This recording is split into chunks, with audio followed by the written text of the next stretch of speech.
Li Rue, an ordinary clerk, faced the apocalyptic nightmare. Without any superpowers, he watched the city burn. Bloodthirsty zombies roamed the ruined streets hunting for flesh. He gripped a wrench tightly, his hands trembling. Survival in this cruel world demanded more than just hiding, it demanded ruthless courage. Kindness became a deadly weakness. He rescued a beautiful woman from the horde, offering his meager supplies. Instead of gratitude, she smiled seductively, then smashed a wrench into his skull. Blood blurred his vision as she stripped him of everything, leaving him to die in the cold apocalypse. The rules of this bizarre world became clear. There were only three choices: be a naive saint, become a ruthless monster, or go completely insane. Li Rue wiped the dried blood from his forehead. To find his distant parents, he had to tear away his civilized disguise entirely. Trapped on the hospital rooftop, a relentless sea of rotting corpses smashed through the iron door. Their decaying hands reached for his throat. With nowhere left to run and no special abilities to save him, Li Rue took a deep breath and leaped into the terrifying abyss below. It was a peaceful afternoon inside the quiet convenience store. Li Rue, a 20-something clerk, leaned against the counter, bored out of his mind. He swiped through his phone, ignoring the bright sunshine outside. His screen split between dancing girls and chaotic news reports of people biting others. Curiosity won. He clicked the news feed, enlarging a horrifying photo. A gray-skinned face filled his screen, eyes bulging out of their sockets. The jaw hung dislocated, dripping with fresh blood. He zoomed in until the gruesome image dissolved into a twisted blur of red and gray pixels. Frantic footsteps shattered the silence. Li Rue looked up, putting on his friendly retail smile. A sweating man sprinted down the aisles, breathing heavily like he had just run a marathon. The stranger frantically swept bottles of water and beef jerky from the shelves into a massive bag. Stuffing his arms full of whatever he could grab, the crazed man didn't even glance at the counter. He dashed straight for the exit. Caught off guard, Li Rue jumped over the counter, raising his hand in anger. "Hey, you didn't pay for that," he yelled out loudly. The street outside was deserted. The thief's figure grew smaller in the distance. Li Rue hesitated for a second, then quickly locked the store's glass doors. Clutching the keys tightly, he sprinted after the man. Losing that much merchandise meant his meager monthly salary would completely vanish today. Thanks to his long legs, Li Rue quickly closed the gap. He lunged forward, grabbing the man's arm tightly. Panting heavily, he demanded answers. "Brother, why are you stealing? Believe it or not, I will call the police right now." The man struggled desperately to break completely free. The stranger broke loose, ignoring the threat completely. "Too late, it's too late," he muttered frantically. Furiously, Rue grabbed the heavy backpack, ready to fight for the stolen goods. The man, hindered and desperate, glared fiercely before digging into his pockets with his free, trembling right hand. He pulled out a thick leather wallet and hurled it directly at Li Rue. "Take it all," he shouted, disappearing down the street. Li Rue opened the wallet, stunned. It was stuffed with cash, bank cards, and ID. Scratching his head, he decided to just return to work. Worrying about his boss docking his pay, Li Rue walked briskly. He didn't notice the fresh blood splattered across the nearby walls. The suburban road was strangely empty of cars. Up ahead, several figures stood perfectly still, their heads drooping unnaturally toward their chests in the eerie silence. Sensing something wrong, Li Rue began to jog. As he got closer, the horrifying truth revealed itself. These weren't normal people. Their skin was ashen drool sliding from snapping jaws. Covered in dark blood, they lumbered forward slowly. Spotting a living human, they turned with ravenous, hungry eyes. Hissing and growling, the creatures reached out, desperate to devour him. Sweating profusely, Li Rue realized they looked exactly like the zombies from movies. He carefully navigated around them, trying not to trigger a chase. The convenience store was close, he just needed to stay hidden and quiet. Sneaking past a building, a grotesque face suddenly smashed against the window right beside him. The zombie slammed its bloody head against the glass repeatedly. Li Rue's heart leaped into his throat. His legs turned to jelly, but pure terror forced him to sprint as the glass shattered. The loud crash drew more monsters from the shadows. 5 or 6 zombies chased him relentlessly, running with terrifying speed despite their mangled bodies. Li Rue dashed toward the store, gasping for air. His trembling hands fumbled with the keys, almost dropping them as the footsteps grew louder. At the absolute last second, the key turned. He threw himself inside and locked the door just as the zombies slammed against the glass. They wailed and banged wildly, trying to break through. Panting heavily, Li Rue dragged heavy shelves and boxes to barricade the fragile entrance completely. Exhausted, he collapsed onto the floor, struggling to breathe. He grabbed his phone to call the police, but the line was dead. The network was entirely gone. Wiping sweat from his temples, panic set in. He dialed his parents' number repeatedly, but only a hollow dial tone answered. The banging on the door continued. He was completely alone. His only weapons were a screwdriver and scissors from a small toolbox. Calculating his remaining food and water, he realized he could survive for a few weeks. He covered the glass doors with cardboard, praying the monsters leave. 2 agonizing days passed. The power and water were cut off. The noises outside eventually faded away. Gathering his courage, Li Rue peeked through a small gap in the barricade. The street was empty under a gloomy sky, with only trash blowing in the chilling, silent wind outside. Deciding it was time to move, he packed a bag with essential supplies. Just as he finished, a soft thud came from the entrance. A shadow moved against the glass. It was a woman desperately trying to push open the barricaded door, shaking her head and begging silently. She was the first living person he had seen in days.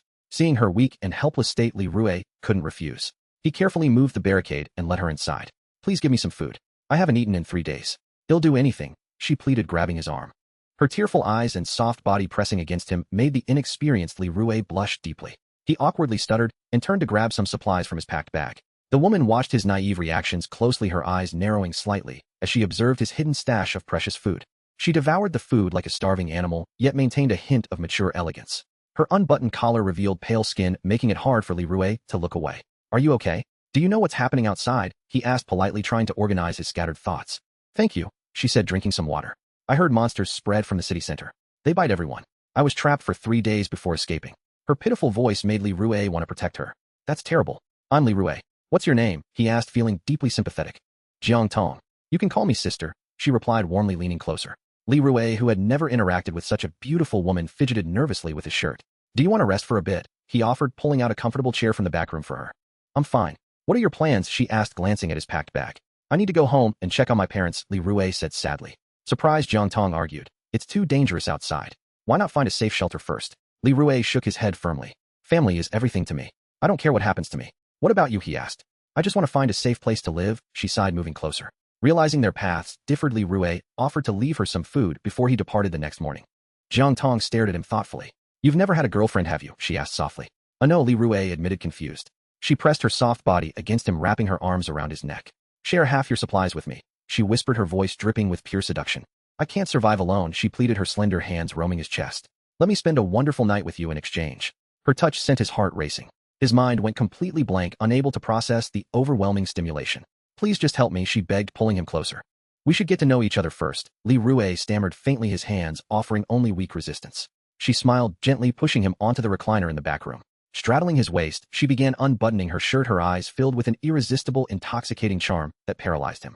She leaned down, her fragrant clothes brushing against his face. Li Rue forgot how to think. Isn't this too fast? He whispered, completely mesmerized. Suddenly the world went dark. A warm liquid streamed down his forehead. Through blurred vision, he saw her holding a heavy metal wrench, smiling gently. You? Before he could curse, another brutal strike shattered the back of his head. Li Rue lost consciousness completely. When he finally woke up, his head throbbed with agonizing pain. He touched his scalp, finding dried blood. Dizzy and furious, he struggled to push himself up from the floor. That vicious bitch. I saved her, he cursed, trembling with rage. The store was empty. His carefully packed supplies were completely gone. Desperately searching the mess, he found only a few snacks, a wrench, and his toolbox. It wasn't much, but it was all he had left to survive. Staring at the desolate floor, a bitter laugh escaped his lips. He needed to treat his nasty head wound before infection set in. Packing his dead phone and the remaining items, he gripped the wrench tightly. Taking a deep breath, he stepped out into the gloomy, ruined city streets. The desolate streets were chillingly quiet. Abandoned cars blocked the roads and trash scattered everywhere. He spotted a pharmacy ahead. Strangely, this area had no zombies roaming around. Pushing through the shattered glass doors, he found the shelves completely ransacked, leaving no place to even step inside the mess. Digging through a pile of discarded boxes, he found some strange pills and heart medication, but no bandages or disinfectants. It was terrible luck, but he stuffed them into his bag anyway. His stomach growled loudly. Chewing on gum to ease the hunger, he headed toward a small hospital. The hospital entrance looked like a war zone. Broken glass covered the dark, silent lobby. Gripping his wrench tighter, Li Rue slowly stepped inside. The first floor was completely stripped bare. Creeping up the stairs, the faint smell of disinfectant hung heavily in the air. The second floor was relatively intact. He searched several rooms, finding only a few tweezers and gauze pads. It offered a glimmer of hope. At the end of the hall, a doctor's office door was wedged shut with a broken chair leg. He listened closely, hearing absolute silence. Using his wrench, he pried the door open. The sight inside made him gag. The dark room was filled with mangled corpses of doctors in bloody white coats. The stench of rotting flesh was unbearable. Disgusted, he quickly shut the door and hurried toward the third-floor stairs. Just as he left, the mangled corpses slowly opened their dead eyes. Their torn limbs began to twitch and crawl. Shuddering, Li Rue reached the third floor. Dried blood covered the floor, leading to a half-open door. He cautiously peeked inside, his hands trembling violently at the sight. The room was packed tightly with zombies feasting aggressively on a fresh corpse. He turned and ran downstairs immediately. Halfway down, he froze in terror. A massive horde of mutilated zombies from the second floor had completely blocked the staircase. They had already spotted him. Twisted, bloody limbs reached out for him frantically. With no choice but to run up, he dashed toward the fourth floor, praying the noise wouldn't alert the horde above. He sprinted with all his might, his legs shaking violently, narrowly escaping the grasping hands below. Reaching the fourth floor breathless, he heard the pursuing horde echoing up the stairs. He kicked the locked doors, hoping to hide. Instead, familiar low growls answered from inside every single room. The entire floor was infested with trapped zombies. Cold sweat poured down his face. The horde from below was closing in fast. The stairs shook under their weight. He had no time to panic. He bolted up to the 5th floor only to find more zombies wandering the end of the hall. Every door was sealed shut. There was nowhere left to hide. He sprinted up the final stairs to the rooftop. To his absolute horror, a heavy iron gate blocked his path, secured with a thick padlock. The growling horde was just steps away. His heart pounded wildly against his ribs, his clothes soaked entirely in cold sweat. "Calm down. There's still time," he muttered frantically. Pulling out his wrench, he smashed it against the lock repeatedly. The deafening clangs drew the swarm faster. The putrid stench of rotting flesh filled the narrow stairwell as the first zombies lunged at him violently. He raised the wrench high and struck with every ounce of his remaining strength. Snap! The lock finally broke. But a zombie had already grabbed his shoulder. He spun around, smashing the wrench directly into its skull. Foul blood splattered across his terrified face. He shoved the monster away, threw open the iron gate, and slammed it shut just in time. Using the wrench, he jammed the handle tightly. He finally had a second to breathe, but hundreds of decaying hands immediately began tearing at the fragile barrier from the other side. The gate groaned and buckled under the immense pressure. It wouldn't hold for long. Li Rue scrambled backward onto the open rooftop. The sky was dark and windy, offering a beautiful view of the ruined city below. But he had no time to admire the scenery. The iron gate finally burst open with a deafening crash. A terrifying wave of rotting corpses flooded onto the roof, charging straight at him. With the edge of the building right behind him, he knew this was the absolute end of the line. There was no escape. They lunged, their bloody teeth snapping inches from his face. Without a second thought, Li Rue turned around, climbed over the railing, and leaped into the abyss. The wind roared past his ears as he plummeted toward the unforgiving concrete, far below, his fate completely sealed. He closed his eyes, accepting the terrifying fall. Was this the end of his journey? He hadn't even found his parents yet.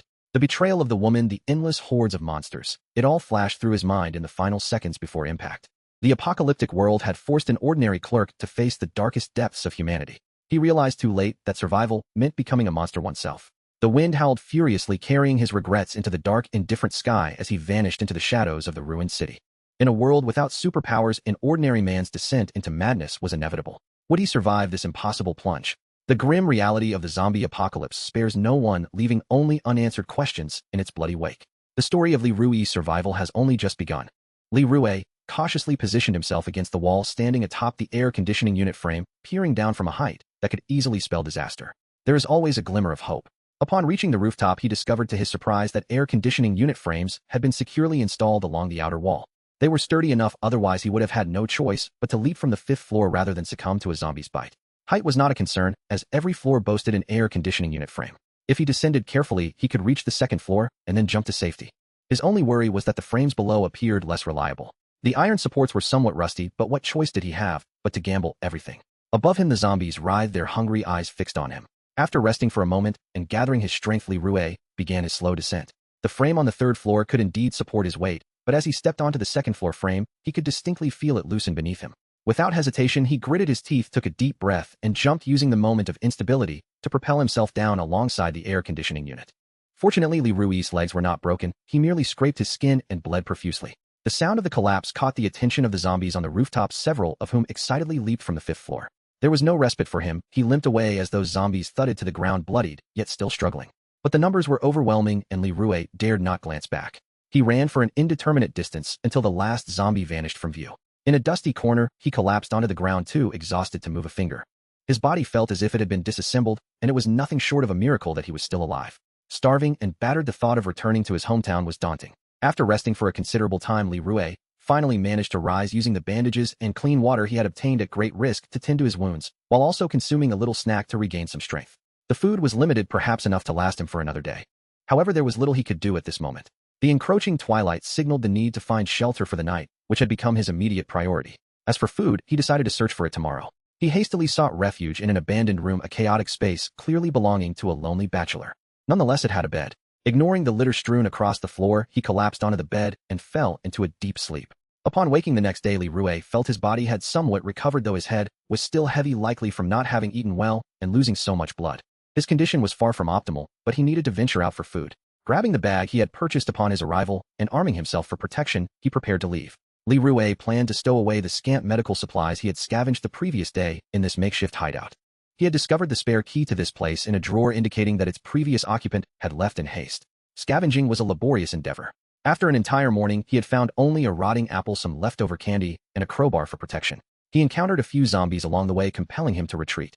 The method of searching house by house was proving inefficient. He needed to find supermarkets or stores. However, the nearby areas had been thoroughly looted, thus requiring him to venture further afield. After an arduous journey, Li Rue finally spotted a store in the distance.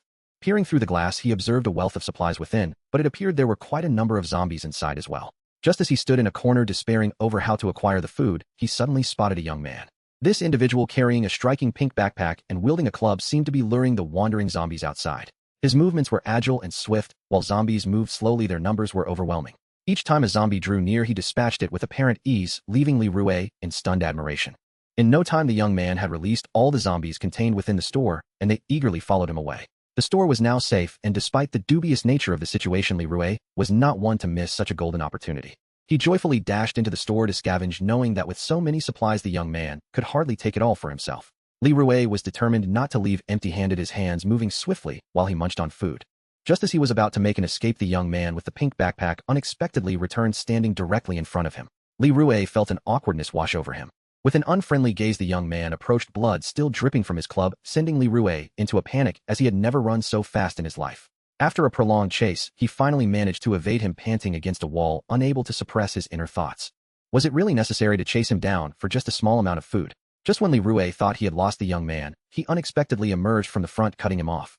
Exhausted, Li Rue could barely run, and before he knew it, the young man knocked him to the ground with a swift kick, towering over him with cold authority. "Hand over my things, or I will break your legs," he threatened, the club poised menacingly towards Li Rue's leg. Clenching his teeth, Li Rue felt a surge of indignation. Having survived countless zombies, he refused to yield to a mere man's threat. His pride fortified his resolve, and he scrambled to his feet, retorting, "That store isn't yours. There's plenty to go around, don't be so stingy." He gripped his crowbar defiantly, declaring, "I am not one to be easily intimidated." "Is that so? You scurry about like a rat picking up scraps," the young man scoffed, glaring at him. Li Rue felt momentarily speechless, but continued. "When I approached, there was no one there." Feigning innocence, Li Rue was caught off guard as the young man wasted no time, and the two quickly engaged in a scuffle. Within a minute, Li Rue found himself on the ground once more. As he lay there, he contemplated the possibility of begging for mercy. He quickly rolled over and clung to the young man's leg. "Big brother, I was wrong. No, handsome. Please share some food with me. I haven't eaten in 2 days." His posture was as humble as it was pitiful, as if he were a different person from moments ago, embodying the very essence of desperation. Li Rue was beyond caring about his dignity. "Huh." To his surprise, the young man coldly laughed, unceremoniously snatching his bag away. From any angle, this was a matter that left no room for negotiation. As Li Rue watched the young man turn to leave, he suddenly remembered that he needed to recover his own bag, the very one he had purchased himself. Hurriedly, Li Rue called out to him, pleading for the return of his bag. To his astonishment, after a moment of contemplation, the young man indeed emptied the contents of his own bag, transferring the food into his pink backpack and tossing Li Rue's empty bag back to him. For a brief moment, Li Rue was taken aback. He had not expected this gesture, and it seemed the young man possessed a sense of principle. Yet Li Rue hoped that he would not encounter this young man again, for he was undeniably more handsome than himself. After several days of exhaustive searching, Li Rue eventually stumbled upon a modest supply of food sufficient to sustain him for a while. Recently, the number of zombies in the vicinity had been increasing, mysteriously limiting his daily movements. It was high time for him to leave this place. Fortune had favored him these past few days. Most areas were devoid of electricity, yet he managed to discover a location with power, enabling him to recharge his phone and effectively map out his route back home. Li Rue's phone, having been used for an extended period, gradually drained, even when idle. He had previously hesitated to invest in a replacement, but now money seemed utterly worthless. In the stillness of the night, thoughts of his parents would often haunt Li Rue. With no means of contacting them, his anxiety only intensified. He resolved to push such thoughts aside, noting that aside from the man he had encountered a few days prior, he had not encountered another soul. It was as though humanity had vanished overnight. He pondered the sudden emergence of zombies in this world. If they existed, surely others must have mutated and gained extraordinary abilities. If such powers were available, he would not be living in such a state of despair. These doubts and fears clung to Li Rue's mind, rendering him restless and unable to sleep. In the dead of night, he was jolted awake by the cacophony of countless footsteps and anguished cries, his eyelids heavy with fatigue. Peering out the window, he saw throngs of zombies wandering outside, a dark mass obscuring their numbers, seemingly forcing each other into the buildings. Fortunately, Li Rue was on the 3rd floor, but zombies were already approaching his vicinity. If a large number of them blocked the exit below, escape would become impossible. Contemplating this dilemma, Li Rue hastily gathered his belongings in preparation to leave. His possessions were minimal. 2 bags were quickly packed, and a 3rd bag, scavenged over the past few days, could hold quite a bit, albeit with thin material. Given the current situation, the only course of action was to move against the tide of zombies. However, the uncertainty of how many lay ahead loomed large. Retreating would mean being pursued by a multitude of them, so he resolved to wait until dawn, hoping they would scatter, and to seek a safer refuge in the meantime. Stepping outside, the darkness was profound. Noting that the zombies were sparse, Li Rue carefully maneuvered to avoid their attention, his gaze fixed on a small 2-story house not far off. Even if the area below was swarmed with zombies, he could scale the adjacent building or leap down to escape, while also gaining a better vantage point to assess the situation. Seizing the opportune moment, he dashed towards the house as the zombies remained oblivious. Ahead lay an intersection where 7 or 8 zombies were meandering, and they quickly detected him charging in his direction. He opted to veer right. As Li Rue sprinted to the right, he spotted a familiar figure ensnared by zombies. It appeared to be a man, but he had no time to contemplate. He needed to reach that building, for the number of zombies around was growing. Li Rue ran swiftly, oblivious to the fact that someone had begun to follow him. After successfully shaking off some pursuers, new zombies began to emerge, with a few already closing in on him. Fortunately, he was nearing his destination. With a few long strides, the door was in sight. Li Rue swiftly brandished his crowbar and forcefully broke the lock.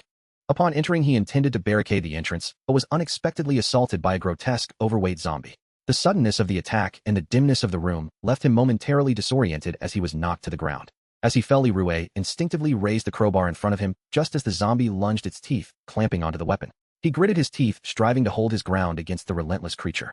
This zombie dwarfed him in size, pressing down on him. As its face drew ever closer, it clutched the crowbar tightly, preventing Li Rue from using it effectively. To make matters worse, the door remained ajar, allowing the impending horde outside to close in. His stamina waned, his arms grew numb, and the zombie's mouth inches from his face loomed ominously. He could even feel the creature's vile saliva dripping onto him. Despite his desperate struggles, he could only marginally increase the distance between them. Sweat poured from his forehead, and just when he thought he could no longer endure, something seemed to enter through the doorway. Strange footsteps and a shadow approached. Despair washed over Li Rue as his strength ebbed, resigning him to the notion that this could be his end. He hoped to be spared a gruesome fate. Just as he closed his eyes, the weight on him suddenly lifted, and he heard the sound of a head rolling away. Thick, viscous blood splattered across Li Rue's face as he struggled to push the zombie off him. When he looked up, he was astonished to find that the young man who had previously competed with him for food stood before him, wielding a machete with a nonchalant expression. "Thanks, handsome," Li Rue gasped as he got back to his feet. The young man turned away, coldly remarking, "Killing one is less troublesome than killing two." Li Rue was momentarily speechless, and without further ado, he quickly shut the door, using whatever was at hand to barricade it all, while receiving no assistance from the young man. Not overly concerned about the lack of help, Li Rue tidied up and, driven by curiosity, inquired, "What brings you here?" "There are no supplies left." "That is none of your concern," the man replied impassively as he ascended to the second floor. Li Rue was taken aback by his curt demeanor and followed him upstairs. The second floor, though somewhat disheveled, was devoid of other zombies. Feeling a sense of safety, Li Rue allowed himself to relax, collapsing onto the floor to rest while the young man observed the outside world from the balcony. Li Rue suddenly realized that the young man had left behind his pink backpack, indicating he was not in search of supplies, but rather had other intentions. This piqued Li Rue's curiosity, but he chose not to pry. Instead, he attempted to establish a rapport by asking what the man knew about zombies. Approaching the balcony, Li Rue noted that the zombies continued to advance, though their numbers were not as overwhelming as before. By dawn, they would likely disperse significantly, and the young man gazed thoughtfully toward the horizon where the zombies congregated. I really appreciate you saving me." Li Rue broke the silence, noting the man's indifference. He continued, "I have some chocolate. Would you like to share and replenish our energy?" He pulled chocolate from his pocket. "By the way, I saw someone surrounded by zombies earlier. That wouldn't happen to be you, would it?" The man still did not respond, causing Li Rue great embarrassment as he babbled on, trying to make small talk. Finally, the young man frowned slightly at his incessant chatter. "Keep quiet, or I'll throw you out to feed the zombies." Only then did Li Rue fall silent, suddenly aware that although the man bore no visible injuries, his attire was tattered and stained with blood. It dawned on him that the person he had seen besieged by zombies must have been this very man. Could it be that he had followed Li Rue here to find refuge? The coincidence struck him as too uncanny. Li Rue, weary of dwelling on the man's affairs, decided to find a place to rest after observing the unwelcoming expression on his face. Not long after Li Rue departed, the young man also sought a vacant room to rest. By dawn, the horde had largely moved on, leaving behind only a scattering of zombies nearby, their numbers having doubled since before. Li Rue stood on the balcony, gazing at the growing number of zombies outside, contemplating his next move. He pondered whether to procure a vehicle, however the roads here were largely obstructed. Not only was driving impractical, but he also lacked the skill to operate a car. According to the route mapped out on his phone, he would need to walk east for 3 to 4 months to reach his hometown. Perhaps a bicycle would prove more convenient. While lost in thought, he heard footsteps descending the stairs. It was the man who had just stepped outside. At the moment, a few zombies still lingered at the entrance, and Li Rue was curious to observe how the man intended to deal with them. To his astonishment, the man swiftly dispatched the 2 or 3 zombies without a second thought, prompting Li Rue to silently commend his formidable prowess. The man departed in the same direction Li Rue intended to go, and realizing he could not afford to delay, Li Rue hastily gathered his belongings and followed closely behind, hoping to secure a few minutes of safety in the process. Noticing Li Rue trailing him, the man turned with a displeased expression and said, "Do not follow me." Li Rue, grinning, replied, "Not at all, I'm merely heading the same way. Look at that main road ahead, I'll be heading there shortly." The man, exasperated by Li Rue's audacity, shot him a glance before resuming his pace. Along the way, the number of zombies was minimal, easily dealt with by the man, and they soon reached the large road where they would part ways. The man continued to ignore Li Rui as if he were invisible, and despite his foul demeanor, Li Rui reflected on the fact that he might never see him again. Nevertheless, he would always remember the man's life-saving intervention. Just as they were about to part, Li Rui realized that the destination the young man was heading toward was the very hospital from which he had escaped. Li Rui hesitated, but decided to offer a word of caution. Hey, you should definitely avoid that hospital. There's nothing left inside, and it's entirely overrun with zombies. The man turned slightly taken aback and asked, how do you know that? Because I just came from there, Li Rui replied, waving his hand in farewell. However, in a moment of distraction, Li Rui failed to watch his step and tore his bag on a shard of glass near the ruins, scattering his previously gathered supplies across the ground.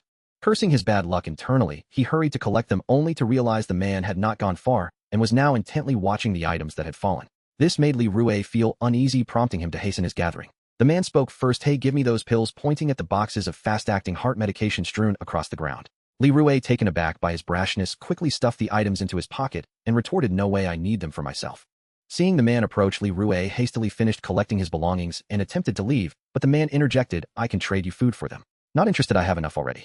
Goodbye, Li Rui thought to himself, reveling in the reversal of fortunes initially dismissed. He now held the advantage. Unexpectedly, the man brandished his machete and warned, I advise you to reconsider, otherwise I'll take them from your corpse. This startled Li Rui, igniting his temper. Fine. Then I'll take all your supplies. Will you trade or not?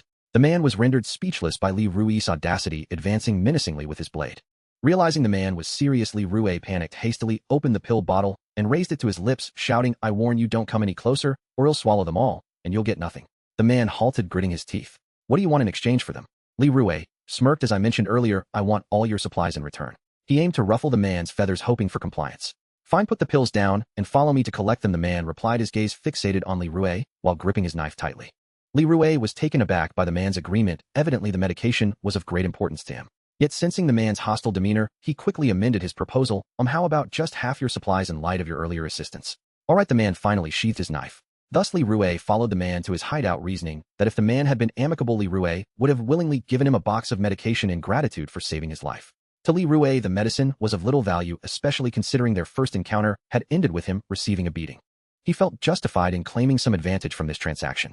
Walking alongside the man felt inappropriate. Recognizing the need to ease the tension, Li Rui initiated a conversation, inquiring about the current situation. The man explained that the zombies originated from the city center and disclosed that anyone bitten would transform into a zombie within an hour. He also noted that even those who died without bites would turn as well. From what he gathered, most of the population had succumbed to the infection, while a portion had fled during the night and established a few shelters with the authorities. He remained tight-lipped about their specific locations, revealing them only after Li Rui persisted, his expression growing increasingly strained. During their exchange, Li Rui asked for the man's name, but the man refused to divulge it, adopting a sarcastic tone. You've learned what you needed to know. Once you collect your items, you'll be leaving, so why bother asking for my name?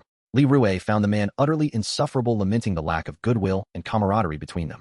Before long, they arrived at the man's hideout. With the man at his side, the few zombies they encountered posed no threat. Li Rui felt an inexplicable curiosity about the man's past. What had he done to become so formidable? He did not expect an answer. Soon they reached their destination, a secluded apartment that was surprisingly clean and tidy. The man ushered Li Rui into a room brimming with food and various necessities. Li Rui couldn't help but marvel at the stark contrast in human conditions. At that moment, he heard noises indicating the presence of others within the room.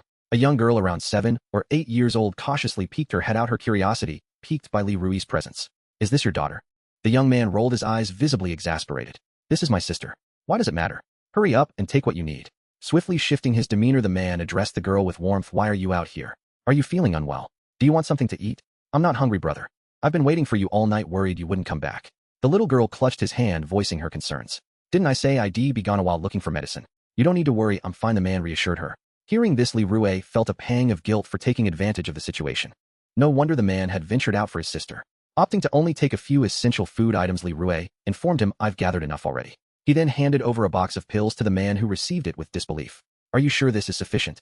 I hadn't intended to take much from you. Why the hostility? If you'd been more civil, I might have simply given you the pills, Li Rui replied calmly, exuding an air of magnanimity while perceiving the man as petty. The man hesitated briefly, then muttered, I apologize. Inspired by a sudden idea, Li Rui ventured, is your sister suffering from a heart condition? Yes, and what of it? The man dismissed Li Rui's inquiry, eager for him to leave. Given the current circumstances, finding such specialized medicine is a daunting task, Li Rui stated, ignoring the man as he crouched in front of the girl and pulled chocolate from his pocket to offer her. Under the man's indifferent gaze, the girl accepted the chocolate and began to eat.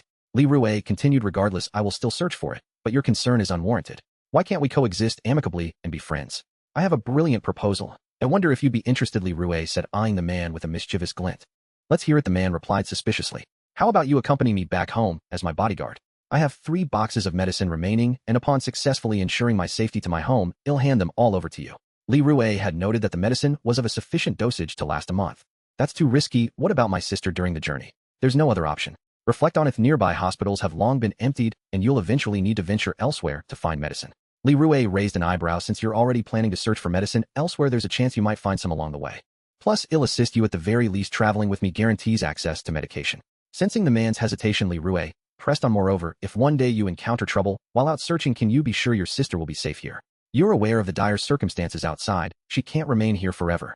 He paused, adding, think it over, I'll be leaving shortly. After a few minutes, the man finally spoke up. I have a few questions. Go ahead, Li Rue responded, crossing his arms against the wall, awaiting the man's inquiries. How long will it take to reach your hometown? Walking would take about 3 months, but having a vehicle would expedite the journey significantly, Li Rue answered. Why do you wish to return to your hometown? Wouldn't it be safer to find another secure location?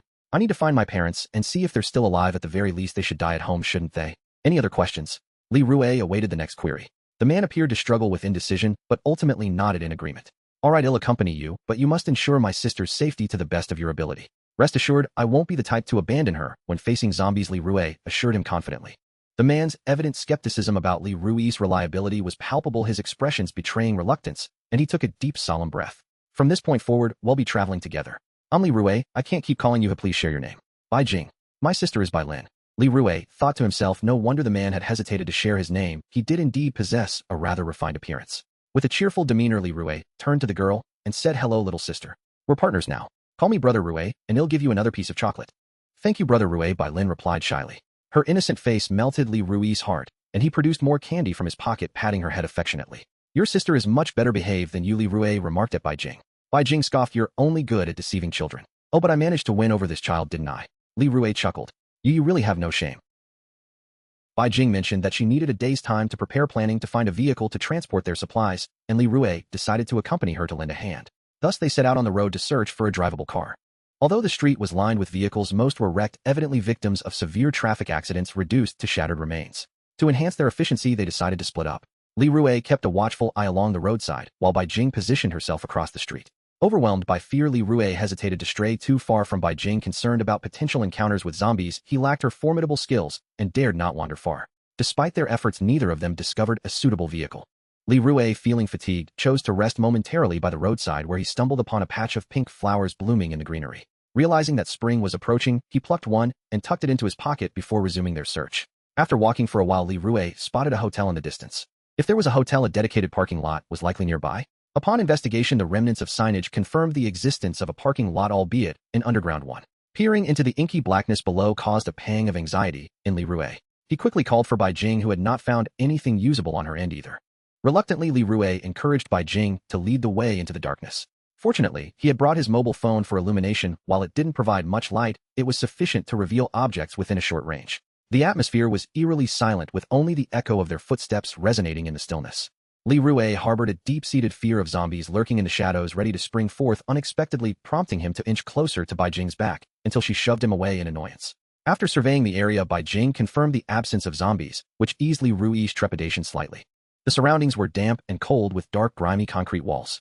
The few cars present were intact, but the critical issue was the absence of keys. Most of the keys for the damaged vehicles outside had been left inside. As Bai Jing contemplated leaving, Li Rue noticed a sound emanating from the depths of the parking area. Though faint, it grew clearer as he approached, emanating from a black car akin to nails scraping against glass. Li Rue ventured closer to the vehicle, suspecting a zombie might be hidden within, potentially possessing a key. He directed his phone's light towards the closed window, but the glare obscured his view. Leaning in closer, he strained to see inside through the dim light, only to find nothing. The source of the scratching sound remained a mystery, and it persisted unnervingly close to his ear. Feeling increasingly uneasy, Li Rue attempted to retreat, but as he passed the front of the car, a chilling sensation enveloped his foot. A pair of icy, unyielding hands seized him, dragging him under the vehicle. Losing his balance, he dropped his phone, the sole source of light extinguished in the darkness. Bai Jing, help me. Upon hearing Li Rue's desperate cries, Bai Jing rushed over the underground parking structure, shrouded in total darkness devoid of any illumination. Li Rue, she called, following the sound of his voice. Down here, save me, please. Li Rue's anguished wails echoed through the basement. Bai Jing navigated blindly towards the sound, eventually stepping on something solid. She bent down to investigate, and confirmed by touch that it was Li Rui's phone. As Bai Jing activated the light, a cold hand gripped her foot. With a swift motion, she broke free and stepped on the hand that had ensnared her. Let go. It's me. I've been grabbed by something under the car. Pull me out. Li Rui pleaded, stricken with pain. Bai Jing positioned the phone for illumination and grasped Li Rui's hand to attempt to pull him free, but he proved too heavy to budge. Are you being held by a zombie? Bai Jing inquired, shining the phone's light beneath the car. Li Rui's head and hands were the only parts visible. The rest of his body remained trapped. I don't know. I was suddenly dragged down by a pair of hands. If it's a zombie, why hasn't it bitten me? Could there be a ghost here? Li Rui squirmed in fear. Bai Jing crouched down, aiming the light below. Don't move. You're blocking my view of the thing that's holding you. Li Rui froze, anxious. Can you see what is holding me? It's a zombie. There's one stuck under the car. No, there are two, Bai Jing stated calmly. The revelation sent a shiver down Li Rui's spine, rendering him motionless in terror. Then hurry and pull me out. They're gripping you too tightly. We'll have to sever their hands. Bai Jing always carried a knife. Be careful not to cut me. They'll do my best. Though Li Rui was agitated, he held his tongue. Despite their fears, they proceeded with caution. Li Rui heard the sound of a blade striking bone, and suddenly he felt a release. He scrambled out, only to find the severed hand still clinging to his leg, a horrifying sight that nearly caused him to lose his composure. With a grimace, he quickly ripped them off and discarded them, feeling nauseated by the grotesque ordeal. You weren't bitten, were you? Bai Jing queried coldly as he emerged. No, do you need me to strip for you to check? Looks like you're quite fortunate. After saying this, Bai Jing tossed the phone to Li Rui. Curiosity piqued Li Rui, crouched down and shone the light beneath the car, nearly losing his previous meal upon witnessing the grotesque scene. The dismembered limbs of zombies were grotesquely intertwined beneath the vehicle, their flesh merging, bones intertwined, with viscera trembling, and oozing a viscous fluid, creating an indescribable horror that rendered even their heads unidentifiable. No wonder he hadn't been bitten. Ugh, you can't be serious, Li Rui retched against the wall. How could I be? But thanks to you we found the keys for this car. Bai Jing held up a blood-stained set of keys for him to see. The sight of the keys brought back memories of the horrific scene beneath the car, prompting Li Rui to gag once more. Noticing Li Rui's exaggerated reaction, Bai Jing shot him a disdainful glance before unlocking the car door and starting the engine successfully. Wait for me. I haven't gotten in yet. Li Rui sat in the passenger seat, watching Bai Jing skillfully maneuver the vehicle. Aren't we going to deal with the zombies underneath the car? No need, as long as it can drive, Bai Jing replied. You really have a strong stomach, aren't you disgusted? Li Rui opened the window for some fresh air. Hey, have you noticed? That zombie has no head, yet it can still move. How is that possible? In games and on TV, a headshot usually puts them down. Why is this different? Li Rui asked, filled with curiosity. Isn't that why it's a game? How foolish, Bai Jing replied flatly. By the way, what did you do before the zombies appeared? You're quite adept at fighting. You're not part of some gang, are you? Li Rui inquired, genuinely curious. Bai Jing frowned. You're so annoying. This is the last question I'll answer for you. Please keep your mouth shut after this. Now, to answer your earlier question, I'm just a medical student with a bit of self-defense training. Li Rui found it hard to believe. You're joking, right? Do you think I would believe that? Shut up. Li Rui remained silent. Before long, they arrived at Bai Jing's stronghold, where Lin Lin anxiously awaited their return. After spending a day cooped up alone, it was understandable. Seeing Lin Lin's unhappy expression, Li Rui suddenly remembered the flower in his pocket. Li Rui waved at Lin Lin, gesturing for her to come over. Lin Lin, would you like to hear about the adventure I had with your brother today? Lin Lin looked at him with curiosity. Sure. Today your brother and I fought a monster for a car. He accidentally got caught by it, and an angel descended from the sky, giving me a flower.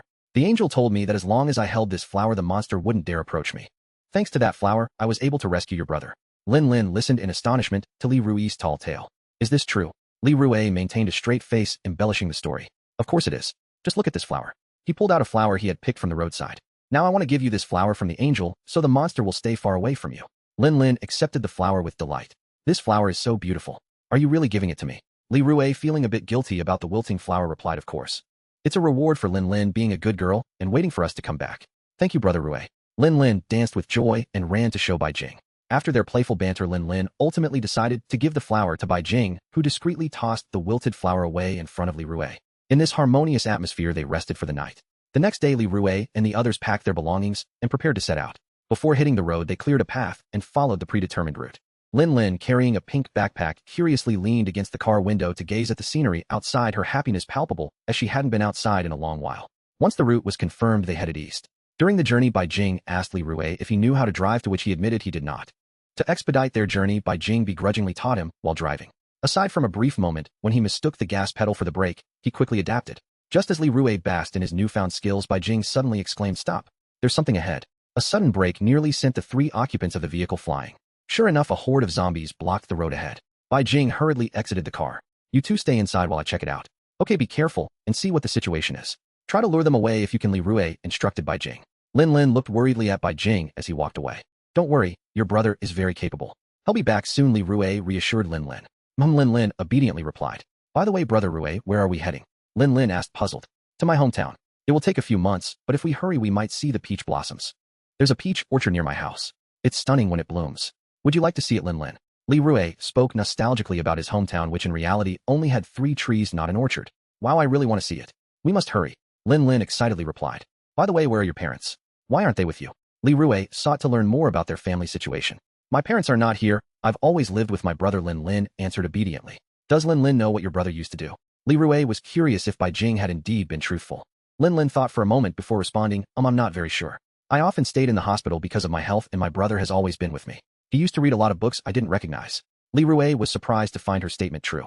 Just then Bai Jing returned explaining that the group of zombies had been preoccupied with devouring a person. They would likely disperse once they finished. Li Rui couldn't help but marvel at how calm Bai Jing was in the face of such gruesome sights. It was no wonder she maintained her composure when confronted with the grotesque zombies beneath the car. How many dead bodies are ahead? Li Rui suddenly inquired. About 2, Bai Jing replied. Li Rui found it odd that they hadn't seen any corpses along the way, yet there were 2 bodies being devoured by zombies. This suggested that many people were hiding in the vicinity, yet the number of zombies was surprisingly low. Did those people possess inferior combat abilities? Why dwell on unanswerable questions?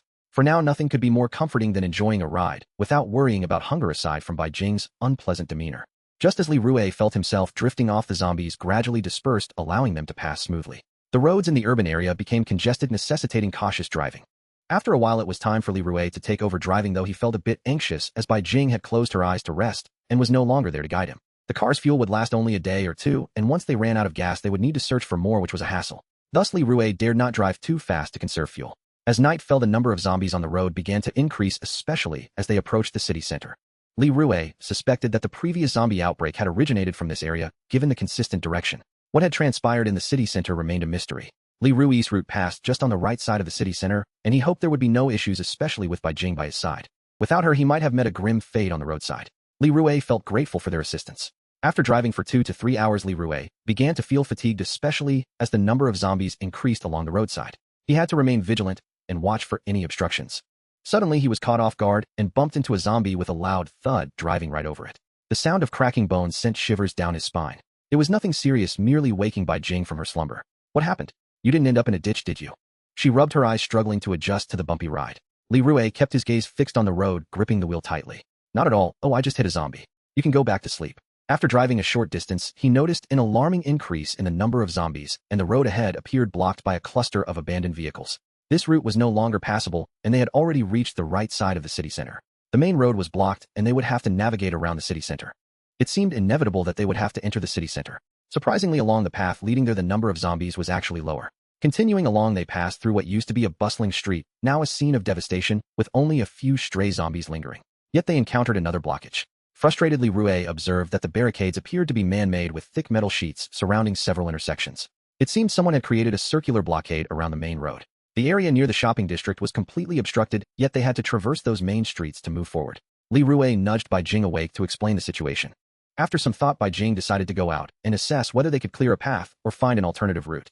Wait here while I check it out, she instructed.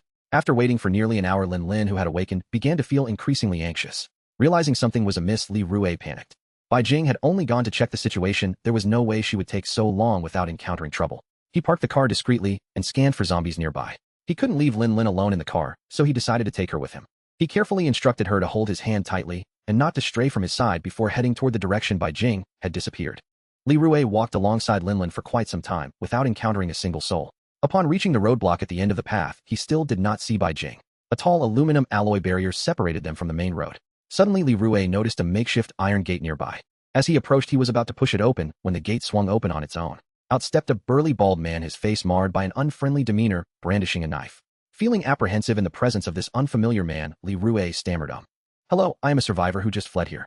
This area is blocked, and I wanted to see if there was a way through. Never mind. Seeing the man's menacing expression, Li Rui forced a smile and quickly cradled Lin Lin in his arms, ready to make a hasty retreat. His unease stemmed from the fact that the bald man was wielding Bai Jing's knife. He recalled that Bai Jing never parted with her machete, leading him to suspect that something had happened to her here. To Li Rui's surprise, the bald man called out to him, Hey young man, don't be afraid. This is our camp. Li Rui inquired, Is that so? Then what is that knife for? His gaze pointed towards the weapon in the man's hand. The man awkwardly chuckled. I use this knife to check for zombies outside. Don't worry. As he lowered the knife, Li Rui's expression shifted. The bald man continued, we welcome survivors like you here. You are quite a handsome young man. Would you like to join us? We can provide food and supplies. His words carried an ulterior motive. While contemplating how to infiltrate the camp, Li Rui sensed that the bald man's invitation was laced with deceit. Bai Jing's disappearance was likely linked to this camp, but he hesitated to directly question the man, deciding instead to blend in and investigate further. Feigning agreement, Li Rui replied, that sounds wonderful. It has been a difficult journey to escape, and I am relieved to find a safe place. Come inside, young man. I will introduce you to our leader. The bald man beckoned. Oh, I didn't expect you to be so young and have a daughter, the bald man remarked, glancing at Linlin nestled in Li Rui's embrace. Li Rui awkwardly corrected him, this is my sister. As soon as Li Rui stepped through the door, the bald man swiftly locked it behind him, as if fearing his escape. In an instant, the man's demeanor shifted from amiable to menacing. Now that you're here, you must abide by our rules. Hand over your belongings. Li Rui remembered he had little of value. The bald man pointed at Linlin's pink backpack. Hand that over quickly, don't waste my time. Frightened, Linlin shrank into Li Rui's embrace, whispering, I can't give it to you, my medicine is inside. Li Rui quickly interjected, brother, it's not worth much. My sister's health is fragile, she needs her medicine. Ignoring him, the bald man lunged to seize the backpack. Li Rui instinctively blocked him, inciting the man's fury, who then slapped Li Rui hard across the face. Linlin, terrified, began to cry as the bald man snatched the backpack away, threatening Li Rui with the knife. I advise you to behave and follow me, the bald man growled, shoving Li Rui, who barely managed to steady himself against the wall. The slap had clarified Li Rui's precarious situation, causing him to clench his fists until his palms turned white.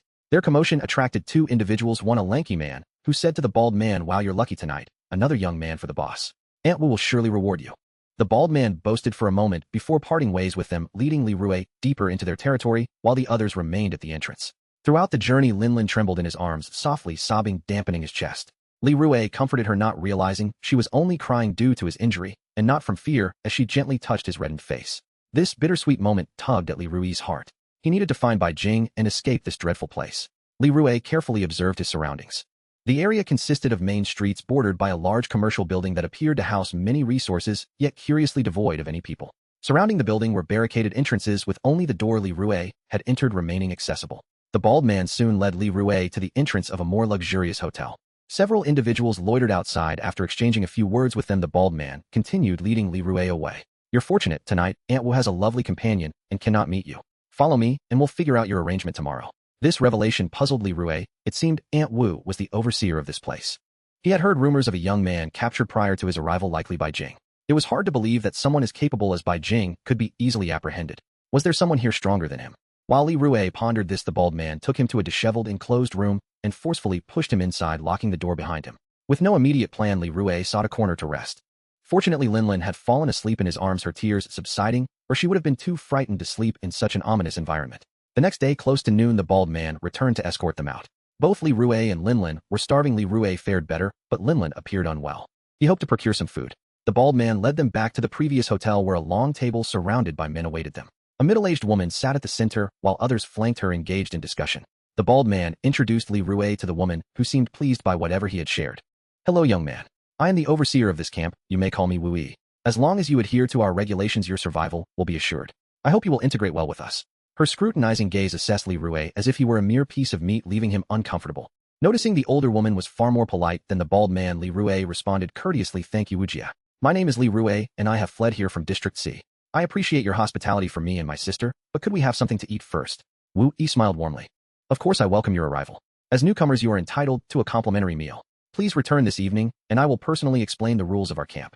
Her sinister smile deepened the creases around her eyes, sending a chill down Li Rui's spine. Before that, could you please return the items you took from us? Those are vital medicines for my sister, Li Rui implored. All supplies here are distributed uniformly, Wu Yi replied. If you wish for something specific, it will depend on whether you can meet my standards.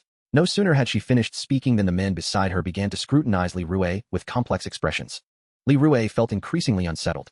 Afterward, Wu Yi departed with two younger men, leaving the others to disperse. The bald man clapped Li Rui on the shoulder, saying, you're quite impressive. Wu Yi has taken a liking to you. If you serve her well, there will be benefits. Li Rui thought, taken a liking. Serve? What nonsense is this? It's best to hurry and get Linlin something to eat. She must be starving. He urged the bald man to guide them to food, but instead the man pointed him to a designated area, warning him not to wander off. He reiterated that Wu Yi would explain the rules to him that evening. His use of the term explain carried an ambiguous connotation. After issuing his instructions, the bald man departed. Li Rui led Linlin to the eating area, which was situated in a small building. A few middle-aged women were bustling about when he approached. He received no acknowledgement, only odd looks that seemed to convey disdain. After making several rounds, Li Rui found more women engaged in work. Upon entering, they all turned to stare at him, and he mustered the courage to address them. "Hello, I am Li Rui, a newcomer here. I was told I could collect some food. May I ask where to go for that?" No one responded, and Li Rui felt embarrassed. Eventually, a young girl approached him, her gaze softening upon seeing him with a child. "Hello, I am Wang Yeo. May I ask who sent you for food? It is past lunchtime, and I need to clarify the situation with them," she said with curiosity. Li Rui explained that Wu Yi had directed him to come, and soon after Wang Yeo brought them some bread, enough to barely satisfy their hunger. "I'm sorry, this is all I have. If you had come earlier, you could have had a warm lunch," Wang Yeo said apologetically. "Is this your daughter?" "She's very well behaved," Wang Yeo remarked, observing Linlin eating peacefully. She's not my daughter. This is my sister Linlin. She has endured a lot during our journey." "Linlin, thank your sister for the food," Li Rui encouraged. He thought to himself that if this continued, Linlin might as well become his daughter. Did he really appear so old? Wang Yeo seemed quite taken with Linlin, playfully poking her cheek. "Your sister is so adorable." She even went to fetch water for Linlin. Seeing such a kind-hearted girl in this grim place intrigued Li Rui. How did women like her manage to survive here? "You both must have arrived recently." "I haven't seen you before," Wang Yeo commented. "Yes, I stumbled upon this place by accident." "It seems rather bleak," Li Rui replied, sensing that Wang Yeo differed from the others and might hold valuable information about the camp, perhaps even about Bai Jing. "By the way, may I ask what the rules are? What kind of regulations do they have?" Li Rui inquired. "Wu Yi didn't explain anything to you?" Wang Yeo asked, surprised. "I met Wu Yi not long ago. She seemed quite busy. She mentioned I should see her tonight for an explanation," Li Rui responded. "That makes sense. You will find out soon enough. You seem different from the others. I look forward to your choices." Wang Yeo's words only deepened Li Rui's confusion about the camp's rules. Simultaneously, her gentle demeanor instilled in Li Rui a fondness towards her. It was rare to meet a woman with such understanding, and she appeared slightly younger than him, possessing the gentle and pure qualities he appreciated. Suddenly, he remembered to inquire about Bai Jing. "By the way, have you seen a man here who is slightly more handsome than me and has a bad temper?" "I don't think I've seen anyone like that," Wang Yeo replied after a moment of thought. "However, today Wu Yi asked me to deliver an extra portion to her room. Do you have a friend here?" "I'm not sure if he is here, which is why I asked you." "I noticed you were tidying up earlier. Do you cook all the meals here?" Li Rui queried. This confirmed Li Rui's suspicion that Bai Jing was indeed confined by the older woman. He hoped to find him when he returned later. "Yes, I'm responsible for preparing meals for everyone and delivering them," Wang Yeo said. "You're essentially a servant. Those men hardly do anything." "It seems so unfair," Li Rui remarked indignantly. Wang Yeo's expression turned somber. "That's true. We are their servants, but I have no choice," she replied before returning to her tasks. Afterward, Li Rui and Linlin assisted Wang Yeo with some chores, wanting to learn more about the camp, but she seemed hesitant to discuss it, suggesting he speak with Wu Yi first. Nightfall arrived quickly. Li Rui felt it would be inconvenient for him to bring Linlin along, so he asked Wang Yeo to watch over her while he went alone. Li Rui arrived at the entrance of a luxurious hotel only to discover that apart from this establishment, the surroundings were shrouded in darkness. Inside, the ambience was resplendent, radiating a sense of tranquility that had not been tainted by the presence of zombies. Had it not been for several individuals stationed at the entrance who informed him that he was a newcomer and directed him to seek out Wu Yi on the second floor, he might have lingered longer. Upon ascending to the second floor, a vast corridor dotted with numerous rooms greeted him. He noticed a gaunt man, bare-chested and seemingly frail, smoking before one of the doors. Courteously, Li Rui inquired about Wu Yi's whereabouts, to which the man responded that she was in the largest room, advising him to hurry along. Just as Li Rui turned to leave, the slender man called out to him. "Hey brother, you must be a newcomer. If you intend to visit Wu Yi, you'll need to don the designated attire.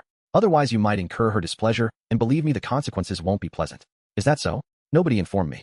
Where can I change?" Li Rui noticed that his own clothing was rather shabby for such a formal setting. "I have an extra set here. They'll lend it to you. Just remember to share some cigarettes with me once you've won Wu Yi's favor," the man said with a mischievous grin. "All right, thank you, brother." With that, the slender man retrieved a garment from the room behind him. He handed Li Rui a pair of black undergarments, leaving Li Rui perplexed. "Why are you giving me a pair of underwear? Oh, and this too." The slender man produced a bow tie from within as well. Li Rui was taken aback. "Are you certain you haven't made a mistake?" he exclaimed in disbelief. "Don't worry, everyone dresses this way. When I first arrived, I was just like you. You'll get used to it."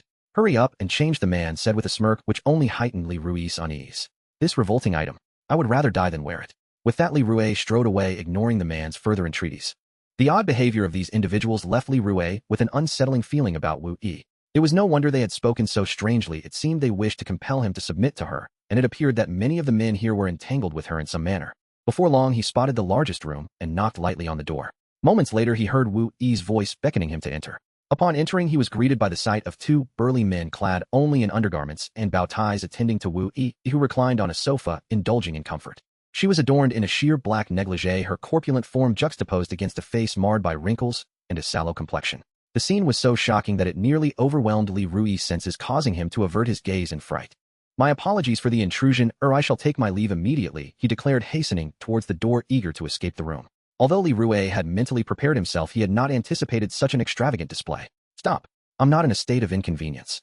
Come here at once, Wu Yi commanded, beckoning him with her finger. Reluctantly, he approached her side, the atmosphere palpably awkward as he struggled to find something to say. By the way, didn't they inform you that one must dress like them to enter my room? Wu Yi inquired. They did, but I assumed you were merely outlining the rules or arrangements, not that it was necessary to dress in such a manner, Li Rue replied candidly. Are you pretending to be oblivious? Don't you understand the implications of being here? I don't. Please enlighten me as to the rules here. I am the rule here, now take off your clothes. Li Rui's impudent demeanor prompted Wu Yi to sit upright on the sofa. You have only two choices, either obey me or venture out to deal with zombies. Given your youth, you likely possess considerable energy. If you serve me well and comply with my wishes, you will reap the rewards. Wu Yi's proposition disgusted Li Rue. He was acutely aware of what serving entailed, and his previous politeness evaporated in an instant. Unable to contain his outrage, he retorted, this is outrageous. You are practically the same age as my mother, have you no shame? I am not a prostitute, and I will not agree to serve you. Wu Yi's expression turned slightly angry. What you do or do not do is not for you to decide. It seems you have not yet tasted hardship. With that, she seized a whip from beside her and swung it towards Li Rue. In a swift motion, he grasped the whip firmly and declared, I would rather face the zombies than serve you. His defiance earned him an admiring glance from the two men beside Wu Yi. Wu Yi smiled faintly. Very well. Since you have chosen to confront the zombies, let me clarify, your task involves eliminating the undead within the camp located in that commercial building. You must sever the heads of 5 zombies each day to earn a meal, otherwise you shall receive no benefits. You people are inhumane. I am leaving this place immediately. Li Rue seethed, gritting his teeth in anger. Huh, you think you can leave? Let me make it clear, no one leaves without my consent. If you attempt to do so, you'll enter standing and exit lying down, Wu Yi said arrogantly, snatching the whip back from him and playing with it. Thus I advise you to recognize the wise course of action. While I still possess patience, you have a choice. All right, you are ruthless. I still choose to confront the zombies. With that, Li Rue slammed the door behind him. As he exited, Li Rue immediately regretted his decision, internally lamenting the arrogance of these people. He thought, facing 5 zombies, I wouldn't dare tackle even one. I never imagined this woman would treat these men like playthings, and yet they seemed willingly complicit. Li Rue did not leave the premises immediately. He suspected Bai Jing was confined within this hotel and needed to find her quickly, as he was determined not to linger any longer. He scanned the vicinity and, finding no one nearby, seized the opportunity to peer through the peepholes of various doors. After inspecting several empty rooms, he had no choice but to continue down the corridor. Just as he was engrossed in looking through a door, he felt a sudden slap on his backside, causing him to startle. Turning around, he found a portly man standing behind him, while the previously closed door was now ajar. Hey, what are you sneaking around for? I have a stomachache and was just resting here for a moment. You'll be on my way shortly. Li Rue quickly feigned a pained expression, clutching his abdomen. The portly man scrutinized him further. Are you new here? I haven't seen you before. Do you know the rules here? Yes, I understand. I'm just about to leave. Just as Li Rue attempted to depart, the man pressed on. Hey, what's your name? You look quite decent, and your physique isn't half bad. Are you one of my mother's pets? Li Rue thought, mother. Could he possibly be that old woman's son? It seems he holds significant sway here. It would be wise not to offend him. I am Li Rue, and I have not yet agreed to Wu Jie, he responded politely. Ah, impressive. Your defiance makes you the third one. I like it. Compared to the one my mother keeps hidden away, you are far more appealing. How about joining me? I assure you your needs will be taken care of, he said, moving closer to Li Rue. Li Rue, stunned by the man's words, felt a wave of indignation wash over him. No, I choose to confront the zombies. He forcefully shoved the man's hands away, feeling repulsed. Quite spicy, I like that. The man continued to advance. Li Rue hastily evaded him, disregarding his feigned stomach pain, retreating 2 steps before quickly making his escape from this treacherous place. It truly held that saying those not of the same family do not enter the same household, it seemed they all had a penchant for men. The very thought sent chills down Li Rui's spine, and he understood that staying here would compromise his integrity. Hey, little spicy one, don't run away. Li Rue initially had no intention of clearing the zombies. He merely agreed to their delaying tactic. Instead, he contemplated seeking assistance from Wang Yuyao. He planned to ask her to pay attention to Bai Jing's exact location when she brought meals the following day, so he could sneak in and find him without being easily detected. Alone, Li Rue would likely attract unwanted attention. In fact, Li Rue believed that if it came down to a life-or-death situation where he had to choose between his principles and his life, he would inevitably choose the latter. After all, as long as one lives, there remains hope. The path to Wang Yuyao's residence was shrouded in darkness. It was undeniable that those people were despicable. Why did they get to reside in a clean and bright hotel while driving Wang Yuyao and her companions into dilapidated quarters when there were plenty of vacant rooms in the hotel? He also worried about Linlin's ability to adapt to such harsh conditions. Ever since she had been with him, she had never experienced hunger and hardship like this. He could only curse himself for being ineffective. Under the pale moonlight, he arrived at Wang Yuyao's door. Linlin was still awake, while Wang Yuyao sat nearby, lost in thought, fiddling with the ring on her finger. Upon seeing Li Rui return, she quickly inquired, "Did you agree to their demands?" Li Rui replied no. Linlin, seeing him back, rushed into his arms. Hearing Li Rui's answer, Wang Yeo relaxed and asked, "What do you plan to do then?" "I intend to find a way to leave this place," Li Rui said, gently patting Linlin's head to soothe her unease. Wang Yeo's expression turned serious as she stated, "It's not that simple. Those men follow Aunt Wu's orders every day, taking turns guarding all the entrances and exits. They rarely act alone. Moreover, since you did not comply with their demands, they will continuously torment you until you yield.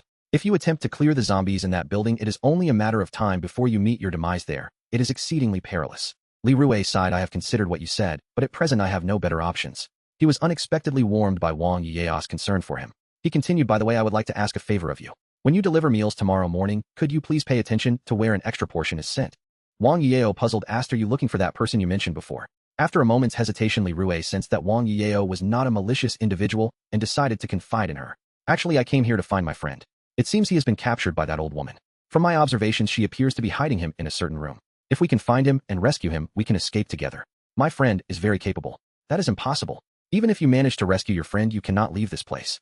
Just the two of you cannot possibly contend with so many others," Wang Yeo stated firmly. You must not underestimate him. My friend can take on 10 by himself." Linlin chimed in from Li Rui's embrace. "Do you know why we comply with Aunt Wu?" Wang Yeo gazed earnestly at Li Rui. At that moment, Li Rui suddenly recalled that with Bai Jing's capabilities, it was unlikely she would be easily captured, because she has firearms. What? Li Rui was taken aback. This seemed illogical given the stringent gun control laws in Great China. Where would ordinary people acquire firearms, unlike the so-called land of the free? However, upon deeper reflection, it made sense.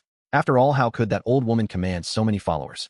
He quickly inquired about the details from Wang Yeo. Observing Li Rui's naive expression, Wang Yeo recounted the origins of this camp. Initially, the old woman was merely an employee at a department store. The sudden outbreak of zombies led to chaos as people scrambled to seize goods, resulting in a breakdown of order.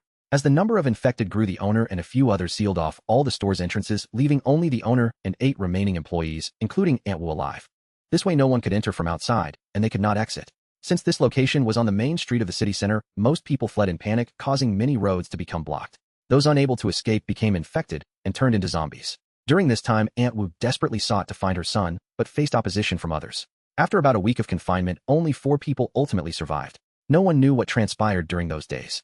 Due to the store's size, it attracted numerous nearby survivors, including law enforcement, who demanded that all resources be managed under their oversight. Initially, the owner refused, but the overwhelming number of survivors forced compliance. Under the arduous management of 2 officers, a makeshift shelter gradually emerged in the vicinity. In her quest to find her son, the old woman deliberately informed the police of hidden supplies in the store, leading them to follow her. Only she and her son returned. With the police's weaponry, she became the de facto leader here, and those who followed her gained the power to oppress others. Why struggle against hardship when one can enjoy an easier path? Thus, dissenting voices dwindled, and her governance grew increasingly oppressive. People either escaped or remained, leading to the present situation Li Rui now witnessed.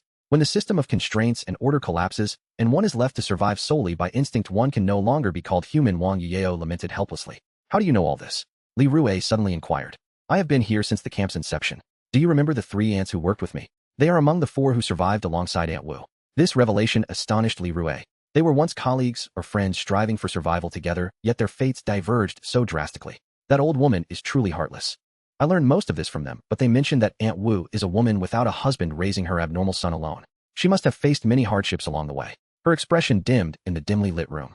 If that's the case, those ants may not be good people either. Linlin quietly listened to their conversation, unable to suppress a yawn. That might be so.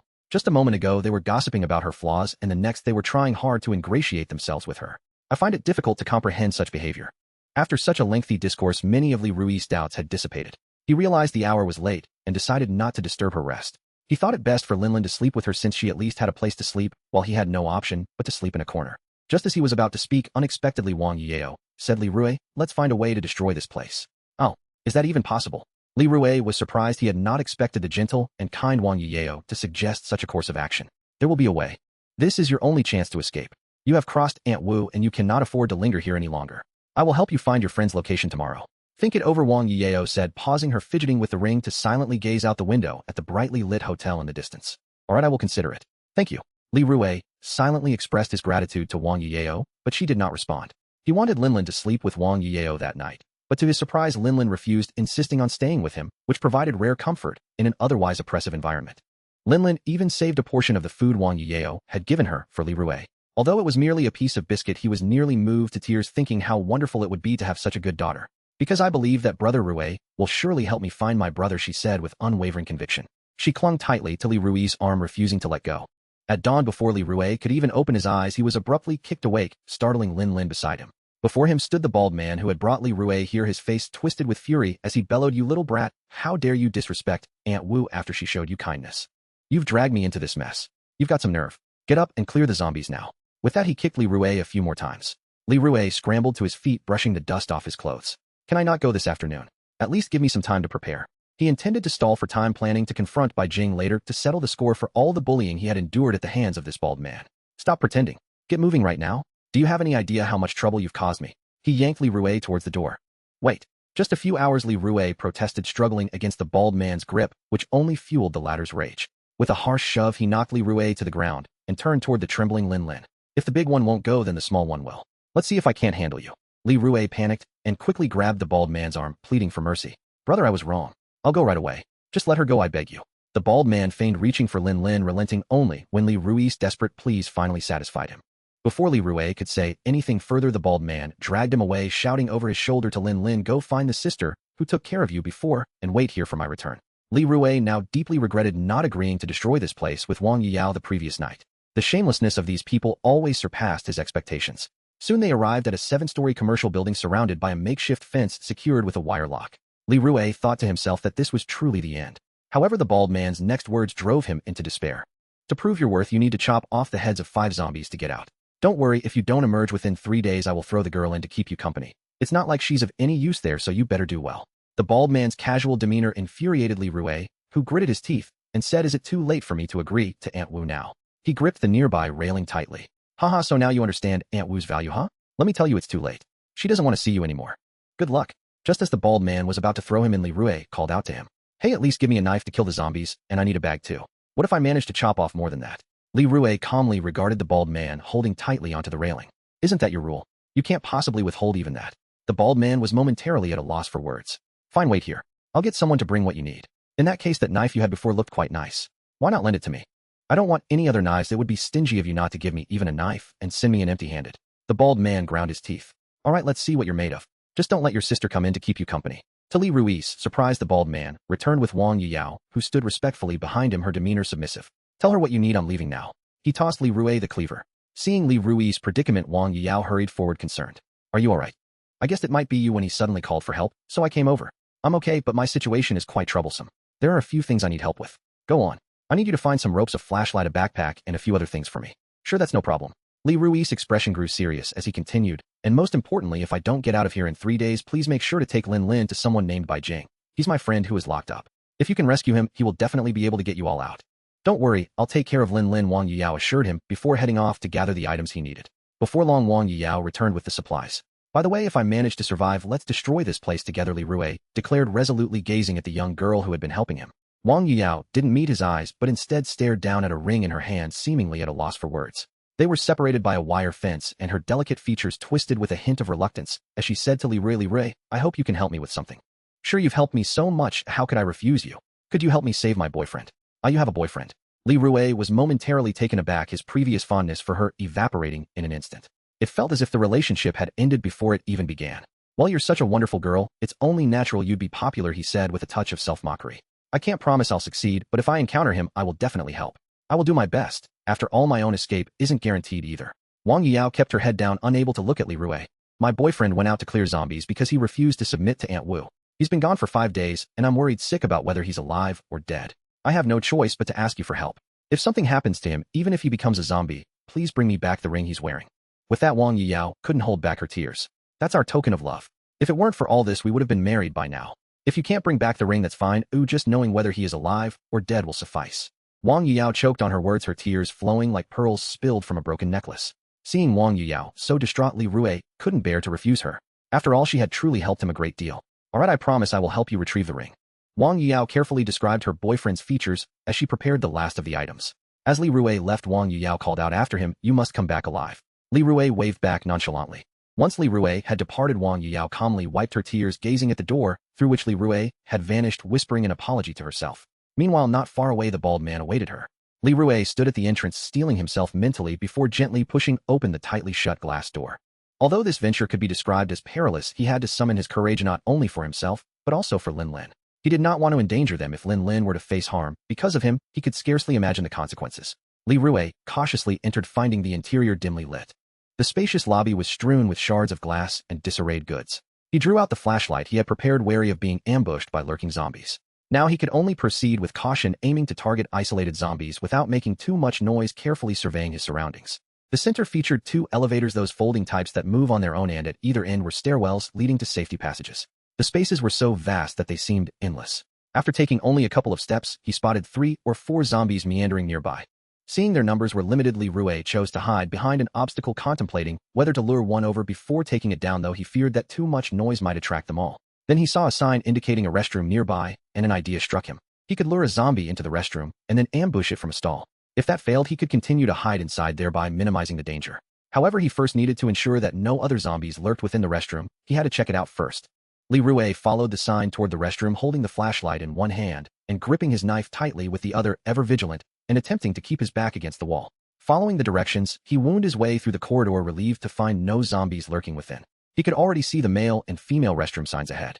As he illuminated the area with his flashlight, he spotted a figure standing at the far end, facing away from him, utterly still. Li Rue felt a cold sweat forming on his forehead as he cautiously awaited any movement from the shadowy figure. After a brief moment of silence, it remained motionless. Summoning his courage, he slowly approached the entrance of the men's restroom, carefully observing the figure while glancing back every few steps. The figure seemed unresponsive, and Li Rue quietly opened the door, striving to make no sound to avoid disturbing anything inside. After a careful inspection, he realized the restroom was empty of zombies, letting out a sigh of relief. It appeared that fortune was on his side. Li Rue gently closed the door and locked it, then turned his attention to the stalls. There were 5 in total. 3 had their doors wide open and were devoid of zombies. 2 doors were closed ajar, the other securely locked. He needed to verify the safety of these stalls to proceed with his plan. Li Rue crouched down to peer through the gap beneath the locked door, spotting a pair of shoes, but no feet or legs. That was odd. How was this door locked? He quickly checked the other stall, discovering a pair of still shoes inside. Li Rue cautiously rose, keeping his gaze fixed on the ajar door. After waiting for a moment with no signs of movement, he carefully pushed the stall door open. As the beam of his flashlight illuminated the interior, he was met with a ghastly sight. The lower half of a body remained gruesomely severed at the waist, its organs grotesquely visible and twitching slightly. Li Rue suppressed his nausea, hastily shutting the door. Fortunately, there was no immediate danger. While zombies were indeed dead, as long as he rendered them incapable of biting, he would be fine. He couldn't help but wonder what lay behind the locked door next to it. Climbing onto the toilet, he peered inside the locked stall and found half a body without a head, the wound haphazardly severed, blood splattered against the white walls, starkly visible. It seemed someone had been here recently. Could this be Wang Yuyao's boyfriend? If not him, then who else could it be? He hoped he was still alive. If they crossed paths, they could help each other out. With the restroom now deemed safe, Li Rue felt a bit of relief. Next, he needed to lure a weaker zombie inside. The one at the entrance looked promising. Jit was considerably thinner than him, standing still and seemingly easy to trick. As he stepped out, he spotted the stationary zombie at the end of the hallway. Li Rue thought that he would lure it into the restroom, hiding nearby until it entered.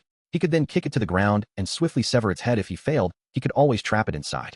With this plan in mind, he began to act, picking up a shard of glass from the ground and throwing it at the zombie. After 3 seconds of silence with no response, he took a larger piece and hurled it at its head, determined to provoke a reaction. The glass struck the zombie's head with precision, causing it to wobble before slowly turning around, revealing a face devoid of skin, its features horrifically gnawed away. Li Rue was repulsed, goosebumps rising on his arms, yet in the face of the tension and fear, it was trivial. He readied himself and dashed toward the restroom. To Li Rue's surprise, upon realizing he was being targeted, the faceless zombie charged after him, sprinting with a bizarre speed that was markedly different from the sluggishness of the others. Had he not been ahead, it would surely have caught up with him. Its agility was reminiscent of a living person, unlike the other zombies he had encountered.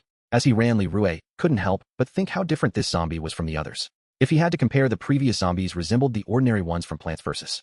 Zombies, while this one was akin to the football zombie. He successfully entered the restroom, quickly hiding behind the door, waiting for the zombie to follow.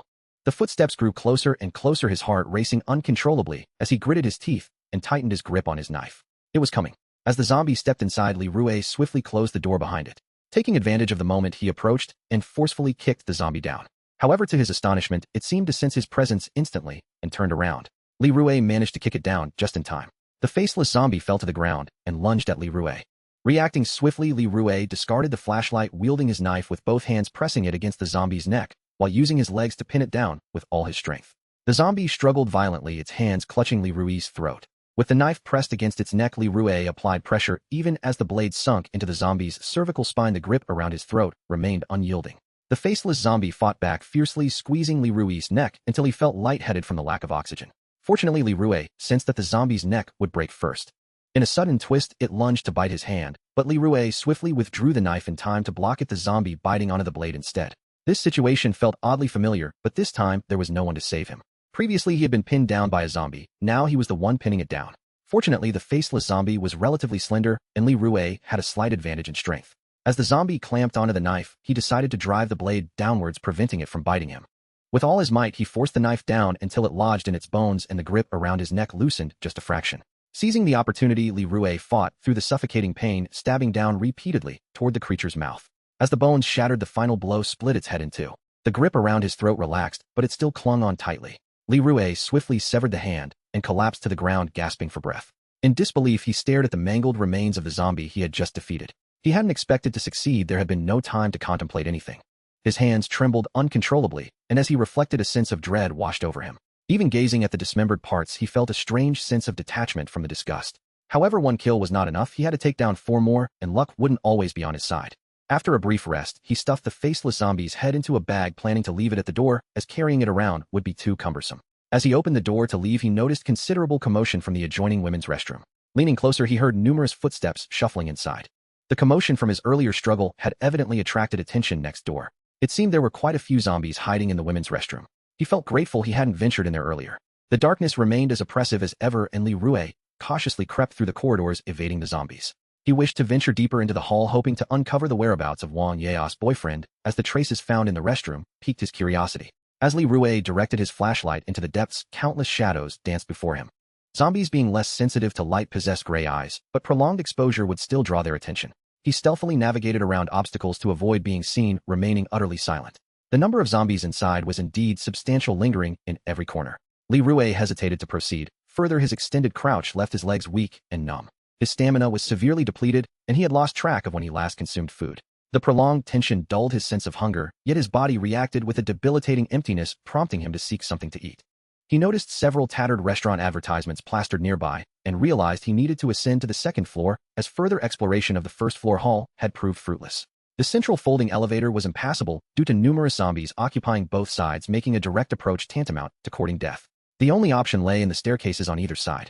After cautiously inspecting both sides, he found 3 or 4 zombies obstructing the left corridor, while the right was cloaked in impenetrable darkness, rendering it impossible to discern what lay within. As he drew closer, he spotted the staircase, its floors smeared with blood and marked by numerous dried black stains. The silence was eerie, with only the sound of his heartbeat piercing the stillness. Such an atmosphere heightens anxiety and fear. Li Rui refrained from immediately stepping onto the staircase. He carefully illuminated the area above with his flashlight, and indeed the beam revealed 3 dark figures. A cold sweat broke out on him, and he quickly extinguished the flashlight.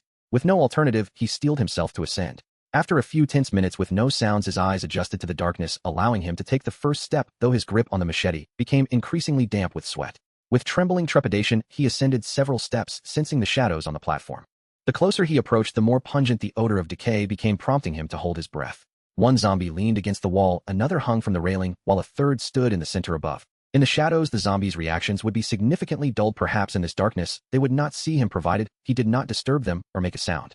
Li Rui's right hand clutched the machete tightly, while his left covered his mouth and nose as he stealthily advanced first toward the one on the platform. He needed to bend down carefully to bypass it, the shadow looming merely a meter away, his body quaking involuntarily from instinctive fear. He could even feel the zombie's shallow breaths do close for comfort. Fortuitously, it remained oblivious, allowing him to slip past. The one hanging from the railing appeared to be missing limbs, making it easy to avoid. The most critical challenge was the one in the center above. That would indeed require direct contact. If he succeeded, he would reach the second floor. It was a gamble he had to take.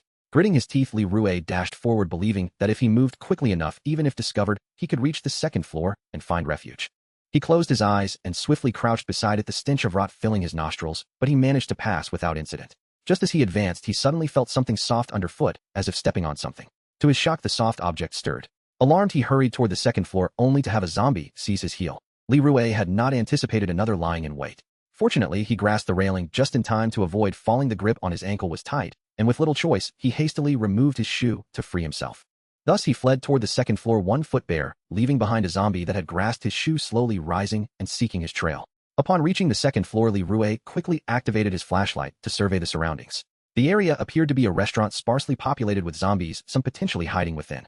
He exhaled deeply in relief, then turned to see the zombies from the stairwell emerging behind him. He needed to find a hiding place to shake them off. Noticing that the Western restaurant beside him was devoid of zombies, he made his way there for temporary refuge. Cautiously, he entered, discovering decaying food on the tables, emanating a musty odor. Venturing into the kitchen and finding it empty, Li Rue could finally relax his anxious heart. He quickly secured the door and barricaded it with nearby tables and chairs, then began searching the kitchen for anything edible. He discovered a few raw steaks in the freezer alongside some wilted vegetables and red wine, but little else. He was unsure how long the power had been out, and the steaks' edibility was uncertain. Sniffing them for any foul odor, he found none and decided to risk consuming them raw, suppressing his urge to vomit as he swallowed the strong-tasting meat. A large gulp of red wine helped alleviate his discomfort. After satisfying his hunger, he allowed himself a moment of relaxation, planning to rest before seeking a pair of shoes. Having one bare foot made him vulnerable to injury. He also intended to inspect his backpack for anything useful. Inside, he found a long bundle of rope and a hammer. The rope was essential for a clever plan he had previously contemplated, but had not executed due to environmental constraints to construct a snare trap using the rope and some wooden boards. If the rope were sturdy enough, it could effectively lure zombies and significantly reduce danger. The method for creating traps had not escaped his memory, as he recalled his father occasionally taking him into the mountains to catch field mice and wild rabbits during his childhood. Each time the neighbor Shunzi saw him and his father preparing for such outings, he would cling to them, hoping to tag along and scavenge the spoils. Li Rue had found him insufferable, deeming him a friend in name only, driven by his insatiable greed. He had once sought to play a prank on Shunzi during one such rabbit hunt in the dense woods. Li Rue fashioned a crude trap from rough hemp rope, pilfered an egg from home for bait, and selected a resilient branch to lure his quarry. The plan was a success, and upon seeing Li Rue, Shunzi erupted in curses, sending birds fluttering from the trees. Infuriated, Li Rue feigned departure, leading his father away to avoid detection. They returned with a bountiful catch, forgetting the incident entirely, while Shunzi spent an entire night ensnared alone in the wilderness. The following day, Shunzi's parents, furious, sought out Li Rue's family. At that time, he was too ashamed to face his father, hiding in his room and listening to his father plead for forgiveness, while the other party persisted for days until the matter was hastily settled. Throughout this ordeal, his father never uttered a harsh word against Li Rue. He could never forget the complex, silent gaze his father cast upon him then. Even a decade later, he recalled vividly how deeply his father loved him. This profound memory of trap-making remained etched in his mind. As he prepared to rise from his brief respite, a sudden dizziness overcame him. Li Rue had not anticipated the strong aftereffects of the wine. He lacked the strength to stand, and after a few futile attempts collapsed onto the floor, succumbing to slumber. Meanwhile, the number of zombies outside the restaurant steadily increased, pressing against the door. Li Rue 被一阵刺耳的声音惊醒，昏昏沉沉的从地上爬起。丧尸的哀嚎与外面joy被踢丧的声音使他瞬间清醒。他顾不得只穿着一只鞋，拿起手电筒查看。这个令他心脏几乎骤停。原本被joy藏住的门口，此刻已被丧尸踢开，散落一旁。无数丧尸暂停，在扫定片刻，他们便会来到他的面前。李瑞如同热锅上的蚂蚁，整个后厨是一个封闭的空间，出口被这一群丧尸封堵，他根本无处可逃。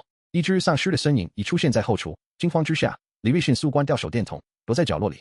再过片刻，数不清的丧尸将蜂拥而入，迟早会发现他。密集的数量使得他根本无法藏身于黑暗之中，而这些丧尸又极其敏锐。此时，李瑞心中懊悔，他更能令他知道，现在风突然，他灵光一现，决定爬到最高的柜子上，试图触碰到天花板。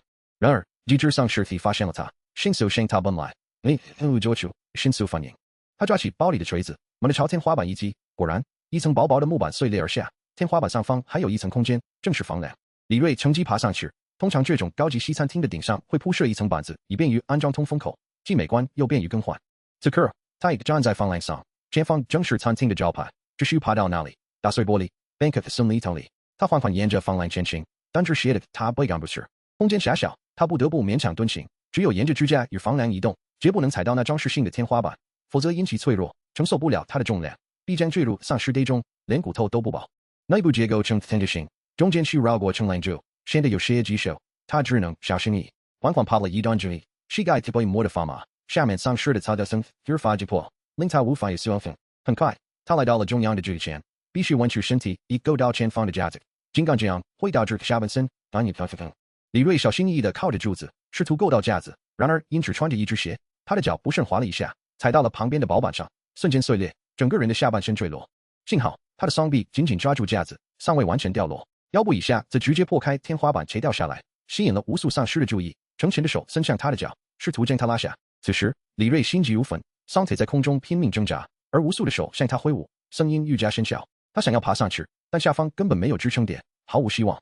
一不小心，他的一只脚被抓住，丧尸用力拉扯，身体逐渐下沉。不久，丧尸已完全牢牢抓住他的脚，缓缓向下拉，身体下沉的愈加明显，快要触及他的胸口。只剩下双手紧握支架，李瑞低头一看，无数狰狞的面孔向他伸出手，露出渴望撕碎他的利齿，仿佛是地狱中的恶鬼在索命。绝望至极，双臂逐渐无力，李瑞感觉自己正在被无数双手拖向深渊，呼吸变得愈发困难。他不能就此死去，还有父母和玲玲在等待他。随着力气的流失，思维变得模糊，他心中升起一丝恐惧，难道真的要被拖下去吗？他的脚已碰到了丧尸的头，在绝望之际，李瑞突然想到可以踩在丧尸的头上借力一跃，或许能够成功。此刻已无时间犹豫，他不顾被抓着的双脚，试着踩在丧尸的头上，竭尽全力猛地一蹬，身体上升了半个身子，但仍有数只手紧紧抓住。他咬紧牙关，依然解开裤腰带，脱掉裤子，鼓起勇气向上挪动，终于成功爬回了房梁，而他仅存的一只鞋子也永远留在了下面。此时，只穿着内裤的李瑞成功爬了上来，生命的代价并不算高。他刚刚逃过一劫，心脏依旧剧烈跳动，从未如此感受到生存的奢侈。下方的西餐厅已被丧尸填满，连一丝缝隙都没有。他想象着还有数只丧尸的头顶着被看，心中不由得感到沉重。李瑞强仍着身体的不适，缓缓向前移动。很快，他到达前方，看到门口也被丧尸围得水泄不通。刚才的动静吸引了这一层的丧尸，他决定趁机寻找离开的机会，前往3楼。李瑞在上面稍作等待，大门口的丧尸迅速进后，迅速跳下，忍住麻木的体，急忙地赶上。幸好门是向外推开的，他不相信丧尸会拉门，所以没有锁上。李瑞迅速离开，手电筒突出照明，丧尸全都被吸引到了西餐厅，他正好可以趁机寻找血书，最好能找到一条裤子或鞋子。穿着内裤，让人感到很这里还有不少餐。在没有丧尸的情况下，他顺利找到了些干面饼和 Steve， 随后便上了3楼。这一层全是服装店，李本想找条裤子和鞋子穿，却没有合适的，都是那种裤子太小，紧绷得让人无法忍受。他不能穿裙子和高跟鞋，这让他感到荒谬。之所以穿那种的经历，那他所幸提升身体，这让李伟感到沮丧。3楼异常安静，转了一圈却没有见到一只丧尸，情况有些不对。很快，李瑞发现了异样，靠边的洗手间过道里围满了丧尸。他拿着手电筒仔细观察，刚照在洗手间门口，发现丧尸全都留在门口。这有什么东西？李瑞心中充满疑惑，见到这般危险，决定先离开。就在他准备离开时，突然传来一道声音：“有人吗？还有人吗？能不能救救我？”声音从洗手间传出，随着呼唤声，耳响，门口的丧尸开始躁动不安，不停地叫喊。Li Rue hastily came to a halt, contemplating a response to the voice, yet fearing it might attract the zombies. In a flash of inspiration, he flicked his flashlight on and off repeatedly. The person inside seemed to comprehend his intent, and indeed the loud cries ceased. Now he needed to devise a plan to divert the zombies at the entrance. It was essential to create a more significant disturbance, so Li Rue sprang into action. The clothing section housed numerous mannequins which he could utilize. He approached a store with a sealed space and neatly arranged the mannequins, binding them with rope. Once everything was set, he could lure the zombies and take refuge outside, pulling the rope to topple the mannequins in a cascade that would ultimately crash into a mirror, generating sufficient noise to attract all the zombies, locking them within. Moreover, the rows of hanging clothes provided ample cover. Li Rue proceeded towards the restroom to draw the zombies away, ensuring he kept his distance, for the zombies here moved with alarming speed. He hurled a sizable shard of glass towards the zombies, the sound echoing throughout the corridor. Li Rue gave them the finger and fled. As anticipated, all the zombies pursued him with remarkable speed. Seeing the horde chase after him, he sprinted desperately to the predetermined turning point, crouching to peer through the gaps in the clothing to pull the rope when the zombies passed. Excellent, they have all come through. With a vigorous tug, the clothing store erupted into a cacophony, successfully diverting them. Seizing the moment, Li Rue swiftly shut and locked the door, executing the plan flawlessly. He exhaled, deeply relieved that this time nothing had gone awry. Next, he would check on that brother who should, as expected, be the person Wang Yuyeo was searching for. Li Rue mused that with 2 of them, dispatching the zombies would be significantly more manageable, enabling the use of a lasso trap, as the environment seemed fitting for such a tactic. However, he felt a tad awkward without pants. Would others perceive him as a pervert? With no choice, he had to find a piece of clothing to drape around his lower half, at least to appear less peculiar. After all, he still had some pride. Soon he arrived at the restroom, but upon attempting to open the door, he discovered it was locked from the inside.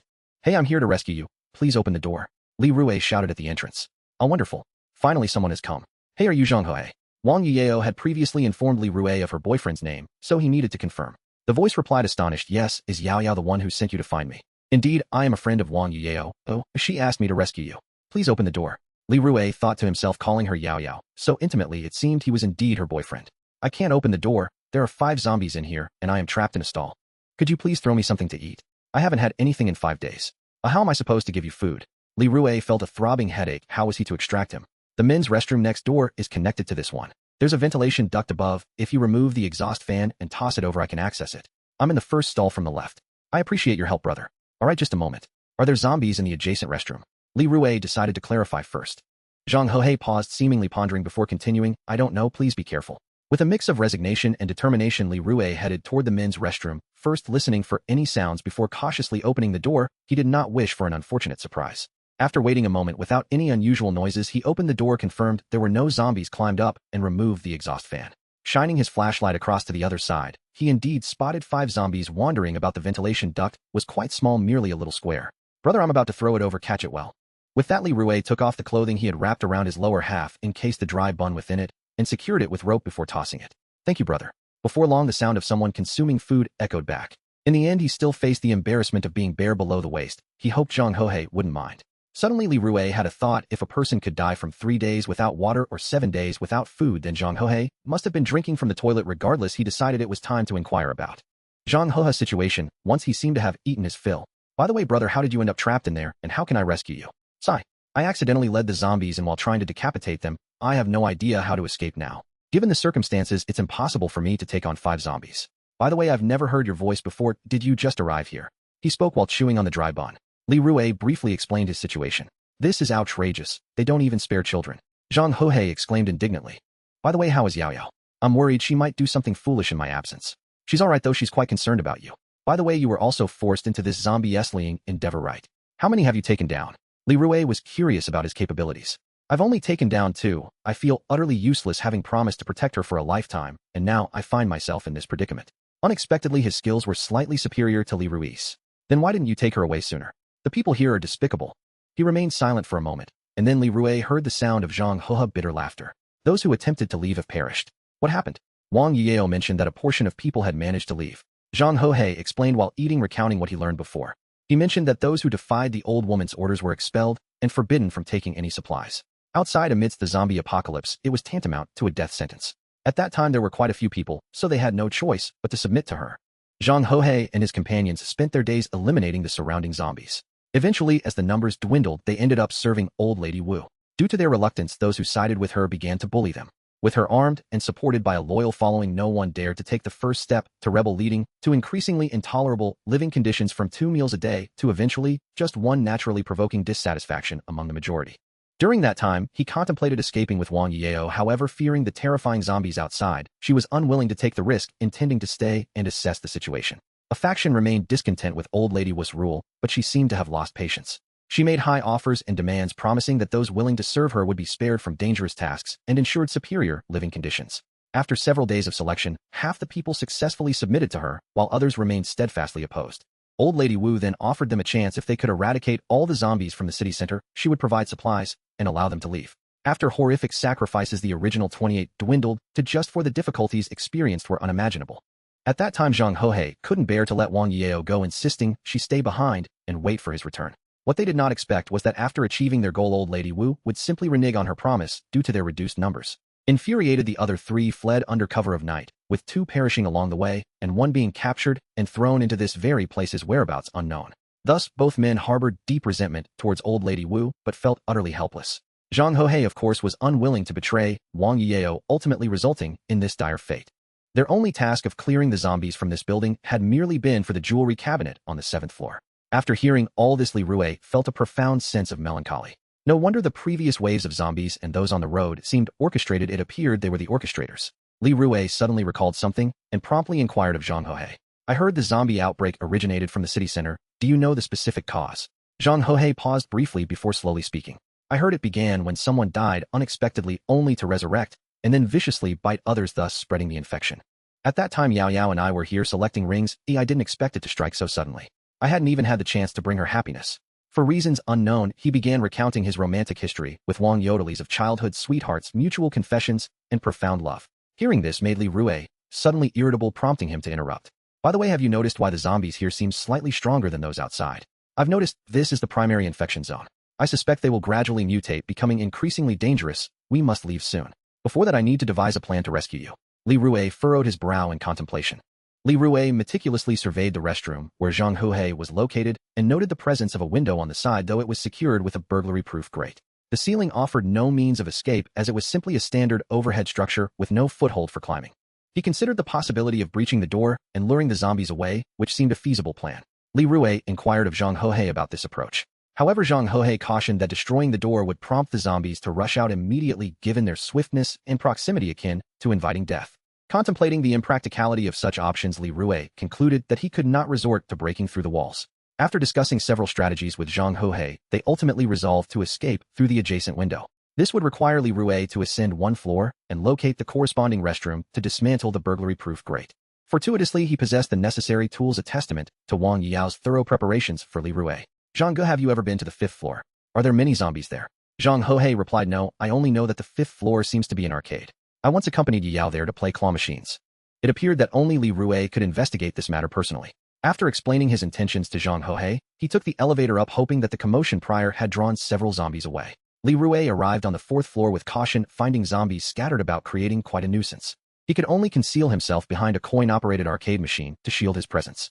To his dismay, he observed that most of the zombies were adolescents and children with only a scant few adults among them. Seeing so many children in such a dreadful state stirred a sense of sympathy for their past predicaments. Li Rui resolved to utilize his usual tactic to attract them all to one location. He should be able to outrun these smaller zombies. Before him was a children's playground encircled by a fence, and he needed to devise a method to corral them together. Thus Li Rui procured a handful of tokens and climbed atop a claw machine, vigorously tossing them to the ground below. The clinking sound of coins resonated throughout the space, drawing nearly all the zombies on this floor towards him, an estimated 20 to 30, most of whom were children. The sight of their small figures huddled together, some missing limbs, and smeared with blood, coupled with their vacant expressions, was chilling. Seizing the opportunity as they gathered, Li Rui leapt down and sprinted toward the playground, endeavoring to lure them all in that direction to facilitate Zhang Hohe's rescue without obstruction. As he ran, he cast a glance behind, surprised to see the little zombies gaining ground on him. They were nearly upon him, their toothy grins unsettling. Li Rui dashed into the playground, followed closely by the throng of small zombies. After making a swift circle inside, he quickly shut the door behind him. Unexpectedly, a few smaller zombies managed to squeeze through the gaps in the fence, disregarding their deformed heads and contorted bodies as they lunged at Li Rui with open mouths. He hastily fled, pondering why they pursued him so relentlessly. His initial sympathy had dissipated. Running indefinitely was not a viable option. He turned to assess the number of zombies trailing him, estimating around 7 or 8. Noticing that the tallest among them barely reached half his height, Li Rui tightened his grip on his knife. Intentionally slowing his pace, he prepared for the first small zombie that lunged at him. Just as it leapt, he swung his knife with precision, severing its body in two, which fell to the ground and continued to writhe. Li Rui found these smaller zombies much easier to dispatch, their bones less resilient. Without time to pause, the others surged towards him. He could handle one, but if two attacked simultaneously, he might be overwhelmed. Gradually increasing the distance, he ran several laps, successfully eliminating 4. However, he began to feel his stamina waning. With 2 remaining, he found himself too exhausted to continue. He had seemingly strained his waist while forcing his way through the ceiling earlier, and the prolonged exertion was causing him discomfort. Realizing he should use his remaining strength to confront them head-on, he took note of the 2 small zombies and resolved not to exhaust himself further. Positioning himself quietly against the wall at an upcoming corner, he listened to their footsteps, judging their approach. As they neared, he extended his foot, successfully tripping them both. Seizing the moment, he struck with his knife, only to find one of the small zombies, undeterred by its severed body, propelling itself towards him, aiming to bite his face. Startled, Li Rui stepped back, failing to decapitate the other. The second zombie seized the opportunity to viciously bite at his bare leg, causing him to stumble and fall. Just as it seemed it would bite him, Li Rui's left hand instinctively grasped the zombie's head, preventing the bite, while he felt its tongue graze his leg. Had he hesitated for just a second longer, he would have been bitten. With a forceful grip, he slammed the small zombie's head against the wall, crushing its fragile skull. Though it continued to struggle, he swiftly rose and used his knife to finish it off, finally feeling at ease. Glancing at the gruesome remnants of the small zombies, he noted they were nearly as short as his thigh, eliciting an inexplicable feeling within him. Li Rui increasingly found himself acclimatizing to this environment, no longer repulsed by the gruesome reality. Seizing the moment while no other zombies were nearby, he quickly severed their heads, leaving him with only 3 more to eliminate. The sight of such small heads felt cruel. Having finally dealt with the zombies on this floor, he could now proceed to rescue Zhang Hohe. Li Rui approached the restroom door, once again inspecting for any lurking zombies inside. He discovered 1 large and 1 small zombie, and promptly devised a plan to divert them. An unexpected complication arose. The small zombie proved much more tenacious than the larger one, and he had to dispatch it before successfully evading. Upon returning to the restroom, Li Rui was utterly exhausted.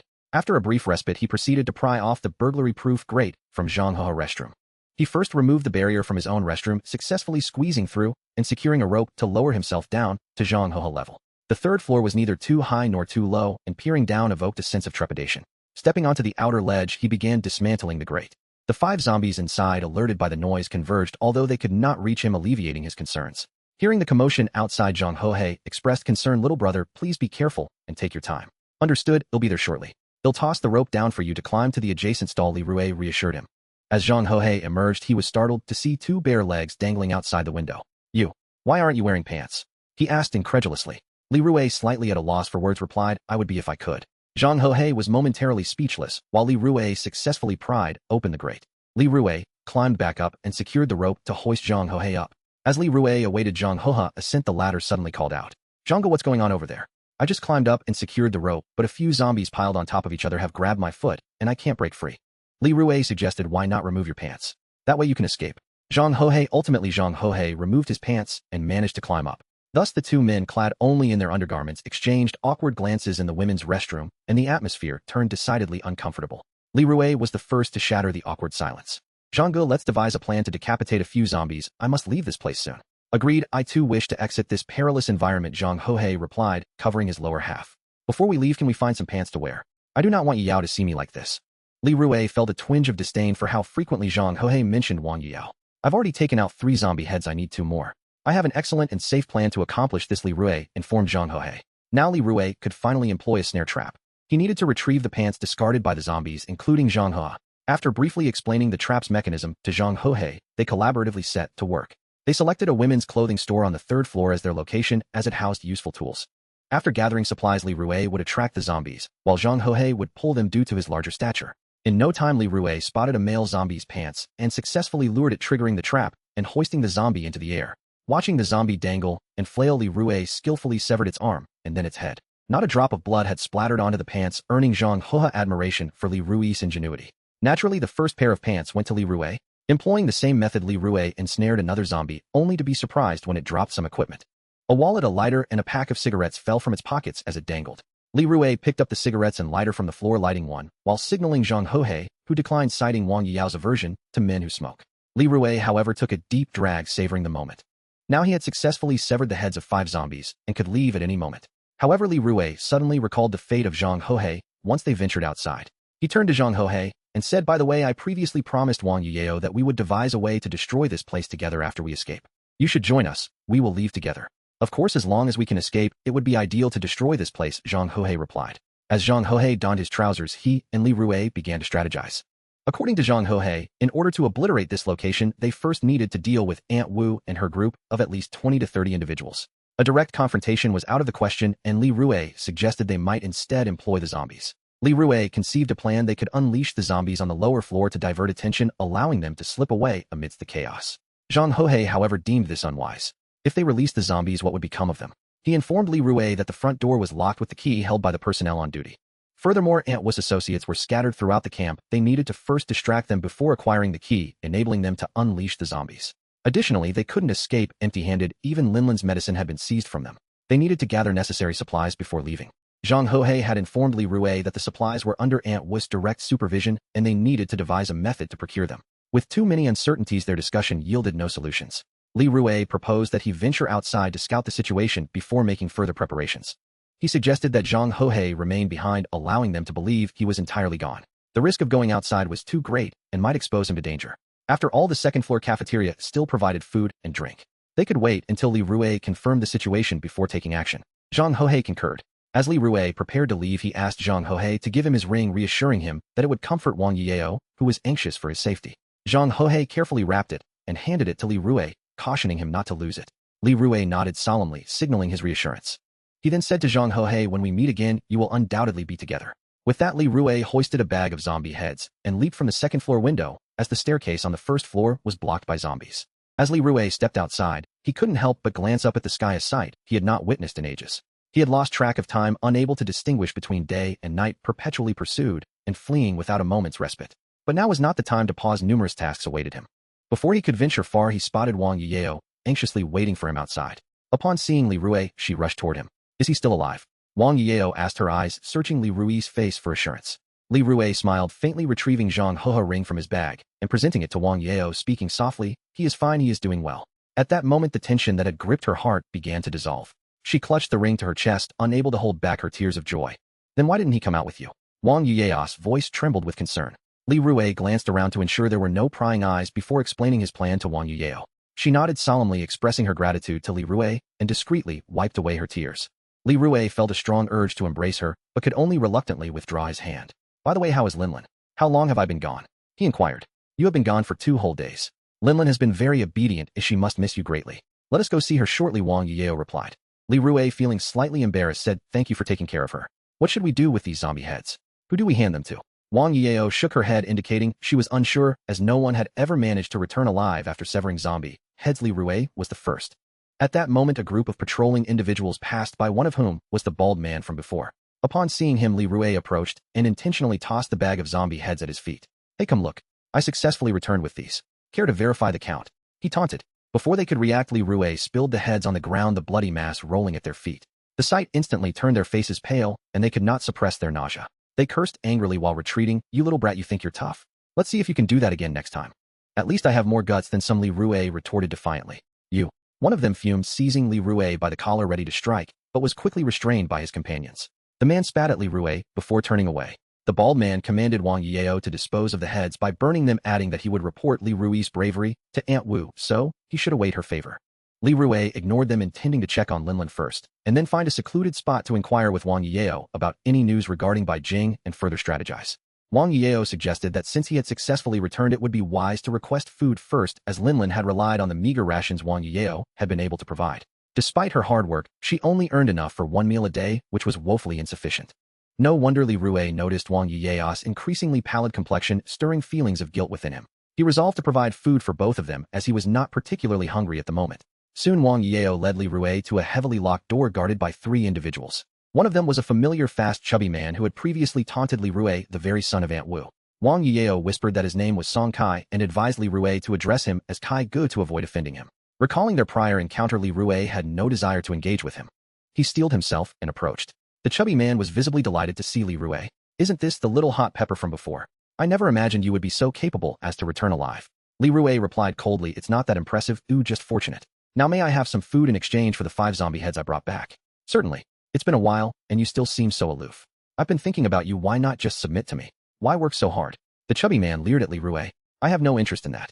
Just hurry and give me the food. Li Rui gritted through his teeth, suppressing the urge to punch him. Wang Yiao, observing the exchange, appeared unfazed, accustomed to such antics.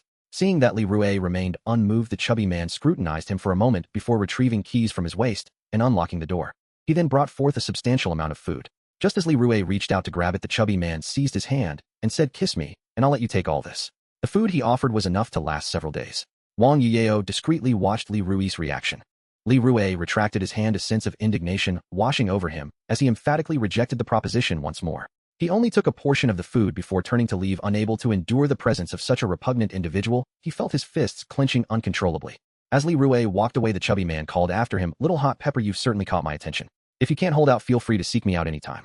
Li Rui arrived alone with food at the place where Lin was, while Wang Yiao had been called away to work and would not be available for a while to discuss matters. He had also informed Li Rui that he could rest in her room. When he went over, he found Lin curled up in a corner fast asleep. After not seeing Lin for several days, it was evident that she had lost considerable weight. If Bai Jing saw her, she would certainly be heartbroken. Li Rui could only pick up a blanket nearby and cover her gently. Taking advantage of the moment, Li Rui decided to tidy himself up. The water supply had not been cut off yet, but it was cold. He was covered in dirt and reeked of blood. If Lin saw him in such a state, she would surely be startled. There were several pieces of clothing belonging to Hu Hai in Wang Yiao's room. Borrowing a few of them would likely not be an issue. Once he had everything sorted, he took a moment to rest until Wang Yiao returned. During this time, Lin woke up and immediately clung to Li Rui, not letting go. You finally returned. Come and eat something. Li Rui arranged the remaining food while waiting for Wang Yiao, as Lin had made quite a mess eating. Thank you, Wang Yiao said without hesitation, diving into the food. After Wang Yiao had eaten a fair amount, Li Rui began to inquire about Bai Jing. Have you found out where my friend might be after observing for the past few days? Wang Yiao's expression turned serious. Your friend is probably in Aunt Wu's room. What? Li Rui was taken aback. He had not paid much attention when he visited Aunt Wu's place. Upon reflection, there indeed were several rooms inside. Wang Yiao continued, I noticed that every time an extra portion of food was prepared, it wasn't delivered elsewhere.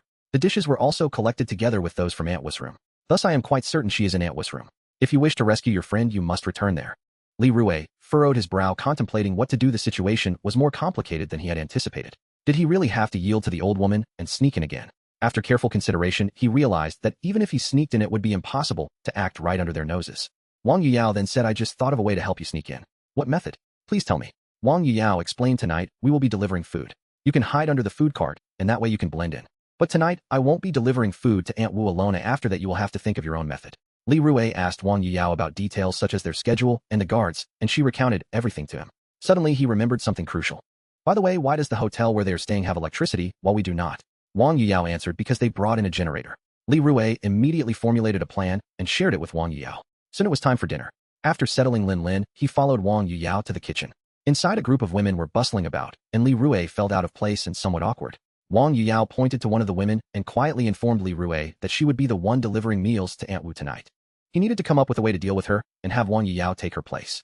The reason he couldn't just approach her directly was that Wang Yiyao had a poor relationship with her.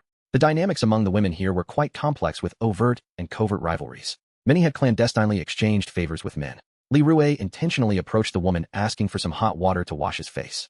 Seizing the opportunity, he poured an entire basin of water over her, leaving her soaked.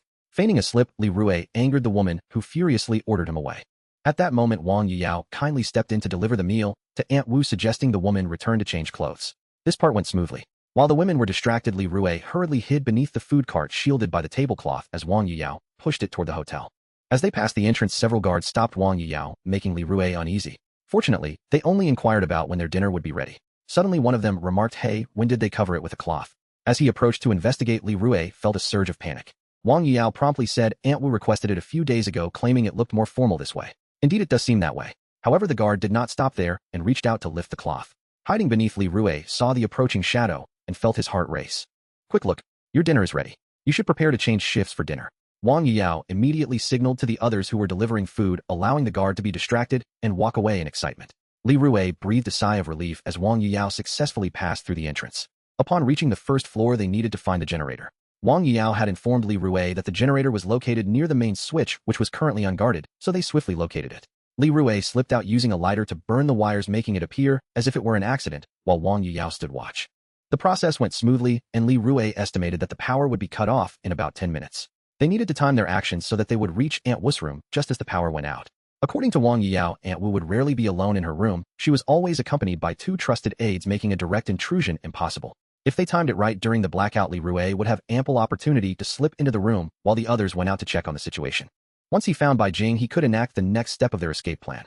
This was the entire sequence that Li Rui envisioned. After sabotaging the generator, Li Rui continued to hide beneath the food cart as Wang Yiyao pushed it into the elevator to the second floor. Wang Yiyao deliberately moved slowly, timing their arrival at Aunt Wu's door to coincide with the power outage. Unexpectedly, a few individuals appeared in the corridor. Seeing Wang Yiyao dawdling, they urged her to hurry along. According to their plan, there shouldn't have been anyone around at this time, since everyone was at dinner.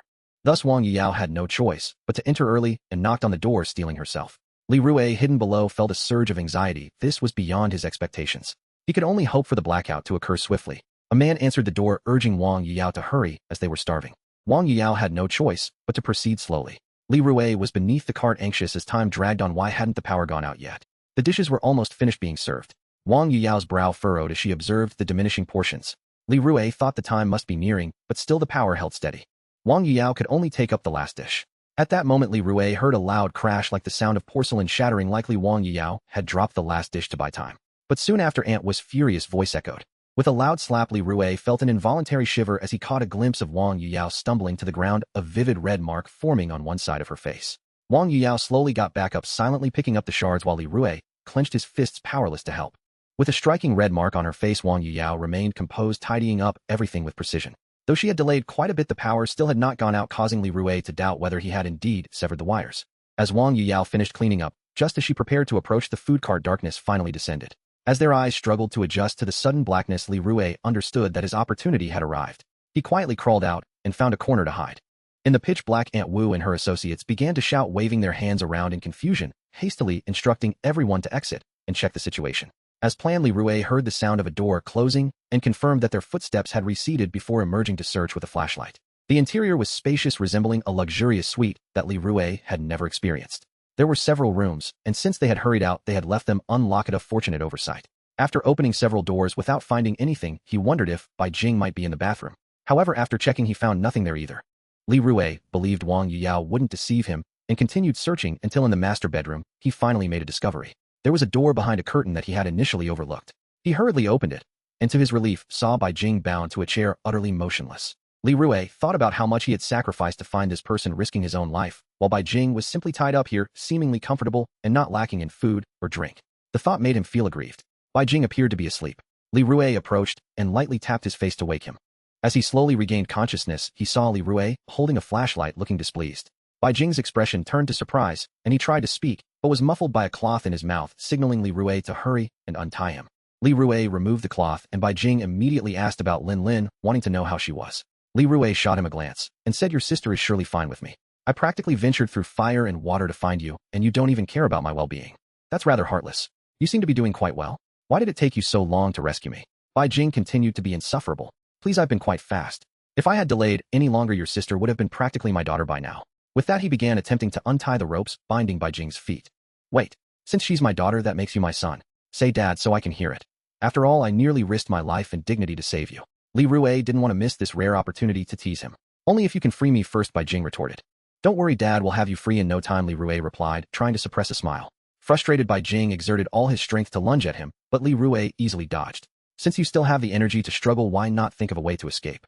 As he spoke, Li Rui managed to loosen the ropes around Bai Jing's feet. "If I could escape, would I need your help?" "Hurry, get on with it," Bai Jing kicked Li Rui in annoyance. Seeing Bai Jing gradually loosen, Li Rui dared not act rashly. "Why not just submit to that old woman? It would save you from this suffering. She seems quite fond of you, and I could have it easier." Li Rui untied the collar chain around Bai Jing's neck, leaving only the handcuffs. "That's out of the question. Once I get out, I will definitely kill her," Bai Jing said through gritted teeth. Li Rui noticed the bloodied marks on Bai Jing's wrists and the welts on his body. Clearly, he hadn't been treated well either. "Young man, don't be so impulsive. You don't even know how good Aunt Wu can be. You might save yourself 20 years of effort." The handcuffs were difficult to break. Li Rui pulled out a pair of pliers and a small knife to try them, but he hadn't brought many tools, just some small items. Bai Jing scoffed and said, "Then why not just submit to her? It sounds easy enough. It's simply because you are more handsome than I am. How could I possibly break these handcuffs?" Li Rui's tools were utterly ineffective against the cuffs. "Why are you so useless? Just smash them," Bai Jing suggested. "Are you sure? What if I accidentally hit your hand? Will you blame me?" Bai Jing looked at him incredulously, urging him to hurry. Li Rui tried numerous methods, but still had no success, sweating profusely as he worked without ever striking Bai Jing's hands. Having wasted considerable time, he gazed at the exceptionally sturdy handcuffs and suddenly remembered something. These handcuffs are generally impossible to break. They are specifically designed for restraining criminals. "Do you know where the key is?" Bai Jing thought for a moment and said, "It seems to be with that old woman." Upon hearing this answer, Li Rui felt as if all the color drained from his face. He almost gave up and told Bai Jing, "You might as well submit to her and escape while you can. I truly can't go on any longer." Bai Jing hesitated for a moment before suggesting, "Then just cut off one of my hands. That way I can leave here." "What? Are you out of your mind?" Li Rui stared at Bai Jing in shock, but Bai Jing's serious expression made it clear he was serious. If the handcuffs weren't removed, Bai Jing would remain trapped as they had been cuffed behind his back and attached to the chair, which was made of iron. "Fine, I will do my best to get you that key, and then I will be the one to submit to her." Li Rui gazed at Bai Jing helplessly, internally lamenting how this guy was utterly unyielding, always finding ways to trouble him. Finally, he tied Bai Jing back up, restoring him to his original position. Bai Jing looked confused. "Let today be as if I never came. Once I obtain the key, I will return to rescue you properly. You just need to hold on for a bit longer." Li Rui collected his things, preparing to leave. Bai Jing opened his mouth to say something, but ultimately only cautioned him to be careful. Just as Li Rui left that room and entered the bedroom, he was taken aback when the lights suddenly came on. He hadn't expected them to repair the generator so quickly. Li Rui had to leave immediately. As he reached the door, he heard footsteps approaching outside. With no alternative, he had to find a hiding spot.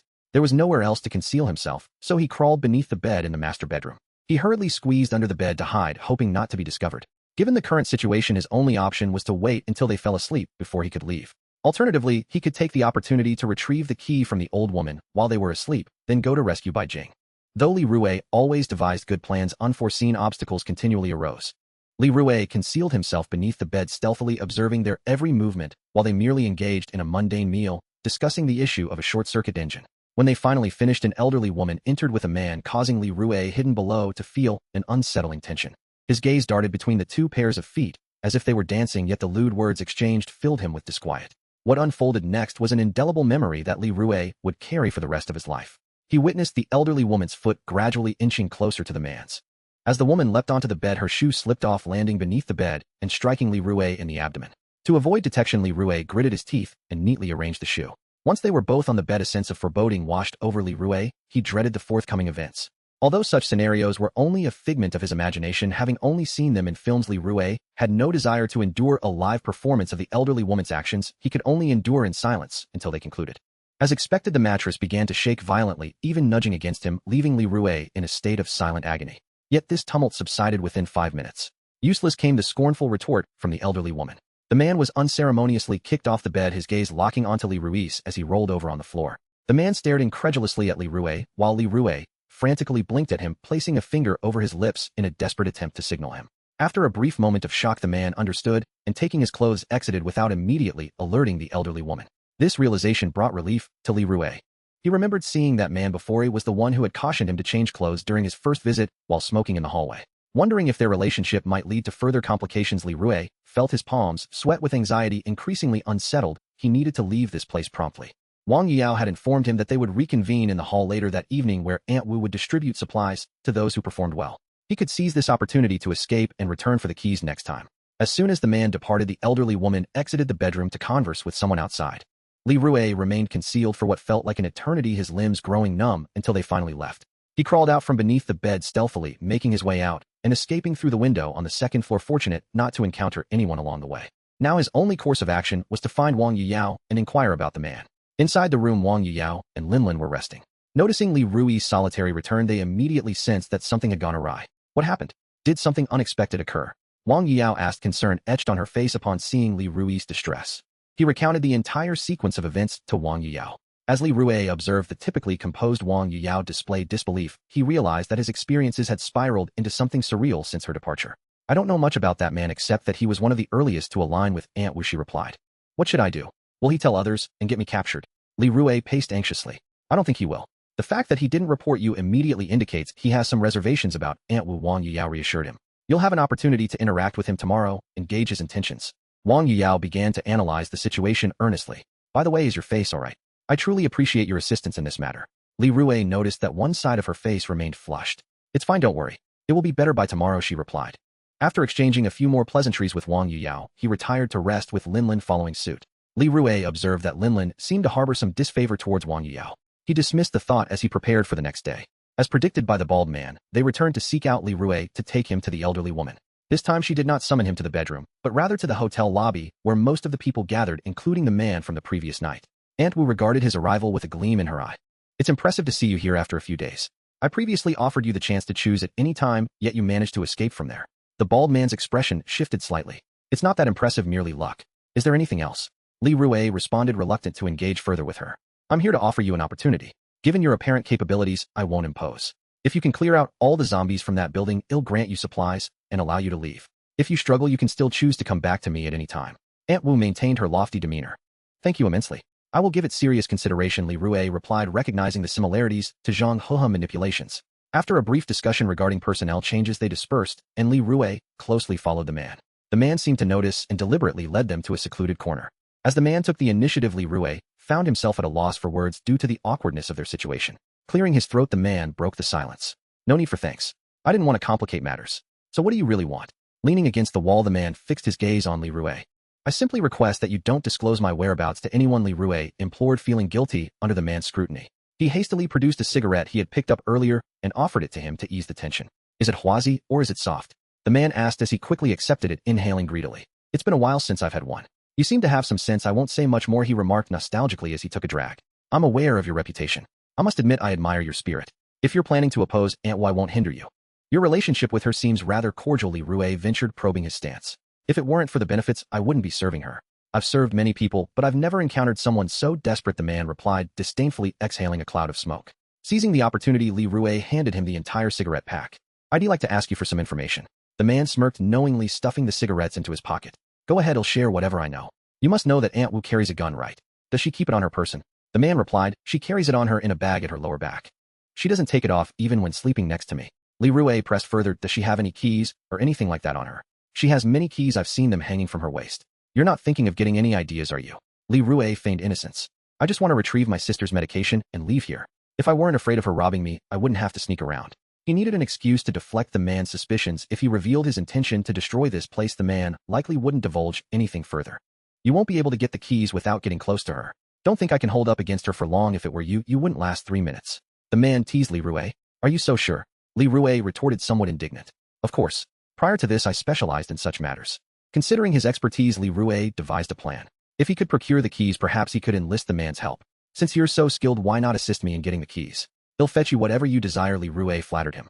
I won't risk myself for such a dangerous task. You have nothing worthwhile to offer. I can provide anything you want. That building has plenty of valuable items.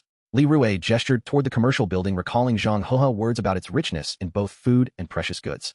Can you really move about freely in that building? The man scrutinized Li Rue skeptically. I just retrieved that pack of cigarettes from there, Li Rue replied confidently. If you can pull that off, I might even manage to get your underwear. The man chuckled, extinguishing the cigarette. But I need my wallet that I dropped in that building, and I want to leave. If I remain here any longer, I fear I might die in bed, Li Rue affirmed, promising he would find a way to escape. He was puzzled and inquired why the man wanted his wallet instead of supplies. The man explained that without his wallet he couldn't obtain the keys, as it contained delayed action medication he needed. Without it, he wouldn't last long. The wallet also housed a photograph of the woman he cherished most.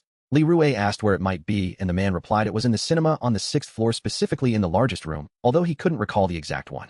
Intrigued, Li Rue wondered how the man had lost his wallet in a cinema and why it contained such medication. The man simply said it was part of his work. Li Rue instantly grasped the implications of his profession. After a brief discussion, they agreed that the wallet needed to be returned before nightfall. Li Rue then prepared for his mission, explaining the situation to Wang Yiyao before heading directly to the commercial building. Upon arriving at the entrance, he didn't go inside, but rather circled to a side window where a rope was tied.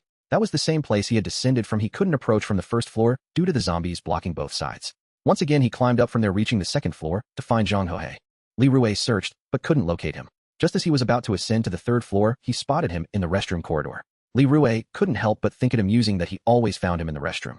He explained the entire situation to Zhang He. Together they set off to the 6th floor to find the wallet. Just as they were about to leave, Zhang He suddenly grabbed Li Rue. Why are you wearing my clothes? Change out of them. Come on, don't be so stingy.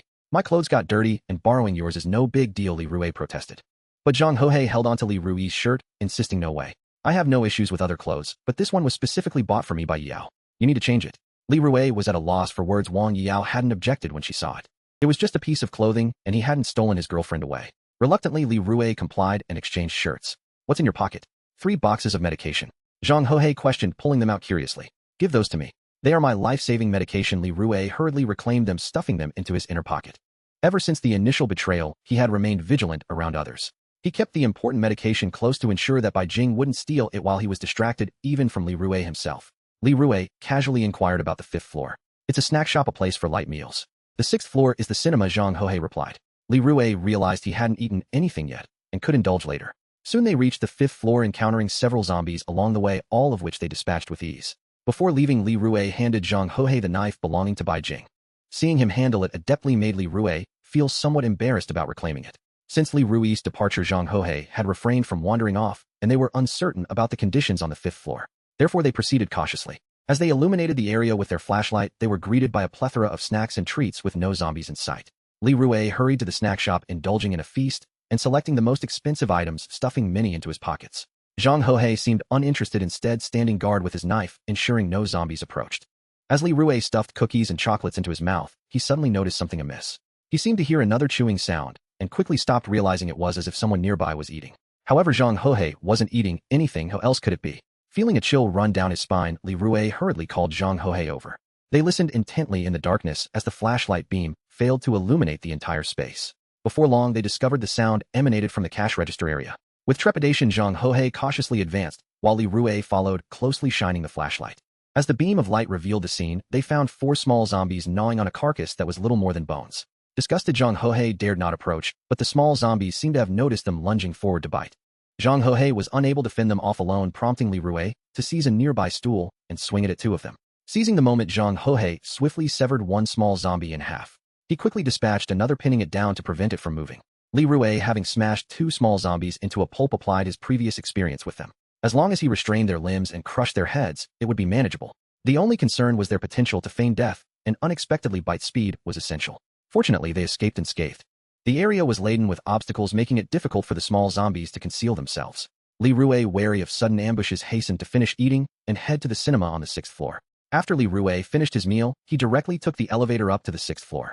Though zombies lurked there, their cooperation made it manageable. Li Rue wielded a metal rod as thick as his arm, tasked with holding off the zombies, while Zhang He handled the cutting. As long as they weren't overwhelmed, a few wouldn't pose much trouble. Thus they successfully reached the 6th floor.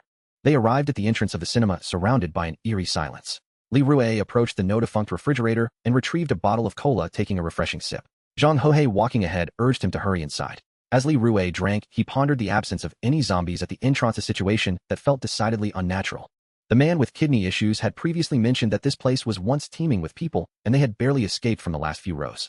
After finishing his drink, Li Rue began to scrutinize the ticketing area, needing to ascertain which screening room they were headed to. According to the man with kidney issues, he had watched a horror film, which made Li Rue appreciate the city's residents for their flair for entertainment. He finally identified the horror films currently showing in rooms EON. This saved them the trouble of searching one by one, which would be both perilous and cumbersome. After explaining the intended screening room to Zhang Hohe, the two ventured toward the ominous darkness of the cinema. Inside, it was far darker than outside. Even with a flashlight, visibility was severely limited. The pair remained close together, ever wary of their surroundings. Fortunately, they encountered no anomalies in the aisles as they passed by room, quickly arriving at room. Just as Zhang Hohe was about to approach, Li Rue urgently pulled him back, whispering that there seemed to be a shadow by the door. In the suffocating darkness, it was nearly impossible to discern anything without close inspection. They cautiously moved closer, confirming that there were no other zombies nearby, and swiftly dealt with the one present. They controlled their volume carefully, not wanting to attract the attention of any lurking zombies. Who knows how many might be in the vicinity. Then they gently pushed open the door to room and stepped inside. Li Rue led the way with the flashlight, scanning the rows of seats and discovering numerous zombies, all staring blankly at the empty screen. He found it hard to believe the bizarre sight before him and felt a surge of anxiety. Based on Li Rue's observations, zombies typically aimlessly wandered. They would not behave like the living glued to a film, nor would they sit in such an orderly fashion. He motioned to Zhang Hohe to tread carefully, and inside they dared not utter a word, fearing the disturbance of the massive horde of zombies. Li Rue crouched down, sweeping the flashlight across the back rows of seats, finding no wallets or other belongings. Just as he finished his sweep, the beam inadvertently illuminated a zombie's face for about 3 seconds. The zombie jerked its stiff head and lunged toward the light source, startling the nearby zombies, who then surged toward the pair in a chain reaction. Li Rue acted swiftly, extinguishing the flashlight and pulling Zhang Hohe toward the exit. He surmised that the darkness heightened the zombie's sensitivity to light, presenting a significant problem. Fortunately, Li Rue remembered the route they had taken in the dark, and after navigating through the straight path, they successfully escaped and dared to turn on the flashlight again. Room was confirmed to be unsafe, leaving only room ahead. Li Rue prayed that room would be better. Venturing deeper could lead to even greater complications. At this point, turning on the flashlight was a gamble fraught with unknown risks. The two continued forward, carefully avoiding a few zombies they encountered, as opening the flashlight might attract others. In the darkness, Zhang Hohe led the way while Li Rue followed, occasionally illuminating their surroundings with the flashlight as he walked behind. Before long, they arrived at room, gently opening the door only to be met by a wave of putrid, rotting odors. They quickly covered their noses from the overwhelming stench. Feeling along the wall, they quietly entered, rapidly turning on the flashlight for a brief moment before shutting it off. Even a fleeting glance was enough to horrify Li Rue. The room was filled with decaying corpses, motionless in their seats, staring vacantly at the blank screen. He could hear Zhang Hohe gagging beside him. Unsure if the zombies would stir, Li Rue noted that these corpses were in a much worse state than those in room. They reeked of decay. With no other choice, he continued to search the back rows with the flashlight, hoping to find any abandoned belongings. He had to be quick, ensuring not to shine the light directly on the zombies. It seemed Li Rue had made a discovery. On the last row of seats lay an object that appeared to be a bag. Exchanging glances with Zhang Hohe, who shook his head, it was decided that Li Rue would be the one to retrieve it. He handed over the flashlight to Zhang Hohe for guidance, and took the knife for protection. Bending low, he cautiously approached, knowing a zombie was seated in front of the bag. Zhang Hohe illuminated the surroundings every minute, helping Li Rue stay aware of their surroundings. Li Rue carefully maneuvered through the seats, quickly reaching the one behind the zombie. At this moment, he was only 1 seat away from the zombie. The overpowering stench filled his nostrils, making it hard to breathe. He covered his nose with one hand. Reaching out through the gap, he fumbled around until he felt a leathery texture, quickly pulling it out. Once he had the bag, both of them felt a surge of joy and hurried to exit. Staying even a second longer would have suffocated them. As they closed the door behind them, Li Rue gasped for the fresh air, taking almost a minute to recover. Satisfaction washed over him as he opened the bag to inspect its contents, only to be astonished to find it was a woman's purse. After all that effort, it turned out to be a wild goose chase. Frustrated, Li Rue considered tossing it aside, but Zhang Hohe suggested they check for anything useful. Upon opening it, they found a smartphone, a fruit brand that surprisingly still had battery life, along with some cosmetics cache and various identification documents that seemed useless. Li Rue tried the phone, but it was locked. An idea struck him. After glancing at the ID, he attempted a few times using the name and date of birth, and eventually succeeded in unlocking it. It was a reminder not to use birthdays as passwords. Just as Li Rue was about to delve into the phone's contents, Zhang Hohe urged him to search room for the wallet instead. Reluctantly, Li Rue slipped the phone back into his pocket and continued into the deeper darkness. The further they ventured, the more obscured their vision became. There was no choice but to risk turning on the flashlight and pressing on. This time Li Rui took the lead with the flashlight, handing the knife to Zhang Houhe to watch their backs. Just as he was about to say something to Zhang Houhe, a zombie suddenly lunged out of the shadows, aiming directly for him. Startled, Li Rui instinctively reacted, gripping the zombie's neck, while the flashlight clattered to the floor and extinguished itself. Zhang Houhe, taken aback, was caught off guard by the rapid turn of events. Li Rui, where are you? Zhang Houhe searched the darkness with his knife. At that moment, Li Rui was pinned against the wall, grappling with the zombie, which was far stronger than him, and trying to bite down on him. Struggling to speak, he gasped, "Here, just a bit ahead, hurry. I can't hold on much longer." His voice trembled with urgency as the zombie clutched his shoulder tightly, its head thrashing wildly in an attempt to bite. Li Rui gritted his teeth, struggling to maintain his grip, but the overpowering stench was closing and leaving him no room to retreat. "Quickly. I can't take much more." In a critical moment, Zhang Houhe reached the zombie's head from behind, placing the knife against its neck and forcefully severing it. Li Rui finally exhaled in relief, shoving the now-lifeless body away, feeling utterly exhausted. Why was he so unfortunate? They had barely taken a few steps before encountering a zombie with no time to react. Now, without a flashlight, he felt blind, and the two began searching for the lost light source nearby. However, the darkness hindered them, and after a thorough search, they found nothing. The light had vanished. They decided that Li Rui would move ahead, while Zhang Houhe would check behind. Li Rui regretted not bringing two flashlights, resorting to a comprehensive search as he felt his way forward. After a while, Li Rui thought he felt something beneath his hands. The texture was cool and smooth, reminiscent of stockings. As he continued to probe further down, he encountered something leather and pointed, resembling a shoe. Startled, he quickly let go and stepped back several paces. Meanwhile, Zhang Houhe successfully found the flashlight, about to turn it on to gauge their surroundings. Li Rui urgently cautioned, "Don't turn on the flashlight. There's a zombie up ahead." No sooner had he spoken, a chilling presence approached. The sound of high heels clicking on the tiled floor echoed ominously. Tap, tap, tap, tap. The footsteps drew closer to the very spot where Li Rui had just spoken. He held his breath, terrified to make a sound or movement. Should it spring forward again, he feared he wouldn't be as fortunate as before. He sensed the presence drawing near and quietly shifted slightly downward. The tapping sound grew louder, almost within reach, no more than a meter away. Li Rui crouched in the darkness, not daring to exhale, praying fervently not to be discovered. He sensed the creature pause nearby, as if it were extending its hand to search in the dark. Fortunately, since Li Rui was crouched low, it failed to find him and continued moving forward. Tap, tap, tap, until the noise gradually diminished. Once the sounds faded into silence, Li Rui dared to stand up slowly, his legs numb from crouching. Zhang Houhe remained unharmed thanks to Li Rui's warning. Had the flashlight been activated, it would have surely attracted the creature. The two found each other in the dark, quietly deliberating and deciding against turning on the flashlight, opting instead to feel their way along the walls toward room. Li Rui dared not contemplate what other horrors lay in wait within the darkness. It felt as though he was walking a tightrope to save by Jing. The more he thought about it, the angrier he became, imagining how he would seize the opportunity to take advantage once they rescued him. With these thoughts, his fear began to dissipate. As they navigated the wall, time seemed to stretch as they walked without incident until they finally reached room. The flashlight illuminated the entrance, revealing no zombies, allowing them to proceed without hindrance. This was the final room. They had to find something. Li Rui switched off the flashlight and entered alongside Zhang Houhe. Feeling their way, they reached the viewing area, and Li Rui could discern that this auditorium was slightly larger than the previous ones. Once again, he activated the flashlight for a quick scan, gasping at the sight. It was packed to capacity. Every seat was occupied by zombies, all staring vacantly at the blank screen, a sight far more populous than the prior two rooms. If all were to be agitated, their predicament would be dire. A cold sweat trickled down Li Rui's brow, and Zhang Houhe's expression mirrored his unease. With no choice left, they quickly swept the flashlight across the back rows, but the zombies obscured their view of any potential bags. What could they do? Li Rui's mind raced. An idea struck him. Using the smartphone he had found earlier, he could set an alarm to lure the zombies away, allowing them to search for a bag. He retrieved the phone and began setting the alarm, lamenting that he hadn't yet enjoyed the full capabilities of such a modern device. After setting a 5-minute timer, he discreetly placed the phone in the center of the screen, stealthily retreating back. They had to act swiftly. With so many zombies present, any delay could lead to disaster. Seconds ticked by, and Li Rui's anxiety mounted until the alarm rang throughout the auditorium. The nearest zombies were drawn towards the sound, rising from their seats, while a handful remained unfazed, which surprised them. Li Rui eagerly scanned the back rows for any wallets, noticing that the zombies, lured by the noise, were less attentive to the light now. Despite his careful observations, he found nothing, not even on the floor, which only heightened his anxiety. Upon a meticulous second glance, he noted that in the second-to-last row, several zombies remained unenticed by the phone, one of which was seated awkwardly, as if something propped it up. Li Rui's heart sank at the thought of misfortune. He signaled Zhang Houhe to take a look, and after deliberation, they decided to investigate. With so many zombies crowded around the phone, they needed to crawl beneath the seats to reach the bag. Without further discussion, Li Rui took the lead, while Zhang Houhe provided illumination, ready to shatter a nearby fire extinguisher if necessary to distract the zombies. They had no better plan, and thus they proceeded. Li Rui carefully approached the last row of seats, crawling beneath them until he reached the one behind the peculiar zombie, which appeared oddly fresh and odorless.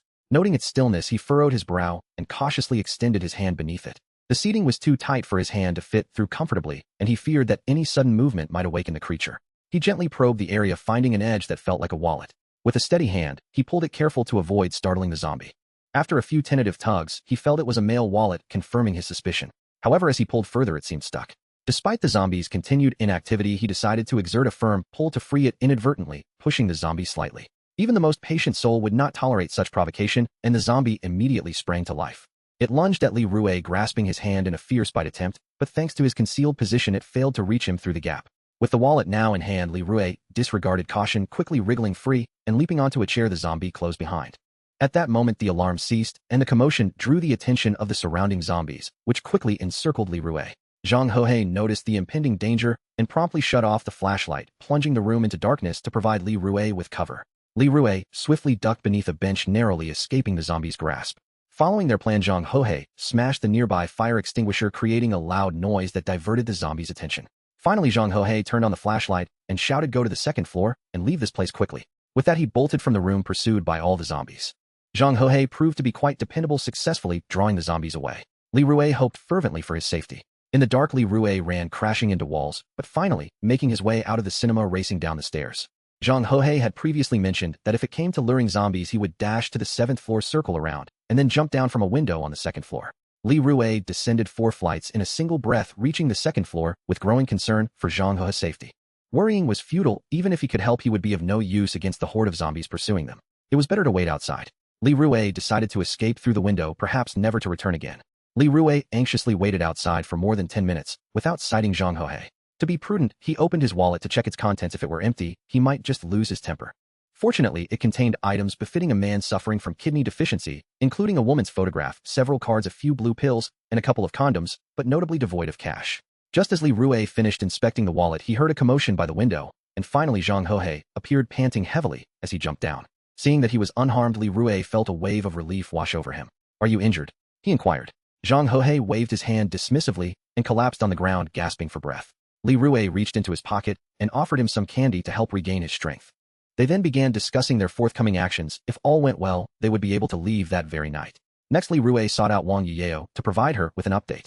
After searching high and low without success, he asked others and learned of her whereabouts. When he finally found her, she was cooking with gas. After explaining the situation to Wang Yiyeo, he headed to meet the man with kidney deficiency to deliver the items. It wasn't long before the man arrived as promised. Upon inspecting the contents, he exclaimed, "Impressive. Let me fetch the keys for you." Li Rui then asked, "Could you also bring the gun?" "Forget about that. The last time I accidentally touched her bag, she scolded me fiercely. Such a large item has nowhere to hide. Keys can easily be concealed in one's underwear."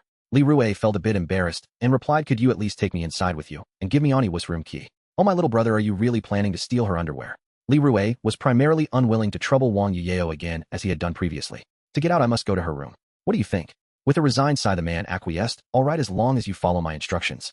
Li Rui assured him he would comply, and the man proceeded to outline the plan. Then, with Li Rui in tow, they made their way to the hotel.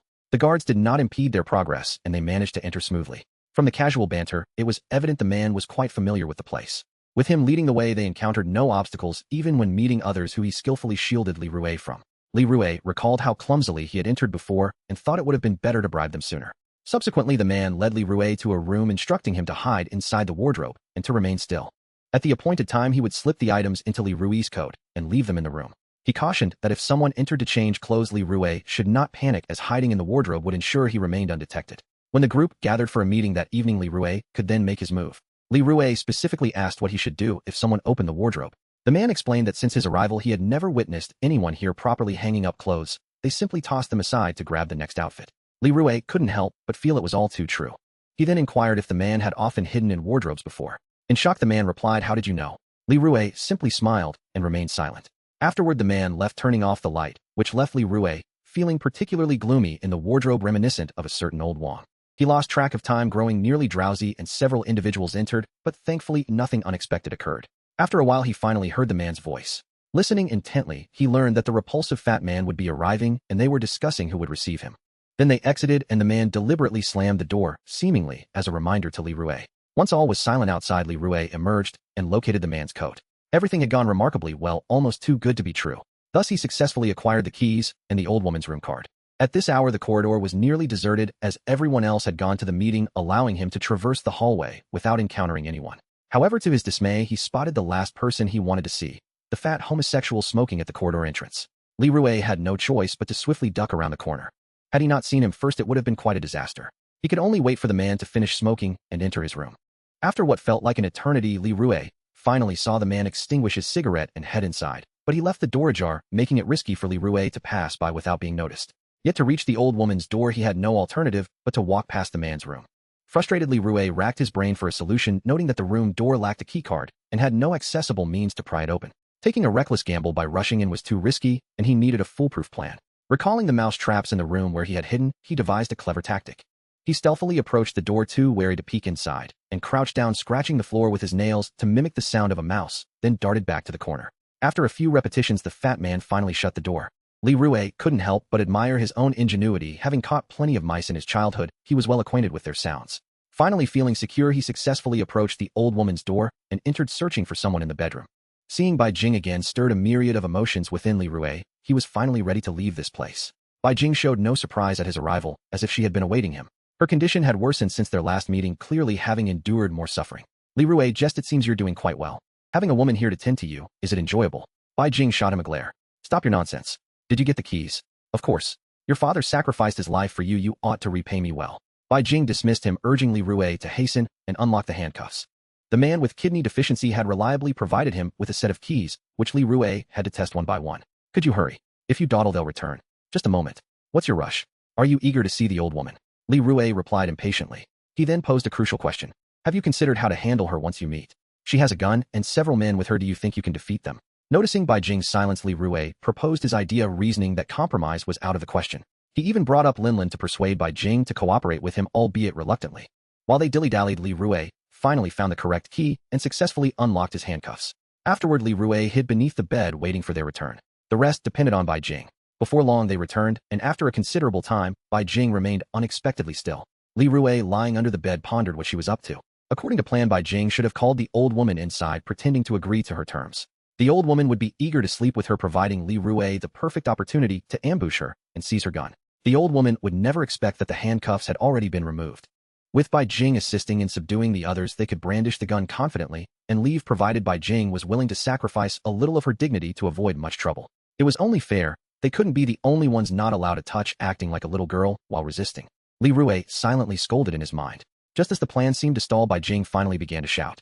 However, Li Rui was taken aback when the old woman entered with 3 men rather than coming alone. The following moment saw the men dragging Bai Jing out, with the old woman leading the way arrogantly toward the living room. Li Rui, hidden below, felt a sense of foreboding as the situation diverged significantly from their plan, leaving him no choice but to wait and observe. "I didn't expect you to come around after such a long time. I was almost losing patience." The old woman lifted Bai Jing's chin, surveying her face with satisfaction. Bai Jing's eyes remained defiant. Seemingly irritated by this expression, the old woman yanked on the chain around Bai Jing's neck, forcing her to look her in the eye. "Weren't you supposed to agree with me? After giving you a bit of ideological education, why do you still appear so unwilling?"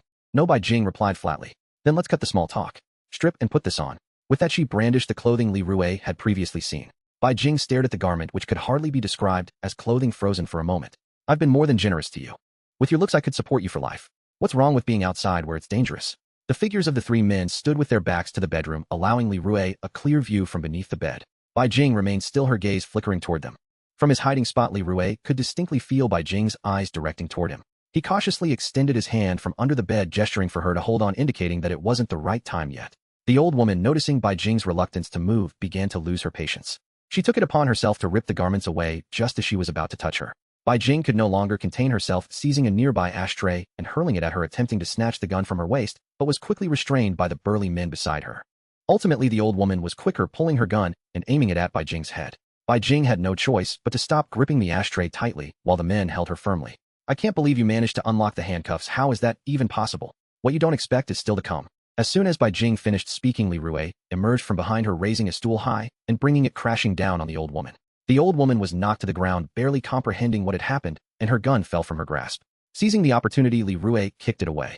"Quick, take care of those 3. Bai Jing, armed only with the ashtray, swiftly dispatched the 3 men. Li Rui promptly picked up the gun from the floor and aimed it at the old woman, who was attempting to rise. Sitting on the floor, the old woman looked at Li Rui and Bai Jing in disbelief.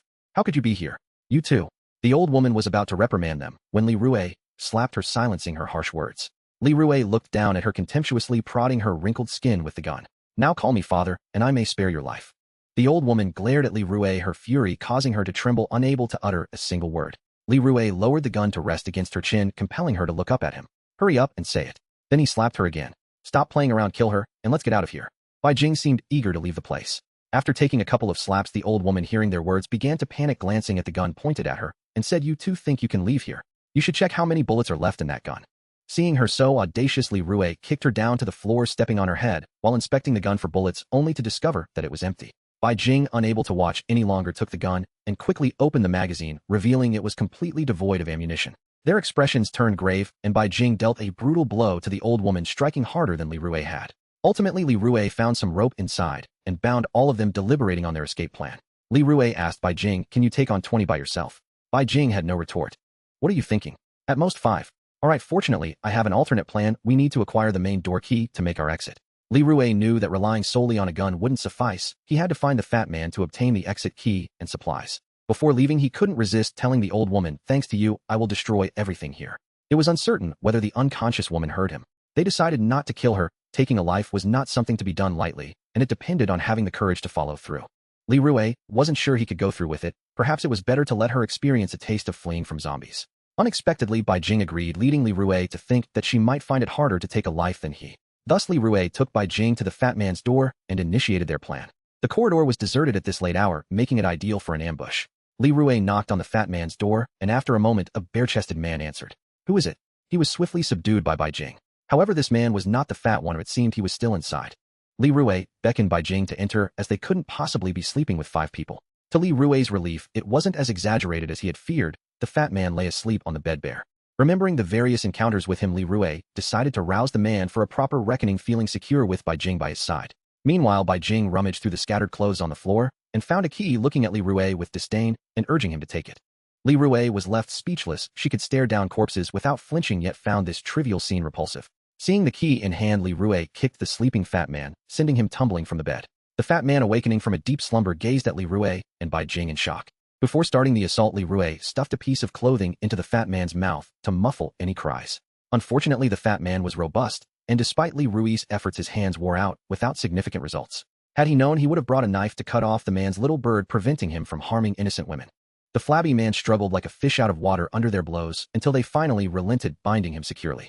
After resolving matters with the corpulent man, Li Rue intended to fulfill his agreement with the man suffering from kidney deficiency. When he found him again, the latter appeared despondent, looking considerably drained. Li Rue informed him that he could prepare to leave, and the man, eyeing the extra presence of Bai Jing, did not inquire further. They planned to venture to the storage location to collect necessary supplies, particularly Linlin's backpack, as every bit of medicine was precious, and they hoped to locate other useful pharmaceuticals. During this time, Bai Jing inquired about Linlin's whereabouts.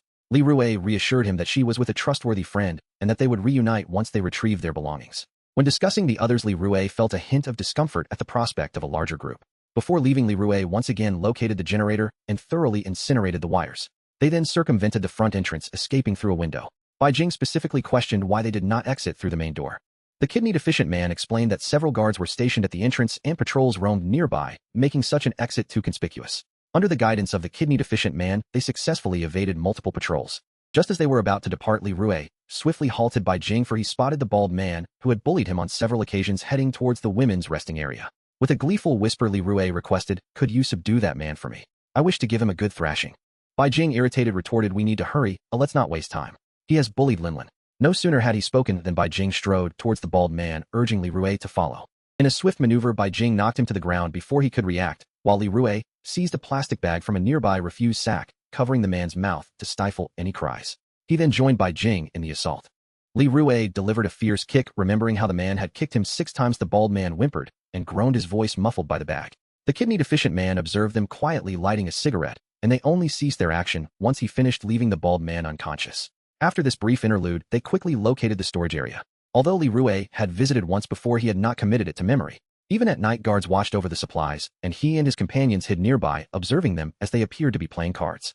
There were only 4 guards, so Bai Jing, having procured a stick from somewhere, stepped forward to deal with them alone. The kidney-deficient man attempted to pull Li Rue into the fray, but Li Rue waved him off, indicating he preferred to watch. While the kidney-deficient man expressed skepticism, Bai Jing swiftly incapacitated the four men, leaving the kidney-deficient man astonished.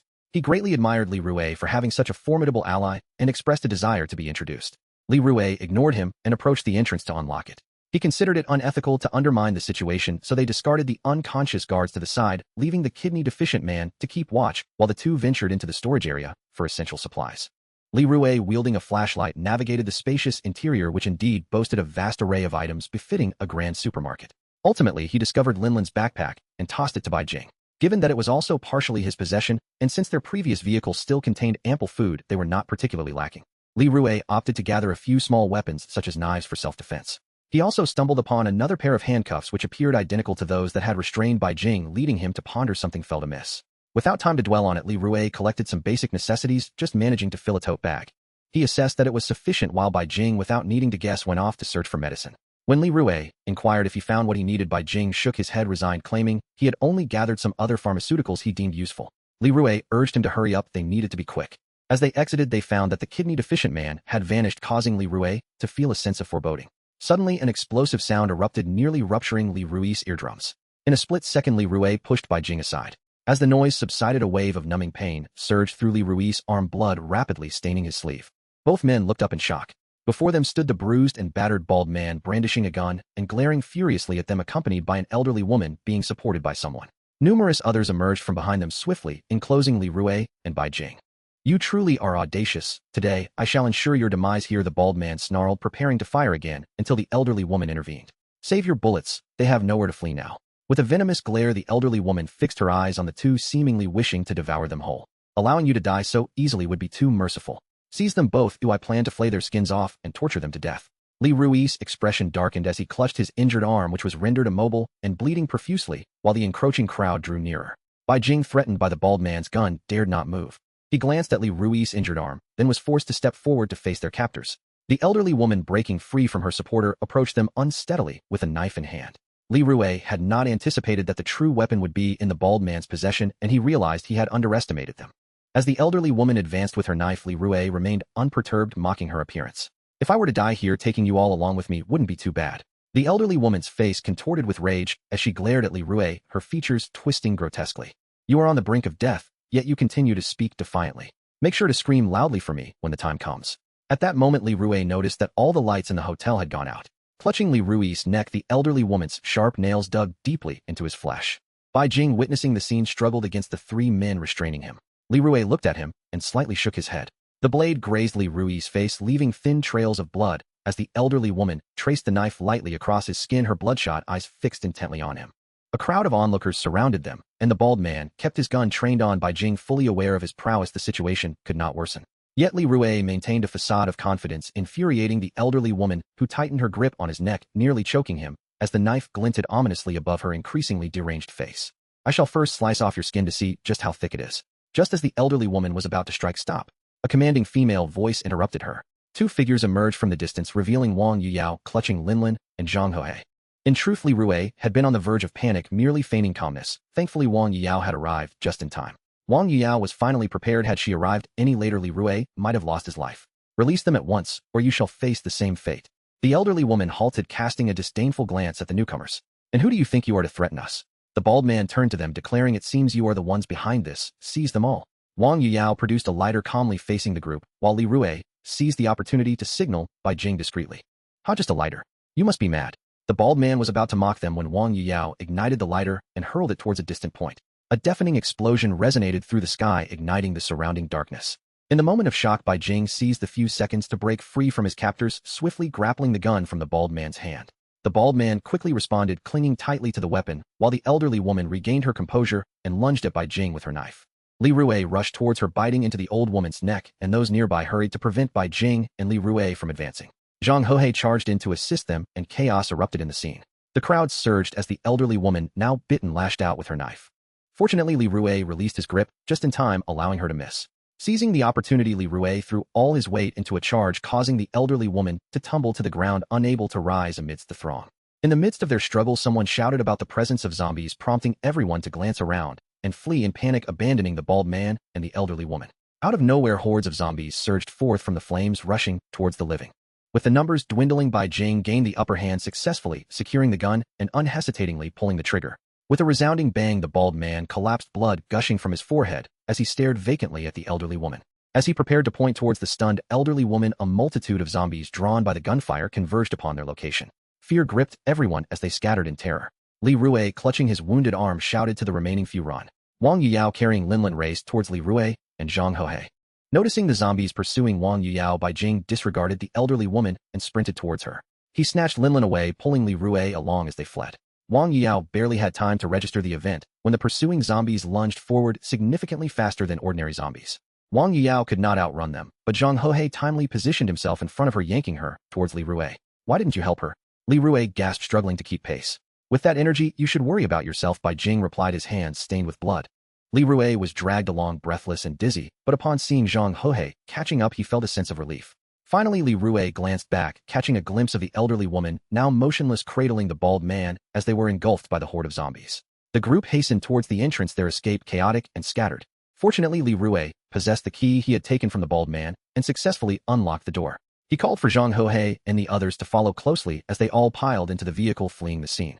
The smoke hung heavy in the air, obscuring the night, as they quickly found the car they had parked nearby. Li Rui instructed Bai Jing to drive through the entrance, maneuvering towards the newly created escape route. Despite the throng of zombies swarming the area, Bai Jing paid no heed and pressed the accelerator, crashing through numerous zombies, causing the windshield to shatter. Seated in the passenger seat, Li Rui clutched the seat tightly, terrified of being hurled from the vehicle, realizing that adrenaline-fueled escapades were nothing compared to this experience, especially as those in the back cowered together in fear. After their thrilling escape, they finally emerged from the city center, and with the group unscathed, Li Rui felt a wave of relief wash over him. Once they had safely distanced themselves, Bai Jing inquired how they had stirred up such a commotion, attracting so many zombies. Li Rui chuckled, attributing their success to everyone's assistance, and the two recounted the events to Bai Jing. Initially, they had planned to lure all the zombies from the office building towards the group, confronting the elderly woman, ensuring their own safety, while generating sufficient noise proved challenging. Eventually, it was Wang Yuyao who suggested using gas, as there was a considerable supply in the kitchen.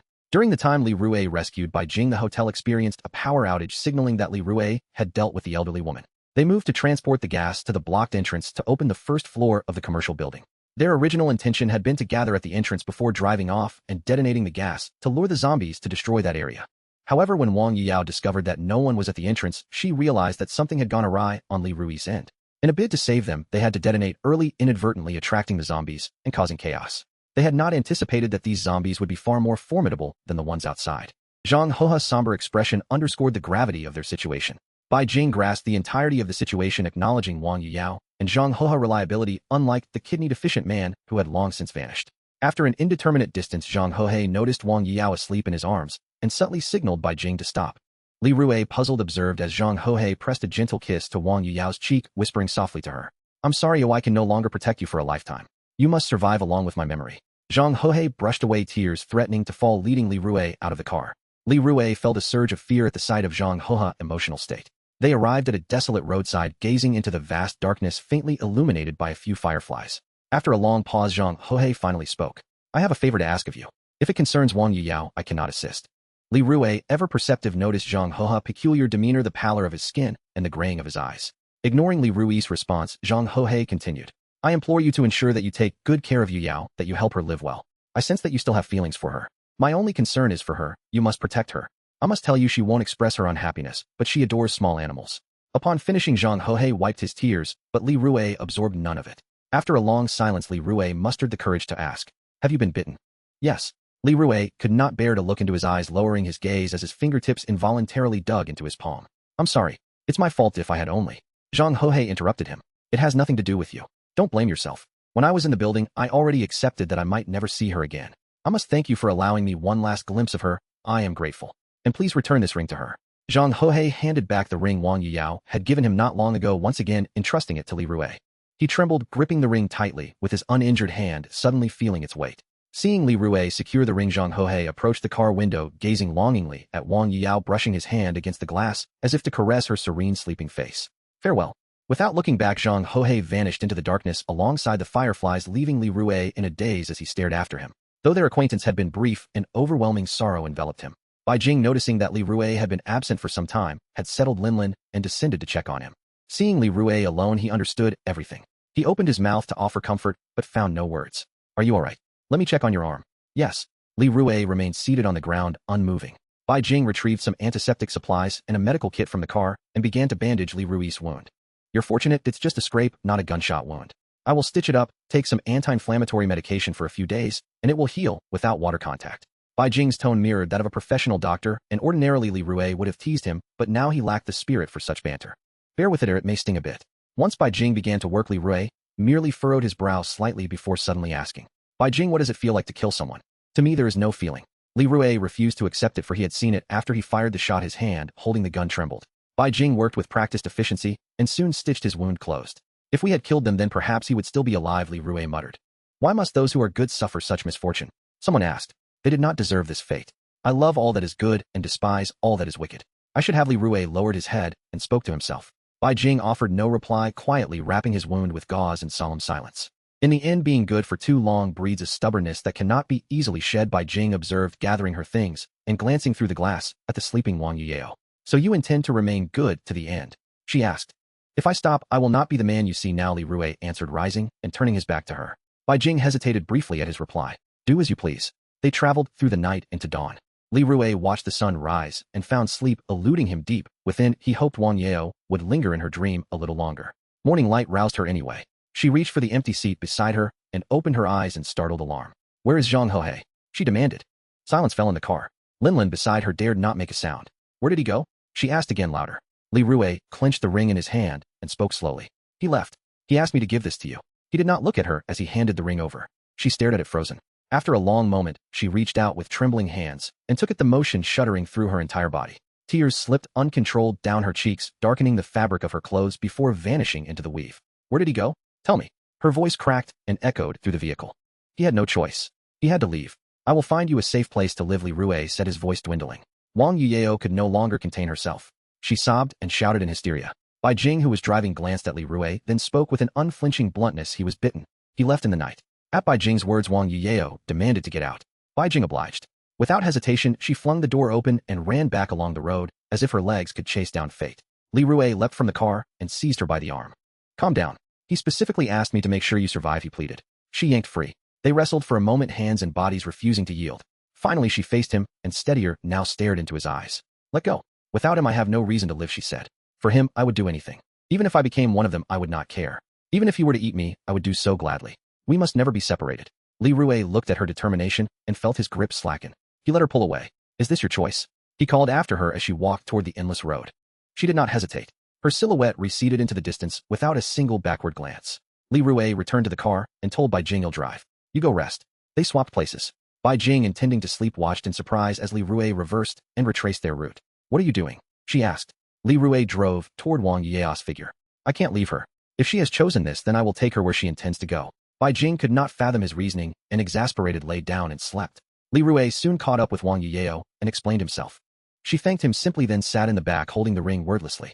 He tried to offer comforting words, but found none that felt true. The car was filled with a heavy, suffocating quiet broken only by the hum of the road. After some time, and by his own reckoning, they had reached the outskirts. Li Rui stopped, confirming they were in a sparse suburban area with scattered buildings. He accompanied Wang Yuyao as she searched briefly. There were only a few aimless walkers nearby. She thanked him once more and told him to leave her be. I will draw the nearby infected into that building. You should go now, she said, indicating a structure where she intended to stay. Li Rui merely moved his dry lips and said goodbye. He respected her decision. He had done his utmost to honor Zhang Hohe's request. Love, after all, is a choice between two people. From a distance, he heard a noise. He glanced back and in a daze saw Wang Yuyao press her hand against the glass of a door, touching something as a mass of dark figures pressed against the other side.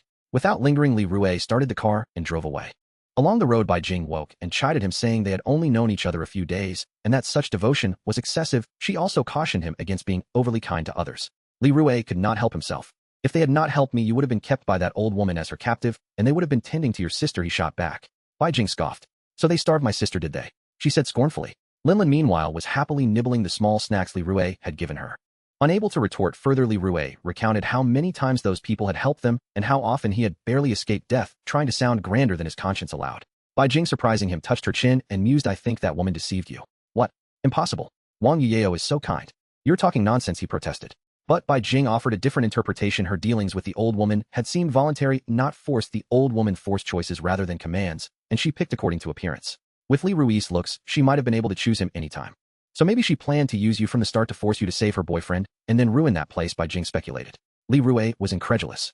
You judge her like that. She did so much for me. How could you think so ill of her? Bai Jing fell silent. Li Rui retorted sharply, think with that walnut of yours. A person who has been sold still counts the money for their seller.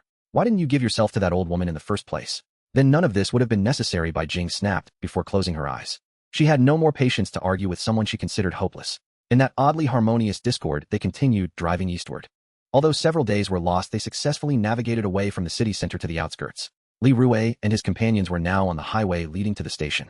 According to Li Rui's prior plans, crossing the highway would bring them to the next city, which was merely a third of their intended journey. After a day and night on the road, while his group took a moment to rest in the vehicle, Li Rui wanted to check if they had strayed from their route, only to discover that his battered phone, having been in use for quite some time, had run out of battery.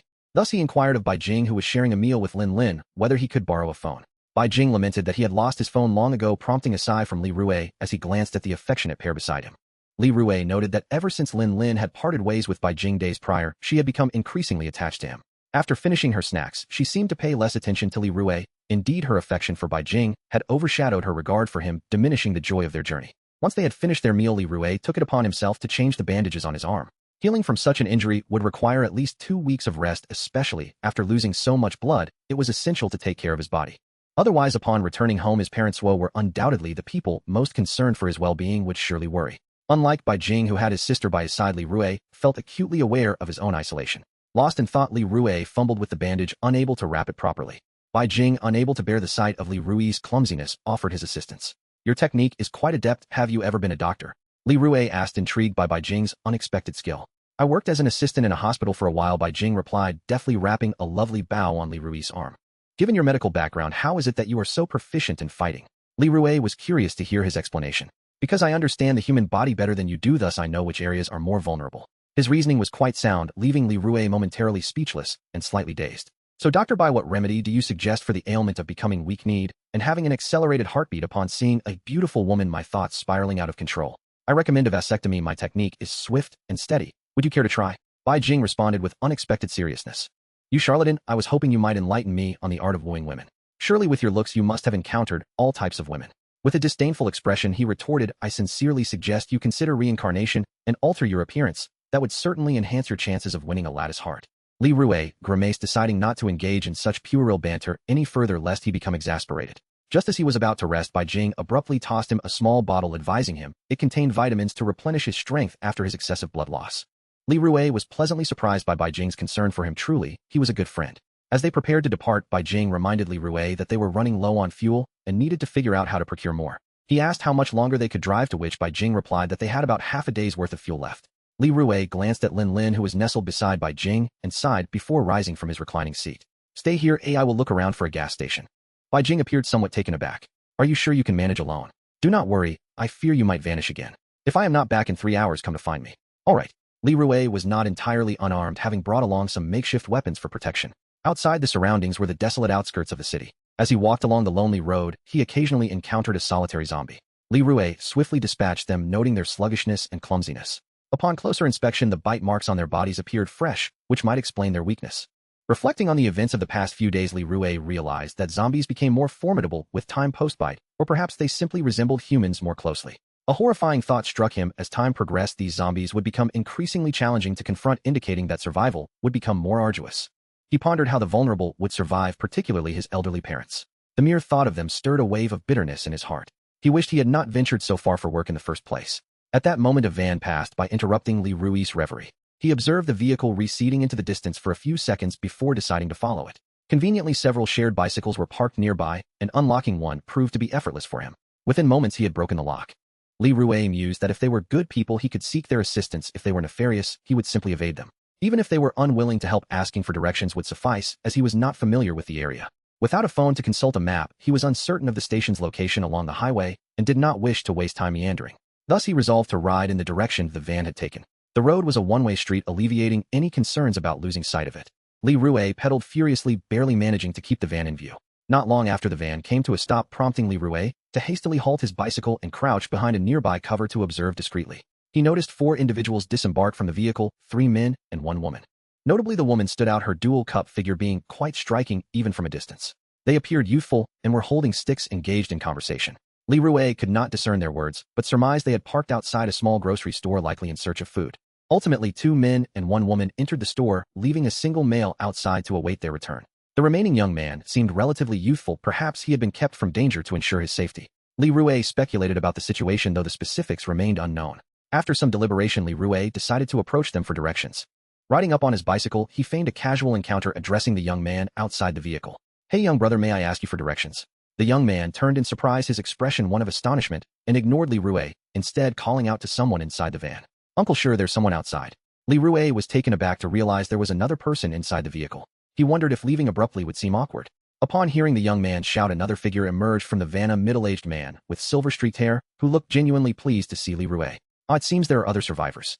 Hello. The young man discreetly scrutinized Li Rue, appearing somewhat shy. Judging them not to be threats, Li Rue inquired, "Uncle, do you know where the station is located? I need to get there." The older man kindly directed him, "Just keep walking straight, it's around the bend." "Thank you." Li Rue intended to ask about nearby gas stations when the older man suddenly interjected. "Are you alone? It's quite dangerous outside. What would you do if you encountered monsters unarmed?" Li Rue's polite demeanor seemed to reduce their wariness towards him. "Not entirely alone, I can handle myself, as long as I don't face a horde of monsters." A hint of doubt crossed the older man's face. "Is that so? But why would you head to the station? There are many monsters over there." Li Rue sighed in resignation. "To return home." Upon hearing his answer, both men exchanged sympathetic glances with Li Rue. The older man lamented, "Being alive is a blessing in itself. I advise you to find a safe place to reside. It is only fair to your loved ones." Li Rue felt a surge of anger at the suggestion, wishing to end the conversation. "By the way, do you know if there's a gas station nearby? My vehicle is out of fuel." The older man hesitated for a moment, glancing at Li Rue's bicycle as if weighing his options. He finally responded, "There is one, though it's a bit far. You might not know the way.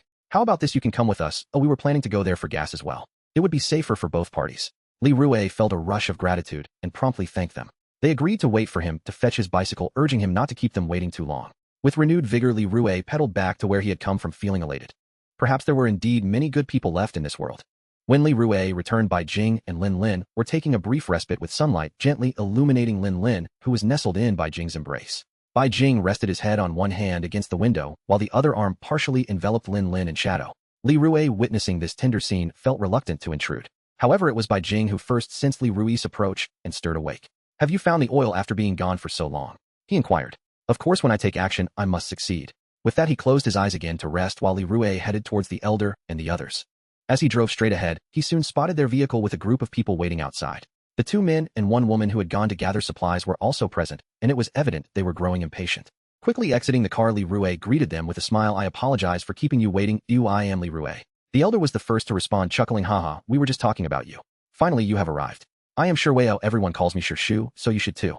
The others began to appraise Li Rue, in unison, introducing themselves in turn.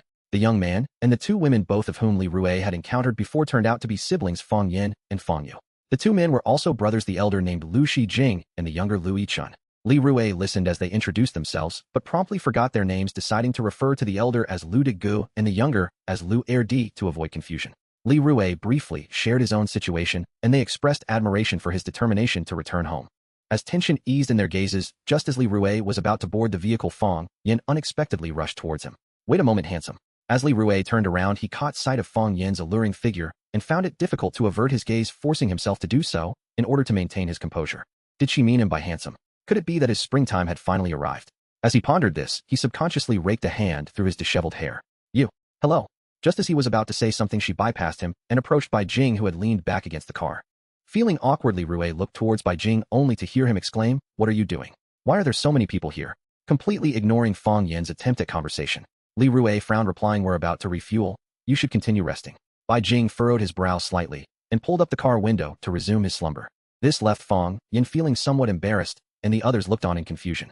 Li Rue hastily explained that Bai Jing was his friend whose mood had soured since the death of his girlfriend, hoping they would understand. Fang Yin, upon hearing Li Rue's explanation, appeared taken aback. Before departing, she glanced back at them, saying, "Hey little brother, did you see that? The guy just now was really handsome." Li Rue, a short distance away, heard every word, his jealousy boiling beneath the surface. They hardly exchanged a few words before boarding their vehicles and heading towards the gas station, with Li Rue closely following behind. "Do not get too involved with many people," Bai Jing warned, his tone revealing impatience as he fixed his gaze on Li Rue. "They don't seem like bad people. We can refuel and part ways afterward. I suggest you proceed with caution," he said, turning away to avoid further discussion. You seem quite popular, dear handsome Li Rue remarked, his tone laced with playful sarcasm. If you wish for trouble, just say so. Li Rue chose not to press further, aware that testing Bai Jing's limits would lead to repercussions. They wound their way through the roads, and Li Rue almost lost track of them, but they kindly stopped to allow him to catch up. As they approached the gas station, Li Rue noticed an increasing number of vehicles parked along the roadside, making passage difficult. By the time they reached the gas station, it was completely congested with cars, leaving only a single lane open for access. Upon disembarking, everyone's expressions darkened as they beheld the gas station overrun by a horde of zombies, creating a perilous situation. Li Rue approached them to inquire if they had any strategies. As they surveyed the multitude of zombies, the group began to lose confidence. Shu sighed heavily. We do not have enough fuel to reach the next gas station. We must devise a plan. Lu De suggested perhaps a few of us should distract the zombies. Li Rue listened as they debated who should take on this role, particularly the Lu brothers, who were at odds in their recommendations, revealing a strained camaraderie. Ultimately, they decided that Shu and Fang Yin would venture forth, leaving Li Rue unimpressed by the outcome. Neither brother was willing to volunteer, and they turned their attention towards Li Rue, casting him sheepish glances. Li Rue understood that he could not avoid participation. He could not simply benefit from others' efforts without contributing. Discussing it with Bai Jing, they decided that Bai Jing would accompany them to lure the zombies away, given the inherent danger of attracting them alone. Before departing, Bai Jing instructed Lin Lin to remain securely in the vehicle, glancing at the remaining Lu brothers. He handed Li Rue the gun he had acquired from Auntie Wu, informing him it contained 5 bullets for emergencies. Concerned that Li Rue might not know how to use it, Bai Jing reiterated its limitations, as it was ineffective against zombies unless. Then Bai Jing joined Shu and Fang Yin in the van, where Fang Yin appeared particularly cheerful. With one person driving and the other 2 watching the sides, Li Rue remained with Fang Yu and the Lu brothers. They honked their horns to create noise, successfully drawing away most of the zombies. Li Rue noticed that some of the zombies were exceptionally agile, indicating they had been infected longer and were thus more dangerous. They drove slowly to attract the majority of the zombies from a distance. Li Rue observed several zombies climbing onto the vehicle, causing him to worry about Bai Jing's safety. The 3 beside him were equally shocked and fearful. Fang Yu anxiously said to the Lu brothers, "Did you see that? The zombies are climbing on top of the car. My sister must be safe." One of them reassured him, "Do not worry, with Shu around, your sister will be well protected." Li Rue chimed in confidently, "Rest assured, my friend is formidable. Taking on 2 at once is no challenge for him. The zombies here are few, let's hurry up." Lu De replied, "There are still a few left, we should wait a moment." Li Rue inwardly lamented how fearful these 2 were. The situation hardly posed a threat. Not dwelling on it further, he seized a weapon and charged ahead, facing only a few sluggish zombies. The scattered few were easy for Li Rue to handle, and seeing him engage, Fang Yu followed close behind, wielding a stick. Li Rue admired this young boy's courage despite his youth, and felt compelled to protect him. Fang Yu watched in awe as Li Rue skillfully dispatched the zombies, either decapitating them or smashing their jaws to render them harmless. He could not help but admire Li Rue's prowess. Suddenly, he became unaware of a zombie lunging at him from behind, but Li Rue swiftly caught it by the neck and drove his knife into its mouth, severing its head. Fang Yu hurriedly expressed his gratitude, stammering awkwardly, clearly embarrassed. Li Rue signaled for him to relax. He had not anticipated an opportunity to showcase his skills. How fortunate these people were to avoid danger. Reflecting on their recent harrowing escape, he felt that fate was indeed unjust. Once the 2 had cleared the area, the Lu brothers finally dared to assist. The gas station had limited fuel. They managed to procure only 3 small barrels, explaining the abundance of zombies, as many had likely come here to scavenge. Seeing their efforts had yielded no more, the group retreated to wait nearby for their return. After nearly an hour with no sign of them, Fang Yu's expression grew anxious. Li Rue offered some words of comfort, engaging him in light conversation. Noticing Li Rue's concern, Fang Yu felt a bit shy to refuse. Being somewhat introverted, he struggled to maintain the dialogue, typically answering with one-word responses. Gradually, Li Rue learned that they all resided in the same neighborhood. They had ended up with the Lu brothers as their safety net after escaping late. Shu, whom they encountered along the way, had proven reliable, although he had tragically lost family to the zombies, leading to his current despondency. It was their older sister who had managed to uplift him, which accounted for Shu's kindness towards everyone. Fang Yu also shared that the Lu brothers were not malevolent. Their interactions were lively, filled with playful banter, although they tended to shy away from danger, often trying to evade responsibility. Curiously, he inquired about Li Rue's relationship with Bai Jing, noting that their bond seemed quite special, perhaps more than mere friendship. Li Rue smirked, replying, "We are merely father and son." After what seemed like another half hour, they finally spotted Shu and his companions then circling back. Li Rue felt relief as he saw Bai Jing emerge, and scathed the anxiety that had gripped him now dissipating. However, the remaining 2 were not so fortunate. Fang Yin was seen assisting Shu as he slowly exited the vehicle, blood trickling from his forehead. The crowd quickly gathered around, inquiring about the situation. Li Rue approached Bai Jing with concern, asking, "Are you hurt? What happened over there?" Bai Jing shook her head, indicating she was fine, and briefly recounted their ordeal. The group had been entangled by a zombie that climbed onto their vehicle, and they had to expend considerable effort to deal with it. As for Shishu, he had sustained his injury due to Bai Jing's reckless driving while trying to shake off the zombie. His condition was not critical, something Li Rui could empathize with. He scoffed at the incompetence of the others, noting their utter helplessness against a formidable zombie even less capable than he was. Li Rui mused silently about his perceived ineptitude in their eyes. As they exchanged information, everyone expressed gratitude for Li Rui and his team's intervention. Without their assistance, some might not have survived. Once the pleasantries were exchanged, they divided the hard-earned gasoline. Fang Yin, helping Shishu to rest nearby, noticed there were only 3 barrels of gasoline and inquired why not find another barrel to split the remainder.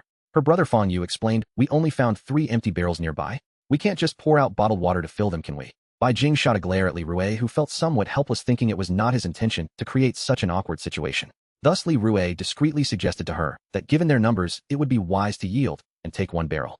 Bai Jing, unable to contain her frustration, retorted, "Do you have a savior complex? Should I prescribe you some medication for that?" Without holding back, she stepped forward and took 2 barrels, completely disregarding the astonished looks from the others.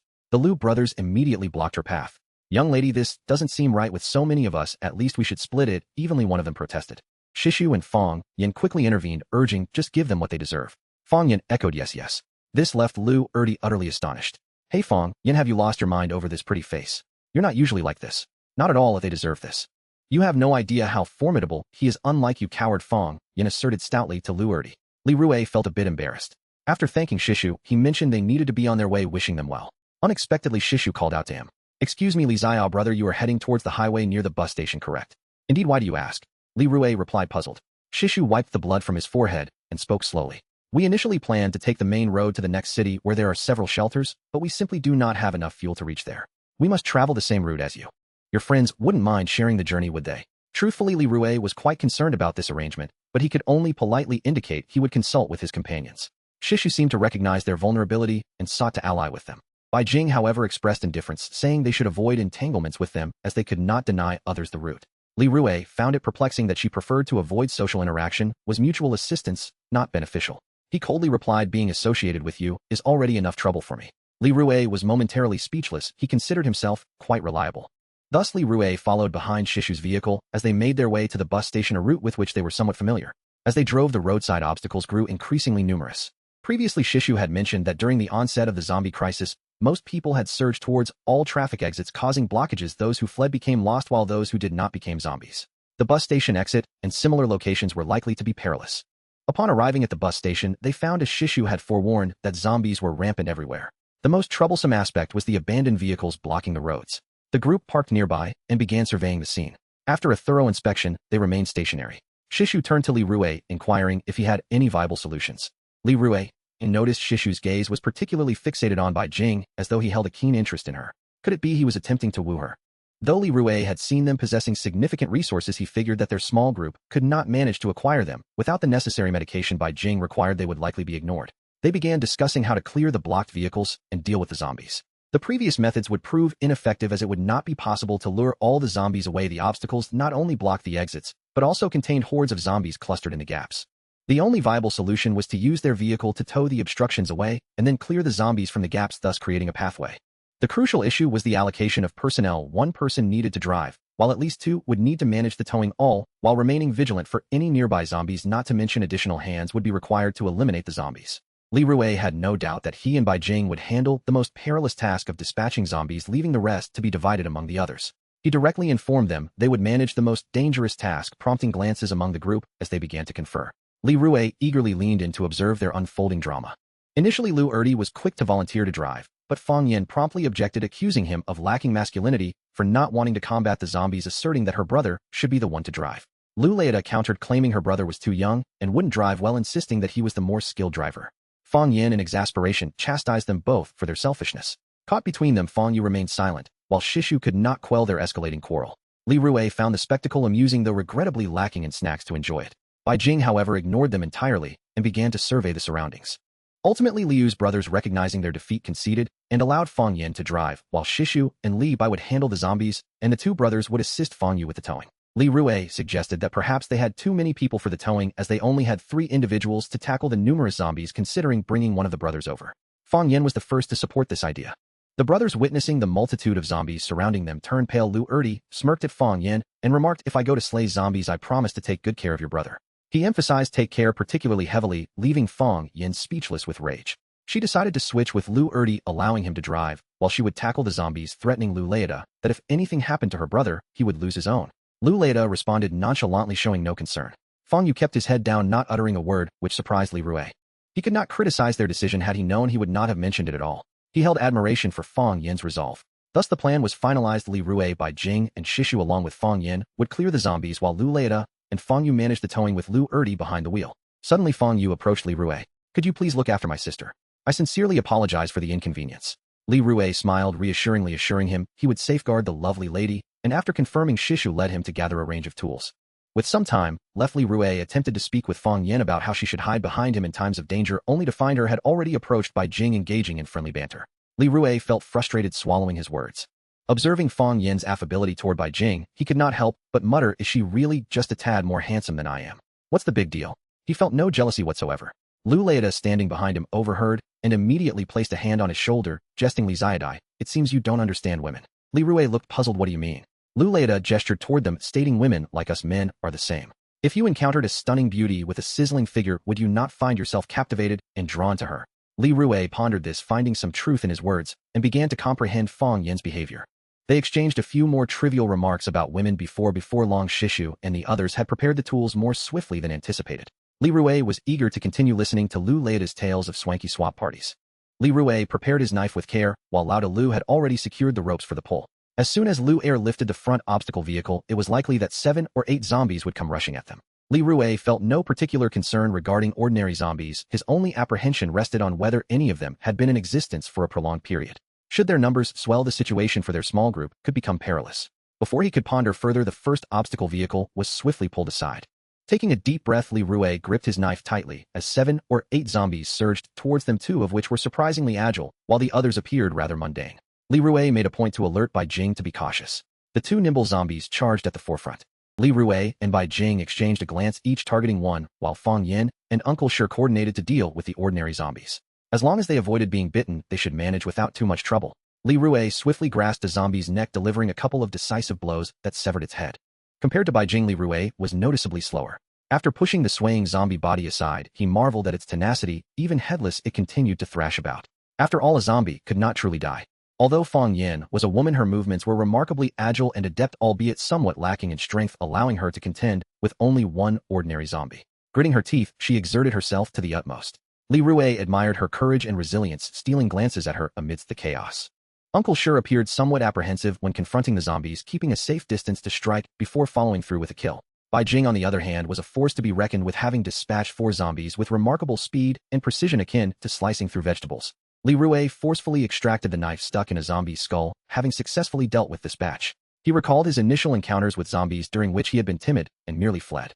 Now he had grown accustomed to taking the initiative to strike. In hindsight, they were not truly frightening, rather it was their humanoid shape that evoked dread. At their core, they acted merely on instinct, much like animals. The group tossed the remains aside, clearing a path as Lao Lu and Feng Yu prepared the next obstacle vehicle for towing. As the next wave loomed, Li Rui noted the blood splatters across his attire, lamenting the new clothes he had acquired just yesterday. The prospect of searching for a clean outfit was already a hassle. He glanced at his companions, noting their equally grim appearances, except for Bai Jing, who bore the least bloodstains despite having dispatched the most zombies. Li Rui was curious about how she managed this and resolved to inquire after the current round. With the obstacle vehicle now dragged away, only 4 zombies remained stationary. Uncle Shi, unimpressed, attempted to approach, but Li Rui quickly intervened, warning him to hold back, as those zombies resembled a family of 4. The tattered and decayed appearances of the zombies suggested they were particularly dangerous. After explaining the situation to Bai Jing, they decided to confront them one by one, refraining from reckless actions for the time being. Li Rui awaited Lu Air to tow the obstacle vehicle away, directing him to leave a narrow gap through which only one could pass. This would prevent an overwhelming rush, especially against zombies that even Bai Jing could struggle to fend off simultaneously. First, they targeted the father zombie from the family. Li Rui used a stick to prod it, and the father zombie lunged forward with reflexes almost akin to a living person. The prepared group quickly subdued it, allowing Bai Jing to sever its head. It must be said that older zombies were indeed more difficult to handle. Feng Yin nearly lost control of hers, and had they charged in recklessly, both she and Li Rui would have been in dire straits. Considering the 2 remaining obstacle vehicles behind, Li Rui realized that the farther they progressed, the greater the danger. He could only hope for fewer zombies. Next came the mother zombie and her 2 children. To their surprise, as they lured the mother zombie, the 2 children were also stirred into motion. Li Rui swiftly seized one child zombie by the head, preventing it from biting while wielding his knife. Bai Jing was equally preoccupied grappling with the struggling mother zombie and keeping an eye on the other child. Uncle Shi and his companion struggled to contain the remaining child zombie, assisting Bai Jing in subduing the mother. The child zombie in Li Rui's grip squirmed violently, and as he focused on it, he failed to notice the other child had vanished. Just as Li Rui managed to crush the head of the child zombie in his grasp, the other one suddenly darted from beneath the vehicle, lunging at Bai Jing, who was preoccupied with the fierce mother zombie. The group was too tightly packed to notice the danger below. Before Li Rui could shout a warning, the child zombie was already attempting to bite Bai Jing. Fortunately, Uncle Shi spotted it just in time and kicked it away, narrowly averting a bite. Bai Jing furrowed her brows, freeing a hand to throw another knife, which embedded itself perfectly in the child zombie's skull. With her foot pressing down on the blade, she secured it to the ground, while simultaneously severing the head of the mother zombie. Uncle Shi and his companion didn't hesitate, swiftly assisting Bai Jing in restraining the mother zombie's arms. Li Rui watched in awe, marveling at how they managed to execute such a feat. Having completed this round, the group collectively exhaled in relief, while Feng Yu, observing from the sidelines, was nearly beside himself with anxiety, and Lao Lu dared not approach. Once Bai Jing had dealt with the child zombie, she unexpectedly expressed her gratitude to Uncle Shi. Noticing Feng Yin's pale complexion, Li Rui suggested they take a break, considering the strain on the young woman amidst such harrowing circumstances. However, Bai Jing disagreed, insisting they clear the remaining 2 obstacle vehicles promptly before taking a more leisurely rest. Feng Yin, noticing Li Rui's concerned gaze, reassured him that she was fine and capable of continuing. Li Rui replied, "Do not overexert yourself. If you cannot endure, seek refuge behind me." "Very well, thank you," Feng Yin responded, no longer holding back, and flashed a smile at him. Li Rui felt momentarily entranced by her smile, pondering the mystical nature of women. He was drawn to them, yet wary of their disdain and shrieks. Throughout his previous work and schooling, his reclusive nature had rendered him devoid of female friends. Perhaps it was an inherent instinct among men, making it difficult to refuse their requests. Before Li Rui could dwell on these thoughts, the next round commenced. After dragging the obstacle vehicle away, they found no zombies remaining. Li Rui mused that they had finally caught a break, allowing for a brief respite as they awaited Luer's return. Uncle Shi thoughtfully provided drinks for Li Rui and Bai Jing. After a simple expression of gratitude, Li Rui downed his drink without hesitation. Just as Li Rui intended to sit and rest, he noticed Feng Yin with her delicate steps tidying her hair as she settled beside Bai Jing. Instantly, jealousy stirred within him, prompting him to stealthily hide behind and eavesdrop on their conversation. Feng Yin spoke first. "I have some drinks here, would you like one?" Producing a drink from somewhere, she offered it to Bai Jing. Bai Jing coldly declined, "No thank you." Li Rui mused that Bai Jing was indeed true to form, refusing to accept what she deemed insufficient. Feng Yin awkwardly retracted the offer and continued, "What are your plans after we leave this place?" Bai Jing replied, "None of your business." Li Rui felt a wave of embarrassment on Feng Yin's behalf. She pressed on, embodying the archetypical sycophant. Unfazed, Feng Yin persisted, "I know you're still struggling with the loss of your girlfriend. One must look forward. Uncle Shi was once like you, yet he still embraces life with enthusiasm." Bai Jing's face registered shock as she shot a furious glare at Li Rui. Li Rui quickly turned away, feigning interest in the scenery, convinced he had not overheard anything. Peeking back, he noticed Bai Jing approaching him. He hastily got to his feet, fearing she might strike him. With nowhere else to evade, he opted to sit beside Uncle Shi, trusting he would not dare act violently in front of their companions. Bai Jing, however, had other intentions. She seized Li Rui by the collar, ready to confront him, her gaze fierce enough to kill. Just as Li Rui prepared to protest his unintentional offense, Lu Er returned, ready to drag away the final obstacle vehicle. Fortunately, Uncle Shi promptly urged them to get to work. Bai Jing said nothing as she released Li Rui and proceeded to eliminate the remaining wave of zombies. Li Rui, startled, braced himself for a beating, only to realize it was merely a false alarm. With weapons in hand, Lu Leida and Feng Yu secured the ropes, ready to drag away the last obstructing vehicle. Through a nearby gap, Li Rui observed numerous shadows of zombies lurking behind them. It appeared that their numbers were substantial this time. Li Rui specifically cautioned everyone to be vigilant, and the group diligently prepared themselves. As the vehicle was pulled away, the horde of zombies surged forward in a relentless wave, rendering the faces of all present pallid with fear. There were easily 2 to 3 dozen of them, many of which moved with remarkable agility, leaving Li Rui completely astounded. It was Bai Jing who first reacted, instructing everyone to take shelter inside the vehicle. Li Rui urged them to flee ahead while he stayed behind to cover their retreat. Observing that Li Rui lingered at the back, Bai Jing did not run as fast, instead assisting in dispatching several of the zombies at the forefront.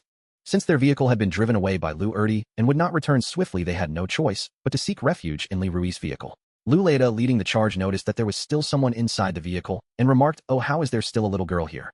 Li Rui approached, opening the door for everyone to enter. "That's my friend's younger sister.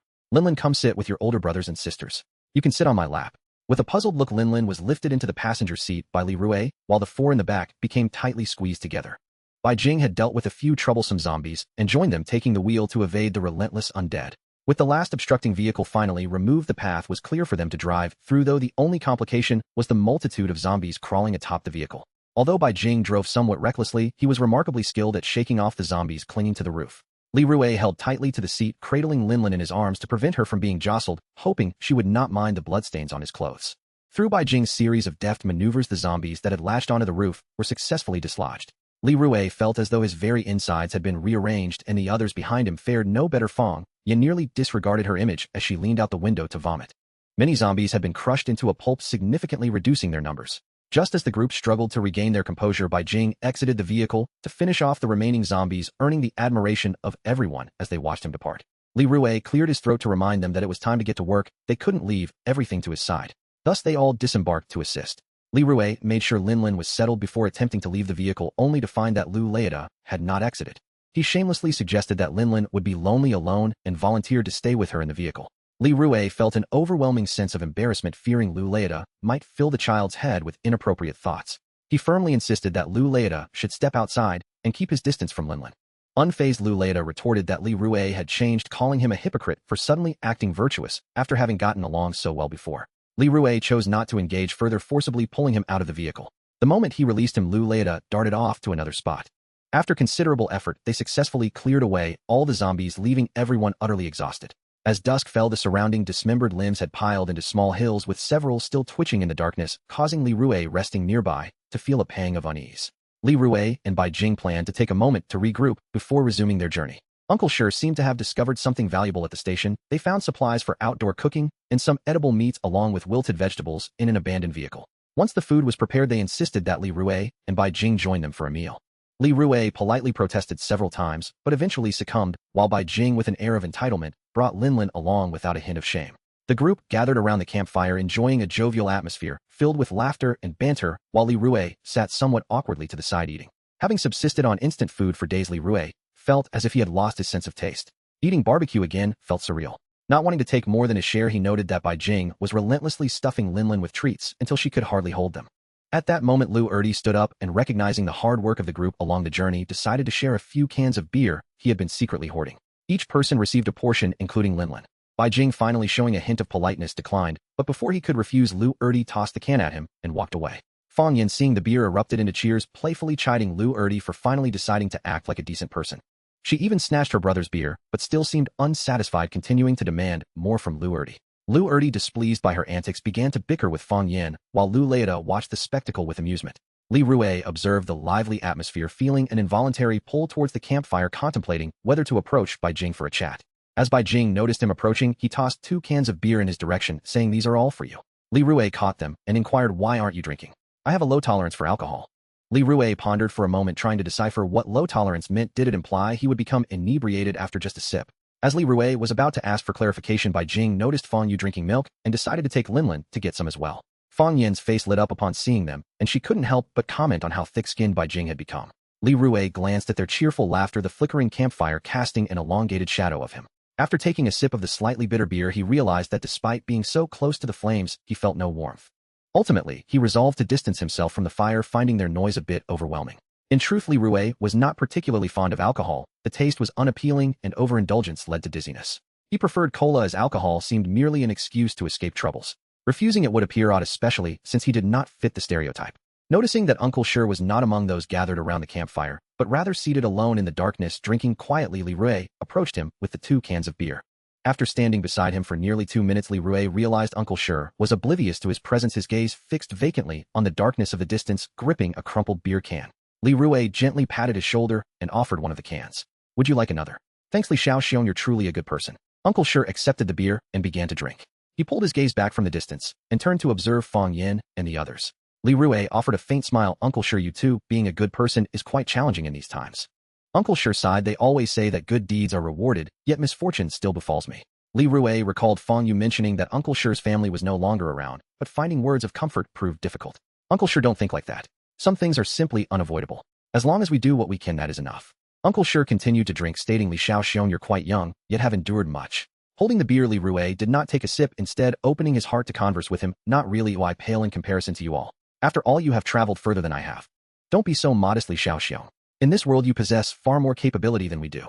Li Rui glanced at Bai Jing, who had just received milk. "My friend is the most capable among us. He has adapted to this environment better than any of us. Your friend is both intelligent and strong. If only I had half his strength, then I wouldn't. Li Rui shifted his gaze to Linlin, who was sipping her milk, saying he isn't extraordinary, he's just human. Uncle Sure finished the beer in his hand in one go, his face slightly flushed from the alcohol. Li Rui handed him the last can, believing that perhaps the numbness brought by alcohol might ease the pain. Li Rui continued to accompany Uncle Sure, engaging in light conversation as they both sipped the unremarkable beer, attempting to alleviate their inner turmoil. When Uncle Sure finally reached the bottom of his beer can, Li Rui realized he had barely made a dent in his own. Suddenly Uncle Sure posed the question that Li Rui feared the most. Li Shaoxiong, if you persist in your quest to return, what would you do if your parents became zombies or met with an accident? Upon hearing this question, Li Rui instinctively lowered his head, gripping the beer can tightly, as he slowly replied, it's fine. Even if they were zombies, at least they could be by my side. If they were to meet with an accident, I would personally bury them. I fear that if I don't see their faces, I might forget them. Over time, memories fade, and I want to hold on to their likenesses tightly, keeping them alive in my recollections. Even if it means doing something against my original intention, as long as I can see them, it will all be worth it. Thus, no matter the cost, I will continue down this path. I refuse to let myself harbor regrets in the future. Uncle Sure was left speechless by Li Rui's response, his eyes glistening as he gazed at him before finally exhaling a long sigh. If only my son were as sensible as you, I wouldn't have to worry so much. Hearing Uncle Sure's words, Li Rui couldn't help but let out a self-deprecating chuckle. That's because my parents treated me well. Uncle Sure, your considerate nature suggests you must be a good father too. To his surprise, Uncle Sure's emotions flared up suddenly. Perhaps under the influence of alcohol, his face reddened, and he crumpled the empty beer can in his hand. No, I am not a good father. I have let my son down too many times. I have been just as strict as any ordinary parent, neglecting his feelings. As a result, he has grown increasingly distant from me, yet my intentions were only for his benefit. Do you understand? Even in danger, he still called me, pleading for me to save him. I rushed to the school, listening to him desperately cry for help for nearly an hour. In the end, I was powerless to do anything, hearing his final moments as he was slowly devoured by zombies. There were times I wished to accompany him, yet I did not even have the courage to strike. As he spoke, tears glimmered in Uncle Sure's eyes. Even in the deep night, Li Rui could see his sturdy frame trembling.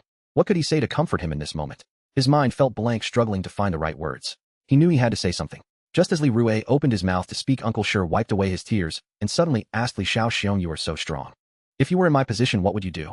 If it were me, I would do everything possible to stay together. Li Rui blurted out without hesitation.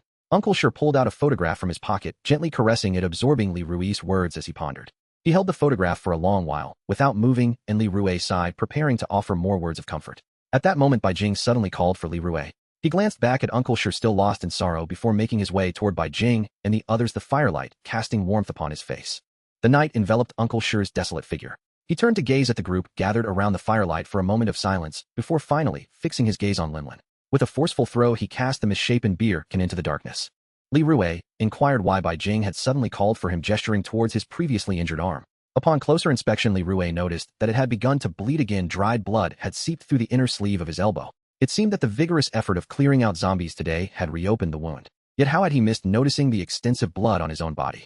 Bai Jing unexpectedly produced a roll of gauze from somewhere and began to bandage him. It appears to be inflamed. Do you not feel any pain?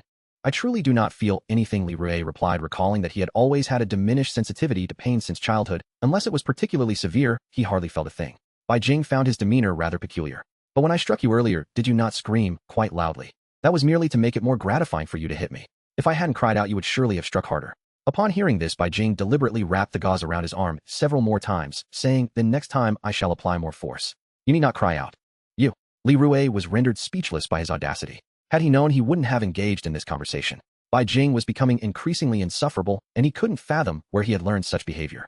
After some time, Li Rui finally finished bandaging his arm and decided to check on Uncle Sure to see if he was feeling any better, only to discover that he had vanished. At that moment, Fang Yu suddenly rushed over, exclaiming loudly. He had intended to retrieve some food from the car, but had found 4 or 5 zombies gathering near their vehicle. Li Rui glanced over, and indeed saw several dark silhouettes encircling their car. Fang Yu was desperately shaking the unconscious Fang Yin, while the Liu brothers were dozing nearby. Fang Yu hastily inquired if Li Rui had seen Uncle Sure. Li Rui shook his head, and seeing Fang Yu in a state of panic, resolved to assist him. Just as Li Rui was about to accompany Fang Yu, Bai Jing suddenly called out to him, requesting that he stay behind to help watch over Lin Lin, while she and Li Rui went together. Li Rui thought to himself that since one cannot be ungrateful when receiving help, Bai Jing, showing some semblance of conscience, would not send a young boy into danger alone. Fang Yu expressed his heartfelt gratitude to both of them. Armed with a knife, Li Rui proceeded towards the commotion. Although visibility was poor in the darkness, he could still make out the shapes. Their numbers were few but troublesome. With Bai Jing by his side, the task was completed swiftly, but unexpectedly, just after finishing, a few more zombies approached, at which point Fang Yu reappeared. He tossed a flashlight that provided some assistance. Li Rui caught it adjusting to the improved visibility. Bai Jing asked him why Fang Yu had come back alone, leaving his sister behind. Fang Yu in a panic waved his hands to indicate that Uncle Shi had returned and was watching over her, explaining that Uncle Shi had requested he bring a flashlight to help. Li Rui noticed that Fang Yu seemed a bit intimidated by Bai Jing, his voice trembling slightly. With the added illumination, dispatching a few ordinary zombies proved effortless, and they quickly wrapped up their task. When Li Rui, Bai Jing, and Fang Yu returned to the campfire, they found only the dozing Fang Yin and the Liu brothers. Lin Lin and Uncle Shi were nowhere to be seen.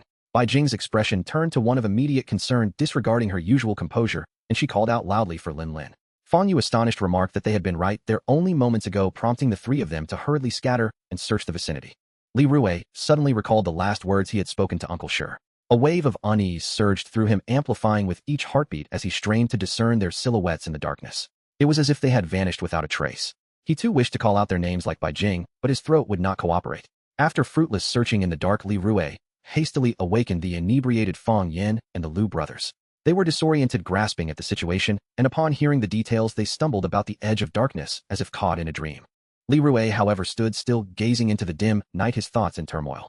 He forced himself to contemplate as Bai Jing's calls grew fainter until they were nothing but echoes. As he circled the campfire, he discovered a note wedged beneath the shortest stool, clutched in a student ID. Gently he unfolded it. The note contained the following message: "If you wish to see this little girl again, go to school to find my son. Place him at square, and if it is indeed my son, I will provide you with the address of the girl. During this process, do not appear in my line of sight, or I will not reveal myself. If you do not bring him by 5 o'clock tomorrow afternoon, I will ensure she disappears forever." The accompanying student ID bore a face resembling Uncle Shi's, indicating school 5th grade, class 2, Shi Qingfeng. After reading this note, Li Rui's mind went blank, holding the paper motionless in his hand. He felt as though he were not on Earth, but rather on the moon or Mars, gasping for air, unable to hear any sounds, his entire being devoid of balance, endlessly descending. The slothful Liu Erdi noticed Li Rui's frozen state and called out to him a few times without receiving a response. Following Li Rui's vacant gaze, he looked at the note in his hand. With Liu Erdi's shock, he gathered everyone around. Fang Yin, incredulous; Fang Yu, terrified; Liu De, slightly astonished; and finally Bai Jing, who had arrived late. The cacophony of their arguments buzzed in Li Rui's ears, yanking his consciousness back to his body. How should he face Bai Jing? What should he do? What should he do? At this moment, Bai Jing was drawing nearer to Li Rui, and he instinctively lowered his head in shame. The note in his hand felt inexplicably heavy, making it impossible for him to hold it out for her to see.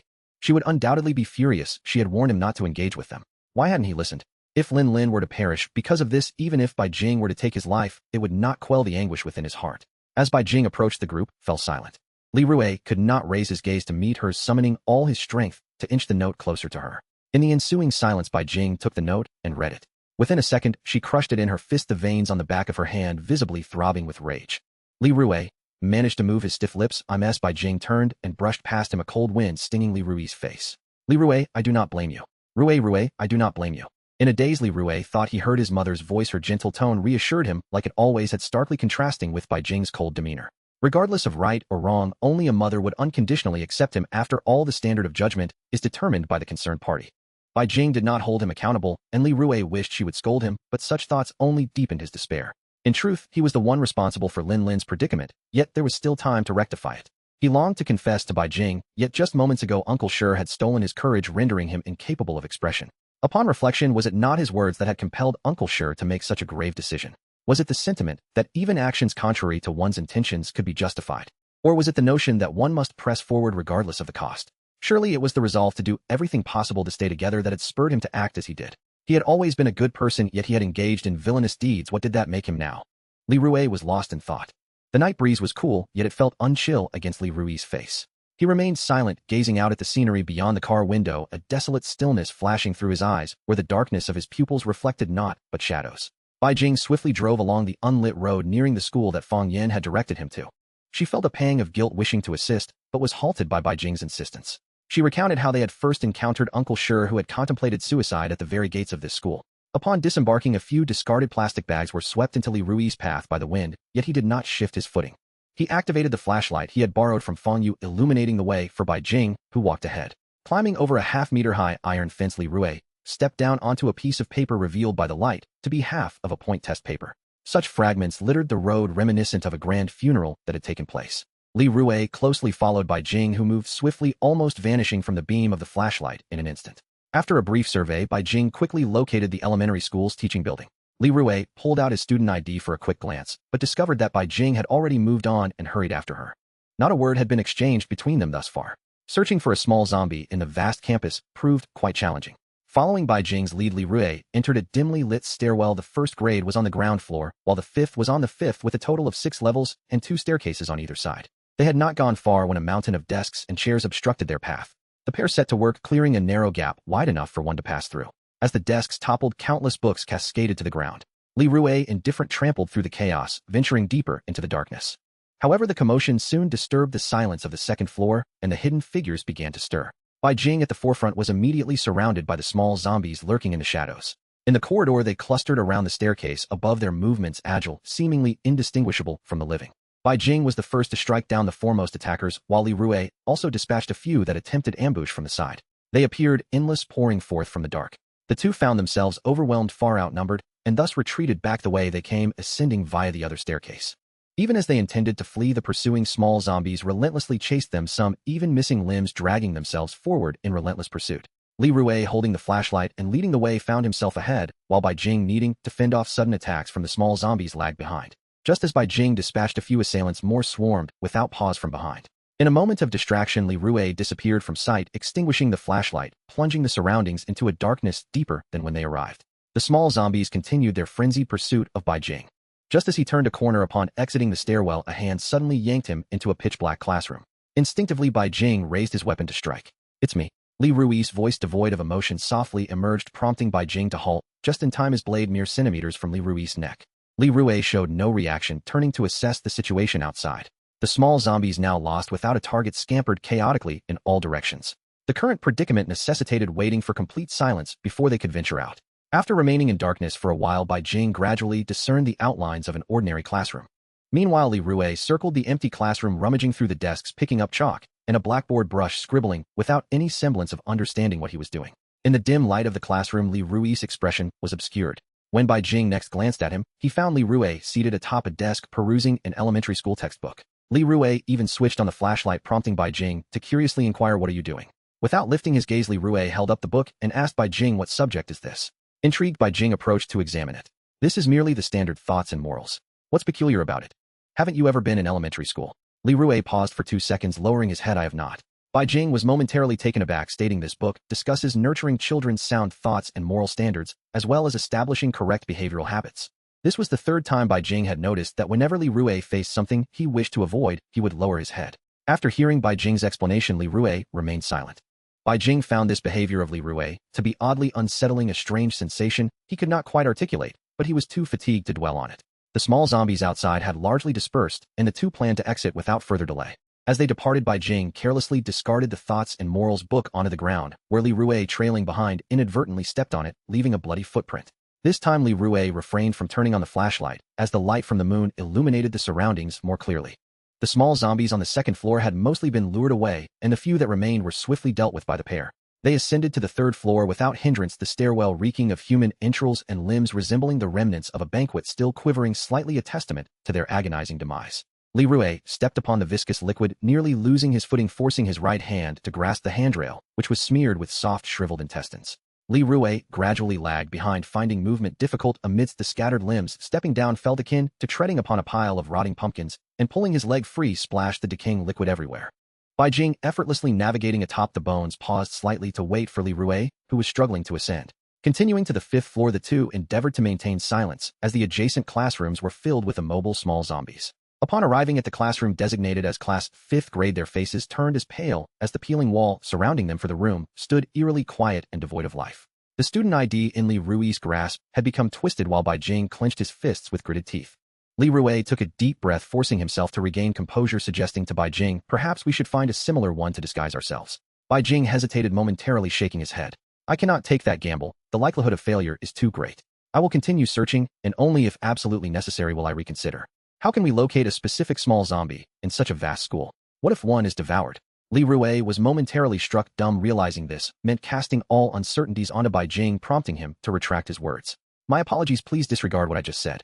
Bai Jing turned away, continuing up the stairs. "Do as you wish, the consequences will not be borne by you." His nonchalant words nearly caused Li Rui to falter as he weakly leaned against the wall, his unadorned fingers leaving 5 deep scratches upon its surface. Li Rue gazed blankly at the dawn rising in the east, his eyes failing to linger even a moment on the splendid sunrise, instead pursuing the remnants of the vanished night. After a night spent searching, though his body was utterly fatigued, Li Rui's eyes remained fixated on a specific point, while behind him several small zombies began to close in.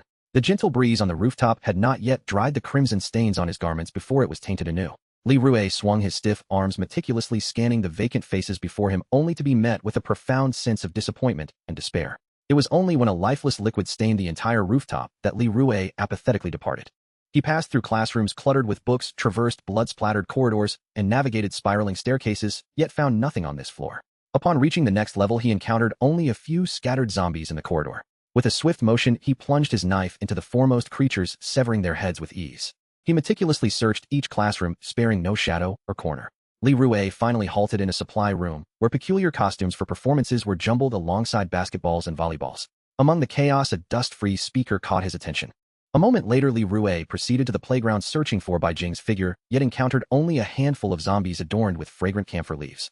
As the sky brightened, the search became more manageable, and Li Rue soon spotted him by the middle school building. A large horde of zombies followed closely behind, relentlessly pursuing him. Li Rue realized he intended to offer assistance. Before Li Rue could approach, Bai Jing had already managed to escape. The zombies, primarily of junior and middle school age, lacked the agility of the smaller ones. After dispatching a few, he evaded them with relative ease. Li Rue observed as Bai Jing, looking disheartened, wiped the blood from his face. He approached silently and offered him a piece of bread he had just found from his blood-free pocket. "Take a moment to rest." Bai Jing did not accept the offering, instead propping himself up to sit on the high flag-raising platform, lost in thought as he gazed into the distance. Li Rue sighed and awkwardly took a seat beside him. "This cannot continue. We should gather all the zombies and search together." Bai Jing contemplated for a moment before asking, "How do we gather them when we lack electricity and tools? Even if we manage to gather a large number, what then?" Li Rue glanced toward a classroom, hesitated briefly, then replied, "I discovered a speaker in the supply room. It still functions. We cannot afford to waste any more time. Let's find it first." Bai Jing fell silent for a moment before rising to head toward the supply room Li Rue mentioned. They exchanged no words as they traversed, and while Bai Jing adjusted the speaker, Li Rue examined the contents of the supply room, searching thoroughly. Ultimately, he pocketed a roll of highly adhesive double-sided tape. They positioned the adjusted speaker on the playground, the only spacious area capable of accommodating all the zombies. Suddenly, Li Rue remarked, "Let me initiate the sound. You observe the zombies closely from the side." Bai Jing did not meet his gaze. "I will handle it. You take cover." Li Rue hesitated, casting a glance at him before moving silently aside. Bai Jing activated the speaker in the center of the playground, and melodious tunes resonated throughout the campus. Within seconds, the surrounding zombies swiftly converged. Bai Jing immediately withdrew, but was entangled by several zombies. Despite his speed, the gathering horde gradually attracted his attention, ceaselessly lunging toward him, threatening to encircle him. Realizing the peril, Li Rue rushed to assist, swiftly decapitating the zombies that approached him. The zombies soon turned their attention to Li Rue, surrounding him from all directions. The two could only desperately hack away at the zombies blocking their path, while retreating Bai Jing's blade, already bearing numerous nicks. Fortunately, they moved swiftly enough to break free from the encirclement, seeking refuge in a classroom of a nearby teaching building, thus evading the clutches of the smaller zombies. Li Rue barricaded the door with a chair and, gasping for breath, approached Bai Jing near the window. Outside, a massive throng of zombies gathered, densely packed in a chaotic mass. The two remained fixated on the crowd of zombies, observing for about half an hour without spotting a face resembling that on the student ID. As the minutes ticked away, the surrounding zombies accumulated, large and small alike, forming a dark, overwhelming presence, likely numbering in the hundreds. The two had cautiously ventured outside to observe, hiding behind a camphor tree, identifying several smaller zombies that bore a resemblance to one another. While the speaker continued to play, Bai Jing lured the targets to one side of a classroom, while Li Rue, concealed outside, swiftly trapped them inside. He then left a gap just wide enough for the smaller zombies to squeeze through, utilizing the door to pin their bodies, allowing for careful comparison of their appearances, a low-risk, secure method. The quantity varied with each attempt. The larger groups had to be dealt with manually, inevitably consuming a considerable amount of time. After several rounds, the number diminished by a third, yet none matched the face on the student ID. Bai Jing wiped the sweat from his brow, slightly breathless, just as he prepared to continue attracting the remaining zombies.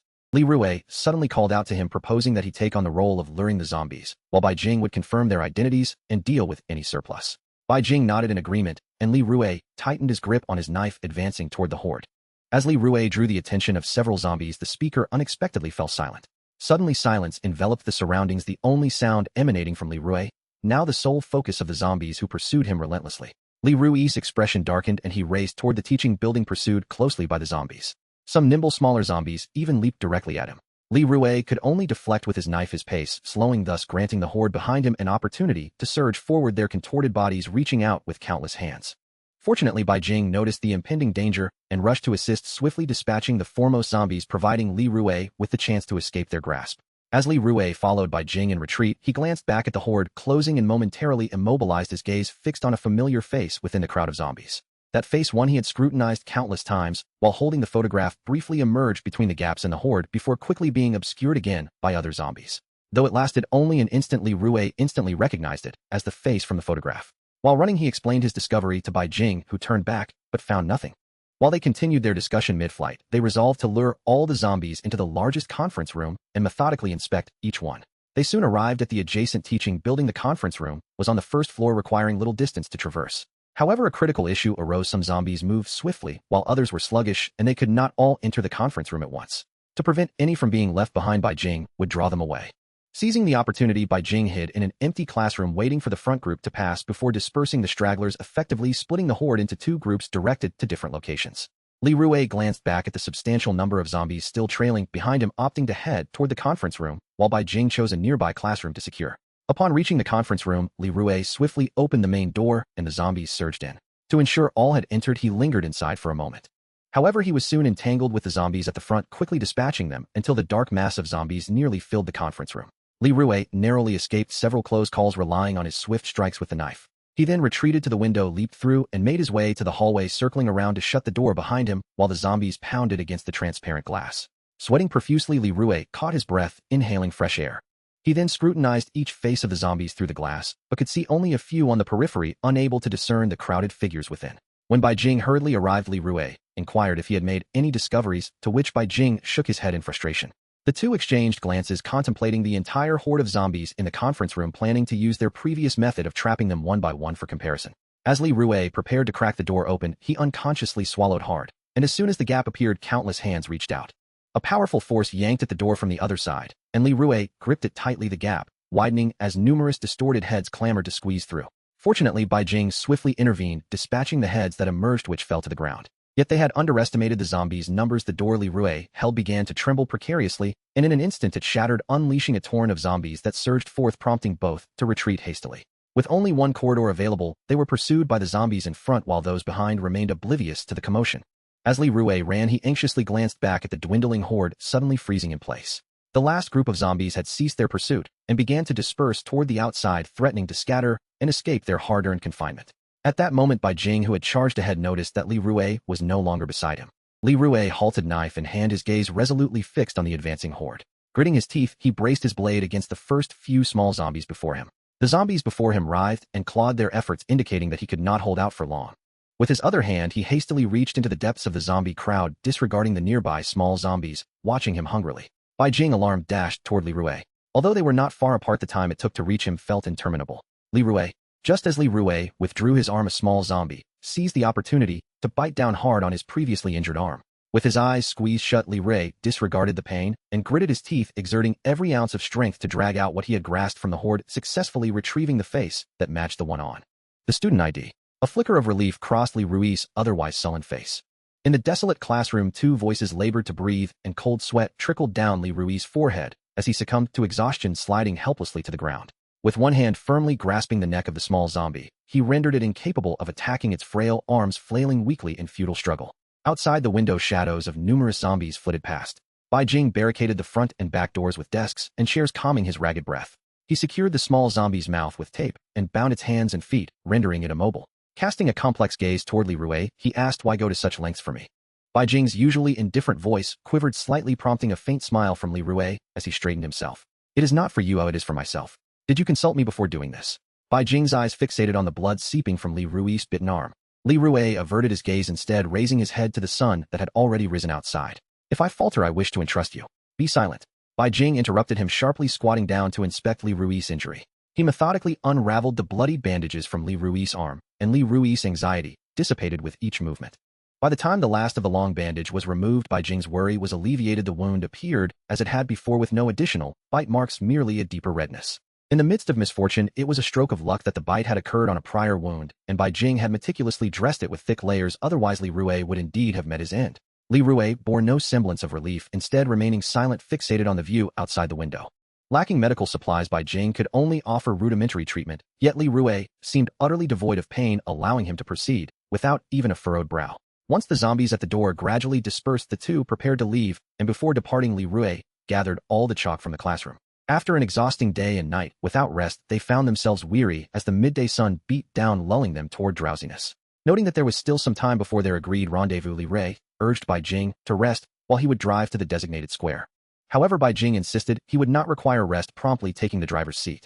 As the blinding sunlight poured onto the road, causing drowsiness to settle over the vehicle, Bai Jing focused intently on navigating the winding path.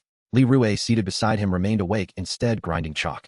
Unable to contain his curiosity, Bai Jing inquired about Li Rue's chalk grinding. Li Rue replied nonchalantly that it merely alleviated his psychological pressure. They arrived early at the designated square, which lay barren save for the litter swirling in the breeze. The only vantage point to observe this area was from the rooftops of adjacent buildings. Securing the small zombie they had painstakingly captured, they placed it prominently in the center, adhering to the instructions on the paper, and then retreated to a nearby building to await Uncle Shi's arrival, where they would be obscured from view. As the sun began to set, elongating the shadows of the surrounding structures, the appointed time swiftly approached. With heightened anticipation, they fixed their gaze on the center of the square, and as each second ticked by, a black car suddenly pulled up nearby. Uncle Shi's figure finally appeared in the square, cautiously surveying his surroundings. After confirming the area was deserted, he lifted the small zombie's face, gazing at it for a moment before clutching it tightly to his chest. Then his gaze shifted toward the building where they were concealed, as though he sensed their presence. Kneeling in their direction, he bowed deeply 3 times, each motion causing the blood on his forehead to become increasingly pronounced. He then left a note, pressing a stone atop it before swiftly departing the square, while Li Rue silently clenched his fists, watching the scene unfold. Upon noticing his departure, Bai Jing hurried to examine the note he had left behind, with Li Rue following closely to read it. The note contained a lengthy message. "I apologize, dear sirs, for threatening you in my desperate quest to retrieve my son. Witnessing your willingness to sacrifice everything for your loved ones has awakened within me a terrible notion. I long for him so deeply, overwhelmed by guilt and cowardice, I made an impulsive, erroneous choice. I am a sinner, despicable and shamefully exploiting your trust. Since then I have regretted every moment. I do not dare to hope for your forgiveness, as my conscience torments me, leaving me in constant dread. I have contemplated approaching you to confess, but I lack the courage to face you, having already prepared for the worst. Should any misfortune befall you due to my actions, I too would descend with you. Rest assured I shall not harm that little girl. Even after what I have done to her, she holds no fear of me, which only deepens my suffering. Even if you do not recover my son, I intend to return her to you. She is at Lu Xiao Community Building, a second floor, a place that was once my home, a safe haven. I am truly sorry and I apologize." After reading the note, Bai Jing immediately moved toward their parked vehicle, but Li Rue suddenly tugged at the corner of his clothing. "Shall we pursue him?" Bai Jing paused momentarily, then responded, "First, let's find my sister." Pulling away from Li Rue's grasp, he hastened toward the vehicle. Following the address provided, they successfully located Lin Lin, who was unharmed and seemingly content. Bai Jing enfolded her in his arms. Lin Lin's small frame returned the embrace, exclaiming, "Brother, why are you so late? The uncle said you would be coming soon." Bai Jing quickly apologized for the delay and inquired if she had been harmed. Lin Lin appeared oblivious to any danger, innocently stating that uncle is a good man. He invited me to help celebrate his child's birthday. He said he was going to find his child to surprise him. Why haven't I seen them? On the table in the living room sat a grand cake, now unfit for consumption, its exquisite form marred by the passage of time. Bai Jing glanced at the warm ambience inside and said, "They have gone elsewhere to celebrate. We should leave now." Lin Lin expressed her disappointment. "This was my first invitation to help another child celebrate a birthday. What a pity." Li Rue quietly watched from the side, taking in the meticulously arranged snacks, gifts, and toys, his expression unreadable. Before departing, Li Rue once more asked Bai Jing, "Are we leaving just like this?" Bai Jing sighed, "Let's go." As the tension that had gripped them began to release, they resolved to take a brief respite before proceeding to the highway en route to the next city. "The sun is nearing its descent, and I must hasten to find him, otherwise Bai Jing and the others will awaken, and upon realizing his absence may come searching for him. The longer I spend with him, the more I understand him. He is in truth far kinder than I, embodying the ideal envisioned by my mother, a figure I deeply admire. The most significant distinction between us lies in our capacity for rationality and our perception of humanity." At the intersection ahead, traces of chalk dust indicate his passage in this direction. Fortunately, I had scattered markers made from double-sided tape and chalk dust at various crossroads, otherwise tracking his whereabouts would have proven exceedingly difficult. The refuse beneath my feet accumulates, accompanied by the putrid stench of decay.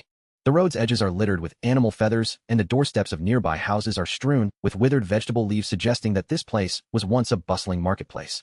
I am not fond of overly noisy environments, as they can profoundly affect my mood. Even when surrounded by the quiet rustle of grass sprouting through cracks, my spirits remain dismal. I cannot fathom why I have taken refuge in such a place. Perhaps patience is still within my grasp. Upon surveying this vicinity, I found nothing but refuse. Not even a solitary zombie was in sight. I have observed their behavior evolving over time, increasingly resembling humans. Will there come a day when they begin to think like humans? After all, they were once human, which brings us back to square one. Compared to the past, I have become more accustomed to the present. It seems there was a sound emanating from the house nearby, a faint rustling akin to the crunch of aluminum foil, which I discerned despite its subtlety. To my dismay, it turned out to be a few rats. With the absence of humans to rely upon, their skeletal spines were now visible, their fur dulled and lifeless. I harbor a deep disdain for rats. They are oblivious to the toil that goes into procuring food, brazenly pilfering more in the darkness, and thoughtlessly gnawing away at what belongs to others, transforming it into a nest for themselves. Once I possessed a pink plush bear, a gift from my mother for my 6th birthday. She purchased it specifically to accompany me through lonely nights. The choice of pink was likely her personal preference. I thought I had no particular need for it, yet my mother insisted that all normal children sleep with stuffed toys, so I should have one as well. My initial reluctance transformed into fondness within merely 2 months. Later, due to the sweltering summer heat, I placed it in the cupboard, wrapping it in a plastic bag to prevent dust from gathering, treating it as one would a child. When I rediscovered it one winter, it was already a mangled remnant ravaged by rats. The pink fur had become a nest for them, and the once white cotton stuffing oozed from its wounds, tainted and foul, while 8 young rats squealed contentedly in their cozy abode. That was perhaps the first time I truly felt pain, nearly crushing them with my bare hands. But I regained my composure, pondering how to make the rats experience the same suffering I felt. I meticulously devised several plans, such as skewering them on bamboo sticks, and roasting them to cinders, or simply killing them outright. Yet none of these methods truly captured my anguish. After all, rats act on instinct devoid of human thought. It was insufficient, it was still not enough. Ultimately, I resolved to confine the mother rat, withholding food for 4 or 5 days, while simultaneously nurturing the newborn pups. When the mother rat grew desperate with hunger, I intended to feed her own young, testing whether she could resist her primal instincts or her maternal urges. The outcome was rather unexpected. When I presented the still-living pups to her mouth, she merely sniffed them lightly, without eating, even though her stomach was hollow, and she was on the verge of gnawing through the iron cage. In the face of her own offspring, she maintained her composure. In the end, I had to devise another means for the rats to consume the pups. Sadly, before the mother rat could devour the last 3, she succumbed to her own demise. Their remaining corpses were then fed to the dog, and from that moment on, my home was free from rats. I gathered the remnants of my bear, placing them in an exquisite gift box akin to how one might lay to rest a departed loved one. I held a solitary funeral for it beneath the peach tree at my doorstep, making a special trip to the cemetery on the mountain to select the most beautiful artificial flower to adorn its resting place. Though it may seem absurd, my mother never deterred me from my desires. She even bought me a pure white chrysanthemum to honor my deceased bear, prompting me to return the artificial flower. I have spotted his vehicle. He must be within this building. In my eyes, he resembles a rat, despicable and oblivious, having stolen my resolve and courage, plunging me into an abyss of self-reproach and rendering me irrational. Yet despite this, he is not a villain. He possesses a kindness and warmth towards others, a fundamentally good person at heart. Even when he has erred, he has not harmed anyone, and his heartfelt repentance should earn him the forgiveness of all. However, everything he has done sickens me. His self-serving actions seem to send tremors of rejection through every fiber of my being. Rats should cower in the shadows, refraining from pilfering what does not belong to them and avoiding my gaze. What has been taken from me must ultimately be returned, otherwise I shall be halted in my tracks, unable to move forward. I have located him now. I must devise a plausible explanation for Bai Jing regarding the missing bullet. Were it not for the constraints of time, I would relish torturing him like a rat, allowing him to experience my pain. Reflecting upon it all, I realize it is my own folly. I was once quite astute as a child. Is it true that being virtuous for too long leads one to foolishness? The seeds of malice may lie dormant in the heart, but that does not mean they vanish. While I have no justification for my potential actions, I fear that if I do not act, I will be crushed by guilt, unable to retain my identity, and may commit acts of cruelty.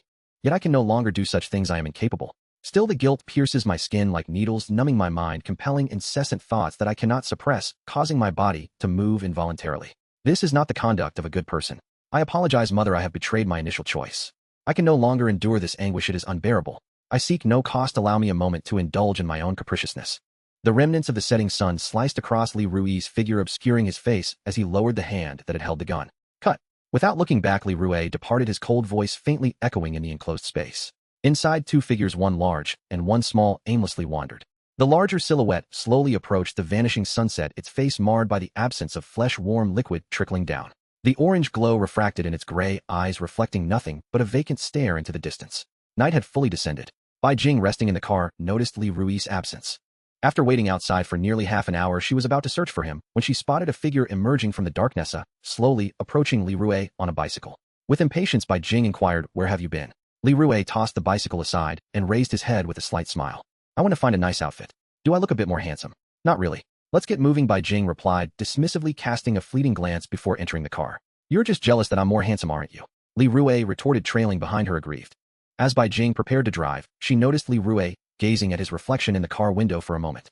Earlier when he dismounted the bicycle, his expression displayed a peculiar indifference, but the instant he raised his head, he appeared as usual. There was something inexplicably strange. If she had to articulate it, it might be that his gaze seemed slightly darker.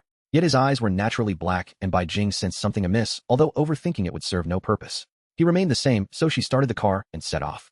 After days of torment, Li Rui was utterly exhausted. He consumed a meager meal before reclining in the seat, succumbing to a deep, untroubled slumber. The sleep was restless and uncomfortable, and when he awoke again, the day had brightened.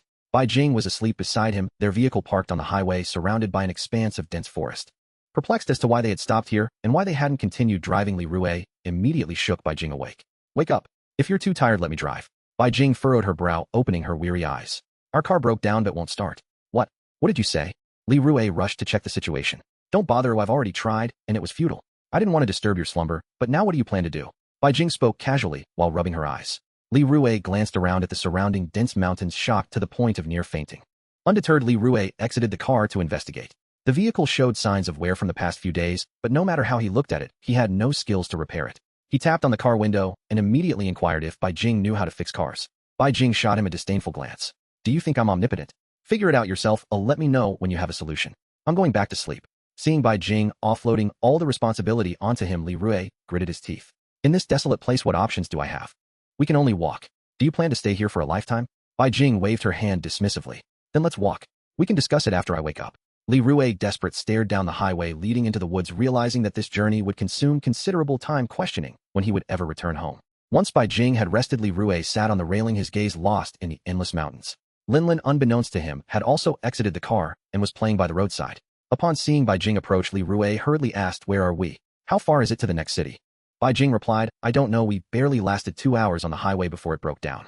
Hearing this, Li Rui's face fell, and he began to gather what useful items they could salvage from the car. He estimated they would need 3 to 4 days to walk this distance, and that was under normal circumstances. With their baggage and Linlin, it would certainly take longer than anticipated. Li Rui began to pray for better fortune, hoping to encounter a functioning vehicle along the way to alleviate their suffering. Just as he thought this, the weather darkened ominously. Li Rui promptly dismissed such thoughts, lamenting his bad luck, knowing he could only take one step at a time. Thus Li Rui found himself blaming Bai Jing, thinking it was his fault for not clearing the zombie remains from under the car. Now the breakdown was undoubtedly linked to that oversight. Due to the excessive supplies, the two of them could not carry everything and had to abandon some items, burying the remainder in a conspicuous location, hoping to retrieve them if circumstances became dire. While sorting through their supplies, Li Rui encountered a significant issue. How would they carry their water? They had several cases of bottled water, heavy and space-consuming. Taking too few would leave them vulnerable to thirst in the coming days. As Li Rui wrestled with this dilemma, he noticed Bai Jing had packed minimal food, merely blankets and towels, even bringing mouthwash, making it seem as though he was going camping.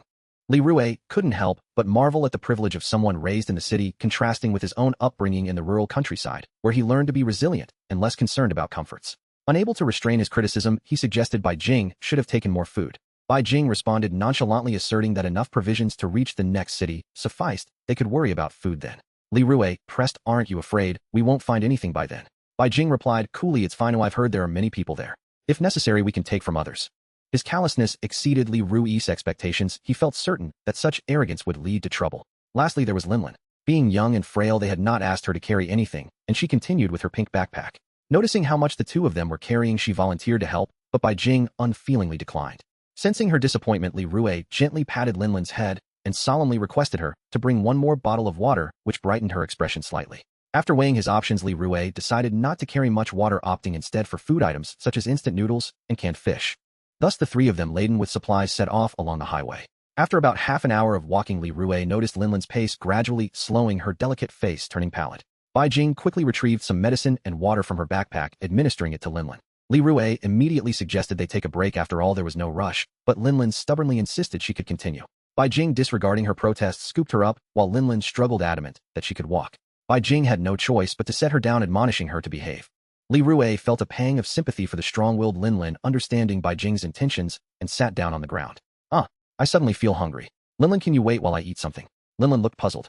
Brother Rui, didn't you eat a lot before we set off? Li Rui replied sheepishly, I injured my arm earlier, so I've been consuming energy quickly. Wouldn't you agree, Dr. Bai? Indeed, the injured tend to feel hungrier. Let's give him a moment. Bai Jing tactfully supported Li Rui's excuse, though it sounded somewhat unconvincing to him. Linlin could only half believe and paused, sitting aside and watching him. Li Rui, left with no choice, pretended to rummage through his bag for food. He deliberately ate, slowly glancing at Bai Jing's expression, and after what felt like an eternity, Bai Jing finally cleared her throat and resumed walking. Unexpectedly, not long after, the sky abruptly darkened. A flash of white light blinked before Li Rui's eyes, and his expression turned grimmer than the clouds above. The downpour was relentless, and Li Rui found himself reminded of the saying that aptly described their predicament. The torrential rain fell suddenly, the large raindrops striking Li Rui's head with a chilling impact. Bai Jing quickly scooped up Lin and sought refuge in the nearby thicket, with Li Rui closely following her. As thunder rumbled ominously in the distance, Li Rui turned to Bai Jing and inquired, "Do you think we might be struck by lightning if we take shelter under these trees?" Bai Jing surveyed their surroundings and replied, "With so many trees, the probability of being struck is quite low." "Then I shall keep my distance from you. Your pretentiousness might attract lightning," Li Rui quipped, moving to shelter beneath another tree. "Are you out of your mind?" she retorted. Despite the dense canopy above, the fierce rain still managed to drench Li Rui, leaving him with little choice but to endure the discomfort of being soaked.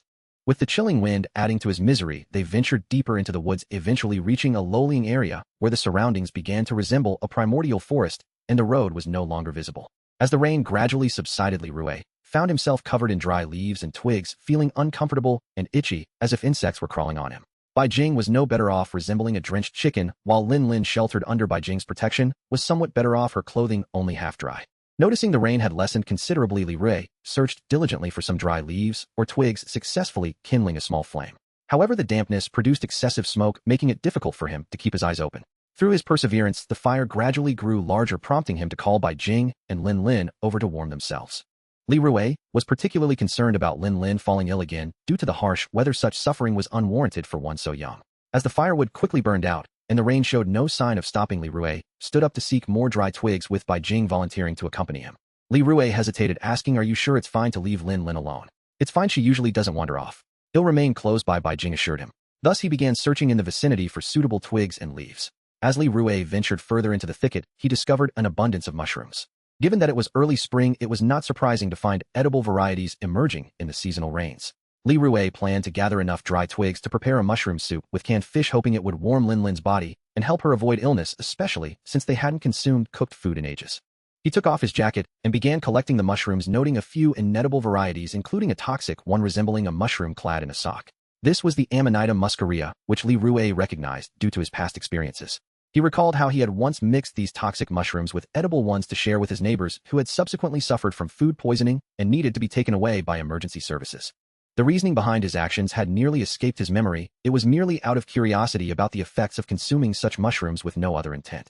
Furthermore, the neighbors had always been kind to Li Rui, and he mused that they would likely never dare to eat mushrooms again after that incident. Consequently, he learned to discern which mushrooms were edible and which were not, as well as the consequences of consuming the inedible ones. After gathering a notable amount of mushrooms, Li Rui realized he hadn't collected many dry twigs, as his arms were now full. He hoped Bai Jing had fared better in her search, as the rain appeared to be subsiding. Upon returning to the fire, Li Rui found that Bai Jing had indeed gathered a substantial amount of dry twigs, though many were only partially dry. They could burn but would produce a lot of smoke. With a sigh of resignation, Li Rui accepted that any assistance he could provide was better than none. He then shared the mushrooms he had foraged with Bai Jing, who scrutinized one closely, while Lin leaned in to inspect it as well. "Is this edible? It won't be toxic, will it?"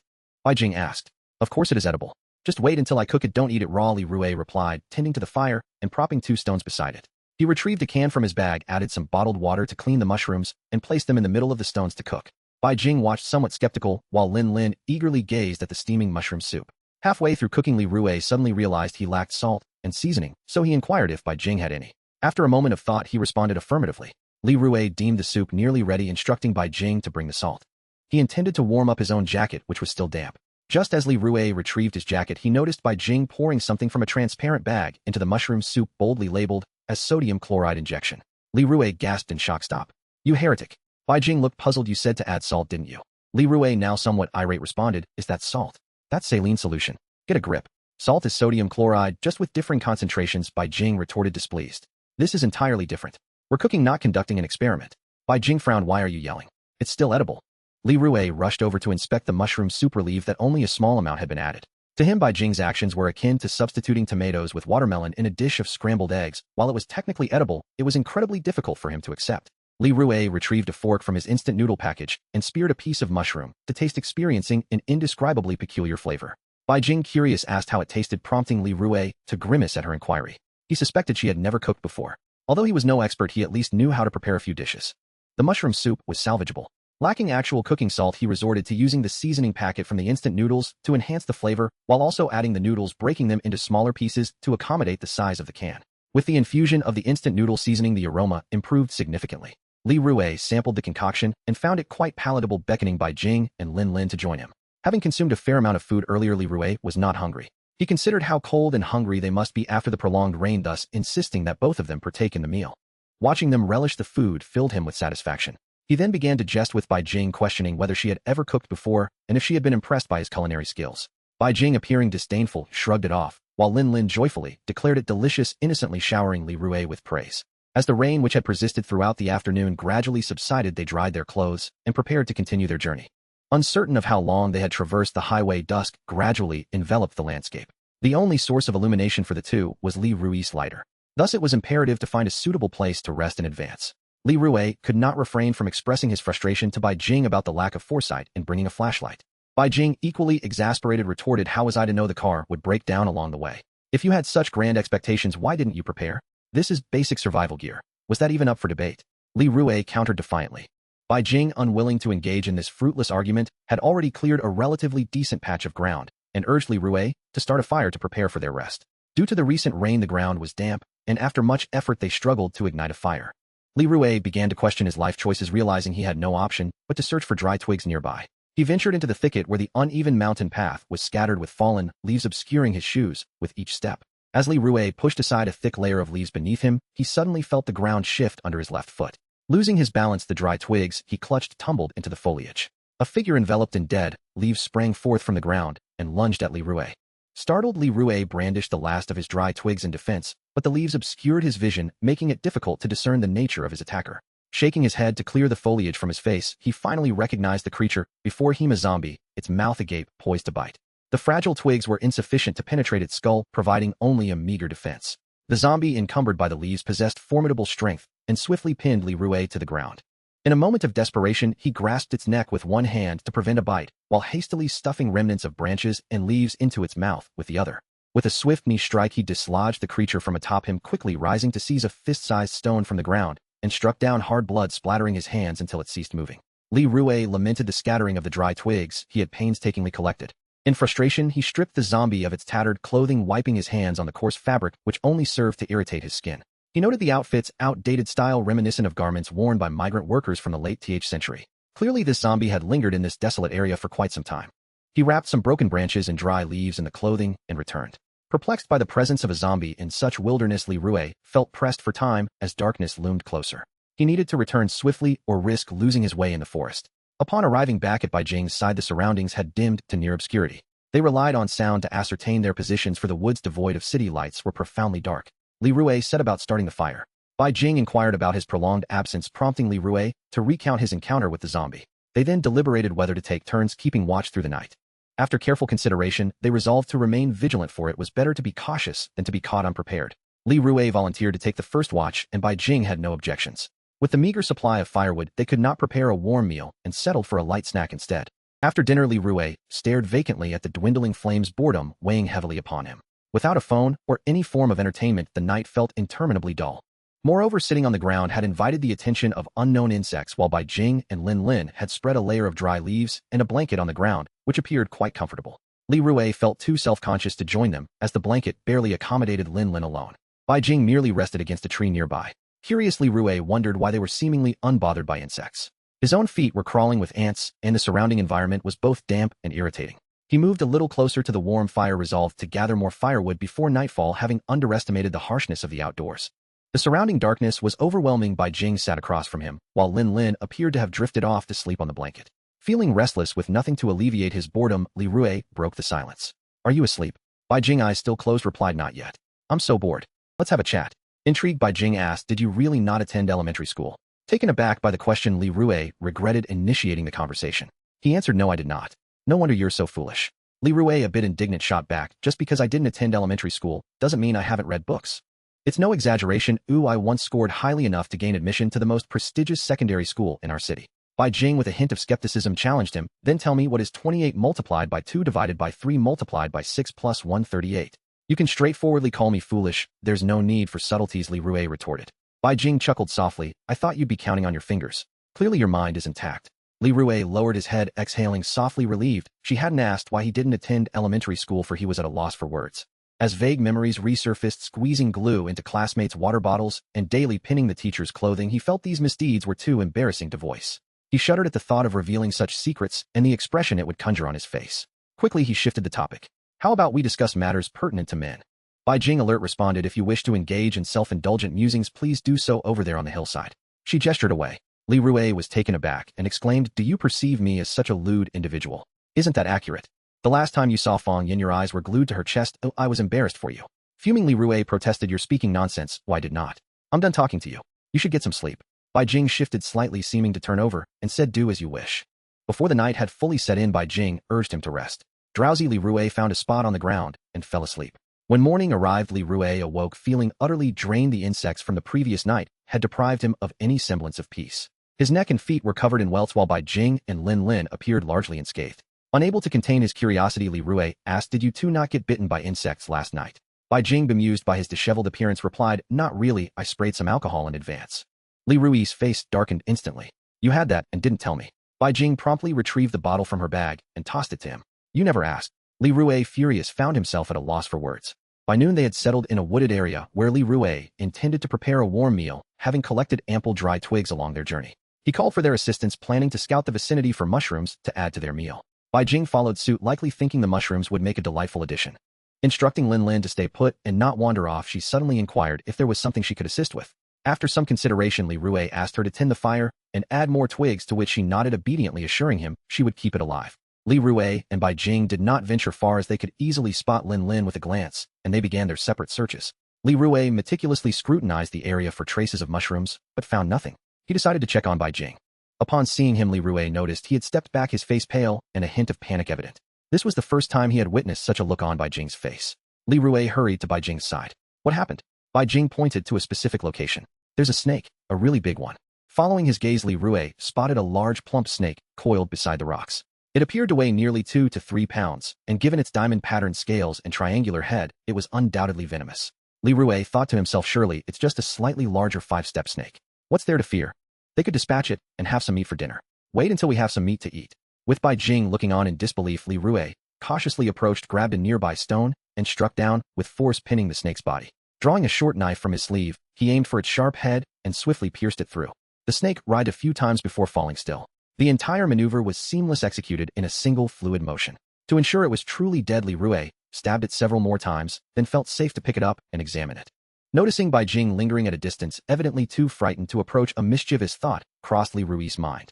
Feigning alarm, he shouted, oh no, this snake might leap up and bite. He then tossed the lifeless snake toward Bai Jing's face, where it hung around his neck, causing him to faint away. Li Rui stood frozen, realizing he had gone too far. He rushed over to check on him. Fortunately, Bai Jing showed no severe distress, his breathing remained steady. Li Rui hadn't anticipated Bai Jing's phobia of snakes, so he hoisted him onto his back and headed toward Lin Lin. As for the dead snake, he decided it could remain draped around Bai Jing for the time being, carrying both him and the snake would be cumbersome. Now he needed to devise a plausible excuse or justification to avoid a severe reprimand. When Bai Jing regained consciousness, Li Rui was meticulously skinning and cleaning a snake, while Bai Jing remained asleep, and Lin Lin anxiously kept vigil beside him. He comforted her, saying, your brother merely fainted from exhaustion. Do not fret, for he shall awaken shortly. With that, Li Rui prepared the snake for roasting, exhibiting no hint of guilt. In that case, let my brother sleep a little longer. It is all my fault for causing him so much trouble, which has left him so fatigued, Lin Lin lamented, tossing a few twigs into the fire. Her delicate wrist bore the vibrant marks of mosquito bites quickly concealed by her sleeve. Upon hearing Lin Lin's words, Li Rui felt a twinge of discomfort in his heart, struggling to find words of solace. How could such a good girl like Lin Lin be a burden to your brother? All you need to do is stay by his side, and he will be happy. Actually, it is my brother who has always been by my side. Our parents have never favored me. My brother has sacrificed so much for me. Li Rui hastily interjected, how could anyone dislike Lin Lin? You are both adorable and kind. I have always liked you very much. Brother Rui is a good person. You needn't try too hard to comfort me. I am aware of my poor health. I will always be a source of annoyance. Li Rui waved his hand dismissively. I am not trying to comfort you, Lin Lin. I am merely speaking the truth. If anyone dares to dislike you, I shall be the first to confront them. Suddenly Lin Lin smiled at Li Rui, her smile fragile, yet enchanting. If I could, I would wish for my brother to abandon me. He has already stayed with me long enough. Upon hearing her words, an indescribable sorrow gripped Li Rui's throat, rendering him unable to speak. Lin Lin quickly added, please do not tell my brother what I just said. Ooh, I do not want to see him sad. Li Rui took a deep breath. All right. As their conversation continued, Li Rui learned that Bai Jing was only 10 years Lin Lin's junior, and he exhibited none of the maturity and composure typically expected at that age. The realization that he was 2 years older than Bai Jing, while lacking similar maturity, left him feeling inadequate, especially as Lin Lin seemed to grasp many unexpected truths despite still being a child. In his preoccupation with chatting with Lin Lin, Li Rui almost burned the snake meat, quickly flipping it over. He then inquired whether Bai Jing had ever been bitten by a snake. To Li Rui's surprise, Lin Lin revealed that she had indeed been bitten by a snake during an outing, and she had nearly been lost. Yet when she saw the snake he was roasting, she showed no reaction and instead asked if it was delicious. Their family was truly peculiar. When the snake meat was finally ready, Bai Jing awakened slowly and inquired about the snake's fate. Lin Lin looked at them in confusion as Li Rui hastily feigned concern. Fortunately, I acted quickly and killed the snake when it leapt onto you. I roasted it for your revenge. Come and have a taste. Even Li Rui found his flimsy justification lacking credibility, struggling to devise a reasonable explanation and instead attempting to change the subject. Bai Jing rubbed his head, his expression darkening. A snake cannot jump that high. Oh, were you not trying to harm me? Of course not. How could I dare? As Bai Jing stood and approached him, Li Rui instinctively took a step back. Bai Jing picked up a branch and chased after Li Rui, who found himself desperately fleeing, screams echoing through the mountains. The roasted snake meat smelled delightful, yet regrettably lacked flavor due to the absence of seasoning. Bai Jing declined to eat, while Lin Lin shared a small portion. The remainder was consumed by Li Rui, who chewed fiercely on the dry meat, as if gnawing on someone's flesh. As he chewed vigorously, Li Rui glared at Bai Jing, mentally cursing him for being so ruthless. Though he felt no physical pain, the thought of it marring his handsome visage was simply unacceptable. After this bout of playful chaos, they did not linger and promptly continued on their journey. To hasten their pace, Lin Lin lagged behind, while Bai Jing and Li Rui alternated in carrying her. Though she was reluctant, she had little choice. After all, the longer they delayed, the more nights they would have to endure in the wild. Li Rui could hardly bear the torment of unknown insects' bites. Each night spent outdoors was a trial. As they walked, Li Rui noticed numerous plump birds in the trees, nearly the size of doves. He fashioned a slingshot from a sturdy branch and occasionally paused to take aim at the birds, but his shots consistently missed.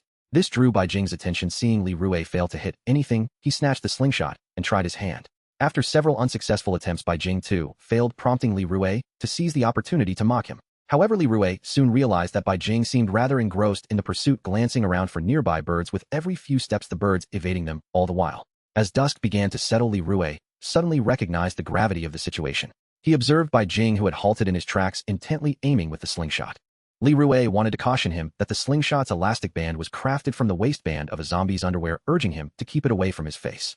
Yet upon seeing the band dangerously close to Bai Jing's face, he decided against speaking up, fearing another scolding. As Li Rui moved closer to witness the spectacle, he was taken aback when Bai Jing actually hit a bird, which fell like a leaf into the nearby thicket. Seeing Bai Jing's excitement as he leaped over the highway guardrail to retrieve the bird, Li Rui followed suit, with Lin Lin in tow. They circled the woods several times without success, and just as Li Rui was about to suggest abandoning the search, he noticed movement in a nearby bush. Li Rui immediately dashed towards it, with Bai Jing carrying Lin Lin closely behind, asking, "Did you find it? Is it a bird?" Breathlessly, Li Rui shouted, "No, it's not a meow, it's a chicken." "What is that?" Bai Jing questioned, baffled. As he reached Li Rui, he noticed him gradually coming to a halt. Panting, Li Rui clarified, "It's a chicken, no, it's a chicken." Li Rui was astonished to discover that they had stumbled upon a domesticated chicken, indicating the presence of a nearby village. Not far ahead, they soon spotted a village encircled by mountains featuring numerous houses with black tiles, some faintly illuminated by a warm orange glow. Li Rui thought to himself how fortunate they were tonight. They would finally escape the torment of insect bites, and he eagerly pulled Bai Jing along to seek shelter for the night. Li Rui knocked gently on one of the warmly lit houses, but received no response. Curious, he turned to glance at a nearby wooden window where indeed several shadowy figures flitted past. Li Rui found this rather perplexing. It seemed the family was not welcoming. Did they truly not perceive them as good people? Feeling somewhat awkward lingering at another doorstep, they wandered nearby. The verdant hills and streams enveloped them, while the desolate fields were overrun with weeds. However, closer to the house, a bountiful garden of seasonal vegetables thrived, with a few chickens and ducks visible in the distance. After observing for a while, without spotting anyone, Bai Jing immediately led Lin Lin towards the vegetable patch, prompting Li Rui to chase after them, scolding Bai Jing for such unethical behavior. Bai Jing dismissively replied that under such circumstances who could afford to be moral. Li Rui felt a flush of embarrassment. It was no wonder they were being ignored. The thought of finally encountering a village filled him with reluctance. Could he truly abandon the morals and principles cultivated over the past 8 years to pillage and encroach like Bai Jing? Just as this notion threatened to surface, he buried it deep within himself, letting it decay, and sighed, resolving to ponder alternative solutions. While Li Rui was at a loss, he suddenly noticed a few children playing along the ridge of a field nearby. One child sat alone, distanced from the others. Without hesitation, Li Rui retrieved some biscuits from his bag and approached the group, ignoring the solitary child. The children regarded him with wary and unfamiliar expressions, none daring to accept his offering. Li Rui quickly explained he meant no harm, merely passing through, and requested if they could inform their parents of his desire to stay for a night. The 4 children remained silent, fixated on the biscuits with indecision. Finally, one shorter child couldn't resist taking a biscuit from Li Rui's hand timidly, saying, "Then follow me. I will ask my grandparents." Li Rui hurriedly called over by Jing and Linlin, who were still pilfering vegetables. The children widened their eyes in astonishment at the sight of others. They whispered among themselves, "That looks like your family's vegetables. Make sure to tell your father." Li Rui felt an acute embarrassment and quickly handed several packets of biscuits to the child whose vegetables were stolen, requesting that they consider it a purchase for the stolen goods. The remaining children cast envious glances at the biscuits and inquired whether Li Rui had more vegetables. Li Rui, exasperated, ignored their questions and instructed Bai Jing to gather the vegetables before following the child to inquire about their accommodations. Thus Li Rui and his companions followed the shorter child, leaving the slightly older children to murmur among themselves. "Did you see that? The girl they are with is quite beautiful. I noticed she is far more attractive than that Lu Fong. How can that be? I would love to savor her fair skin. Too bad she's so young, there's nothing there. Otherwise." Li Rui and Bai Jing conferred briefly, considering offering something in return to the family for their hospitality, for otherwise it was improbable they would simply allow them to stay the night. Li Rui noted the absence of zombies in this village. It appeared isolated from the outside world, and he wondered if they even knew of the dangers beyond. He asked Bai Jing if he had any money or valuables, hoping to appease the family. Bai Jing shook his head, indicating that the only valuable items he possessed were medicines, followed by the food Li Rui had brought. This village, with its ample land and produce, hardly seemed to lack for sustenance. As Li Rui contemplated whether to offer them what little they had, Linlin unexpectedly chimed in, mentioning she might still have some pocket money given by her brother long ago, and began rummaging through her pink backpack. Li Rui, skeptical about the amount a young girl could possess, remarked, "If it's just a few coins, it's not worth it." Linlin replied as she searched, "No, it should be quite a lot. Considering a night's stay would likely require several hundred, he doubted such an amount could be pocket money." Just as he thought this, Linlin surprisingly produced a thick wad of red bills, leaving Li Rui incredulous at how a child could amass such wealth, the thickness nearly equating to half of his former salary. Quietly he asked Bai Jing, "Is being a doctor really that lucrative?" Bai Jing shot him a bemused glance and shook his head. The trio soon arrived at the child's home, where he instructed them to wait while he fetched his family. Before long, a middle-aged couple emerged from the house, and Li Rui warmly introduced himself and his companions. Upon seeing the bills in Li Rui's hand, they quickly waved him off. The middle-aged woman said, "Young man, I've heard that nothing can be bought in the city anymore." Feeling embarrassed, Li Rui retracted the money and pleaded, "Could you please allow us to stay for one night? We will leave by morning. After all, the child is still young and cannot endure such hardship." They exchanged glances toward Linlin, their expressions fraught with concern, as they hesitantly replied, "We don't have extra space. You might want to ask others."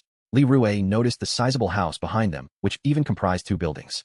Bai Jing produced 2 boxes of cold medicine from his bag, saying, "If you let us stay for a night, I'll give you these 2 boxes of medicine." Li Rui quickly added, "Medicines are in high demand. They are difficult to acquire. If your child falls ill without any, it would be dire." After some deliberation, the middle-aged couple accepted the medicine from Bai Jing. The middle-aged man politely said, "We really appreciate it. Please come inside." Li Rui expressed his gratitude with sincerity. The woman led them to a smaller, modest house, with gray cement walls cluttered with various items. It contained 3 rooms, one of which was secured with a heavy lock. She explained that the locked room belonged to their son, who had not returned in a long time, hence it was filled with dust, and she hoped they wouldn't mind.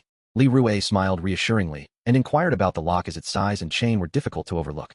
The woman's expression darkened slightly as she explained that it contained miscellaneous items to prevent rodents from getting in, which was why it was locked.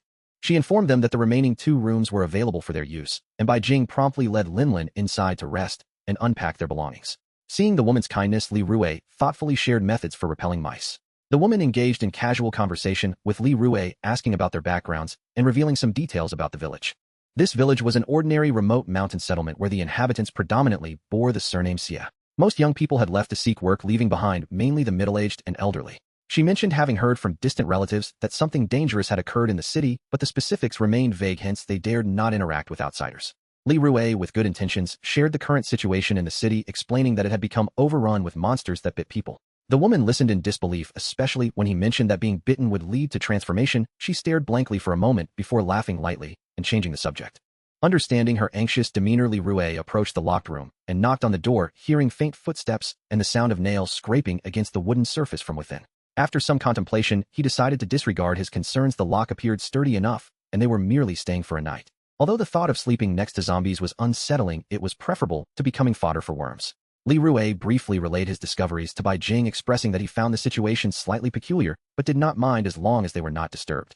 As twilight descended, Li Rui settled into one of the rooms, while Bai Jing and Lin Lin occupied the adjacent one, planning to tidy their bedding before seeking food. After shaking off some dust from the blankets, he was about to relish the softness of the bed when a knock echoed at the door. Upon opening it, he found the middle-aged woman standing there holding an oil lamp for illumination and inviting them to dinner. Though he initially declined politely, she insisted they had specially prepared chicken for the meal, which Li Rui could not refuse, so he called for Bai Jing to join them. The woman mentioned that her husband was eager to discuss the situation in the city with them. The dining table was modest, barely accommodating 6 people, and the middle-aged woman and child did not sit, which made Li Rui feel quite awkward. They began to serve the dishes, totaling around 3 or 4 plates, all filled with seasonal vegetables. The last dish to arrive was chicken, fragrant and spicy. Even before Li Rui picked up his chopsticks, the aroma was overpowering. At the table, Li Rui conversed animatedly with the middle-aged man about the city, though they seemed incredulous about everything he shared. Bai Jing preferred to keep to herself, focused on eating with Lin Lin, rendering the atmosphere somewhat strained. Whether it was merely Li Rui's perception, he felt every dish served was exceptionally spicy. Watching the family eat without any noticeable reaction, he began to doubt his own sense of taste, especially since Bai Jing and Lin Lin's faces had turned red from the heat. Their water jug was nearly emptied by Li Rui and his companions, while the middle-aged couple took only a few sips, seemingly unaffected by the spice, as they continued eating. Nevertheless, the food was undeniably delicious. Perhaps it had been so long since they had savored a proper meal that Li Rui marveled at the village's genuine hospitality. After finishing dinner, they exchanged simple goodbyes and returned to their rooms to rest. Suddenly, Li Rui felt more fatigued than usual. After reflecting, he found nothing amiss aside from the zombies in the next room. From the sounds, there did not seem to be many, and they posed no immediate threat. As he thought deeper, his mind grew sluggish, and he succumbed to the comfort of the bed. Li Rui found this to be the most restful sleep he had ever experienced, as if every nerve in his head was being massaged, and all his worries dissipated, leaving him feeling weightless. When morning dawned, Li Rui awoke with great effort, his eyelids heavy. The door to his room stood ajar, sunlight spilling onto the disordered floor, casting a golden hue over the dust. To his dismay, his belongings had vanished. Li Rui hastily climbed out of bed and checked his weapons, relieved to find his gun securely on him. He hadn't anticipated that the two would dare to act in such a manner. When Bai Jing arrived, her situation mirrored that of Li Rui. Her door was wide open, and their belongings had vanished. Bai Jing and Lin Lin were still deeply asleep, and it took considerable effort for Li Rui to rouse them.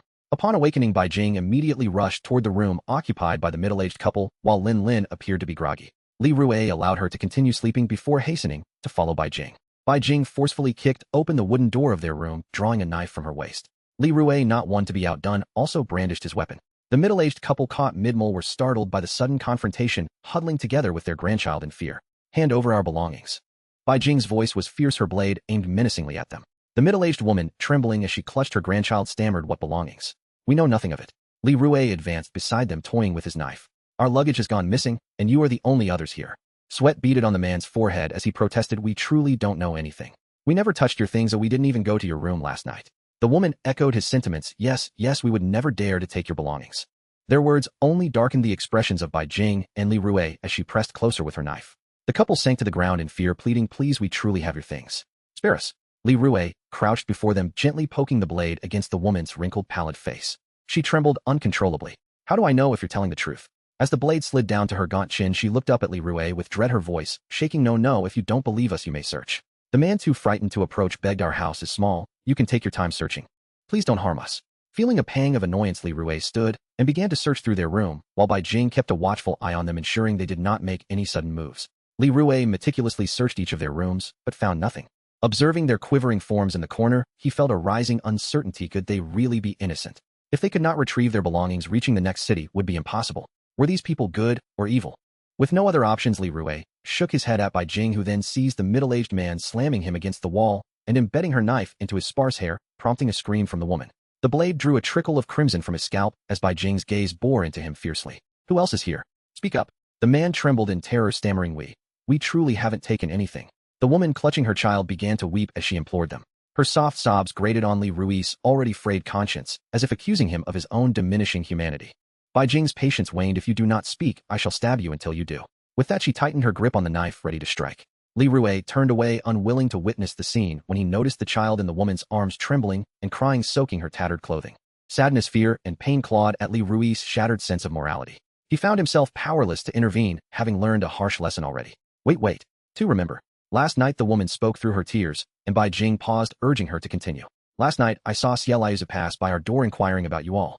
Tears glistened in the woman's eyes as she turned to the bleeding man, exclaiming it must be him. He often engages in mischief around the village. Li Rui immediately inquired about Xiaoliuzi's whereabouts, and she replied that he resided in the second house nearby. Without delay, Li Rui and the others hurried to Xiaoliuzi's home, bringing Lin Lin along to shield her from potential violence. Bai Jing, filled with rage, kicked open the frail wooden door. Inside, a voice cursed at her before cries of agony and pleas for mercy echoed. Li Rui remained at the entrance with Lin Lin, believing it best for her not to witness such brutality. Once the noise subsided somewhat, he took Lin Lin inside, where a scrawny man lay on the ground grimacing. Li Rui asked Bai Jing if this was the man, but she shook her head in disgust. They searched the disheveled room thoroughly, but found nothing of value. The man was filthy, and his home lacked decent furnishings, particularly his bed, which was littered with used tissues. Li Rui had never encountered such a repulsive individual. The blankets were stained, and the room reeked. A sock accidentally fell on him during the search, nearly making Li Rui vomit, as it was more revolting than a corpse left to rot for months. Despite believing himself to possess a strong constitution, Li Rui found his worldview shattered anew.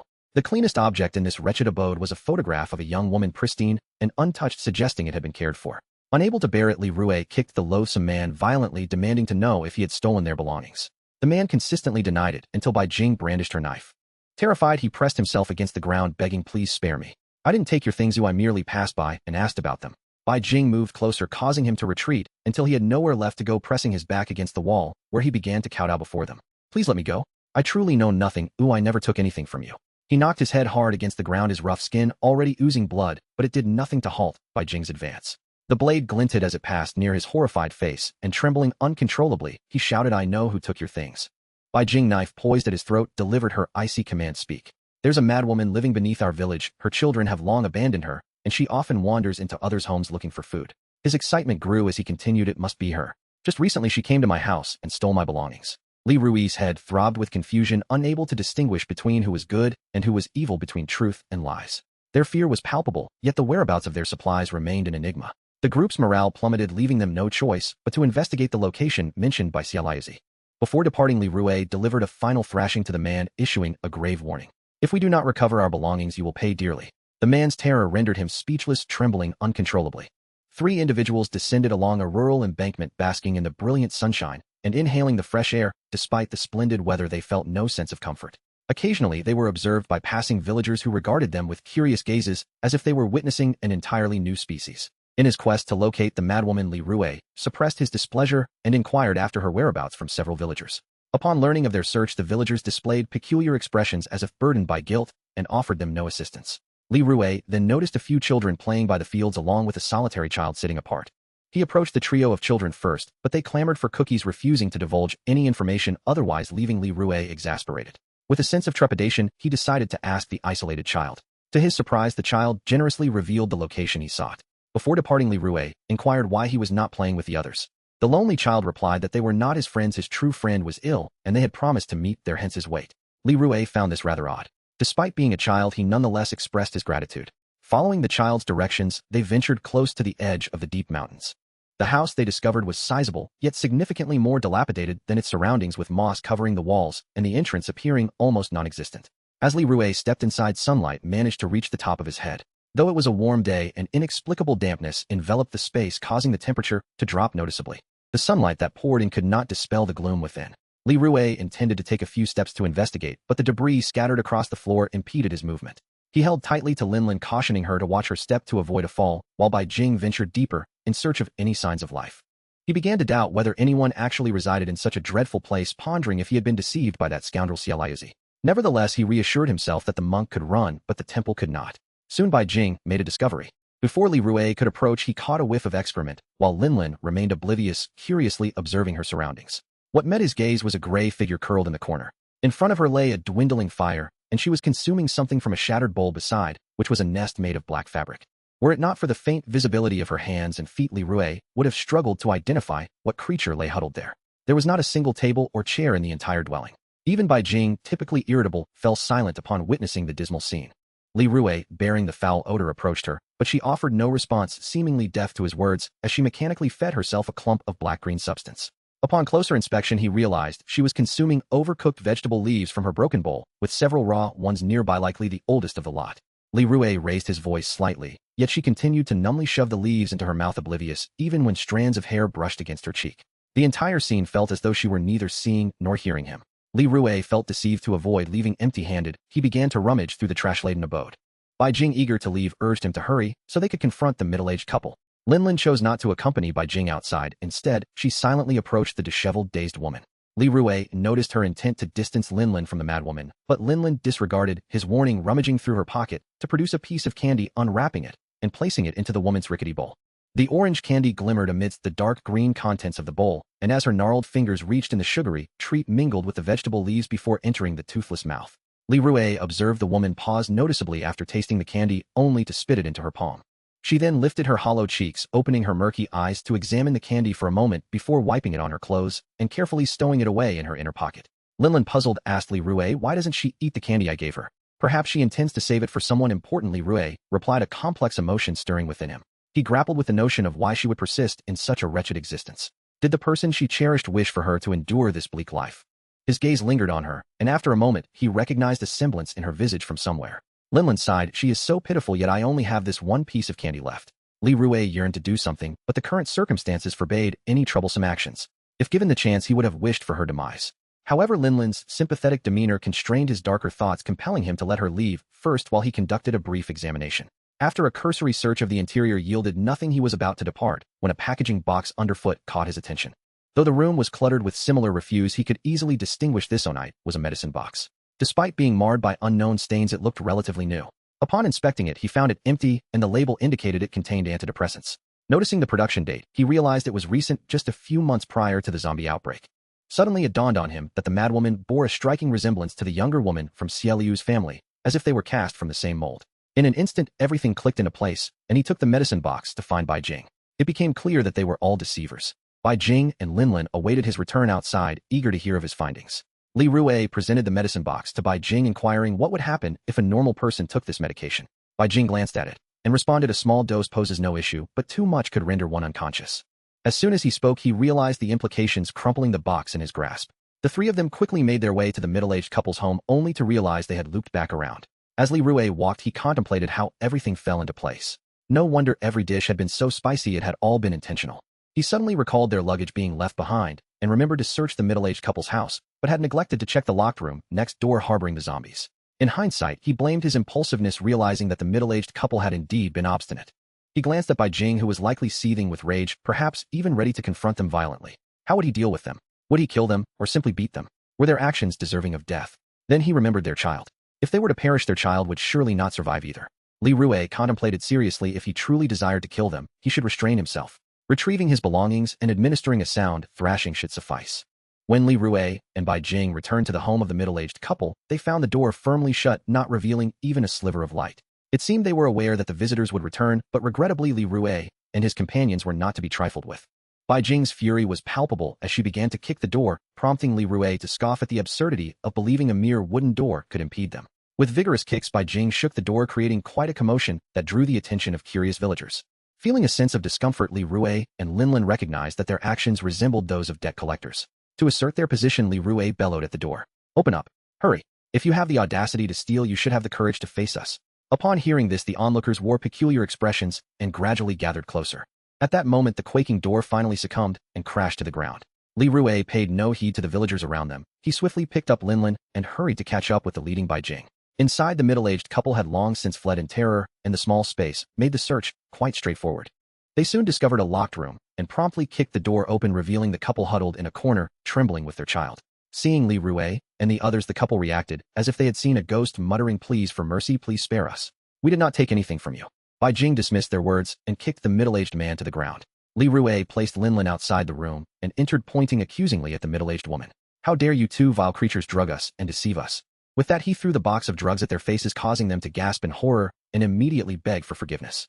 "We didn't do anything. Please believe us." Their desperate denials were heart-wrenching, but Li Rui, seething with rage, found it hard to comprehend their audacity. Bai Jing said little more, dragging the couple out and pinning them against the wall, leaving their child sobbing in the corner. Listening to their cries and wails, Li Rui felt a surge of agitation. The noise became overwhelming, drowning out the pleas for mercy. After a moment, the couple remained obstinate in their denial until Bai Jing, losing patience, unsheathed her knife, intending to escalate matters. The child in the corner was crying so hard that their breath became labored, and Li Rui sighed in resignation. "Let us check the locked room. Perhaps our belongings are there." Exiting the room, they found Linlin sitting on a small stool peering at the villagers who were craning their necks to see what was happening. Ignoring the outside commotion, Li Rui took Linlin's hand and led her to another room. Though the door was heavily locked, it was still wooden and easily kicked open. Li Rui and Linlin took cover, bracing for any sudden attack from threats lurking nearby. Bai Jing expertly kicked open the locked room door and entered armed with her knife. The battered couple, still reeling from their beating, rushed toward the now open door, their panic palpable. "Oh, they are murderers. They've killed my son," they screamed, their voices piercing Li Rui's eardrums.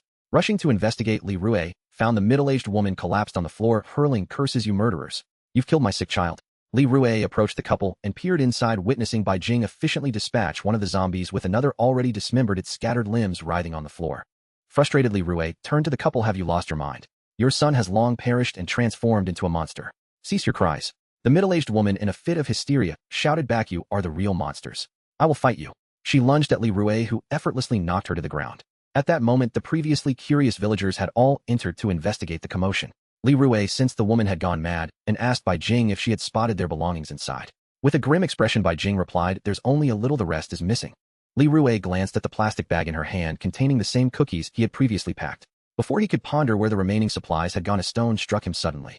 The middle-aged woman pointed at Li Rui and the others, shouting to the villagers outside, "They are lunatics. Murderers. They've killed my son and daughter-in-law." The villagers, witnessing Bai Jing wielding a knife and the distressed woman wailing on the ground, exhibited expressions of rage and disgust. Upon hearing the woman's accusations, the villagers began hurling various objects at Li Rui and his companions, shouting curses and demanding retribution, though none dared approach closely. Bai Jing instinctively shielded Linlin, while Li Rui angrily charged forward to confront the accusations, only to be overwhelmed by the barrage of debris. The villagers' bluster seemed to embolden the middle-aged man, who, brandishing 2 kitchen knives, charged at Li Rui and the others. "I will have my vengeance. You will pay for my son's death," he yelled, recklessly lunging toward Bai Jing, who, even while cradling Linlin, could easily dispatch him. With a leader emerging, the surrounding villagers gradually closed in, pelting them with an array of projectiles ranging from stones to chairs. Caught in disarray, Li Rui had no choice but to draw his knife and charge forward while the villagers parted to avoid him. Nevertheless, their numbers were overwhelming, and with Linlin beside him, the odds were stacked against them. They could only break free from the encirclement and temporarily retreat, seeking a way to recover their belongings. In truth, none of the villagers were bold enough to approach them directly. With a knife in hand, Li Rui easily carved a path through the throng, followed closely by Bai Jing holding Linlin. As they ran, the villagers continued to throw objects at them, and Li Rui was incensed when an egg struck him. What a wretched group of ingrates. In their flight, Linlin, frightened, nestled against Bai Jing, puzzled by their hostility, asked, "Why are they treating us this way? What have we done wrong?" Bai Jing pondered how to respond, but Li Rui interjected, "Because they are bad people, and bad people harm others without reason." "Then if they are bad, they will surely be punished," Linlin said innocently. Li Rui wholeheartedly agreed with her sentiment. The village was small, leaving them with few places to hide, so they sought refuge near the trees on higher ground. Li Rui could still see the disheveled couple rallying a group in search of them throughout the village. It appeared they would not relent until they found them. Li Rui plucked a handful of leaves to wipe away the egg residue and dirt from his head, all the while tallying the number of villagers.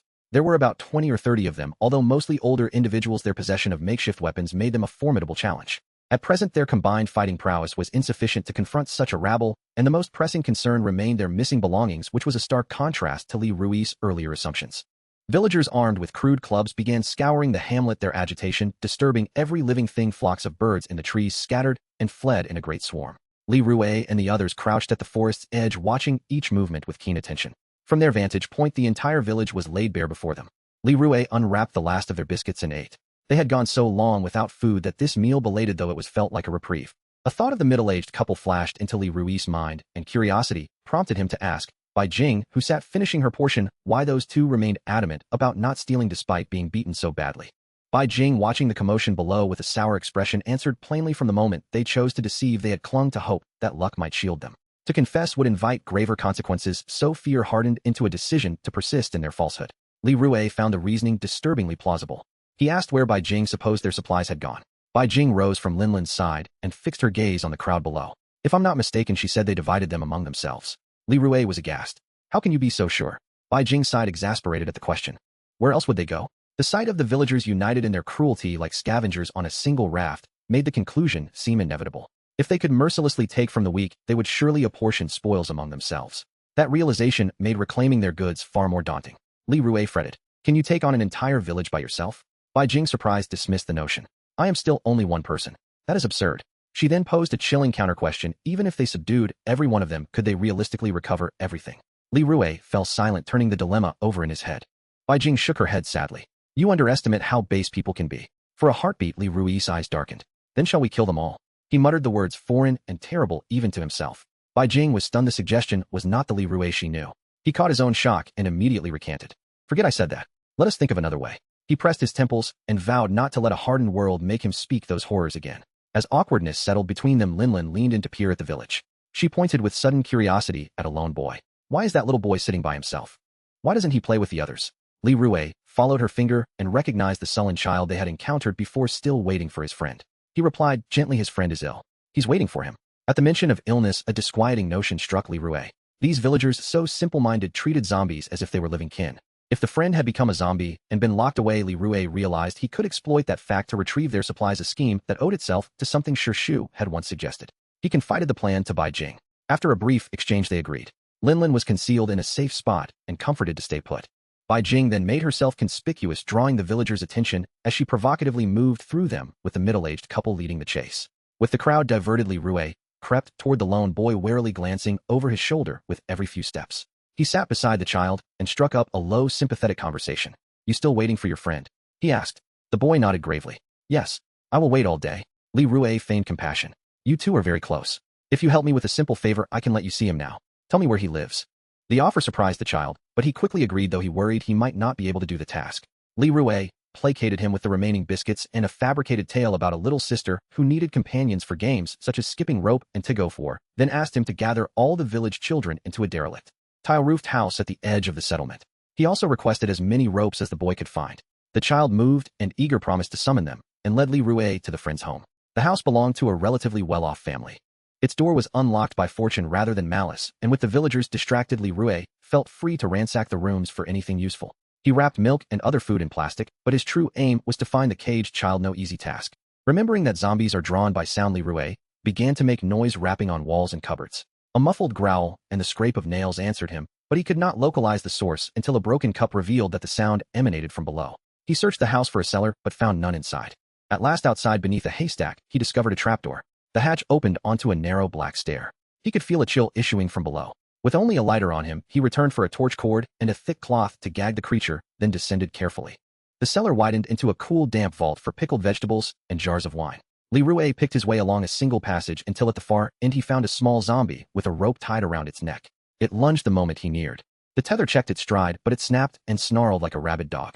Li Rui kicked it down, stamped on it until it clung to his boot, then seizing a brutal opportunity, crushed its skull, pressed the cloth into its gaping mouth, bound it with rope, and hoisted the squirming body onto his shoulder.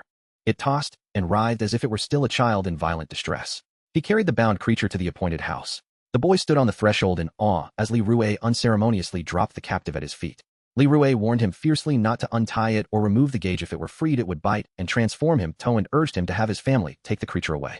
To Li Rui's astonishment, the boy gently lifted the zombie and began to peel away its restraints, ignoring his warnings. When Li Rui protested, the boy tugged at the cloth sealed in its mouth, and contrary to Li Rui's dread, the creature did not attack the child. It stood oddly calm, a disturbing acquiescence to the boy's presence. When Li Rui reached toward it, it snapped at him. Perplexed, Li Rui asked the boy to test it by putting his hand near its mouth. The child complied, and nothing happened. When they both extended their hands simultaneously, the creature lunged for Li Rui alone. The scene unnerved him. Some residual bond, some inexplicable fidelity, seemed to shield the boy. The child heeded Li Rui enough to refrain from untying the rope, and then led the zombie away by the hand, as if guiding a toddler. Before he left, he told Li Rui that he had gathered every child in the village into the room, and that they were eager and willing to play with Li Rui's supposed little sister. Li Rui pushed open the wooden door. Inside the dim, disordered room, 7 children of varying ages were at play. They all abruptly ceased their chasing and clamoring when they noticed an intruder. Li Rui shut the door firmly, and to prevent their escape, shoved an abandoned cupboard against it. He inspected the boarded-up windows. Good, there were no gaps to slip through. The children watched him with curious stares rather than fear. 3 of them were the boys who had earlier demanded biscuits. The other 4 were unfamiliar to Li Rui. One of those 4 was noticeably older, perhaps 11 or 12, while the remaining 3 were much smaller, maybe 5 or 6. Seeing their composure, Li Rui said nothing further. He retrieved a prepared rope and approached the largest boy. The boy instinctively stepped back when he saw the rope and shouted, "Hey, what are you doing? Hurry up and call your sister to play with us." Li Rui's voice was mild. "I mean no harm. I only want you to be obedient." He seized the older boy and deftly bound him, fastening him to a post. To his surprise, the children proved remarkably unflappable. They shouted and cursed without any sign of fear. Li Rui ignored their taunts and moved to restrain the ones trying to flee. It took him considerable effort to bind them all. These brats were craftier than he had anticipated. Several nearly evaded him, and some even hurled objects. Once all were secured, their brazenness did not abate. The larger boys rallied around the eldest and continued to hurl insults. "Let us go, you disgusting piece of," one spat. The eldest even launched crude invective at Li Rui's mother. "If you don't let us go, your mom." "Shut up," Li Rui snapped. Their malice was remarkable, no different from the worst of the rabble, and it stoked Li Rui's anger until he could barely control his hands. A slap did not silence them, their curses only grew more vicious. He ground his teeth, frustrated that he could not find a way to shut them up. He could not hide them all by himself. He would have to wait for Beijing to distract the villagers so they could ferry the children into the mountain's interior. Then, with the villagers desperate to recover their children, he could reclaim his supplies with little difficulty. After a while, Beijing returned. Together, they moved the children, Beijing handling 4, Li Rui 3, including the eldest. The youngsters resisted fiercely. Li Rui could hardly drag them, and they spat obscenities. Beijing, less patient, slapped and kicked each of them, dragging them along regardless of their protesting bodies. Li Rui, still struggling to control a few stubborn ones, noted how easily Beijing managed them. He too had struck and scolded, yet many remained defiant. Were they really so easily bullied because they were children? At last, after much toil, Li Rui hauled the children up into the hills. The smaller ones yielded after a few more blows. Only the eldest remained obstinate. Li Rui's hands went numb from striking him, but the boy persevered, his tongue venomous and unrepentant. Words failed Li Rui. He chose to ignore further provocation. If they were bidden to speak, he would not dignify them with a reply. Beijing, unable to tolerate their filthy language, dealt more kicks until at least some quiet returned, though their mockery continued. While resting beneath a tree, Li Rui noticed a small shed in the distance, apparently an old neglected woodshed. He proposed to Beijing that they can find the children there. It was hidden and seemed unused. After a brief discussion, Beijing went to reconnoiter the village to ensure the villagers were not on their trail. Li Rui calculated that by the time the parents could no longer find their children, they would be desperate enough to be coerced into returning what had been taken. He expected to recover everything by that night. Li Rui and Linlin remained outside. Occasional shouts filtered from inside the battered shed, and Linlin grew anxious, asking what the children were doing and why they were shouting. Li Rui could not admit the truth. He told her simply that they were naughty and had been put in the little dark room for their disobedience. Linlin accepted the explanation and inquired about the insults she had overheard, words like bastard and idiot. Unable to explain properly, Li Rui offered a perfunctory answer and resolved to find something to gag them if they continued. He worried about Linlin's impression of the world and decided to search nearby for materials to quiet the children.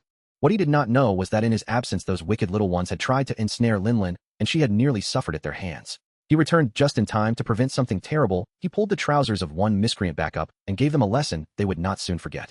He thought that their lives might be harder than death if they continued on this path. By ordinary standards, they had not reached the point of ruin, but if Beijing discovered what had almost transpired, the situation would have been very different. Fortunately, Linlin was discreet and kept what had occurred to herself.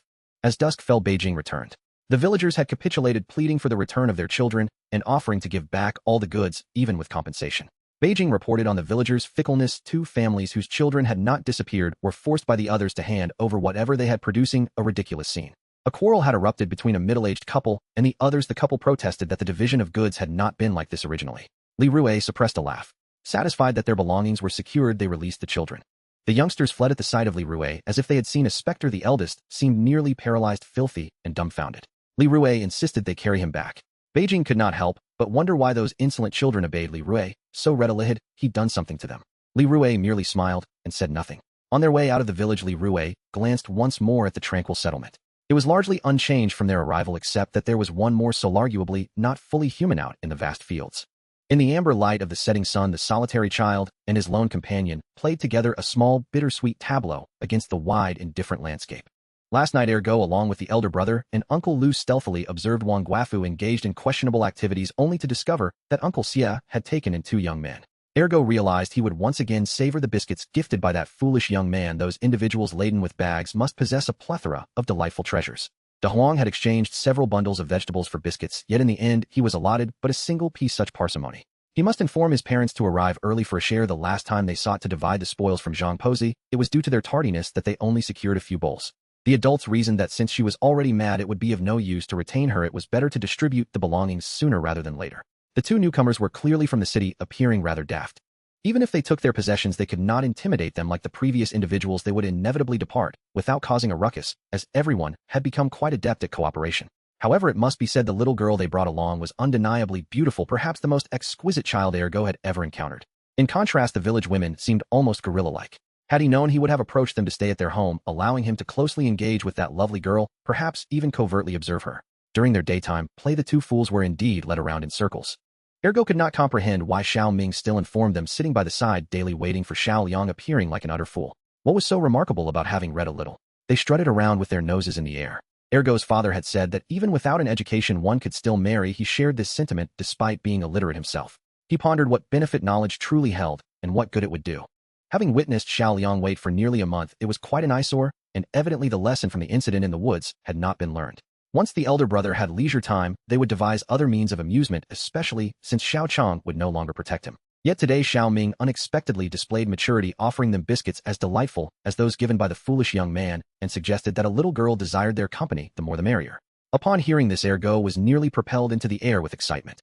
Ergo immediately relayed this fortunate news to the elder brother, who had been confined at home for harassing Xiao Fang and could only venture out at night. For some unknown reason, the village adults were scouring the area like hawks for thieves, and surely they would not notice whether the elder brother was home. He summoned all of his village companions to broaden their horizons. What Ergo did not expect was that Xiao Ming would lead them to a dilapidated house near the mountain. After a long wait, the elder brother grew impatient and inquired of Xiao Ming, who assured him that they would arrive shortly and instructed them to play inside for a while. Thinking of the beautiful little girl, Ergo advised the elder brother to be patient, as girls were often slow to prepare, and the elder brother deemed this reasonable.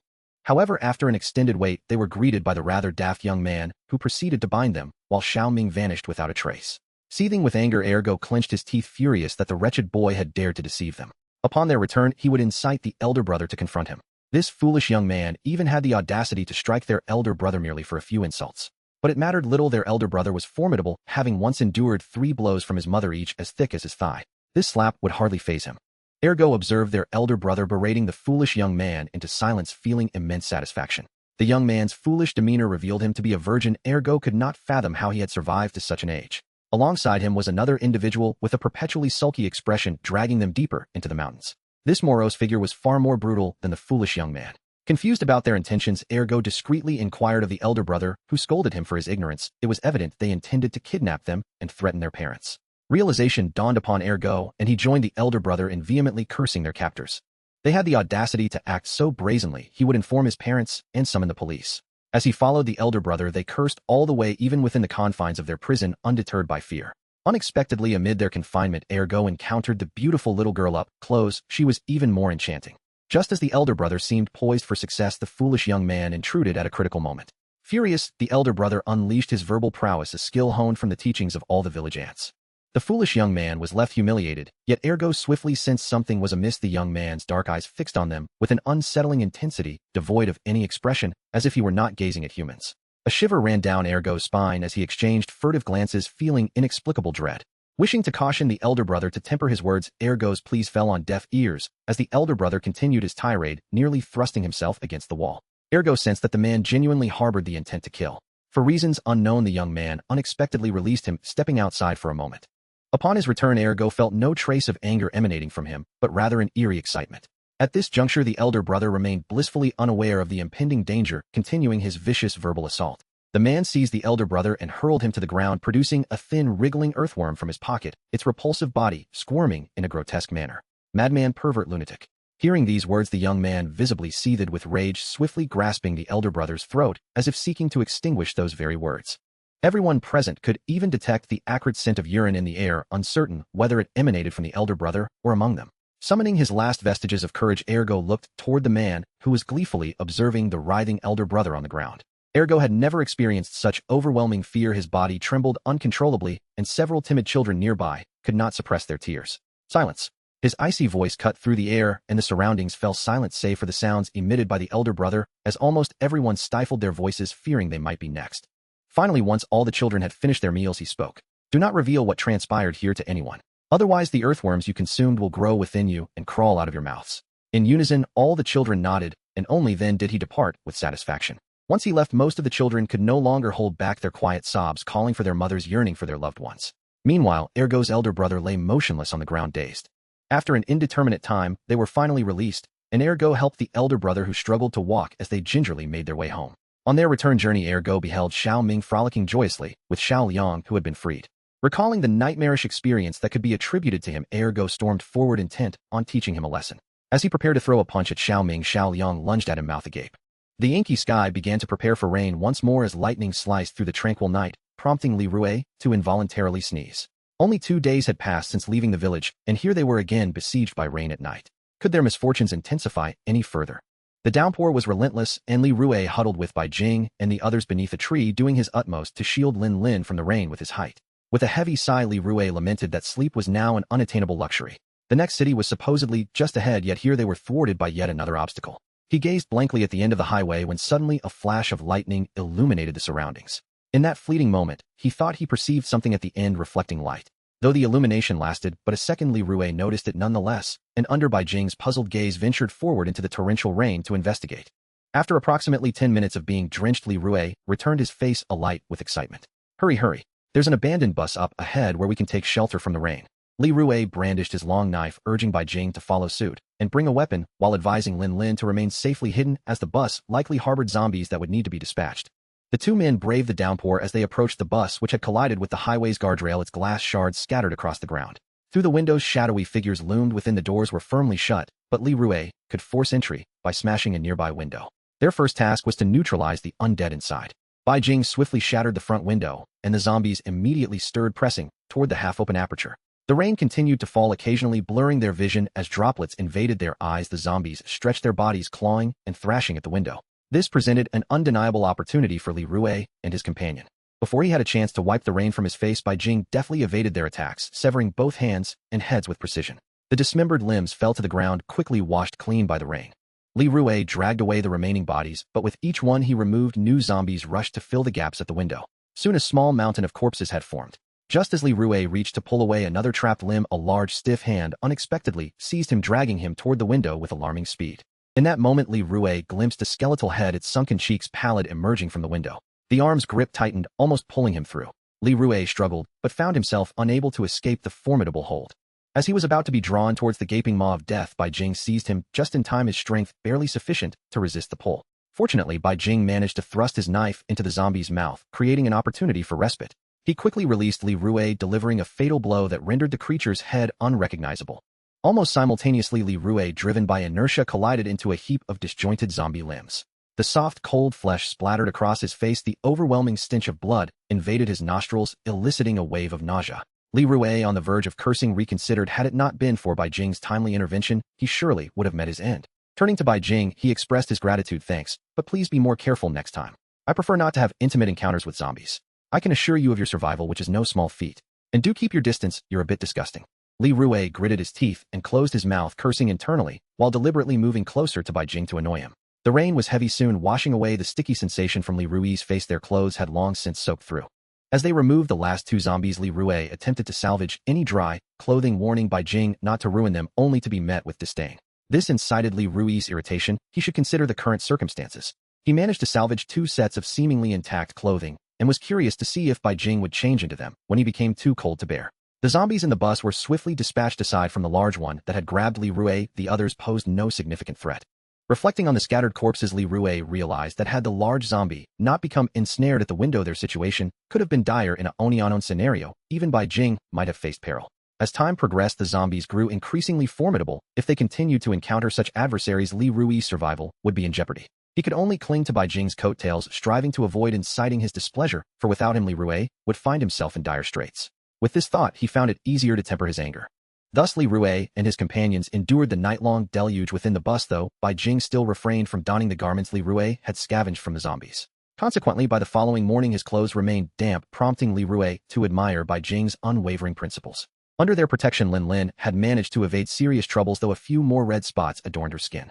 In recent days, Li Rue had become somewhat desensitized to the outdoors, even finding a tinge of admiration for his adaptability to the environment. They continued along the highway until they encountered a fork in the road, leaving Li Rue in a quandary. With 2 options before him, he faltered, having overlooked such details in his prior planning, and his phone was dead, rendering the map inaccessible. He intended to seek Bai Jing's counsel, only to be informed that a signpost marked the routes. Upon glancing at it, Li Rue found it of little value. One direction pointed east towards the city, the other west. It appeared either route could lead them to the next city. The distinction lay merely in direction. Li Rue remained perplexed by the difference between the 2 paths, ultimately deciding to proceed towards the eastern route, for heading east seemed assuredly correct. After passing the junction, the surrounding trees gradually diminished, and distant houses came into view.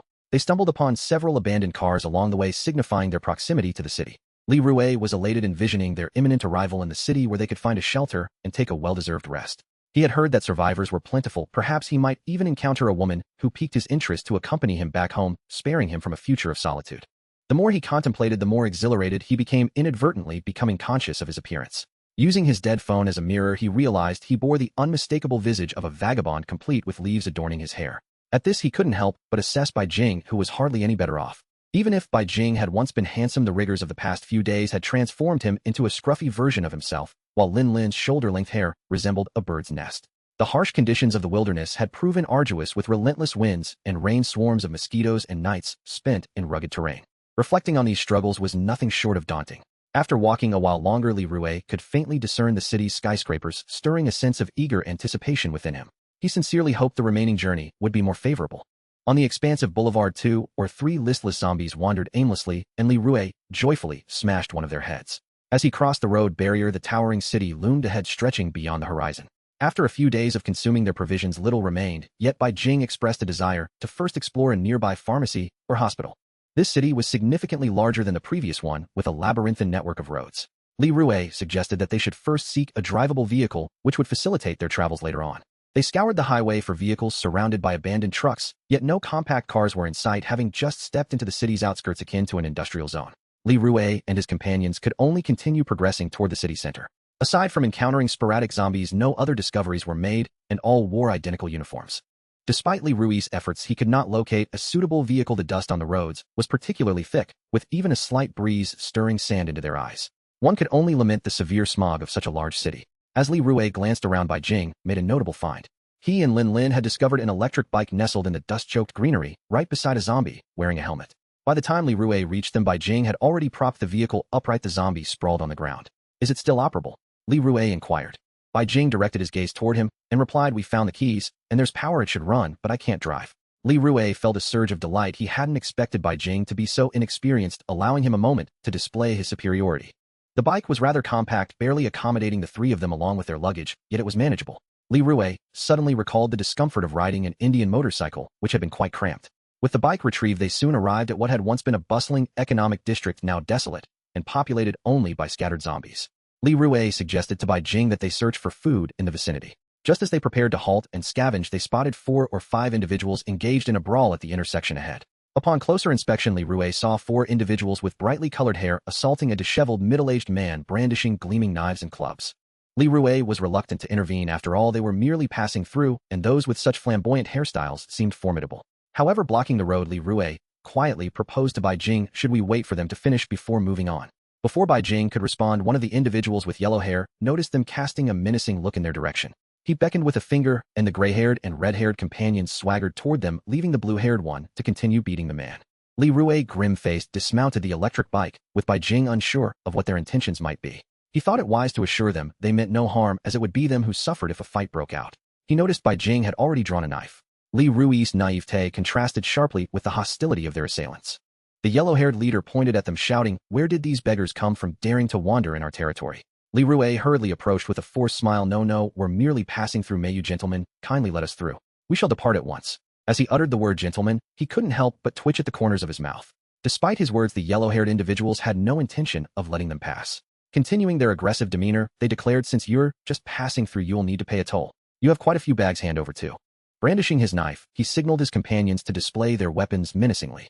Li Rue and Bai Jing had only 4 bags between them, nearly all empty. Such audacity was shameless. In a hushed tone, Li Rue asked Bai Jing, "They're armed. Do you want me to step in?" Bai Jing turned and handed his luggage to Li Rue, saying, "No need. Just keep an eye on the belongings and Lin Lin." With that, he stepped forward to confront them alone. Li Rue gladly pulled Lin Lin aside, who curiously asked why the individuals had brightly colored hair. Li Rue patiently explained that it was a matter of personal freedom and advised her not to impulsively imitate them. The yellow-haired group mocked Bai Jing as he faced them alone. "Ha! You must be foolish. 2 of you together wouldn't stand a chance. You'd save us time."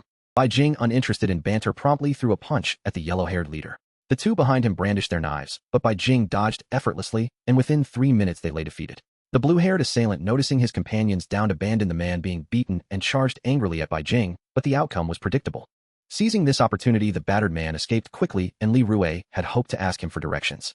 The fallen yellow-haired leader clutched his abdomen in agony, incredulous as he gazed at Li Rue and the others. "You dared to strike us, you'll pay for this. Our arrogant clan is not to be trifled with." Li Rue couldn't help but scoff inwardly. The arrogant clan was a rather vague title for such a small group. Were they merely a band of miscreants? Seeing them defeated, Li Rue approached to mock them. What a pathetic bunch. Reduced to this sorry state, yet still boasting. Shout louder, and he'll feed you to the zombies.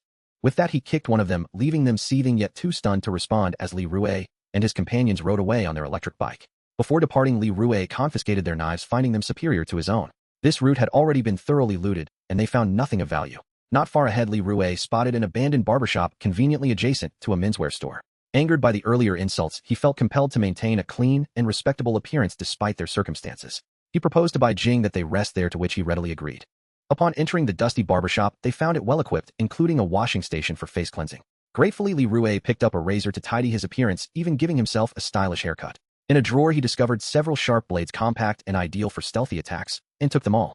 Meanwhile, Bai Jing was busy untangling Lin Lin's messy hair, impressively styling it into neat braids. In contrast, Li Rue's hair had grown unruly, nearly obscuring his eyes, prompting a bold idea. Bai Jing, how about I give you a haircut? He regarded Li Rue with skeptical eyes. Can you even do that? Look, my own haircut turned out quite well. Li Rue confidently gestured to his freshly trimmed locks. Bai Jing assessed the result, and after some consideration consented. How did you learn to cut hair? What's so strange about it? Years ago, I spent yuan at a high-end salon for a bowl cut, which was a disaster, so I resolved never to return. I saved quite a bit of money since then. After years of practice, I could probably open my own shop, Li Rue said as he prepared his tools. Bai Jing washed his hair, allowing Li Rue to work his magic. Li Rue secured the cape around him, scissors in hand. Let's trim the bangs, thin out the sides, and leave the top shaved, shall we? Upon hearing this, Li Rue noticed Bai Jing's expression darken, as if he might leap up to hit him at any moment. He quickly corrected himself. I'm just joking. He'll give you a trendy textured crop instead, guaranteed to look stunning. Just make it shorter, Bai Jing replied nonchalantly. Li Rue smiled gently. All right then, a textured crop it is. With a swift snip, he severed the bangs at eyebrow level. After his meticulous work, a classic Dora bowl cut emerged, making Bai Jing appear as if he had shed 8 years. Li Rue gazed at his reflection, an array of emotions playing across his face, ranging from confusion to astonishment and disbelief. Bai Jing reached up to touch his hair, but said nothing, leaving Li Rue momentarily relieved. In truth, he had intentionally styled it that way, prepared for any backlash, hoping to diminish his own attractiveness in the presence of potential romantic interests. It was undeniable that this ridiculous hairstyle was beyond even Bai Jing's considerable charm to pull off, leaving Li Rue in a state of bemusement. After spending some time tidying themselves up, Li Rue was about to suggest searching the nearby shops for food when a buzzing noise from the road caught his attention. 2 garish scooters zipped past him. Li Rue was taken aback. The noise was so loud, did they not fear attracting zombies to their doorstep? As if answering his unspoken thought, the nearby zombies began to congregate at the roadside. Irritated, Li Rue called for Bai Jing to leave, immediately lamenting their lack of resources. Bai Jing had only found some cigarettes and alcohol, which he deemed useless, so he left behind. Li Rue was critical of this decision, though he didn't voice his concerns too harshly, hastily preparing to depart, as the zombies were now aware of their presence, with a few already sprinting toward them. They swiftly mounted the electric bike and took an alternate route to avoid the loud scooters, knowing that following them would lead to an inevitable horde of zombies. Initially, Li Rue had spotted a smaller vehicle parked nearby, hoping to switch to a better mode of transport, but there was no opportunity to investigate. After leaving that area, as they moved forward, Bai Jing suddenly noticed a hospital in the distance among the towering buildings, and he suggested they check it out. Li Rue was indifferent, agreeing to head in that direction. However, before they could exit the intersection, an unexpected turn of events occurred. He had been focused ahead and failed to notice 3 scooters parked at the roadside. As they approached, the riders quickly surrounded them. One of them removed his helmet, revealing a young, brash hairstyle, brandishing a knife in a show of intimidation. Robbery. Hand over your belongings. Reluctantly, Li Rue and his group dismounted the electric bike. Lin Lin, spotting the fierce trio, hid behind Bai Jing, frightened. Li Rue observed with disdain how 3 individuals could be so brazen. The previous group had at least pretended to demand a toll, while these had discarded all pretense. Without hesitation, he drew his knife, standing beside the displeased Bai Jing, ready to confront them. Robbery. Hand over everything you have. We were wrong, esteemed gentlemen. You may as well consider me insignificant, please spare us. The 3 individuals who had previously exuded arrogance were now on their knees, pleading for mercy after being subdued by Bai Jing. However, Li Rue had no intention of letting them go. He demanded that they surrender their provisions and supplies, while he himself remained disinclined to search. Upon hearing this, the trio exchanged glances. We haven't managed to procure anything today before encountering you. Our remaining supplies are with our group. Would you accompany us to retrieve them? Li Rue couldn't help but chuckle. Did they truly believe they would be foolish enough to invade another stronghold for resources? He could not resist delivering a swift kick, inquiring, which gang do you belong to? How many factions exist within this city? The man who received the kick promptly responded, we are from the Feish Zoo. We are unaware of the exact number of groups here. There are simply too many. Everyone claims their territory based on their abilities. Bai Jing suddenly interjected, which is the largest faction here? Seeing Bai Jing speak, the man's voice trembled. The largest is Quan Tashi, and the 2 shelters have the highest populations, followed by our Feish Tuan and the Guangzhou Jizu, alongside other groups. Li Rue further inquired approximately how many members does Quantashi have, and where the shelter's located. According to their description, Quantashi controlled nearly a net herd of the city's resources, boasting a membership of tens of thousands, essentially a large refuge. Aside from the two shelters, all factions were required to pay protection fees to Quantashi lest they attract trouble. After all, consolidating all resources in a large city is a daunting task. It is far more efficient to partition territories and exploit them until depletion, which appears simpler than managing everything directly. He also learned of the city's territorial division. Quantashi occupied half of the economic district in the city center. The first shelter was adjacent to the commercial area of the economic district, and the second shelter was located at the edge of the city in the industrial and agricultural zones, housing the second largest population. Li Rue casually asked for directions to his hometown, but upon revealing his intended destination, the others stared at him in disbelief. They informed Li Rue that the area he wished to visit was even more chaotic, teeming with zombies, and more importantly, he appeared to be heading in the wrong direction. Following the designated route, they should have traversed the city to reach the next area. However, due to his misdirection on the highway, Li Rue would have to detour significantly, nearly crossing the entire city to arrive at his next destination. After hearing this, Li Rue felt overwhelmed. The complications had multiplied beyond his expectations. He would need to navigate through Quantashi, the two major shelters, and other smaller organizations. Who could predict what challenges lay ahead? Had he chosen the correct route initially, he could have simply passed by a shelter which would have been safer and more time efficient. Li Rue felt as if he must have committed some grave transgression in a past life to warrant such misfortune. Having asked sufficient questions, Li Rue sought to locate a functioning vehicle nearby. It was likely they would encounter more robbers on the road, and it would be prudent to drive straight through and see if anyone dared to impede them. As he observed the three individuals preparing to flee, he inquired whether they knew of any operable vehicles nearby, but they quickly shook their heads. One kindly informed Li Rue that all the usable vehicles had been commandeered by Quantashi, deployed to various intersections to block zombies, otherwise the number of zombies here would double. Realizing vehicles were unattainable, they would have to continue on the electric scooter. Bai Jing urged Li Rue to head to the hospital to procure some medicine. After this week's depletion, there were only a few kinds of medication left for Lin Lin. Li Rue questioned, "Isn't it sufficient to take just one type of medicine?" At this, Bai Jing looked at him incredulously. He explained that the medication required for Lin Lin's treatment necessitated a combination of several types, and it was imperative to prioritize the most crucial ones without dismissing the others. Understanding this, Li Rue hastily rode the electric scooter to the hospital, encountering 3 instances of robbery and told demands along the way. The assailants were few, typically numbering 3 to 5, easily within the range of Bai Jing's capabilities to handle. They bore peculiar names like Bai Long Tuan and Chong Rinzhong, leading Li Rue to momentarily feel as if he had stumbled into a criminal underworld. Fortunately, they arrived at the hospital's entrance without incident. As they dismounted the electric scooter and approached, Bai Jing immediately pulled Li Rue and Lin Lin aside. There were many people. Li Rue peeked out to survey the situation at the hospital entrance, where a gathering of 20 to 30 individuals appeared to be 2 opposing factions, standing tense and ready for confrontation. The hospital's front doors were locked, and a throng of zombies pressed against the glass, their grotesque mouths gaping as they fixated on the quarreling groups. Li Rue observed that one faction consisted entirely of young muscular men, while the other, slightly larger, included both men and women. The muscular faction asserted their claim to the hospital, demanding the opposing group vacate or face the consequences of provoking Quantashi. In response, the leader of the other group argued for cooperation and fair division, seemingly trying to avoid conflict. However, something was said that provoked the muscular faction, escalating to shouts and insults. In an instant, the muscular group retaliated, brandishing weapons, and a brawl erupted. Li Rue noted that the muscular faction had the upper hand. The conflict turned brutal, with some particularly vicious individuals wielding knives and mercilessly stabbing their opponents, evoking a sense of horror in Li Rue, as even women were not spared.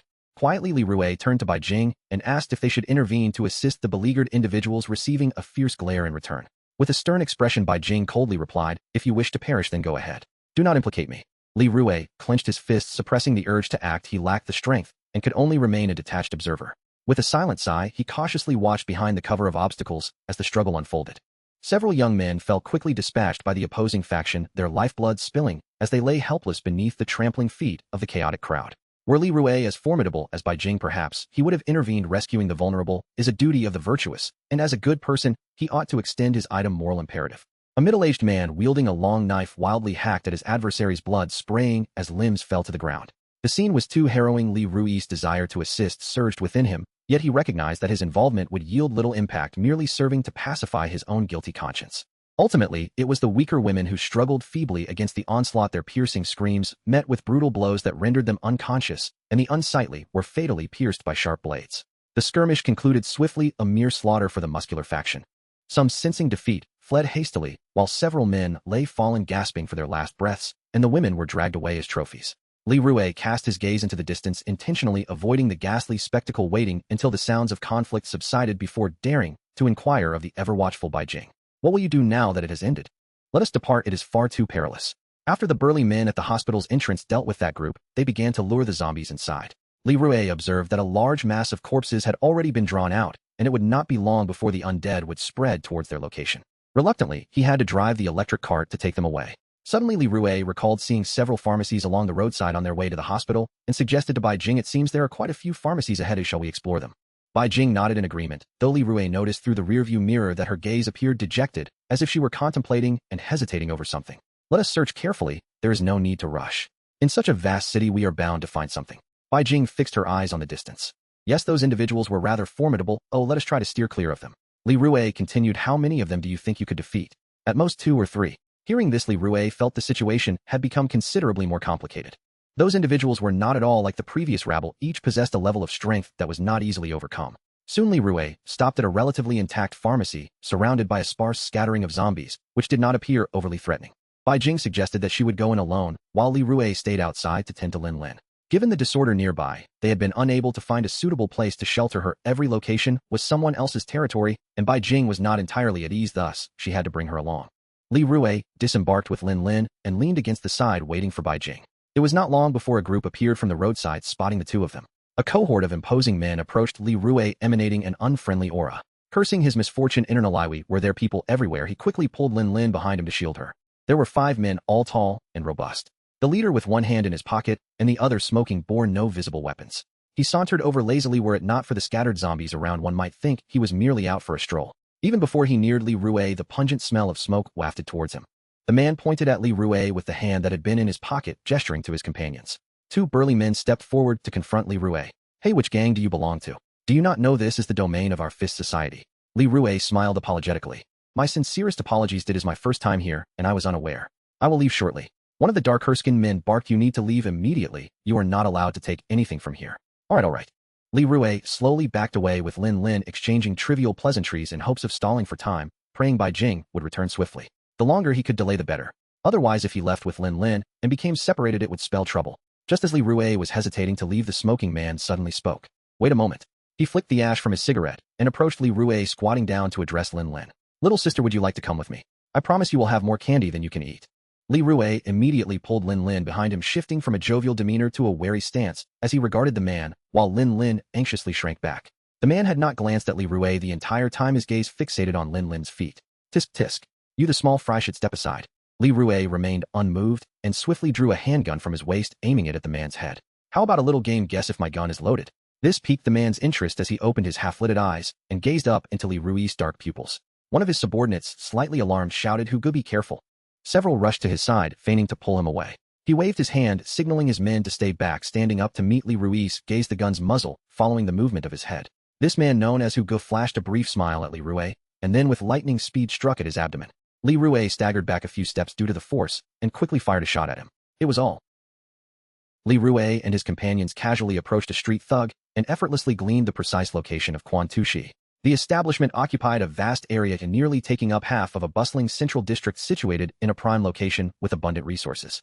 The duo arrived at a large residential complex as per the given address, connecting to streets that spanned half of the economic zone. They noticed barricades at various intersections and occasionally glimpsed patrolling guards. Li Rue and Bai Jing approached one of the guarded entrances, alighting from their vehicle with Lin Lin. A few individuals spotted them and immediately came forward to interrogate. With a smile, Li Rue engaged in polite conversation, clearly stating their intentions. The guards with disdain informed him that joining required a marked assessment. One of them gestured toward another intersection, indicating a building designated for new recruit evaluations. In an arrogant manner, they scoffed at Li Rue, claiming his slender physique would surely fail the test, and suggested he leave while he still could, flexing their robust arms in a show of strength. As they turned away, Li Rue's smile vanished instantly, and he surreptitiously raised his middle finger at their backs. Approaching the designated building, they noticed several individuals gathered outside, unmistakably the right place. There were 4 or 5 men, all burly and bearded, lining up with their luggage. Li Rue, Bai Jing, and Lin Lin fell to the back of the line, appearing conspicuously out of place. Bored as they waited, Li Rue could not discern the proceedings ahead of them, but caught sight of individuals entering the building only to emerge less than 5 minutes later, their faces etched with fear and terror, kindling Li Rue's curiosity. Suddenly, he noticed a poster on the wall awkwardly proclaiming they were actively recruiting strong individuals offering food and accommodation. Surprised, Li Rue pondered the bustling activity within, realizing they were still seeking recruits. It appeared the resources here were ample. Soon it was their turn. Bai Jing stood ahead, and Li Rue glimpsed several men gathered around a table inside, their demeanor grave as if conducting interviews. They inquired about Bai Jing's origin and past occupations, merely basic information, which Bai Jing answered succinctly. After a moment of contemplation, they approved his membership and permitted him to bring family members along. This astonished Li Rue. Was it truly that simple? When it was Li Rui's turn, they posed the same questions as before.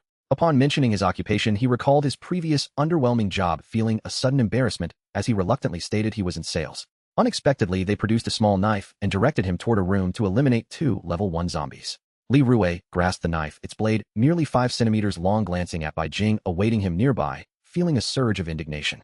Unable to contain himself, he questioned the guards, "Why doesn't my friend have to face the zombies, and what exactly constitutes a level 1 zombie?" They impatiently explained that Bai Jing, being a former doctor, was exempt due to the dire need for medical personnel. As for level 1 zombies, they were classified based on strength, and visual distinction was nearly impossible. Only behavior could reveal their true nature.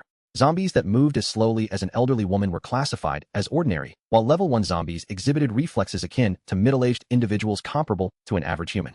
Level 2 zombies had agility and speed akin to youth, with level 3 individuals capable of climbing and leaping at remarkable speed. Faced with this hierarchy, Li Rui's expression darkened. He had only encountered so-called level 1 zombies individually and felt daunted at the prospect of combating 2 simultaneously. While he hesitated, Bai Jing seized the knife from his hand. "He'll handle it, he won't need to go," she stated. They acquiesced, cautioning her to ensure she possessed sufficient strength to succeed. Seeing their lack of objection, Bai Jing proceeded into the room to confront the so-called level 1 zombies. Li Rue could not help but inquire if such a proxy fight was permissible. They nonchalantly affirmed that all matters within Quan Tu she were determined by individual capability. Everything relied on strength, even people could be taken by force. Since Bai Jing had assisted Li Rue, he could join as her subordinate. Li Rue further questioned why they referred to him as a subordinate rather than a friend. The guards disdainfully replied that freshly recruited individuals were merely subordinates, and Bai Jing alone could not ensure both their safety. Thus they advised Li Rue to prepare for potential coercion should someone take an interest in him, and Bai Jing be unable to defend him, he could easily become someone else's possession. Teasingly, they remarked that individuals like Li Rue were quite popular within, implying that unless he could fend off others, he need not fear unwanted attention. Upon hearing their words, Li Rue felt incensed and credulous that such a savage place existed where he stood little chance against others. Just as he finished voicing all his concerns, Bai Jing exited the room within 5 minutes. Not a speck of blood marred her, and through the ajar door Li Rue could vaguely see twisted limbs on the floor, yet he asked symbolically if she was unharmed. Bai Jing gently shook her head, returning the bloodied knife to them. They regarded her with astonishment, immediately adopting a respectful demeanor. After confirming all details, they pointed toward an apartment building, instructing them to settle in as arrangements would be made for their daily tasks. "Be mindful no weapons or private killings are permitted inside. Violators will be expelled," one of the younger men particularly cautioned. Li Rue and his companions followed their directions to the apartment complex, which was relatively spacious, bustling, with people traversing about. Their immediate priority was to locate living quarters and ensure Lin Lin was settled, as further investigations into the inner workings would be complicated otherwise. En route to the apartments, several brazen individuals attempted to harass Bai Jing and Lin Lin, only to be deterred after Li Rue dispatched 3 of them. Li Rue, observing the scene, appeared unremarkable beside Bai Jing, contemplating if he had not cut her hair in such an absurd manner would she attract more trouble in her original appearance. With their meager belongings, they sought their designated floor, as newcomers were relegated to standard single rooms. The adjacent upscale buildings suggested that higher status yielded better accommodations. Upon reaching the apartment door, a pungent odor of smoke mingled with a foul stench assaulted Li Rue's nostrils, occasionally accompanied by the sounds of passers-by hurling insults. Li Rue could not suppress a grimace. Bai Jing's expression turned even grimmer. The room's condition left much to be desired, resembling a location recently ransacked, with unidentifiable clothing and furniture strewn about haphazardly. Nevertheless, Li Rue consoled himself that it was still preferable to sleeping outdoors. After a brief tidying effort, it resembled a habitable space. Just as Li Rue intended to dispose of the trash, they were interrupted by loud knocks at their door. The forceful pounding reverberated throughout the room, and Li Rue, growing impatient, opened the door to find a middle-aged man with an unfriendly demeanor seeking Bai Jing to attend to an injured individual. Clearly, there was a dire need for medical assistance, as they had barely settled in before being urged to work. Bai Jing coldly declined, expressing a desire to avoid medical duties, offering to assist in other capacities. The middle-aged man vociferously admonished her, asserting that it was the directive of their leader. Failure to comply would provoke the leader, directly prompting Li Rue to inquire what would happen if Bai Jing defeated their so-called leader.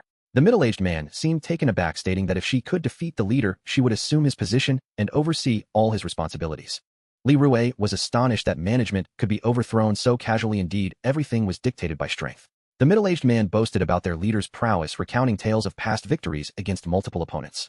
Li Rue, indifferent to his ramblings, confidently proposed a challenge to the leader's position, eliciting a silent exasperation from Bai Jing behind him. The middle-aged man dismissively advised Li Rue to wait, promising to fetch the leader so the newcomers could witness his might. Not long after, another burly man arrived to assign Li Rue his tasks, claiming to be the captain responsible for this building, emphasizing that every newcomer must heed his directives. He instructed Li Rue and several others to commence zombie clearing duties. Li Rue inquired about the hierarchy between the leader and the captain, to which the man replied the leader held a higher rank. Li Rue waved him off, asserting he was already designated as the new leader, rendering the captain powerless to command him. The man, astonished, questioned how they could have possibly assumed leadership so soon after arrival, doubting that anyone could be so formidable on their first day. Li Rue explained that they intended to challenge the leader's position. Enraged, the man insisted that Li Rue must first defeat him, the captain, before qualifying to challenge the leader. Li Rue symbolically sought Bai Jing's opinion, to which she expressed none, directly inquiring how to defeat the captain for a better living arrangement. Upon hearing this, Li Rue felt that their earlier efforts to tidy the room had been in vain. The irritated captain retorted, "You'll have to defeat me first, you little brat." No sooner had he spoken than he was thrown to the ground by a deft shoulder throw, followed by an elbow strike that left him unable to rise. Li Rue helped him up, brushing off the dust as a courtesy, inquiring if they had now earned the right to challenge the leader. The captain, sweating profusely, nodded in agreement, his demeanor shifting to one of respect. Seizing the opportunity, Li Rue began questioning him about the internal affairs of Quan Tu Shi. The captain briefly outlined the management structure, revealing that the founder Hong Zizu was the unrivaled leader, assisted by two close brothers who managed 4 distinct districts, overseeing a colossal population of several thousand. Li Rui's location fell within District D, the least favorable environment, whereas Districts A and B were under the jurisdiction of the Second Ding Command, and Districts C and D were managed by the Third Command. Significantly, the Second Ding Command was in charge of resource allocation, while the Third managed personnel assignments.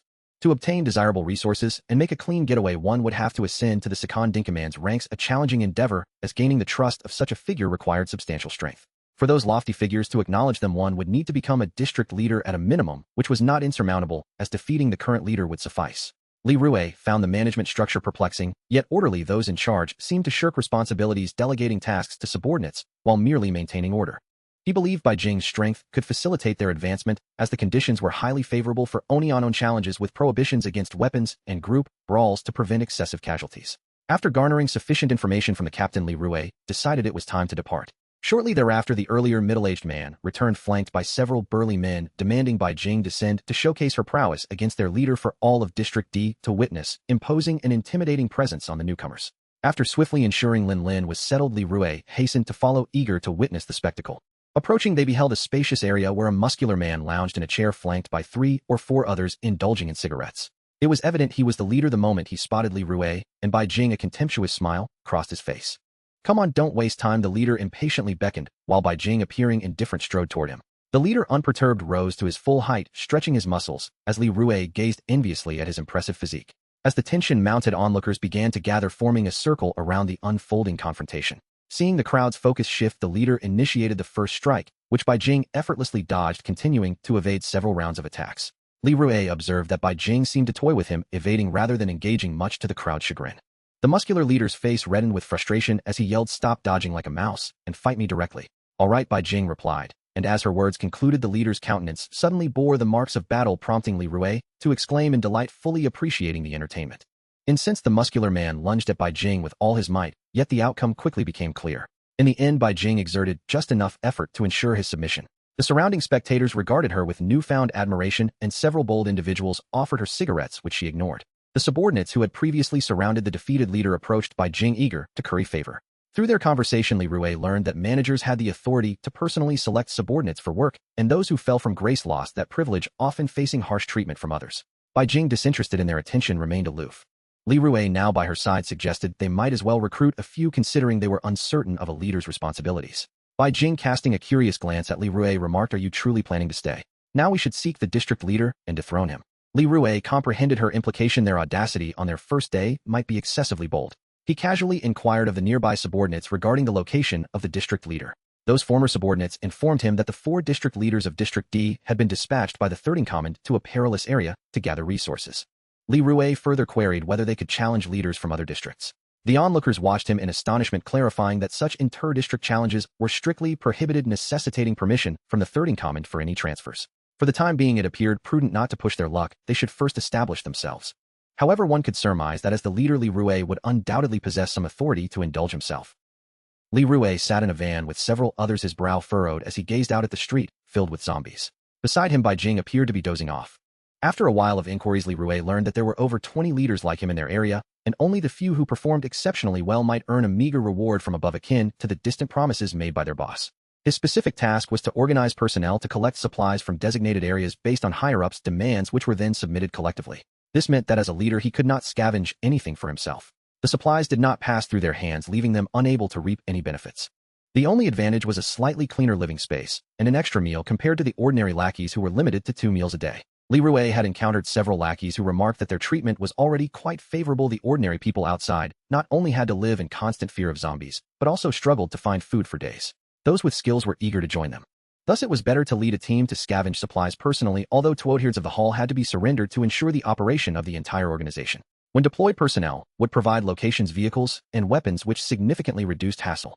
Correspondingly, there would be inspections at the entry and exit points to check the collected resources, and after the mandatory submission, only a third would be distributed to the team, which was currently the only legal way to acquire supplies unless one concealed them outside. Li Rue had heard that resource management was quite strict. Every entry and exit involved thorough searches to eliminate any potential for embezzlement. It was said that a lackey caught hiding a few packs of cigarettes in the storage center had his hand amputated. This left Li Rue feeling uneasy. It indicated that sneaking in to steal was not an option. The safest route to obtain supplies was to become a manager on that side. Given the current situation, he could only work on gaining some trust until the district chief returned, then challenge for a quicker ascent to the position of deputy chief. Thus, Li Rue temporarily formed a team with a captain and 2 lackeys to accomplish tasks from the leader's list, believing that the only way to procure more resources was through personal effort. Initially, Bai Jing opposed the inclusion of the other 3, but regulations stipulated that the number of searchers must not be fewer than 5, with at least 1 manager leading the team. Li Rue could not discern whether this was for safety or mutual supervision. Among the 3, aside from the captain who had been in the organization longer, the other 2 were essentially newcomers, appearing rather docile. After stating their names, they remained silent in the van. The captain, a middle-aged man surnamed Chun, appeared sincere, and Li Rue referred to him as Lao Chun.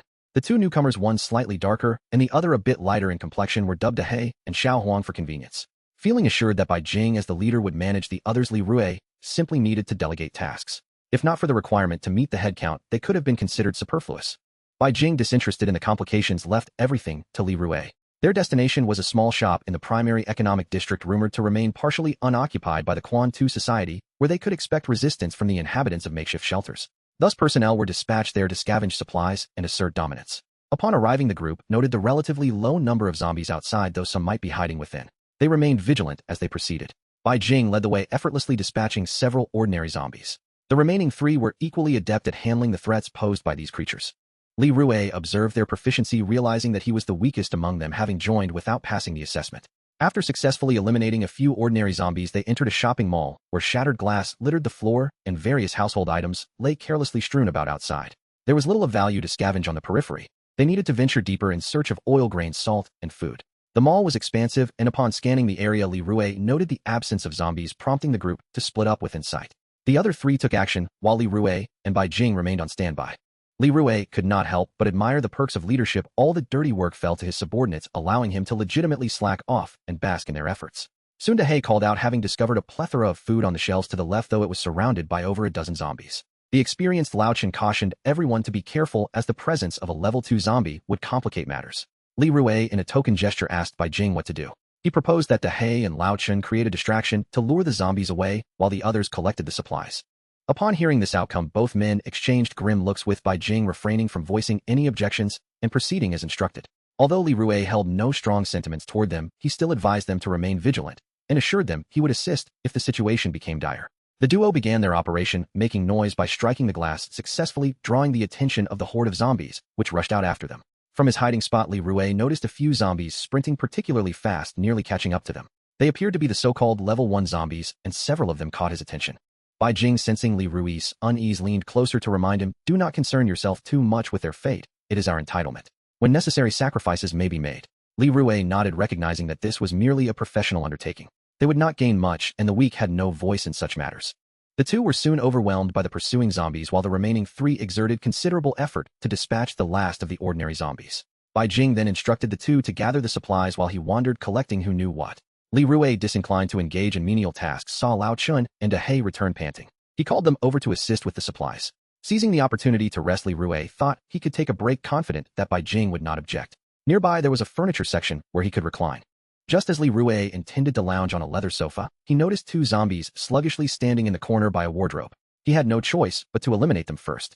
Observing their slow movements, he assessed that dealing with two ordinary zombies would pose no challenge. Drawing his long knife, he approached them cautiously. With a swift motion, he aimed for one zombie's neck, striking with such force that if one blow was insufficient, he would need to deliver several more.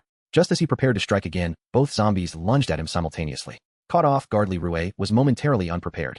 The first zombie bit down on the blade while the second lunged at his face, baring its rotting jaws. Fortunately, Li Rui reacted quickly, using one hand to push against its head. Realizing these were not ordinary zombies, but level 1 ones, he felt the strength comparable to that of a human. The two zombies pressed against him, their grip tightening as he struggled to maintain control. In a panic, he shouted, "Bai Jing, help! There are zombies here, come quickly!" As soon as he called out, the two zombies began to struggle more ferociously against him, making it impossible to hold them at bay.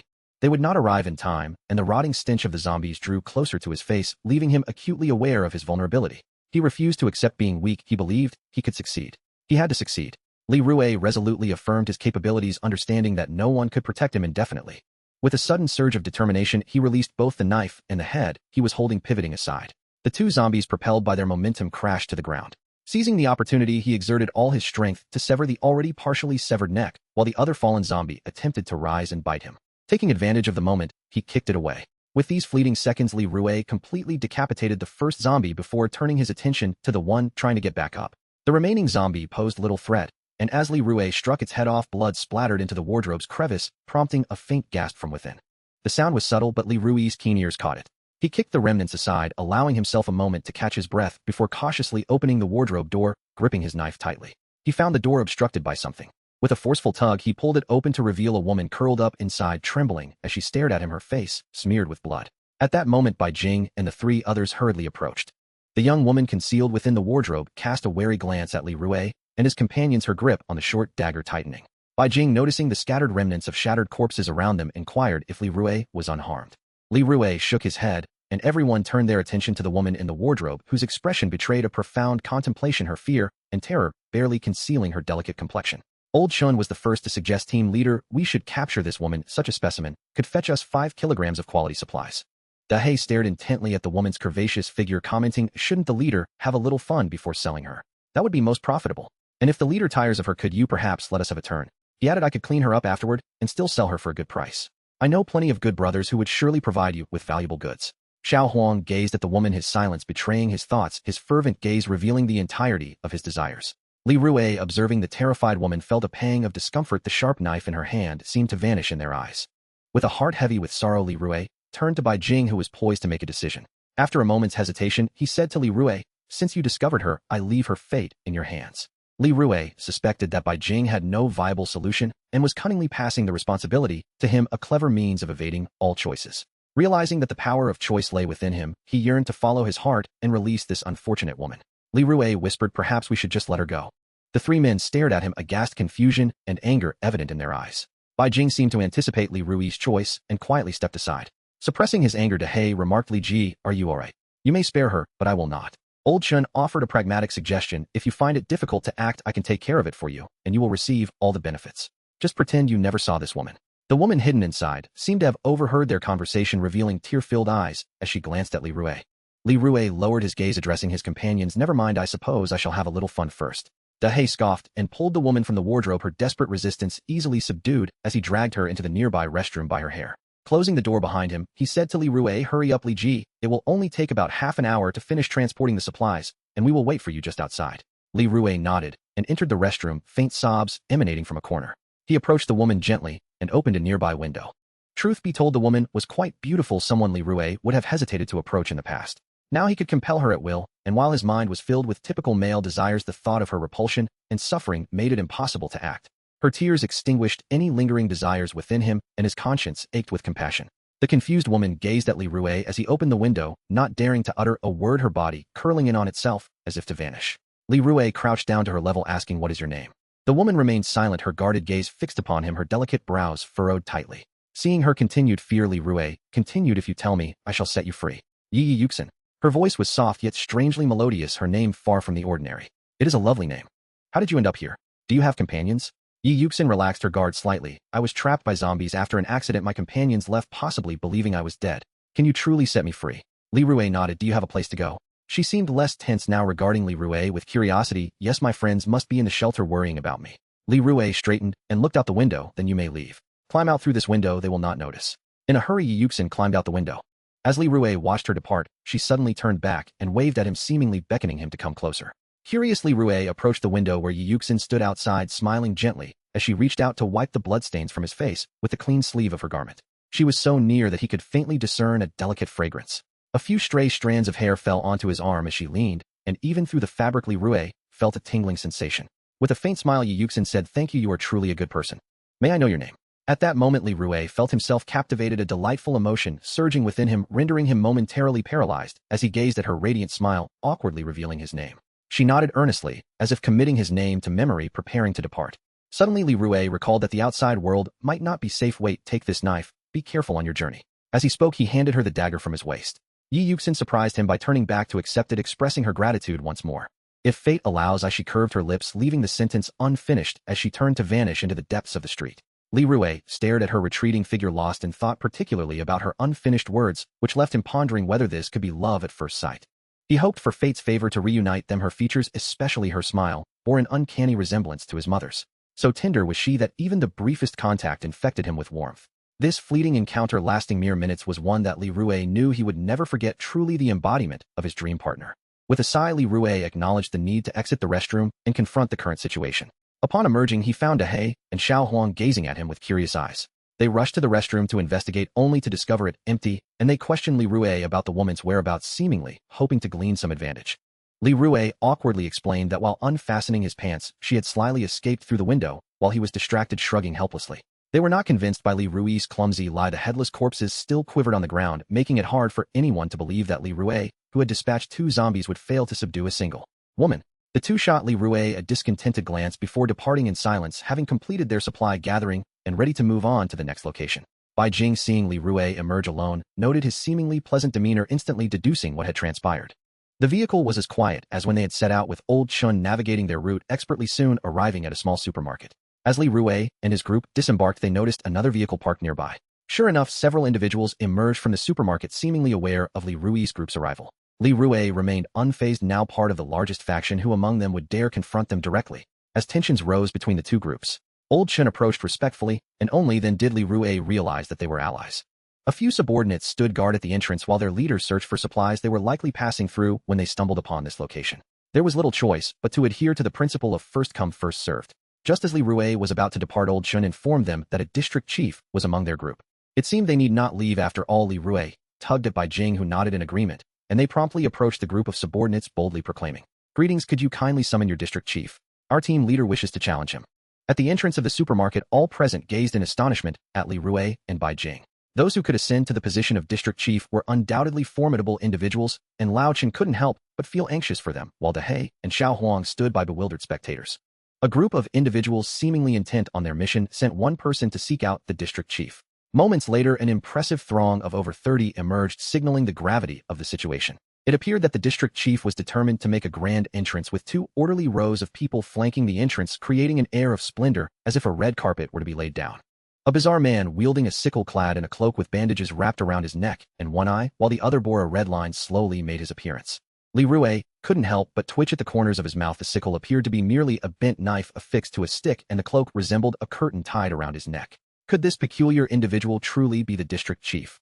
Raising his head, the odd man, with his unbandaged mouth and closed eyes, solemnly proclaimed, "Such an arrogant being dares to challenge the depths of integrity. Proclaim your vile name, and I shall unleash the wrath of hell upon you." Bai Jing, her expression darkening, turned to Li Rui and asked, "What nonsensical words is this fool uttering?" Li Rui inhaled sharply. "Doctor, by how does one cure this delusion?"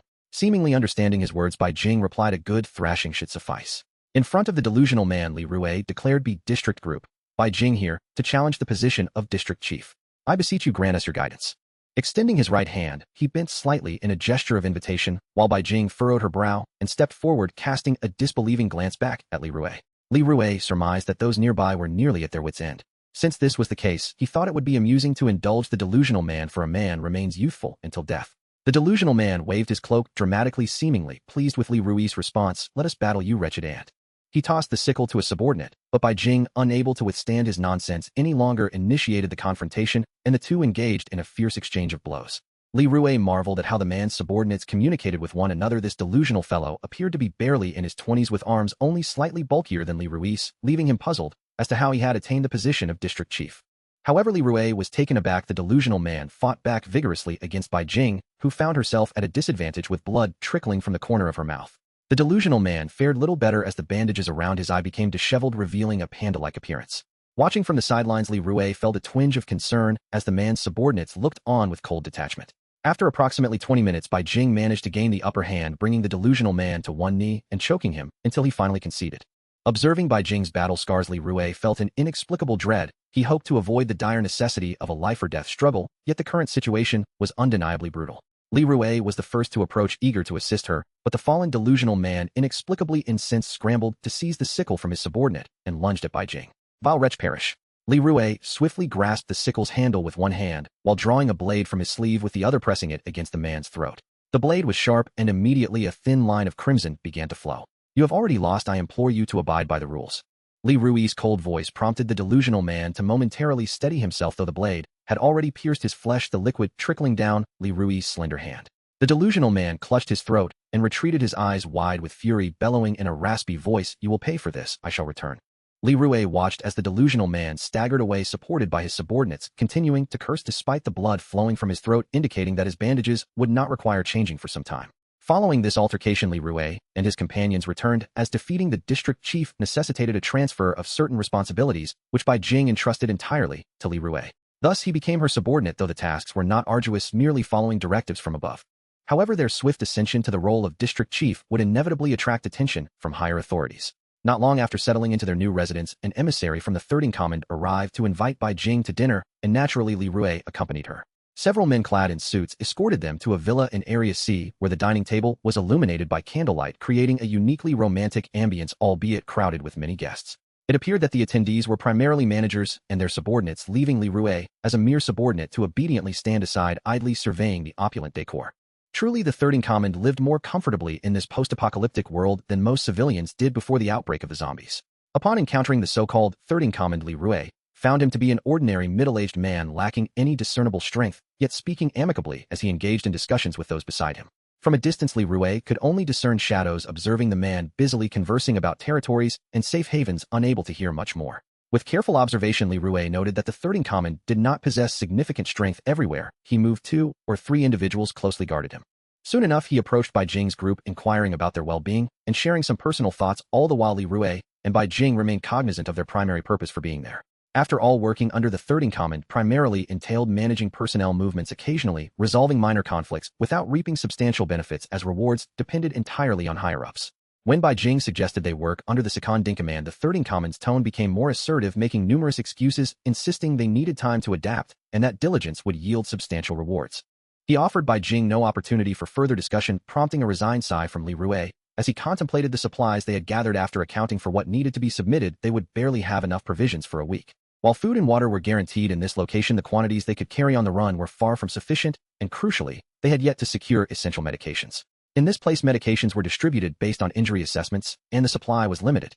After their meal, as Li Rui and the others prepared to depart, he discussed with Bai Jing the possibility of visiting the medical facilities to procure some medications, given that management was no longer an option. The only individuals of greater stature than the district chief were the 3rd Command's trusted subordinates, who had little authority over supplies, merely following the 3rd Command's orders. After some deliberation, Bai Jing agreed to try her hand at being a doctor for a few days, recognizing that this position was primarily about managing personnel, leaving the underground workers to be arranged as desired. During these days, Li Rui had not a moment of rest, having made several rounds to familiarize himself with the district chief's duties, while Bai Jing returned from her medical endeavors within half a day. She reported that acquiring substantial quantities of medications was no easy task. The management was stringent, with doctors solely responsible for diagnosis and prescription, while distribution was managed by individuals from the second command side, requiring centralized reporting. This rendered it impossible to undertake any significant dealings. After all, one could hardly stage a play with a large group of individuals without raising suspicion. However, she did manage to secure some medications needed for Linlin distributed in precise doses with no excess provided regardless of rank. All were treated equally. Li Rue couldn't help but ponder the utility of the district chief who seemed to serve little purpose beyond parading his subordinates. As Li Rue contemplated various means of embezzlement, unexpectedly the delusional man sought him out. Your wickedness shall be reduced to ashes by the flames of my wrath. Descend into the abyss of despair. He kicked open the door, startling Li Rue, whose head was now entirely swathed in bandages save for one eye, and he had come alone without subordinates. It seemed he had come for a oni-on-own confrontation, perhaps feeling some resentment now that he had become a group leader. Unfortunately, Bai Jing was absent, having been summoned by higher authorities. Li Rue feared the delusional man might seek vengeance for the throat-cutting incident, and should a fight ensue, he would undoubtedly be in peril. Li Rue sighed, contemplating how to effectively manage the situation. He resolved to engage him playfully, hoping that perhaps a cheerful exchange might lead to forgiveness. Your rage may well be quenched by the rain of thunder. Raising an eyebrow, the delusional man rasped, what utterance is this from a mere servant? The obsidian sickle fears no foe. Li Rue noted that this time the man's appearance was less exaggerated. He had dispensed with the cloak, yet he adorned his ear with a feather, a detail that was hard to overlook. Your lord is presently occupied leading numerous subordinates to combat the rising specters to the north, entangled in perilous straits. Li Rue marveled at his own ability to fabricate such tales, unsure whether the delusional man grasped his words. The delusional man scrutinized Li Rue with a knowing look before erupting into laughter, continuing to spout his fantastical rhetoric. After some effort, Li Rue deciphered that he was inquiring when Bai Jing would return to challenge him again. Deliberately, he misled the man regarding Bai Jing's absence, engaging him in a series of fantastical exchanges until he was satisfied and departed. They fought with such fervor that if a confrontation could be avoided, it was best to do so. Once the delusional man had departed, Li Rue intended to organize the supplies he had collected over the past few days, much of which consisted of rations divided among the team, with additional contributions from dutiful subordinates. Particularly, he had acquired substantial quantities of cigarettes and liquor, leveraging his position as district chief to forge numerous relationships and procure ample supplies. For Li Rue, however, these items held little value. Previously, he had heard from Lao Chun that between Area B and Area C lay a night market where diverse goods could be exchanged. It was said that one could find anything there: women, food, weapons, and even drugs. Leaving Li Rue astounded. That very day, the district chief had invited Bai Jing to visit the market where an auction of rare items would take place that evening, items typically unattainable. The attendees were primarily managers, raising eyebrows when Li Rue learned that the organizers were affiliated with the Second Din Command, perhaps indicative of the rumored resource recovery initiative. Li Rue organized 2 large boxes filled with cigarettes and alcohol, pondering the reason for such an abundance entirely due to the multitude of subordinates numbering in the hundreds, all eager for Li Rue to assign them lighter tasks. On the first day of handling these matters, Li Rue nearly collapsed from exhaustion, prompting him to consult Bai Jing about recruiting a few reliable subordinates to assist. He began to understand why the delusional man had been surrounded by so many individuals. He merely needed to make decisions while delegating the legwork to his subordinates. The downside, however, was the lack of bribes from those beneath him. Before this, Li Rue had to attend to a pressing matter, and as evening approached, he planned to sell the amassed cigarettes and alcohol. Li Rue recently received a notification from the 8th seat, instructing him to assemble all available personnel. This old 8 is a trusted confidant of the 3rd in command, and there are reportedly 15 such direct subordinates ranked by strength. During meals, it is common to hear these underlings boast about their prowess. Li Rue had never met the man personally. It was one of his subordinates who had invited him. This time, Li Rue would also represent Bai Jing, seemingly to settle matters in person. Li Rue could not comprehend why such a large contingent was necessary, as the specifics remained unclear. His only hope was whether this venture could bring some personal gain. He gathered everyone as instructed, amounting to a considerable number of around 300 to 400 individuals, including the eccentric Zhong Ernan. Upon spotting Li Rue, Zhong Ernan cast sidelong glances at him, likely eager to discuss his peculiar musings. Unfortunately, Li Rue was too preoccupied to engage him. It wasn't until they shared the same vehicle that Li Rue learned Zhong Ernan had ambitions to become a district chief. In their district, there were 5 such leaders, indicating his significant aspirations. Li Rue believed that anyone capable of forgiving past grievances was a commendable individual. He wasn't one to harbor animosity either, so he indulged Zhong Ernan in conversations filled with awkward and nonsensical statements. Within the vehicle, they exchanged abstract boasts, acutely aware of the peculiar gazes cast by their subordinates, as if they were observing a madman. Li Rue also noted that Zhong Ernan struggled to communicate with his own men. Several times when reporting matters, his subordinates were unable to keep up with Zhong Ernan's ramblings, causing him to become frustrated and even resort to physical intimidation, inciting fear among his own followers. Upon disembarking, Li Rue discovered that a gang had failed to deliver supplies on time, leading to a ruckus. The collection agents had responded without hesitation, calling for reinforcements. The opposing gang, comprised of about 200 to 300 individuals of various ages, had initially been easy to manage. However, they had allied with other gangs, successfully driving away the collection agents. This incited the ire of their superiors, who prepared to eradicate them. To Li Rui's surprise, one of the allied gangs was the Sha Mate family he had encountered previously. From a distance, he could see their brightly colored hairstyles standing out in the crowd. Leading several hundred men alongside Zhong Er, then they projected an imposing presence. In a bid to distinguish friend from foe, they all donned black attire, creating a formidable sight that even the undead would hesitate to approach. Li Rui maintained a solemn expression, while feeling a surge of anxiety within. Despite the formidable appearance of the opposing numbers, he still commanded the greater force. He secretly hoped to find a corner to hide when the conflict erupted, as he had no desire to engage in a pointless brawl.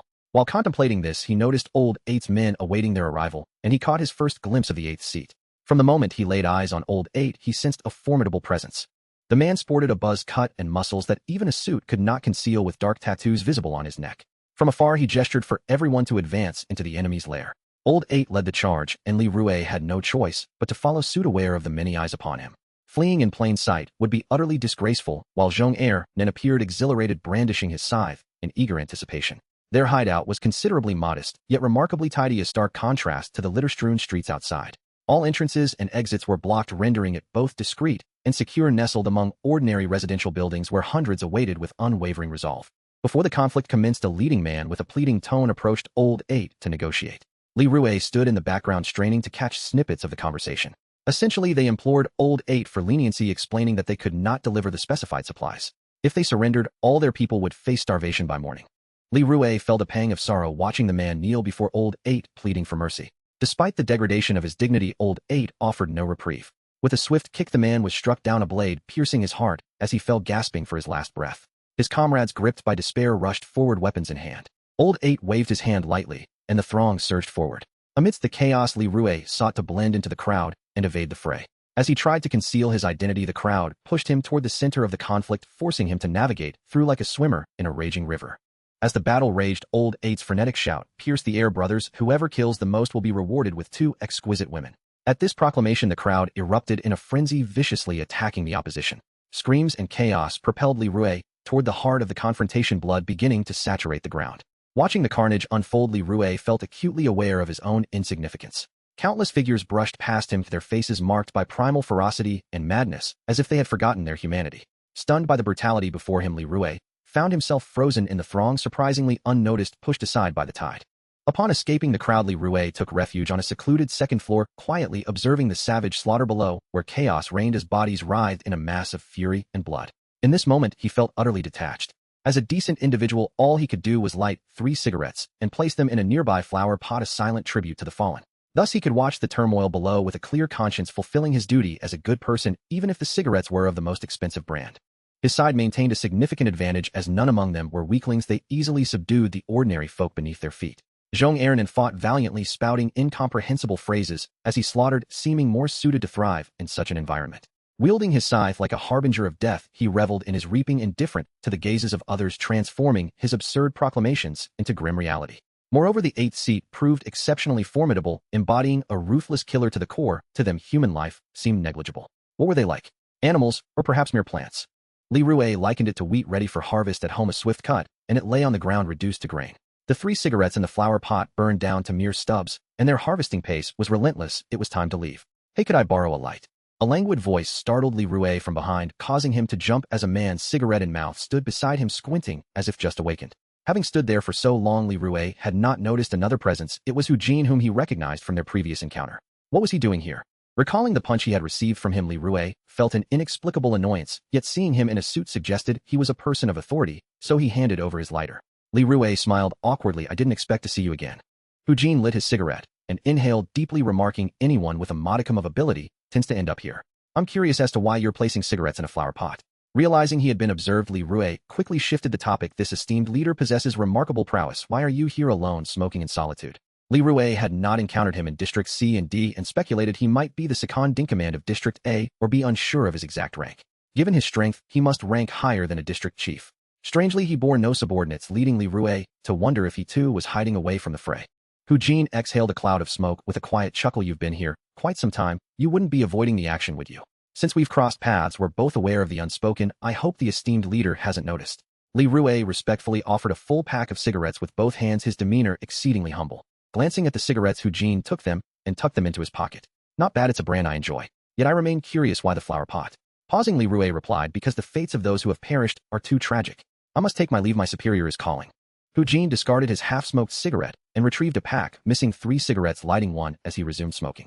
You're indeed a peculiar individual. Li Rui disregarded Hu Jin's final remark and departed the residential building to report below, as lingering too long would raise suspicions. When he arrived, the battle had concluded with dozens of casualties on their side, and many injuries, though most were relatively unscathed. After all, a cornered rabbit can bite back fiercely, let alone in a life-or-death struggle. The opposing side had left no survivors' bodies strewn everywhere, creating a scene where Li Rui could hardly find footing as others trampled over the remains without concern. Li Rui organized the remaining personnel to incinerate the corpses lest they rise as the undead. Zhong Ernan, upon seeing the mound of bodies, climbed to the top, standing proudly. The ignorant souls shall ultimately be reaped by the ebony scythe, descending into the crimson flames of hell to burn in agony. Pitiful insects come and experience despair. After proclaiming this, he extended his hand toward his subordinates below, who looked on in confusion. One of his juniors, unable to bear it, implored Li Rui to call him down. This spectacle drew the attention of Old Eight, who stared at them in disbelief, his expression darkening. Li Rui felt exasperated, but mustered the energy to extend his hand in response. As he did so, he distinctly saw a flicker of joy in Zhong Ernan's eyes, as if no one had ever acknowledged him in such a manner before. Zhong Ernan, thrilled, invited Li Rui to climb the heap of corpses and share in the triumph. Seeing his excitement and happiness, Li Rui, unable to refuse, reluctantly ascended. Surprisingly, standing atop the bodies felt rather pleasant. They were soft and yielding a touch more comfortable than the ground. Li Rui engaged in awkward banter with him atop the mound before they descended together, the entire process being exceedingly cringeworthy and awkward, drawing disapproving glances from those below. As they climbed down from the pile, they spotted Hu Jin conversing with Old Eight about something. Li Rui casually pulled one of his subordinates aside and inquired about Hu Jin's position. The subordinate hesitantly divulged the information. The revelation of Hu Jin's identity left Li Rui astounded. He was relieved he had not offended him prior. When Li Rui completed his tasks, night had already fallen. His encounter with Hu Jin was due to the latter's role as the supervisor in charge of material recovery. Watching Hu Jin effortlessly depart with several trucks of supplies stirred intense envy in Li Rui. How simple it would be to procure resources from such a position. Hu Jin, being a trusted confidant of the second in command, naturally received a far gentler tone during conversations with the 8th group. From what little information Li Rui gleaned from his subordinates, he understood that Hu Jin was formidable, yet rarely made an appearance, mostly conducting cursory rounds. The return trip mirrored the journey there, with the enthusiastic boy maintaining lively chatter in the vehicle with Li Rui. Since they had time to spare, it was better to engage him. However, this time, he seemed even more exaggerated, striking poses regardless of the cramped space within the car. Upon returning, Li Rui coincidentally arrived just in time for the auction and finally reunited with Bai Jing, who had been missing for several days. Li Rui briefly recounted the events of the past few days and inquired about Bai Jing's whereabouts during that time. Lately, Lin Lin had asked him several times about Bai Jing's absence. Occasionally, he would take a moment to visit her with something novel, as it felt rather lonely for Lin Lin to be alone in her room. Upon hearing about Bai Jing's recent experiences, Li Rui was astonished. Bai Jing revealed that after a brief conversation with the 3rd in command, it appeared that the latter intended to support him. In the past few days, he had worked alongside those loyal to him and was slated to elevate Bai Jing to the position of his 16th confidant the following day. Li Rui couldn't help but twitch at the rapidity of his ascent. He inquired about the work Bai Jing had been doing to gain their trust so swiftly. With a hint of fatigue, Bai Jing explained that he had merely been clearing out formidable zombies in the city center. Intrigued, Li Rui asked, how formidable are the zombies in the central area? One journey can claim dozens of lives, the kind that can climb and jump. He spoke so casually, as if the deceased were mere objects. The level of danger was all too apparent. Although perilous, the rewards for those who survived were substantial, and he had acquired many delectable items. However, these items could not be taken away as they were perishable goods. The challenge of storing meat and vegetables was considerable. Li Rui proposed exchanging a few boxes of fruit for more easily stored food, to which Bai Jing reluctantly agreed. In the current circumstances, some people struggled to find any food, let alone these fresh and delightful items, which were exceedingly precious. Li Rui gathered the items for exchange, called upon several subordinates for assistance, and together with Bai Jing they headed to the auction. Their participation in the auction was merely a formality, a chance to familiarize themselves with the higher-ups and procure some rare items to manage surplus resources. Li Rui felt little that could capture their interest. The venue was a large hotel situated between districts B and C, illuminated by several candles. Due to a power outage, people moved about, and occasionally familiar faces appeared. Among them were district leaders and group heads from various neighborhoods, and as Li Rui searched for a seat, the enthusiastic boy approached with a few companions. Li Rui was not surprised by this encounter. Initially, the boy seemed pleased to see him, but his expression soured immediately upon noticing Bai Jing. The boy instantly erupted in a tirade against Bai Jing, threatening violence. Just as they were about to clash, Li Rui swiftly intervened to separate them. The boy struck first, and despite Li Rui's efforts to restrain him, he had to exert all his strength to hold back the furious youth. Bai Jing, not one to back down, provoked him further, leaving Li Rui in utter frustration. Bai Jing's sharp tongue incited the boy further, and amidst a flurry of tension, he broke free from Li Rui's grasp, leading to a brawl, while onlookers hesitated to intervene, effectively blocking the entrance. Cease this. Fighting is prohibited here. If you must take it outside. As the confrontation escalated, Hu Jin unexpectedly appeared from the crowd, pushing them apart with one hand and leaning against the wall while lighting a cigarette. The moment the boy spotted Hu Jin, his demeanor changed dramatically. With a disdainful snort, he turned and strode further inside, deliberately bumping into Bai Jing as he passed. Seeing Bai Jing about to pursue him, Li Rui quickly held him back, saying, "Let it go, let's just move inside." Bai Jing shrugged off Li Rui's grip, glaring fiercely. "Since when have you become so chummy with that lunatic?" Li Rui found himself at a loss for words, and Bai Jing merely shot him a disdainful glance before striding toward their seats. Feeling awkward, Li Rui hastily thanked Hu Jin for his intervention and asked if he was also attending the auction. Leaning against the wall, Hu Jin shook his head, sharing that he was having a bad day overseeing this auction and had barely rested for 2 hours before being called to quell the ruckus. He jested about Li Rui's allure, causing 2 men to brawl over him, leaving Li Rui in a state of bemusement. Li Rui found Hu Jin to be quite peculiar. Every time they met, he seemed lethargic, as if devoid of motivation. He had spent the entire afternoon idling, doing little of note. He preferred to lie down rather than stand. His nonchalance was striking, especially as the auction was about to commence, and he as the organizer continued to joke with Li Rui. It seemed he relished prolonging his responsibilities, exuding an air of troublesome ease devoid of the typical authority associated with his high position. Li Rui struggled to comprehend how he had ascended to such heights. Regardless of his thoughts, after exchanging a few pleasantries, Li Rui accompanied him into the auction room. As Li Rui searched for a seat, Hu Jin strolled casually to the podium, yawned, announced the commencement, and promptly left the stage. When Li Rui finally located Bai Jing, he overheard nearby whispers about Hu Jin, who had inexplicably decided not to introduce the auction items, opting instead to recline on a chair and sleep while delegating responsibilities to his subordinates. Previously, the organizers would personally engage in showcasing items to encourage attendance. This was the first time he witnessed such a relaxed attitude. The auction itself was rather tedious, featuring luxury items like fine wines and rare foods. Even a large lobster was up for bid. However, Li Rui was taken aback to see that there were still bidders, and just as he was beginning to doze off, an item of interest was presented. To his surprise, a shotgun with 16 rounds was being auctioned under the light of a flashlight. It appeared particularly pristine. Li Rui was captivated, as were those around him, and the bidding escalated to 15 units of resources, with some individuals still eager to increase their bids. Among them was the enthusiastic boy who withdrew at 25 units, revealing he had amassed quite a collection. In contrast, the resources that Li Rui and Bai Jing had gathered over the past days barely totaled slightly over 10 units, showcasing the greed of the others. Ultimately, the shotgun sold for 30 units of resources to a district leader from Area A. Li Rui's interest was piqued as the auction progressed, particularly when drugs were introduced for bidding, prompting a frenzied competition among several participants. This caught Li Rui's attention, and as he carefully scanned the room, he realized that the majority of bidders were subordinates, likely bidding on behalf of their leaders, capable of offering such quantities of resources surpassing even the district leaders. Following that, the auction took a sharp turn until a woman was brought onto the stage. When the pale light illuminated her face, Li Rui was stunned to recognize Fong Yen, who he had not seen for several weeks. Li Rui could hardly fathom what she had experienced in such a brief span, transforming from someone once deemed untouchable to now being treated as an object of trade. The auctioneer began. The starting bid is 5 units of resources. The individual on the stage tugged at Fong Yen's hair, initiating the bidding process. In a moment of distraction, Li Rui forgot to think, his body involuntarily responding as he raised his right hand high. 10 units of supplies. Beside him, Bai Jing glanced at the figure of Fong Yen on stage with indifference and seized Li Rui's elevated hand. "Have you lost your mind? Can't you see? That's Fong Yen. We must save her," Li Rui exclaimed urgently. Bai Jing regarded him with disbelief, her tone growing rigid. "No bidding.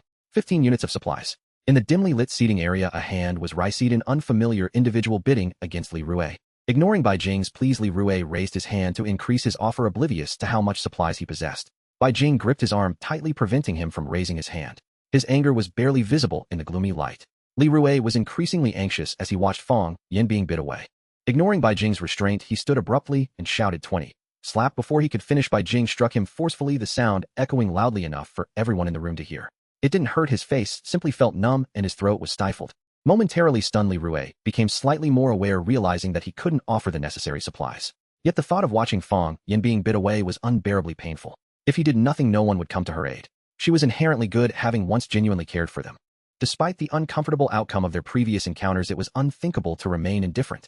Doing so would render him less than virtuous. Li Rui sensed the collective gaze of the audience upon him.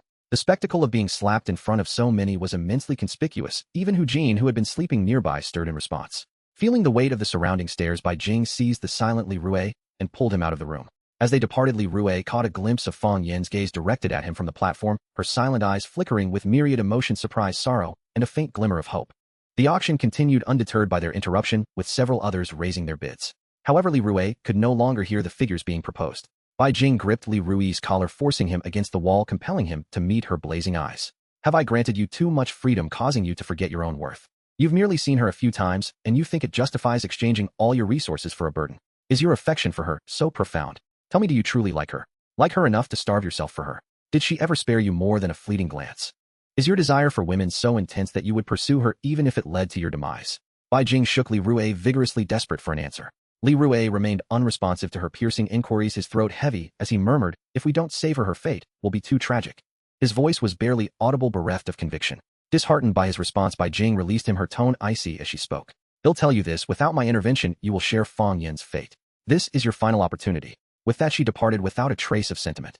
Li Rui, unable to rebut her indifference, gradually slid down the wall to a crouch. Reflecting on Fang Yin's gaze as he left, he found it impossible to dismiss her. Though they had exchanged few words, and he hadn't particularly liked her, they had shared kindness once. In their brief interactions, he had come to understand her strength and courage. She did not deserve such a dismal fate. Rising from the ground, Li Rui resolved to save her. After all, he had chosen to be a good person. He just needed to conceal his intentions from Bai Jing and proceed discreetly, otherwise their partnership would surely come to an end. As he intended to re-enter, he discovered that others were emerging, realizing the auction had concluded. Grabbing an acquaintance, he inquired about who had won Fang Yin. The man with a resigned expression informed Li Rui that he was unaware, only knowing she had been taken by an unfamiliar associate for 25 units of supplies. Upon hearing this news, Li Rui became unfocused, his mind spiraling into confusion. He continued to converse, but the words did not register.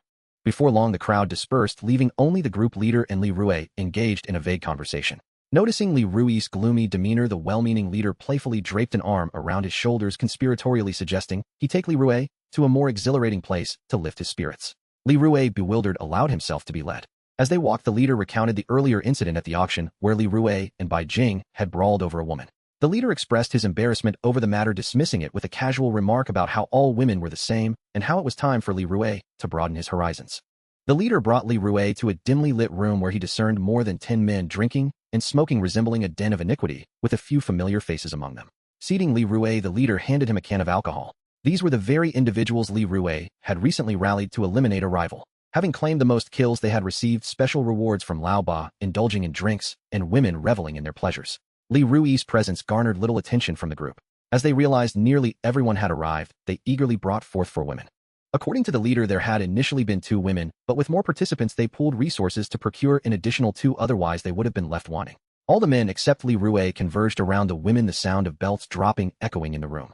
Li Rui, dazed, grasped his untouched drink. Counting the attendees, he made up the 18th participant. Before he could fully comprehend the situation, he found himself enveloped in this environment, having failed to discern anyone's face since his arrival. The air was thick with laughter and revelry. He sighed deeply, recalling the provocative videos he had previously watched, which now seemed tame compared to the shocking and unexpected reality he faced amidst this apocalyptic backdrop.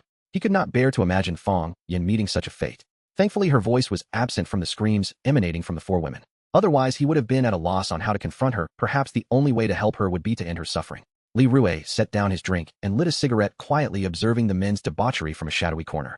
Their shadows danced, surrendering to their desires, the air thick with an indescribable stench of depravity. Even after finishing a cigarette, the pervasive scent of madness lingered.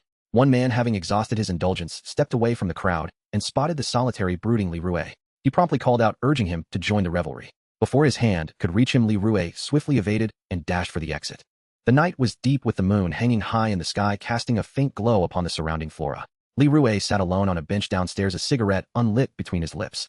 He had nowhere else to go. Bai Jing had locked the door, and he would have to wait until daylight to rearrange his accommodations. Li Rui speculated that the cigarettes and alcohol he had entrusted to his subordinates must have exchanged for a considerable amount of supplies. This was likely the reason Bai Jing had specifically barred him from returning, perhaps to prevent him from coveting those resources, or maybe he was still angered. Sleeping on a bench in the small community at such an hour felt somewhat shameful. Not lighting the cigarette would only render him more pitiable. Li Rui lay back, gazing at the sparse stars above, his heart filled with melancholy. Tomorrow he would have to find a way to inquire about Fang Yin's whereabouts, or directly seek out Hu Jin for information. As the organizer, he would surely know who the seller was, although their encounters had been limited, making the chances of assistance rather slim. Nonetheless, he had to muster the courage to try. Perhaps if Hu Jin was in a good mood, he might divulge the information. Li Rui solemnly ignited the cigarette in his mouth when a familiar figure passed by, turning in surprise to glance at him. Li Gu, why are you lying here? Li Rui sat up to see. It was Captain Zhou, whom he had seen frequently while coordinating work over the past few days. Zhou was an honest and diligent young man several years his senior with a pleasant demeanor. Feeling somewhat embarrassed, Li Rui greeted him. Zhou seemed to sense Li Rui's current predicament and was already aware of his situation at the auction. He earnestly suggested that Li Rui apologize to Bai Jing tomorrow, as he didn't want to see him forced into other work. Among the district heads, Bai Jing was the only relatively sane one, while the rest treated their subordinates like animals, with a few even using them as if they were women. Consequently, the subordinates were hesitant to meet the gaze of the district heads or higher management, fearing they might attract attention. Bai Jing, however, delegated all responsibilities to Li Rui, treating his subordinates with courtesy and kindness, thus earning their goodwill. Seeing Li Rui on the bench, Captain Zhou proposed that he spend the night at his place, considering the ample space in his assigned accommodation. Li Rui did not refuse and awkwardly thanked him. Thus he followed Captain Zhou to his residence, where Zhou warmly offered him a few cans of drinks and initiated a conversation. He even prepared a late-night snack, as he had been too busy to eat, inviting Li Rui to join him. As the food was served, Li Rui noticed that there were other people in the room, including a young girl in an apron who respectfully brought a plate of peanuts. The girl was slender, and in the dimly lit living room her features were difficult to discern. Just as Li Rui was about to inquire whether she was a relative, he realized that beneath her apron she wore nothing at all. He stood there, stunned, the chopsticks in his hand slipping to the floor unnoticed. Captain Zhou, observing Li Rui's dazed expression as he watched the girl leave, chuckled and asked if he had taken a liking to her, suggesting that Li Rui could sleep with her that night if he wished. He then mentioned that there was an older woman in the house as well, stating that they were mother and daughter who had willingly followed him after encountering him while out. He assured Li Rui that as long as he could guarantee them food, they were willing to do whatever it took. He spoke of this with pride, even jokingly suggesting a contest to see who could last longer, casually allowing Li Rui to choose first. Li Rui was at a loss for words, uncomfortably declining the offer and popping a peanut into his mouth. Suddenly, sleeping on the bench seemed like a preferable option, and he regretted coming to Captain Zhou's place. He hastily concocted an excuse and left Zhou's residence. Captain Zhou, puzzled, scratched his head and murmured, "Are they really that kind of relationship?" Li Rui returned to the original bench, feeling that if he stayed here any longer, he would surely go mad. He needed to quickly secure sufficient supplies and leave this heartless place. The rules and regulations here were ruthlessly cruel. To Li Rui, weakness was a crime, and no one could be saved. As Li Rui lay down to sleep, having just turned over, he noticed something stirring in the bushes nearby. Rubbing his eyes to confirm that something was indeed moving in the grass, he quickly got up to investigate. Upon closer inspection, he was astonished to find a chicken. It seemed unbelievable that it had escaped from the kitchen. Seizing the opportunity, Li Rui jumped up to catch it, intending to tie it up for a good meal tomorrow. Chickens were easy to catch at night. Just as he picked up the chicken and headed towards the storage room for some rope, he unexpectedly encountered a young man who was sneaking around in the dark.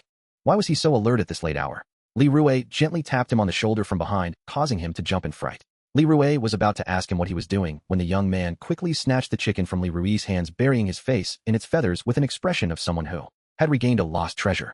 Watching him tenderly caressing the chicken and murmuring strange words, it was clear that it was his pet. Li Rui suddenly felt a pang of guilt and was about to leave. However, the young man tightly grabbed his arm, speaking in a stream of nonsensical words, likely expressing gratitude.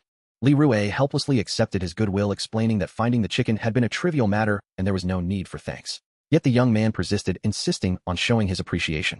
Unable to refuse, Li Rui asked if he could stay at the young man's place for the night. The young man happily agreed, inquiring if Li Rui had been forced out by Bai Jing. Li Rui was unsure how to respond and could only say it was all a misunderstanding. The young man, however, disregarded any explanation, boldly declaring that he would confront Bai Jing the next day. He also intended to invite Li Rui to work under him, promising to treat him well and ensure he would enjoy a good life, as they were particularly compatible. His words were overly abstract and enthusiastic. After deciphering their meaning, Li Rui politely declined the offer to join him. Upon arriving at the young man's residence, Li Rui discovered he had 2 chickens, and the room was permeated with a faint odor of chicken droppings. He couldn't understand why the young man kept chickens as pets, but felt too embarrassed to ask. Nevertheless, the accommodation was quite spacious, ample enough for Li Rui to get a good night's sleep. Suddenly, he recalled that the young man had been at the auction. Perhaps he could shed light on who had purchased Fang Yen. Thus, Li Rui immediately inquired, and the young man confirmed he was aware of the situation, informing Li Rui that the person who acquired Fang Yen was a subordinate of the leader of the entire Fist Society, known as Red Spider. Hearing this news, Li Rui's brow furrowed. The situation was far more complicated than he had anticipated. Noticing Li Rui's concern over Fang Yen, the young man shared a slightly more encouraging piece of information. As far as he knew, this leader had a particular fondness for women with ample bosoms. Once he grew tired of them, he might cast them off to his subordinates, and perhaps Li Rui could buy her back for half the supplies. Upon hearing this, Li Rui's spirits sank to an all-time low. Supplies were what truly mattered, and without them nothing could be accomplished. Seeing Li Rui's despondency, the young man suggested they play the card game he had painstakingly collected. Although Li Rui grimaced seeing the young man's eager anticipation, he couldn't bring himself to refuse. At least he wasn't playing with women. However, the game turned out to be rather engaging despite his puzzlement over why the young man insisted on cradling a chicken while playing, wondering if he was afraid of getting feathers all over himself. The two played throughout the night, and Li Rui came to learn much about the young man who was named Zhang Xiaoming, an equally unremarkable name. He also discovered that the reason he was so adept at fighting was due to having won the provincial championship in Taekwondo. Li Rui couldn't tell if this was true or merely bravado. After listening to nearly 2 hours of exaggerated tales about past opponents he had supposedly defeated, Li Rui began to suspect there was a significant embellishment involved. If he were truly that formidable, how could he not bring Bai Jing to his knees?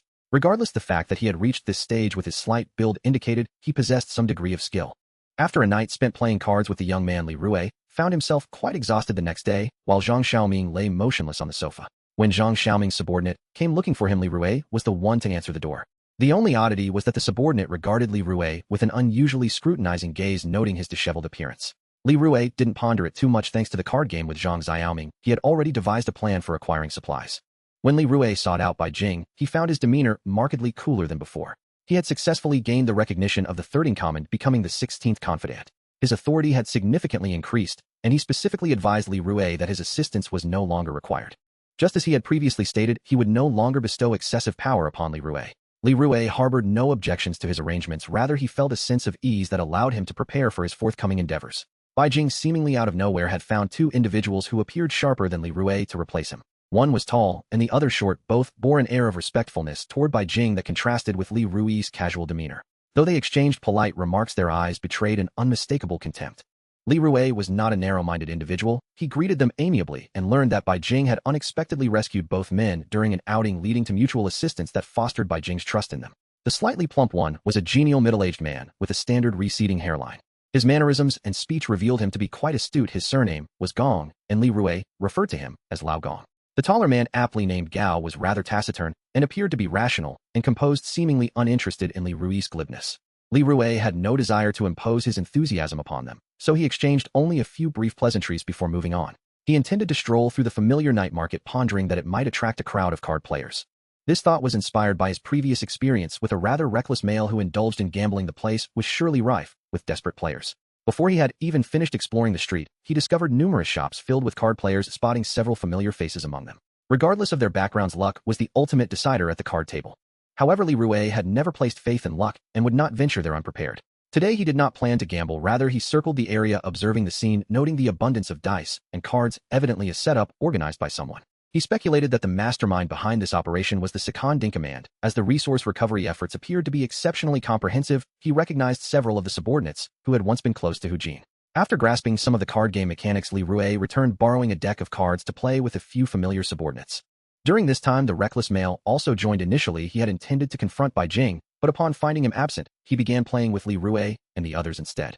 The games continued late into the night. There were no stakes, merely a way to pass the time while contemplating methods of sleight of hand. Li Rui had previously been dragged into card games by colleagues, suffering devastating losses that drained half a month's salary. He had vowed never to gamble again unless the odds were in his favor at a staggering 90%. To achieve this probability, Li Rui planned to dedicate all his spare moments to practicing card manipulation, meticulously refining everything from the posture of drawing cards to the art of dealing. Li Rui's long and aesthetically pleasing fingers possessed an unusual allure, drawing attention to his hands and causing others to overlook the cards he held. The cards in his hands danced as if by magic, his mesmerizing techniques effortlessly captivating onlookers. When playing with his subordinates, he left little room for suspicion. Next, he needed to secure capital. Bai Jing was no longer a consideration as he managed resources with an iron grip. Although they lived together, their encounters were infrequent. On a few occasions, he had observed Li Rui playing cards with his subordinates, suggesting that Li Rui, having little to occupy himself, could spend time with Lin Lin. Thus, Li Rui sought out the reckless male to borrow some resources. Their relationship had grown increasingly amicable as they often chatted and played cards together. All the while, the male never forgot to encourage Li Rui to assist his subordinates. Regarding the borrowed resources, he generously lent Li Rui 5 units, only to have Li Rui win back those 5 units during a game of cards, unexpectedly becoming caught up in the thrill and continuing to play. The outcome was predictable. He ended up losing 10 units to Li Rui. Out of courtesy, Li Rui deliberately allowed him to win back some, until the male finally sensed something amiss after winning 5 rounds in a row.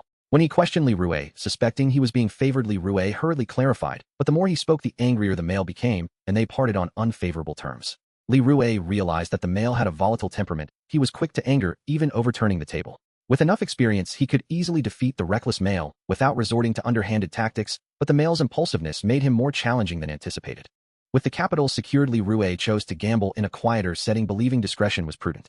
Currently, he possessed only 5 units of resources. He started cautiously, and after an afternoon of effort, he managed to win 2 units. The players around him were mostly without substantial stakes, opting for smaller games. To play for larger amounts, one had to go to a bigger casino where affluent management typically ran the games. After dining, Li Rue planned to head to the big casino where the dim lighting at night would make it easier to cheat without detection.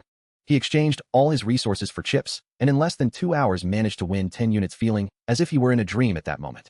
It seemed these players were rather naive. The process was not without its challenges. Li Rue carefully selected card games that allowed for easy manipulation, ensuring he executed swaps quickly while assessing the situation for opportunities to cheat. If successful, a larger bet could yield 5 units. If he continued on this path, he would soon accumulate enough resources to leave. However, he remained cautious. In one round, a team leader lost 4 units, and in a fit of rage, accused Li Rue of cheating. Fortunately, he lacked evidence, otherwise Li Rue would have been finished. Cheating was strictly prohibited in this casino, and being caught would result in the severing of one's hand. Thus, as Li Rue exchanged his winnings for resources, he felt both anxious and exhilarated, noticing several unfamiliar individuals casting suspicious glances in his direction. Li Rue paid little heed, exchanging numerous boxes of resources. With a few more games, he could amass enough to trade for Fong Yen. Winning too much in a single day would undoubtedly raise suspicion, so he planned to return the next day after meticulously studying his cheating techniques, hoping to invite a few sharper players to test whether they would catch on. Recalling intelligent individuals, Li Rue suddenly thought of Bai Jing's 2 new subordinates. Perhaps he could invite them to play and gauge their skills. Just then he spotted Lao Gong and Xiao Gao, who had completed their tasks and were free. Although Xiao Gao was much older, Li Rue unabashedly referred to him as Xiao. They accepted Li Rue's invitation and engaged in a casual game of Do Di Zhu. However, lacking stakes, their enthusiasm waned, and they barely attempted any cheating. When Xiao Gao expressed disinterest in continuing, Li Rue proposed a wager. For every round lost, 1 garment would be removed, and the last player standing in their attire would conclude the game. Upon hearing this, Lao Gong awkwardly considered declining, but Xiao Gao seemed intrigued and exchanged a knowing glance with Lao Gong, leading him to remain silent. If they collaborated, Li Rue's chances of winning would be slim, especially considering they were playing Do Di Zhu. Nevertheless, the thought of them leaving bare made the risk worthwhile. Despite his casual words about not minding being replaced, he felt a pang of dissatisfaction within. In the first round, with their cooperation, Li Rue lost a jacket, having worn very little beneath. As the second round commenced, Li Rue planned to employ some tricks. Lao Gong lost and removed his jacket. Soon, they were both left with bare upper bodies. Particularly Xiao Gao's embarrassment grew as he glared at the well-dressed Li Rue, while Lao Gong, with his midsection exposed, appeared surprisingly at ease as he pondered life. After the first round, Xiao Gao and Lao Gong continued to lose, becoming suspicious that Li Rue was up to something, meticulously scrutinizing his every move. This was precisely the effect Li Rue desired. He wanted to see if they would uncover his methods. He had indeed cheated, but not during the card play, rather during the drawing of cards. As they took turns drawing cards, Li Rue discreetly selected 2 or 3 at once, opting for the highest values, executing the process swiftly, without hesitation, all while engaging them in trivial conversation to divert their attention. Before long, Xiao Gao found himself down to his trousers, while Lao Gong had reached a level of indifference, merely contemplating life in his undergarments. Watching Xiao Gao's mortification at undressing, Li Rue felt an undeniable thrill and urged him to hasten. Just as he thought to continue, Bai Jing abruptly entered, startled by the scene, and reprimanded them to dress and leave, as this was his residence. What a pity! Li Rue had hoped to witness their shameful retreat. With a resigned expression, he gathered his cards while they hastily donned their clothing and exited, neglecting even their shoes. Only Bai Jing, with a darkened expression, remained while Li Rue maintained his composure. "Is it not unbearable for you to go a day without causing mischief?" Bai Jing remarked. Li Rue feigned indifference. "Not at all. Oh, I was merely playing with them. Did you not realize you were concerned about your subordinates? Do not overstep your bounds. Clean this place thoroughly. If you cannot, you may as well vacate." As Li Rue shuffled the cards, an idea struck him. "How about a game with me? If I lose, I will leave at once." If he could deceive Bai Jing, it would indicate that his skills had reached an exceptional level, and he could then target a substantial win at the casino that night. Bai Jing hesitated before taking a seat at the table. In no time he lost, but upon replaying, he grew skeptical and confronted Li Rue, questioning whether he had cheated. Li Rue smiled, responding, "It is merely luck. The heavens do not permit you to escape my grasp." As Bai Jing's expression shifted to one of complexity, Li Rue felt no need to engage further. He donned his shoes and departed. That evening, Li Rue prepared meticulously for a significant gamble at the Grand Casino, where an uproar of excitement filled the air. Everyone was gathered around the card tables, shouting boisterously. After a few rounds of mixed wins and losses, Li Rue sensed the timing was right. He boldly wagered and won 6 units, leaving his opponents momentarily stunned. In subsequent rounds, he encountered seasoned gamblers who were unable to produce resources to pay him, instead offering their wives and daughters as collateral, which greatly angered Li Rue. Of course, he declined their offers, taking note that they would likely never repay him. He chalked it up to bad luck and considered it a form of exploitation. His gaze shifted toward the management. He noticed a particularly affluent individual among the players, impeccably dressed in a tailored suit with a meticulously groomed hairstyle. The man's muscular physique suggested he was not to be trifled with. Surrounded by several subordinates, Li Rue overheard them referring to him as Brother Zhou. Inquiring among the others, he learned that this man was the sixth-ranked confidant of the Second Dinka man, nearly on par with Hu Jin. It was no wonder he wagered resources so liberally, showing no signs of concern when losing. Li Rue recognized that this was his target. The game being played was a variant of poker that relied not solely on luck, but also on boldness. Observing one player pale with defeat and unable to produce any resources, Li Rue wasted no time in joining the fray. Initially, he followed the games with cautious bets, losing a bit, but discarding poor hands. The sixth-ranked player always waited until the end to reveal his cards regardless of their strength. On one occasion, Li Rue held a pair of sixes they were betting heavily, and he dared not follow through, ultimately folding. In the end, the players revealed their cards, and the highest was merely a queen, allowing the sixth-ranked player to claim all the chips. After gathering sufficient information, Li Rue prepared to make his move. In this round, he assessed his hand, leveraging his excellent facial control to remain in the game until the end. Only Li Rue and the sixth-ranked player remained at the table. The latter's interest peaked as he observed Li Rue. Li Rue pushed all his chips forward, wagering everything in a final gamble that could yield 20 units if he prevailed. The sixth-ranked player scoffed, suddenly animated, and agreed to reveal their cards. The sixth-ranked player displayed a queen of clubs, a king of spades, and an ace of hearts, a straight. Li Rue revealed his own cards, an 8, a 9, and a 10 of spades, just enough to win with a straight flush. Amidst the sixth-ranked player's steely gaze, Li Rue grinned as he collected all the chips from the table. As he prepared to leave, the sixth-ranked player interjected, "Is that all you've won? How dull." Li Rue had no intention of complying, but the player insisted. The previous round had been a narrow victory due to a card swap, and since the sixth-ranked player remained oblivious, Li Rue decided to play one final round before departing. Thus, he rejoined the table, engaging in several rounds of play, losing a few, but gaining little, merely biding his time for an opportune moment. From his earlier games, he had saved a few cards ready to form a powerful combination. This time luck favored him. He drew a pair of kings and retained a third king, allowing him to create a formidable 3-0 kind. After some betting and folding, only Li Rue and the sixth-ranked player remained, both having pushed their bets to the limit. This time, however, the sixth-ranked player fixated his gaze on Li Rue's hand, causing Li Rue to feel uncomfortable. If the player was not focused on him, he had little to worry about. As they prepared to reveal their hands, two of the sixth-ranked player's subordinates suddenly seized Li Rue, forcefully pinning his head to the table as his cards scattered to the floor. The sixth-ranked player coldly remarked, "You are quite bold to cheat in my presence. You are the first to attempt such a thing." As those around them sensed the ominous atmosphere, they quickly departed. The sixth-ranked player picked up Li Rue's fallen cards, revealing 3 kings, and from Li Rue's pocket extracted a diamond 3. Everything transpired too rapidly for Li Rue to comprehend. His heart raced with panic. How could they have discovered his scheme? He had managed to deceive even Bai Jing. Desperately pleading with the sixth-ranked player, he pondered where he had faltered. Surely they had not detected his earlier card swaps. The flaw lay in his card exchanges. He recalled the sixth-ranked player's unwavering gaze upon his cards, as if he could discern what Li Rue held. It hinted that they too were cheating. However, at this juncture, with the evidence stacked against him, Li Rue had no retort. He could only blame his own carelessness in failing to notice their tactics. Fear gripped him as he voiced his suspicions. Yet to confess would be to admit guilt, prompting the sixth-ranked player to summon a subordinate to fetch an axe, preparing to sever Li Rue's hand. "Here, I am the law, and we shall follow the rules." Li Rue quickly informed the sixth-ranked player that he was a subordinate of Bai Jing, asserting that should he face punishment, it was only fair to give Bai Jing a heads-up. At the mention of Bai Jing, the sixth-ranked player frowned, instructing one of his subordinates to find him. Before Bai Jing arrived, an unexpected visitor enveloped in a familiar smoke scent burst in. It was Hu Jin, appearing lethargic and accompanied by several subordinates.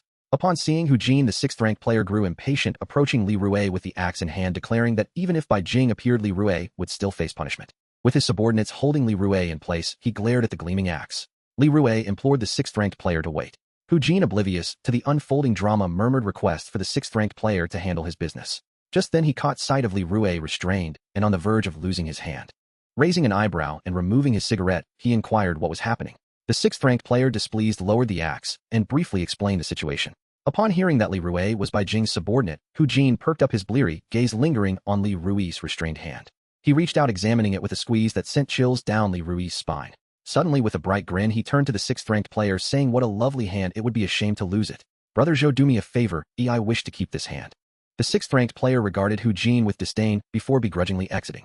Li Rue's complexion turned pale. He wondered what Hu Jin intended, fearing it might not be benign. However, it was certainly better than losing a hand. Hu Jin ordered his subordinates to release Li Rue, placing a hand on his shoulder. "I never noticed how nice your hands were before. Come see me tomorrow morning at 8. If not, I'll hand you over to Brother Zhou." Reluctantly, Li Rue nodded, and Hu Jin returned to his previously lackadaisical demeanor, lighting another cigarette as he slowly departed. After all that turmoil, Li Rue found himself with nothing to show for his efforts. The winnings he had previously accumulated were confiscated, and he was banned from all casinos. Had it not been for Hu Jin's intervention, he might have met a dire fate, although Hu Jin's intentions were hardly benevolent. By the time Bai Jing arrived, the situation had already spiraled out of control. Upon inquiring about what had transpired, she scolded Li Rui, declaring he brought this upon himself especially, as Xiao Gao, who had accompanied her, glared at him in anger, having deduced that he had been deliberately targeted. Li Rui recognized that he had only himself to blame. Fortunately, the 10 jin of supplies he had won a few days prior remained intact, but now he needed to devise a plan to deal with Hu Jin's treacherous banquet. He could not fathom Hu Jin's motives. Could it be that he was genuinely interested in him? The mere thought of Hu Jin being a man over a decade his senior sent shivers down his spine. Thus he approached Bai Jing for assistance, only to be taken aback when she suggested that he might as well align himself with Hu Jin for a life of ease and comfort. Infuriated, Li Rui clenched his teeth, realizing he had to rely on himself. He concealed some blades on his person, preparing for the worst-case scenario. The appointed time arrived swiftly. Li Rui followed Hu Jin's instructions and knocked on his door, having to rap several times before hearing Hu Jin's languid voice inviting him in as the door was unlocked. Fortunately, Li Rui's suspicions proved unfounded, as Hu Jin did not make things difficult for him. Instead, he generously offered breakfast. As they dined, Hu Jin casually inquired about Li Rui's work, discussing recent personnel changes and arrangements. Li Rui noted Hu Jin's keen interest in these matters as he asked about when they would engage in group battles, how many people would join, and where resources would be seized. Seeing that Hu Jin was not malevolent, Li Rui decided to share the details with him. He also took the opportunity to ask about Fang Yin, how she ended up at the auction, and how to reclaim her after being taken by the boss. Observing Li Rui's concern for Fang Yin, Hu Jin refrained from answering his questions and instead asked about their relationship.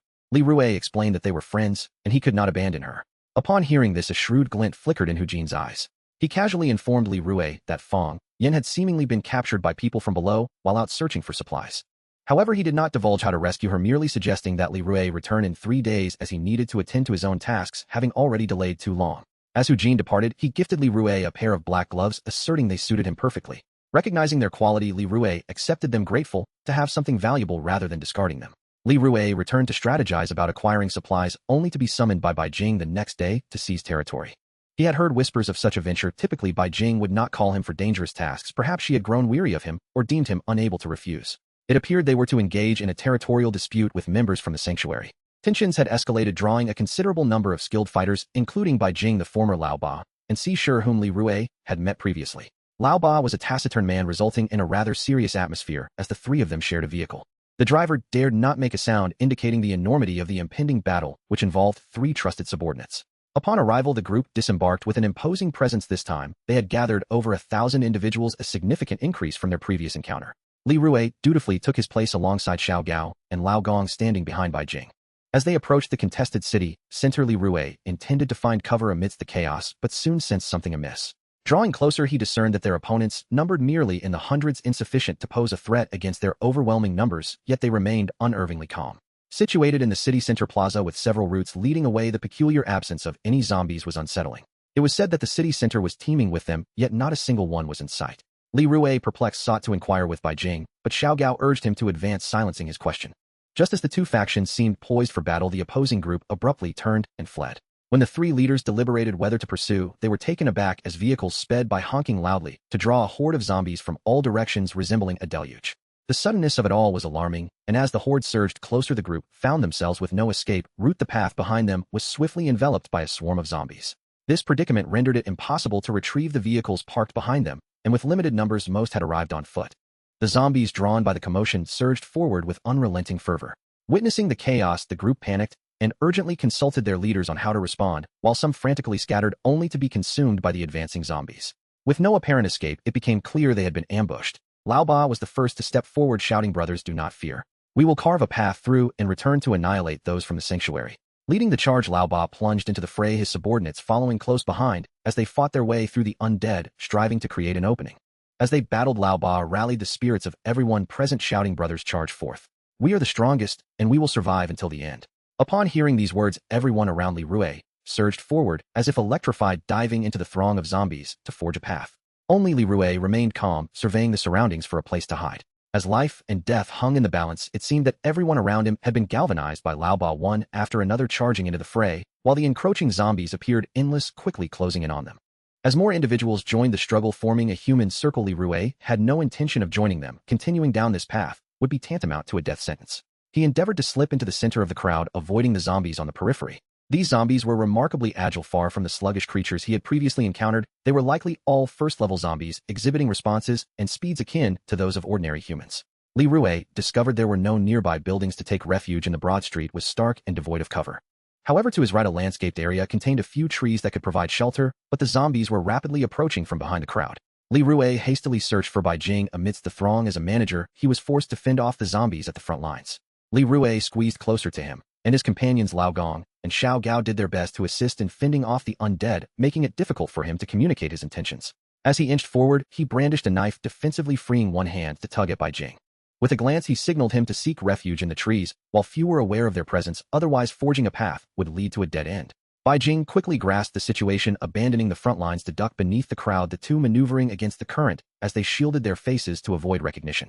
Fortunately, they successfully navigated through the throng, and as they neared the trees, Li Rue felt his breath quicken. The zombies were closing in. They charged toward the edge of the horde, and several zombies, noticing the two approaching, became agitated, with the foremost ones nearly reaching the trees. Just as they were set to confront the zombies, Li Rue reached the trees first, having sprinted ahead, while Bai Jing was jostled back by the crowd. As the zombies lunged forward, Li Rue mustered his strength to climb the tree, a sturdy camphor tree that posed a challenge to scale, nearly scraping his skin raw before finally reaching the branches. For Bai Jing, however, the situation grew dire as 4 or 5 zombies surrounded the base of the tree, and more were quickly closing in, leaving him unable to climb. Li Rue, perched above, began to sweat profusely in anxiety. With an increasing number of zombies surging toward him, Li Rue clutched his knife, half of his body dangling from the tree, shouting, "Hurry! Jump up and grab my hand." Instantly, Bai Jing understood and leapt, seizing Li Rue's hand as he ascended. The force of his weight nearly pulled Li Rue down as he struggled to hoist him up, exerting every ounce of strength he possessed. However, in the midst of this, one of the zombies latched onto Bai Jing's foot, pulling with immense force, threatening to drag them both down into the horde below. It felt as if Li Rue were engaged in a tug-of-war with the zombie, his arms encircling the tree trunk, becoming raw from the friction. Ultimately, it was Bai Jing who, with a grimace, seized the knife from Li Rue and severed the zombie's grip, allowing him to break free. The two men collapsed onto the tree, gasping for breath, realizing that had they delayed even a moment longer, they would have been devoured by the horde below, which was now packed so tightly that not a single crack remained. Fortunately, the tree was tall enough that the zombies, having paused, soon drifted away with the flowing tide of the undead, neglecting the two above. Li Rue ascended to the top of the tree to survey the situation, noting that the once crowded melee had visibly dwindled. The survivors were valiantly resisting, using the bodies of the fallen to obstruct the advance of the zombies, yet more and more continued to press upon them. Had Li Rue been in the midst of that struggle, he surely would have perished. Gradually, he could see the end of the horde approaching, and as he looked toward the group, he noticed they had managed to trample over a significant number of the dead. It was evident that their ranks had been halved, and Li Rue felt an inscrutable emotion within him. These individuals were not virtuous, and the number of deaths held little significance to him. Only then did he become aware of the scratches on his skin from climbing the tree, and though the pain was dulled, he inspected his wounds and found them not too severe. The two of them carried little besides their knives. Having initially thought this venture would entail minimal danger, they had not packed many essentials. Uncertain how long they had been seated in the tree, Li Rue suddenly felt hunger pangs, knowing the zombies below would not disperse anytime soon. It then occurred to him that he had taken a considerable amount of candy from Hu Jin that day, intending to gift it to Lin Lin, and he was fortunate to have left it in his pocket. He shared some with Bai Jing, as they had barely exchanged words since ascending. Li Rue sought to alleviate the awkwardness between them by asking about the status of their supply gathering. Bai Jing gazed at the distant horde and replied, "We have prepared enough food. The critical issue is still obtaining medicine." Li Rue nodded, feeling there was little more to say. However, Bai Jing hesitated before inquiring, "That man hasn't done anything to you, has he?" Mentioning this stirred a flicker of anger in Li Rue. After all, it seemed he had only shown concern for himself after the fact, often pressing him as hard as he could. With a scoff, he retorted, "Do you think you'd believe me if I said I was thoroughly humiliated?" Bai Jing chuckled lightly. "From the looks of it, you seem unscathed." "Ew, I can only do so much." His final words carried a somber tone, and not wanting to dwell on the matter, Li Rue shifted the conversation toward why the opposing group had been summoned and subsequently ambushed. Li Rue felt that the circumstances were hardly coincidental. The zombies must have been lured intentionally to amass such numbers. Bai Jing shook his head at this notion, asserting that the order to attack the sanctuary had only been issued a few days prior by the 13th Command. Few were privy to this information apart from Lao Ba, Lao Si, and their few subordinates. Only Li Rue and Lao Gong were aware of the task's details in advance. Bai Jing pondered, stroking his chin. Logically, such vital arrangements would never be casually communicated. Li Rue paused, his hand clutching the candy, his eyes widening involuntarily as it dawned on him that someone must have disclosed the plan ahead of time. Li Rue suddenly realized the gravity of the situation, yet none dared to inform Bai Jing. The two remained in the tree until the horde of corpses dispersed, allowing them to leave as twilight approached. Upon returning to the Quan Tu, they learned that of the 1,000 who had set out, only a few hundred returned, prompting outrage from the higher-ups due to the significant casualties. Old Ba had met a gruesome fate amidst the zombie throng while Old Si was still alive. The most unexpected revelation was that Xiao Gao had somehow survived. It required immense fortune to endure amidst such a multitude. Old Gong's words may have already transformed into the groans of the undead. Fortunately, in the chaos, no one noticed their concealment. Xiao Gao's astonishment at seeing Li Rui alive was palpable. Upon her return, Bai Jing was summoned to a meeting. Li Rui was tending to his scrapes when Zhong Ernan promptly approached to check on him. It seemed the lad had some concern for his well-being, which brought Li Rui a measure of comfort. After relaying a brief summary of his condition, Zhong Ernan suggested it might be best for Li Rui to join him. Li Rui, both amused and exasperated by Zhong Ernan's goodwill, expressed his gratitude and resolved to seek a conversation with Hu Jin.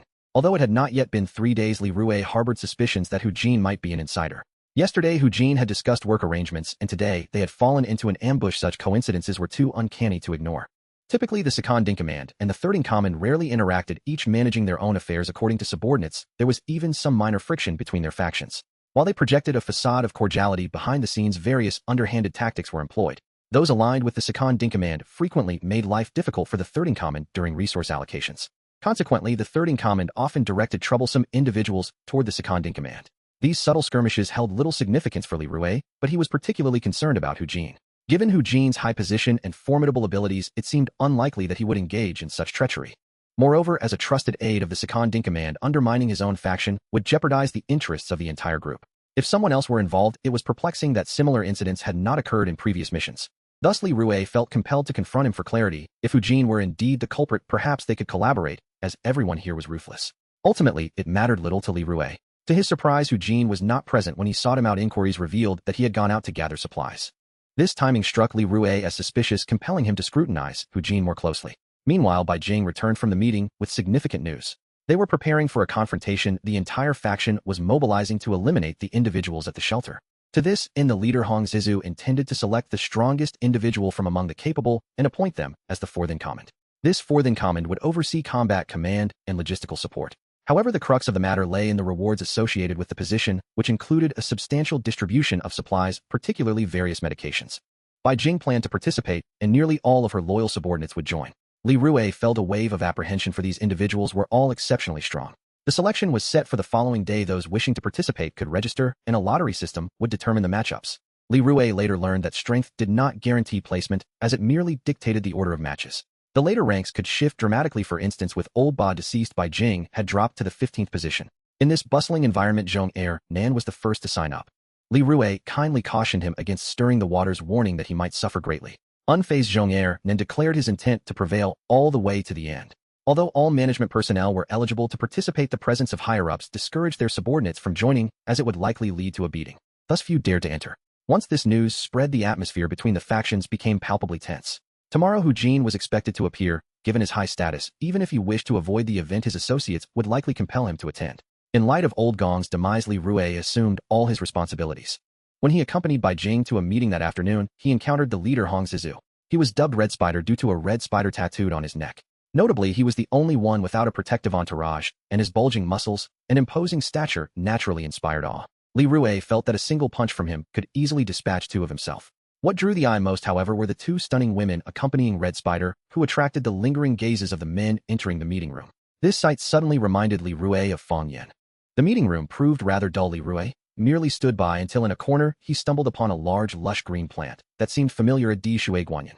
Listening to the discussions, Li Rui perceived that the management faced their own challenges. They were constantly convening to arrange matters and deliberate on resource allocations, especially in light of the impending conflict. Preparations demanded extensive resources, leading to discussions about reducing supplies for the lower ranks, such as changing rations from 2 meals a day to 1. Due to the overwhelming population, ensuring that everyone had at least something to eat was an accomplishment. Nevertheless, this situation did not affect Li Rui, as the upper echelons continued to enjoy an opulent lifestyle. The following day, Li Rui noted the troubled expressions of many subordinates and resolved to speak with Hu Jin, arriving early at his door. He politely knocked, but received no response. Pushing the door open, he entered only to find a provocative woman attending to Hu Jin. Li Rui realized that if no one helped him out of bed in the morning, he would remain lethargic to such an extent. Upon noticing Li Rui's arrival, Hu Jin invited him to sit, and casually suggested that if Li Rui desired to expedite his waking, he could assist. After an extensive wait, nearly noon had arrived by the time they faced each other. Li Rui decided to broach the subject with a hint of caution. "You must have heard that many of our people fell prey to an ambush yesterday." Hu Jin showed no reaction. Of course, everybody knows that Old Ba died. Such a major event is hard to miss. I was there myself and barely escaped. How could they have anticipated our numbers and set a trap with zombies? Li Rue continued to gauge Hu Jin's response, who appeared to remain in a slothful state, and pressed on. It seems they were aware that we sent many to deal with them. So you suspect me? Hu Jin's unexpected candor caught Li Rue off guard. Not at all. How could I dare to doubt someone of your stature? Li Rue hastily waved his hand. I merely wish to inquire about my friend's situation and share some work-related matters that are quite intriguing. He produced a cigarette from his pocket, offering it to Hu Jin. Hu Gu is a fine person. Oh, I would like to forge a friendship, if you wouldn't mind. Hu Jin accepted the cigarette, appearing somewhat more alert as he rubbed his eyes.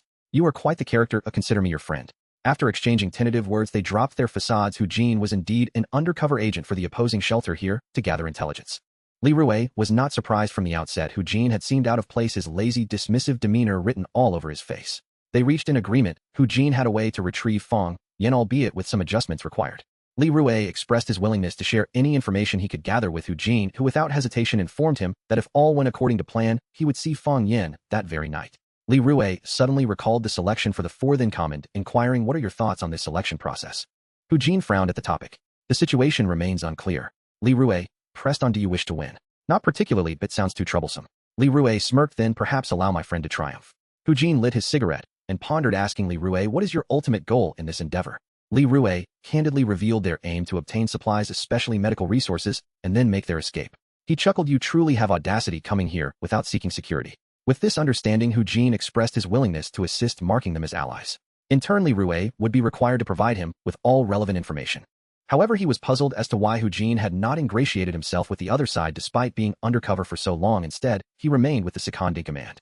Hu Jin scratched his disheveled hair, explaining that it had all been unforeseen. Initially, he had no desire to work. Others were incapable of challenging him, and upon being discovered by the third in command occupying a position without contributing, he was reassigned to the second in command's team. Due to repeated insubordination, the higher-ups found him troublesome. Unable to contend with Hu Jin, they ultimately assigned him easier tasks, leading to his unexpected rise to the fourth position as a mere figurehead. Now, having reached such heights, shifting to the other side proved difficult. Li Rue exclaimed in amazement. Had he known it could unfold this way, he would not have exerted himself so much. Curiously, Rue inquired whether it was easy to misappropriate resources from his position. Hu Jin nodded thoughtfully, and then asked if he could directly procure some medications for them. He flicked the ash from his cigarette, stating plainly, it is not that simple. Formal justification is required. Medications are challenging to obtain since they are scarce. It seemed that ascending the ranks was still necessary. However, with Hu Jin's assistance, the process would become significantly less arduous. Li Rue suddenly recalled that day at the gambling den. Had Hu Jin been unaware of his position, perhaps he would not have offered help. Ultimately, the nature of their relationship was dictated by mutual interests regardless of the playful banter.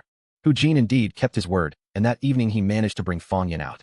Her mental state was utterly dismal. She hardly recognized Li Rue and remained silent, appearing dazed and lost. One could only imagine the traumas she had endured in recent days. Li Rue found it difficult to take her back, fearing reprimand from Bai Jing, so he entrusted Hu Jin with her care, particularly admonishing him not to mistreat her. Only upon receiving Hu Jin's solemn promise did he feel at ease to depart. The selection process commenced swiftly, with all loyal subordinates participating. A total of individuals were drawn to compete through a lottery system. They selected a spacious venue where numerous spectators gathered to observe. Li Rue noticed that his subordinates had even engaged in betting. He sensed a significant probability of victory for the third in command's side, since they had fielded participants, causing the second in command's team to wear a serious expression. The most favored bets were on the second seat of the third in command's faction and the first seat of the second in command's faction. As for Bai Jing, besides a small bet from Xiao Gao, no one else seemed inclined to wager on him. Since being caught in a previous gamble, Li Rue had developed an aversion to betting and resolutely abstained this time. The enthusiastic Chu Ernan placed a considerable wager on himself and urged Li Rue to join in, but Li Rue firmly declined. The drawing concluded, and Li Rue inquired whom he would be facing in the first match. Chu Ernan replied that it would be the 14th seat from his own side, and hoped that Li Rue would cheer for him from the sidelines. Li Rue nodded in acknowledgement, noting that Bai Jing would face an unfamiliar opponent in the subsequent round, specifically the 9th seat, and he intended to consult Hu Jin for further insights. The arena was a mix of individuals, and as managers they sat in elevated positions to observe the selection. It was easy for Li Rue to spot the drowsy Hu Jin. Upon seeing Li Rue approach, Hu Jin immediately dismissed his surrounding subordinates, shaking off his lethargy, to inform Li Rue about the upcoming match against the 5th seat of the third in command's faction. He cautioned Li Rue about the strength of their 9th seat and advised him to be vigilant. He gestured toward a man not far from them, identifying him as the 9th seat. Although he appeared unremarkable, Hu Jin warned that he was vicious in his tactics, known for targeting vulnerable areas, and urged Li Rue to take heed. Li Rue understood, realizing it was prudent to prepare himself accordingly. The match for Chu Ernan soon arrived, and as Li Rue watched, he was pleasantly surprised to find that Chu Ernan held his own, engaging in an even contest with his opponent. To Li Rui's astonishment, Chu Ernan emerged victorious, prompting Li Rui to applaud enthusiastically, reluctant to utter any humiliating remarks in front of the crowd. After several rounds, it was finally Bai Jing's turn. Although Li Rui had already briefed him on his opponent, he could not help but feel anxious. His adversary demonstrated a ruthless fighting style, targeting Bai Jing's weaknesses, and several times, Bai Jing narrowly avoided a strike to the eyes. Fortunately, he secured a win. The selection progressed fervently, concluding the first round swiftly as participants continued to draw lots. This time, Li Rui expressed his desire to draw on Bai Jing's behalf, wishing to minimize his injuries before the finals, believing that any reduction in harm was advantageous. As he scrutinized the matches below, he identified several weaker opponents, particularly those adjacent to Bai Jing's position. The lottery involved placing numbered slips into a container where participants would draw to determine their matchups. Li Rui specifically awaited the weaker contenders to draw before he made his own selection, employing a subtle strategy to ensure favorable matchups. He approached Hu Jin once more, inquiring if he should draw on Bai Jing's behalf to eliminate stronger opponents first. Hu Jin, with no counterargument, acquiesced. Consequently, Li Rui drew one of the top 3 positions, notably from his own faction, prompting visible ire from the second in command, who glared at the outcome. It was then announced that from the next round onward, proxy draws would be prohibited, requiring direct participation. Li Rui found this frustrating. He felt his actions were not excessively out of line, as even without interference he might have drawn a favorable match. After Li Rui's careful selection, Bai Jing faced a slightly easier opponent in the following round, while Hu Jin's matches became increasingly intense. One individual suffered a blackened eye, yet he thrived on the adrenaline, seemingly awakening his masochistic tendencies, growing stronger with each bout. In contrast, Chu Ernan faced a dismal defeat against his opponent, a 6th seat, reminding Li Rui of his past grievances regarding Chu Ernan's dishonesty. Li Rui was the first to rush forward to assist Chu Ernan, brushing past the 6th seat and discreetly slipping a fresh pack of cigarettes into his pocket. Li Rui desperately hoped that Bai Jing would draw him next, but alas, in the upcoming semifinals, Bai Jing drew the 3rd seat from his own faction. It appeared to be a formidable match. This opponent had nearly incapacitated his previous adversary in the last round. Bai Jing's expression darkened considerably upon realizing whom he would face. Li Rui grew increasingly anxious, fearing that encountering the 3rd seat would pose a significant challenge. His knowledge of the 3rd seat was scant. He had only seen him a few times and always found him closely associated with the 3rd in command, likely serving as a personal bodyguard. As the 3rd seat prepared to enter the arena, he was not found beside the 3rd in command, but rather off to the side, smoking and chatting with his subordinates. Li Rui made an effort to position himself closer, hoping to glean some information. Lighting a cigarette himself, he waited until their conversation concluded, and as they passed by, he inadvertently flicked his cigarette, but which struck the 3rd seat's pristine trousers, burning a small hole and allowing ash to fall into his shoes. The 3rd seat erupted in anger, seizing Li Rui and glaring at him. Blindfold, look what you've done. He grabbed Li Rui by the hair and forced him to confront the scorched fabric. Li Rui, taken aback, begged for forgiveness. I'm sorry, boss, I didn't see you coming. Let me clean it up for you. Producing a handkerchief from his pocket, he attempted to wipe the damage, but the 3rd seat retaliated by kicking him to the ground. Clean your mother's mess, it's ruined. Watch how I teach you a lesson. Li Rui pleaded earnestly, I truly didn't mean it. We're all on the same side. Please forgive me this once, I'll make it right. Hearing Li Rui's words, the 3rd seat's demeanor softened slightly as he extended his foot, allowing Li Rui to brush the ash from his shoe. He removed his shoe, stepping on Li Rui's back, while Li Rui respectfully cleaned the inside. Once the shoe was spotless, the 3rd seat kicked Li Rui harshly before turning to leave, only to be halted by Li Rui, who presented a pack of expensive cigarettes with a conciliatory smile. I'm sorry, boss, it was unintentional. Please consider this pack as my apology. The 3rd seat snorted, taking the cigarettes from Li Rui's hands. At least you know your place. He extracted a cigarette, and a nearby subordinate lit it for him as they dissipated into the haze of smoke.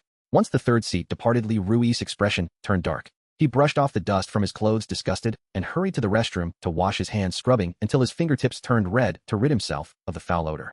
He had to ensure Bai Jing's victory, willing to go to any lengths, whether it involved tainted cigarettes or the treacherous thorns hidden in shoes. Everything had to be executed meticulously. Recalling his childhood misdeeds in kindergarten, where a careless push had led to dire consequences, he shuddered at the memory of his father's wrath, mirroring Bai Jing's earlier reprimand. Yet at that time his mother had intervened, preventing the slap from landing on his face. In truth, it mattered little. A strike to the face would not have caused him pain, as he had been more concerned for the child he had shoved off the 3rd floor, who against all odds had survived. Since then, no school dared to accept him, and he had completed his elementary education under his mother's guidance. In moments of distress, he often reflected on those past events, perhaps hoping to find solace in the memories shared with his mother.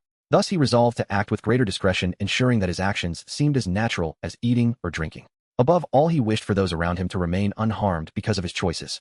Li Rui stood atop a high vantage point, his expression a tapestry of complex emotions as he observed the 2 competitors below. The 3rd contender had indeed dealt Bai Jing a devastating blow, gradually gaining the upper hand. Just as Bai Jing seemed poised to succumb to defeat, the 3rd contender suddenly collapsed, leaving the entire venue in utter shock. His subordinates swiftly carried him away, and under Bai Jing's bewildered gaze victory was declared. Li Rui offered him a bottle of drink inquiring if he was all right. Bai Jing shook his head questioning whether Li Rui had orchestrated something. This time Li Rui did not deny it. In a secluded corner, he briefly explained the underhanded tactics he had employed, leaving Bai Jing somewhat astonished. He admired Li Rui's ingenuity, but in a puzzled tone remarked, "It's curious that you can conceive such strategies, yet remain a kind-hearted individual." Li Rui paused at his words, involuntarily lowering his head with a smile. Bai Jing took a sip from the drink and patted his shoulder. "It's undeniable that you performed admirably." As the finals approached, only 4 competitors remained: the third contender, and Bai Jing on one side, and the second contender, and Hu Jin on the other. The remaining competition would commence the following day. Bai Jing had barely rested for half an hour before he was summoned to a meeting by the third contender, joined by the first.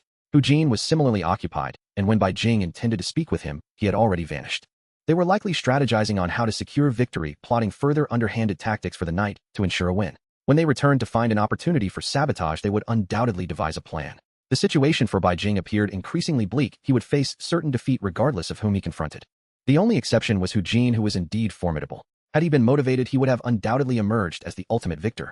Li Rui intended to first target his own side's first contender, as they were conveniently close, and waited for their meeting to conclude. As darkness fell, the group finally dispersed. Before departing, Li Rui discerned that the third contender held great expectations for the first. After exchanging greetings with Bai Jing, he proceeded to follow the first contender, seeking an opportune moment to strike. He had meticulously prepared various substances, including cephalosporins, alcohol, and high-concentration herbicides, even managing to acquire a small amount of sulfuric acid. As he trailed the first contender, he was taken aback to see him, just before the finals, venturing out to indulge in drinking and revelry, a reckless choice amidst the throng of people, presenting an ideal opportunity. While the first contender was engrossed with a woman, Li Rui ordered a dish, feigning that a subordinate had inadvertently served the tampered food at their table. Now he merely awaited the outcome. If the first contender consumed only a little, he would seek another chance to act. However, an unexpected incident occurred as Li Rui continued to follow him to his residence. A man clad in black suddenly passed by, and without warning slashed his throat. The rapidity of the event left Li Rui astounded. After all, no punch could rival the swiftness of a blade. The 2 subordinates accompanying him were about to shout, but they too were swiftly dealt with by the assailant, who then dragged their bodies away. Hidden in the shadows, Li Rui was startled by the brazen assassination. Clearly Bai Jing's side was also in jeopardy. Once the coast was clear, he hurried to Bai Jing's side, relieved to find him dining with Lin Lin, alleviating the tension in his heart. He promptly recounted the harrowing events, and Bai Jing's demeanor turned grave. He instructed Li Rui to summon Xiao Gao and relay the news to the third contender.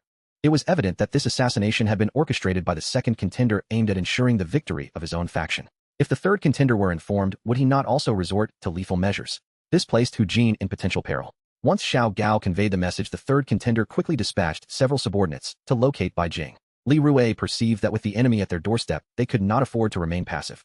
Without a moment to spare, Li Rui sought out Hu Jin. If he delayed any longer, Hu Jin might face a dire fate. He also needed Hu Jin to provide assistance to Bai Jing. Li Rui dashed to Hu Jin's residence, scarcely pausing to catch his breath, and entered without knocking, knowing the door was usually left unlocked. Upon entering, he found Hu Jin lounging on the couch, lollipop in mouth. Noticing Li Rui's urgency, he inquired what was amiss. "Our first contender was murdered." Hu Jin removed the lollipop from his mouth, nonchalantly replying, "Our sixth contender faced off against your people and died after returning home. Do you have any leads?" Li Rui recalled the incident with the second contender, feeling a pang of guilt, as he said, "I have no clues, I'm unaware." Hu Jin turned over. "The sixth had a strong bond with our second in command. This afternoon, upon discovering his death, he nearly burst into tears." Li Rui suddenly interjected, "So you dispatched someone to kill our first contender?" Hu Jin feigned indifference. "Who else would it be, if not your second in command?" Though the sixth had crossed him, I doubt he would resort to murder. Li Rui's heart raced, yet he maintained a calm facade. He hadn't anticipated that the sixth's affection for tobacco would lead to his demise. "I came to warn you, be cautious. His death has enraged our third in command." Hu Jin dismissed Li Rui's concern, assuring him that no one would dare to kill him openly. Seeing his lack of gratitude, Li Rui bluntly remarked, "Have you considered that our leader might resort to using a firearm against you?" Hu Jin froze for a moment before exhaling, sharply scrambling to hide in the wardrobe, and asking Li Rui to close the door behind him. Li Rui found his behavior baffling. As he departed, he cautioned him not to disclose this news to their second contender, as he secretly hoped for the latter's downfall. Thus the final contest remained between Bai Jing and Hu Jin for the coveted position. If the second contender had met with misfortune, their chances of victory would significantly increase. The following day, the predicted misfortune befell the second contender. Inexplicably, he had suffered a leg fracture during the night. Such a flimsy excuse left Li Rui incredulous, clearly intended to deceive the lower ranks. Yet Hu Jin remained unscathed in the wardrobe, which surprised Li Rui. As the night passed, 2 high-ranking officials had faced calamity, yet there was no immediate reaction. Even the Red Spider, as the highest authority, merely expressed regret for them. The selection process continued as usual, culminating precisely as Li Rui had anticipated, with only Hu Jin and Bai Jing remaining. The middle school boy below cursed that Bai Jing would face a humiliating defeat. Li Rui had intended to ask Hu Jin to take it easy on Bai Jing, but before he could approach, he was whisked away by the second contender for a morale-boosting session. Seeing Hu Jin's lackadaisical demeanor, the second contender was filled with disappointment. Li Rui couldn't help but chuckle at the sight. Bai Jing was also showered with high hopes from the third contender. Having made it this far, even if he faltered, he was expected to perform. The finals commenced swiftly, with the audience buzzing with excitement, while the two contenders on stage appeared lackluster. Li Rui gestured to Bai Jing to at least feign enthusiasm. Bai Jing struck first while Hu Jin endured the blows without retaliating. Observing the second contender's furious expression, he seemed acutely aware of the murderous intent directed at him, and he symbolically returned a few hits. The two engaged in an inexplicable and fierce exchange. Just as Bai Jing appeared to be losing, he threw a punch, and Hu Jin collapsed to the ground motionless. Fuming, the second contender slammed the table and exited, granting Bai Jing the final victory. Emotionless, he stood on stage, basking in the adoration of the crowd. No one could have anticipated that within a mere week, Bai Jing would ascend to become the fourth leader here. Li Rui felt a swell of pride beneath the stage. The red spider standing at the forefront applauded and congratulated Bai Jing for his new position as the fourth contender. With a radiant smile, Red Spider approached the stage, capturing the attention of all present as he prepared to announce an important message. His beautiful assistant handed him a megaphone, and standing tall, he surveyed the crowd. "Greetings, brothers. I understand your dissatisfaction with the rationing of food. As the highest leader, it is my duty to ensure that everyone has a meal to eat, even if it necessitates this desperate action. I implore you to endure the current conditions for a while longer. Soon, we will secure greater food supplies and improve our lives. In 3 days, I will lead everyone with all our resources to attack the shelter. I hope all of you will summon your strength to confront those oppressors. How dare they occupy such abundant resources when they are so weak? The weak should yield to us, the strong. In this brutal world, only the strong deserve to survive. To conquer, exploit, plunder, and even annihilate is the undeniable duty and privilege of the strong." Finally, Red Spider shouted passionately, "Long live the fist." His words echoed with his actions as he raised his enormous fist. The entire audience, inspired by Red Spider's fervor, erupted in a raucous cheer, raising their fists in solidarity. Only Li Rui and Bai Jing remained unmoved. The middle school boy scoffed disdainfully, while Hu Jin, reclining on the bench, wore an expression of displeasure. Ultimately, the third contender lifted Bai Jing's hand in triumph. Li Rui could not comprehend the fervor of the crowd. This conflict boiled down to the selfish interests of those in power, with little regard for the masses, causing harm primarily to themselves. As the election concluded, Bai Jing was busily inundated with attention, and it appeared that he had found his rightful place here. The following day, Li Rui planned to take advantage of the opportunity to search for supplies as an excuse to leave. All provisions would be distributed the next day, but the pressing concern remained how to smuggle Fang Yan out. Li Rui had yet to broach the subject of Fang Yan with Bai Jing. He had visited her several times in recent days, where she had been sheltered in a location arranged by Hu Jin, residing with one of his women. Under his instructions, she was being cared for, and her spirits had improved somewhat. She could recognize him now and expressed deep gratitude for his rescue, pleading for him to take her to the shelter as her brother still resided there. However, extracting her from this place was fraught with challenges. Li Rui intended to seek Hu Jin's assistance, especially since a confrontation with the shelter loomed on the horizon. He required more intelligence. En route to find Hu Jin, he encountered the middle school boy who attempted to coax Li Rui into playing cards. Li Rui had already declined his invitations several times.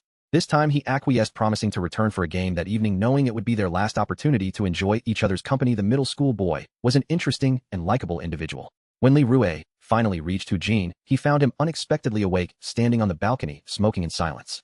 It seemed his position was precarious. Li Rui informed him of his intentions to leave the following day, but Hu Jin was not surprised, knowing Li Rui had achieved their desired outcome. As he prepared to inquire about Fang Yan's situation, Hu Jin instead asked Li Rui where he planned to go, cautioning that the outside world was perilous and survival was difficult without unity. Li Rui candidly shared his desire to return home. Upon hearing this, Hu Jin admired Li Rui's naivete. Even in a post-apocalyptic world, one could not be certain of having a home to return to, rendering such aspirations futile. He suggested finding a safe place to live instead. Li Rui declined his well-meaning advice and pressed Hu Jin on how to facilitate Fang Yan's escape. Intrigued, Hu Jin asked, "Are you planning to take her back to your home?" Li Rui shook his head. "I intend to take her to your shelter." Suddenly, Hu Jin had a thought and proposed, "How about I help you bring her back to the shelter? With the imminent conflict, they will need my return." As Li Rui was about to express his gratitude to Hu Jin, the latter requested a favor in return. He asked Li Rui to deliver a letter to the shelter's general manager before the battle commenced, as Li Rui would be passing through. Li Rui agreed and informed him that he would depart the next morning, urging Hu Jin to look after Fang Yan and assuring him he would wait in the shelter for Hu Jin to bring Fang Yan back. Hu Jin nodded, confirming he would fulfill his promise, planning to go the night before the conflict began, as he still had some matters to attend to. After discussing matters with Hu Jin, Li Rui resolved to check on Bai Jing. When he located him, he was surrounded by 4 or 5 unfamiliar faces. Li Rui intentionally waited until dinner to find an opportunity to converse. Once the crowd dispersed, he sat across from Bai Jing, indulging in a lavish meal, feeling no need for formality. How does it feel to be in charge? You can have whatever you desire. Do you still wish to leave? He paused, fatigue evident in his voice as he replied, "This place is not suitable for me. I wish to depart." Li Rui propped his chin on his hand, gazing intently at him. "Are you certain? Here you wield considerable power, enjoy superior living conditions, and Lin Lin need not worry about the future. Perhaps you should reconsider." As their relationship grew closer, Li Rui found himself unconsciously adopting Bai Jing's perspective. Bai Jing, however, seemed unperturbed by Li Rui's words, stating, "What good is all this talk? I have everything prepared. Do you expect me to remain here and fight?" Li Rui chuckled knowingly, discussing the preparations they needed to make and how to extricate Lin Lin. Before long, it was nearly midnight when Li Rui suddenly remembered his promise to the middle school boy regarding the card game. He wondered if the boy was already asleep. Having made a promise, he felt compelled to fulfill a testament to Li Rui's character. Thus, he hurried to the middle school boy's residence, neglecting to knock as he pushed the door open. Inside, he stumbled upon an astonishing scene. The boy, unclothed, was embracing a chicken in a compromising position. Li Rui gasped, realizing that the boy's peculiar affection had reached alarming levels. Human proclivities are diverse, and the middle school boy, startled by Li Rui's presence, appeared quite flustered.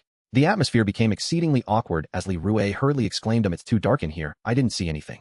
Since you're about to sleep, I'll take my leave." The middle school boy, blushing with indignation, called out to Li Rui to wait. He quickly dressed, wanting to explain himself, but feeling too embarrassed, rendering Li Rui quite uncomfortable. Li Rui decided to break the ice, saying it's perfectly normal for everyone to have different tastes. Finally, the boy replied, "I'm not a pervert. I'm relieved you understand. Then would you still like to play cards?"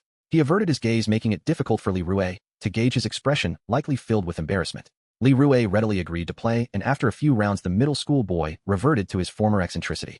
Seizing the moment, Li Rui informed him that he intended to leave the following day. As they prepared to part ways, the middle school boy expressed his reluctance, insisting they must have one final game for old time's sake.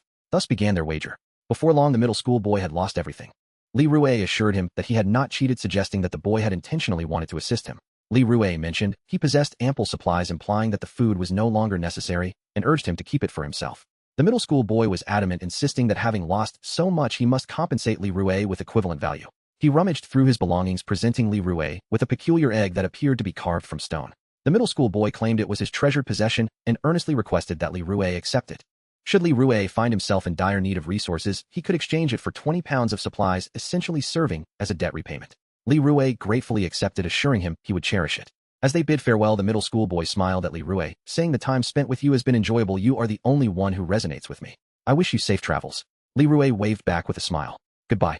As dawn broke the next day, Li Rui and Bai Jing had gathered their belongings. He fabricated an excuse for going out to scout the shelter's situation, driving away in a van preloaded with supplies. As Bai Jing's subordinate, Li Rui had gained considerable privileges. Given Bai Jing's elevated status, he was ill-suited for such tasks, so he discreetly slipped away with Lin Lin in tow. Before departing, Li Rui suddenly realized that if the others discovered Bai Jing was absconding with supplies, they would surely be incensed. Who among them would be foolish enough to forsake their lofty power and comfortable life to flee amidst hardship? As he prepared to leave, Hu Jin rushed to find Li Rui, imploring him to rescue someone from Sunshine Garden. Noticing Hu Jin's hurried manner, Li Rui inferred that he was truly in a bind. Just as Li Rui hesitated, Hu Jin gasped, "Please help me once more, consider it a debt of gratitude." Li Rui nodded in agreement, receiving precise directions and information about the individual he needed to retrieve. With the conflict imminent, Hu Jin was clearly overwhelmed. He had never been one for labor, and this turmoil was pushing him to the brink. After promising to assist Hu Jin, Li Rui drove away in the van laden with supplies, with Lin Lin hidden in the back seat. No one stopped them from exiting. The spring sunlight illuminated the pristine white blossoms, glistening like jewels, while Li Rui could detect the faint fragrance of flowers even through the car window. Li Rui had agreed to assist Hu Jin in rescuing his contact in the Sunshine Garden, whereas Hu Jin had mentioned they typically exchanged information. Hu Jin noted that the messages he had conveyed during their last encounter remained unaddressed, indicating that something had gone awry. Their previous encounter had attracted a horde of zombies, endangering the members of the Quan Tu society, which prompted Bai Jing to advise Li Rui against undertaking such perilous tasks. Nevertheless, Li Rui reasoned that since he was in the vicinity, he might as well lend a hand, especially considering how much assistance Hu Jin had previously offered him. Given Bai Jing's reluctance, Li Rui resolved to go alone, following Hu Jin's directions to a secluded, sparsely populated, affluent neighborhood just a turn away from the city center. Upon exiting the vehicle, Li Rui was greeted by a refreshing breeze imbued with floral notes. The untrimmed trees on either side obscured the azure sky, while vividly pure blossoms flourished in abundance. Were it not for the zombies lurking around, Li Rui would have savored the beauty of the place. He couldn't help but marvel at the wealth displayed here as he recognized none of the flora surrounding him. Perhaps the only familiar sight was the white roses in the central flower bed, which remained in bud. Li Rui had no time to linger as he searched for any clues in the vicinity. Bai Jing, meanwhile, was sightseeing with Lin Lin and seemed wholly uninterested in assisting him, having sprawled out on the lawn to bask in the sun. After a brief exploration of the area yielded little of note, Li Rui was relieved to find that the surrounding obstacles made it easy to evade any encountered zombies.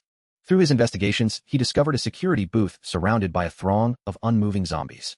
Uncertain if anyone was inside, he cautiously approached, refraining from getting too close.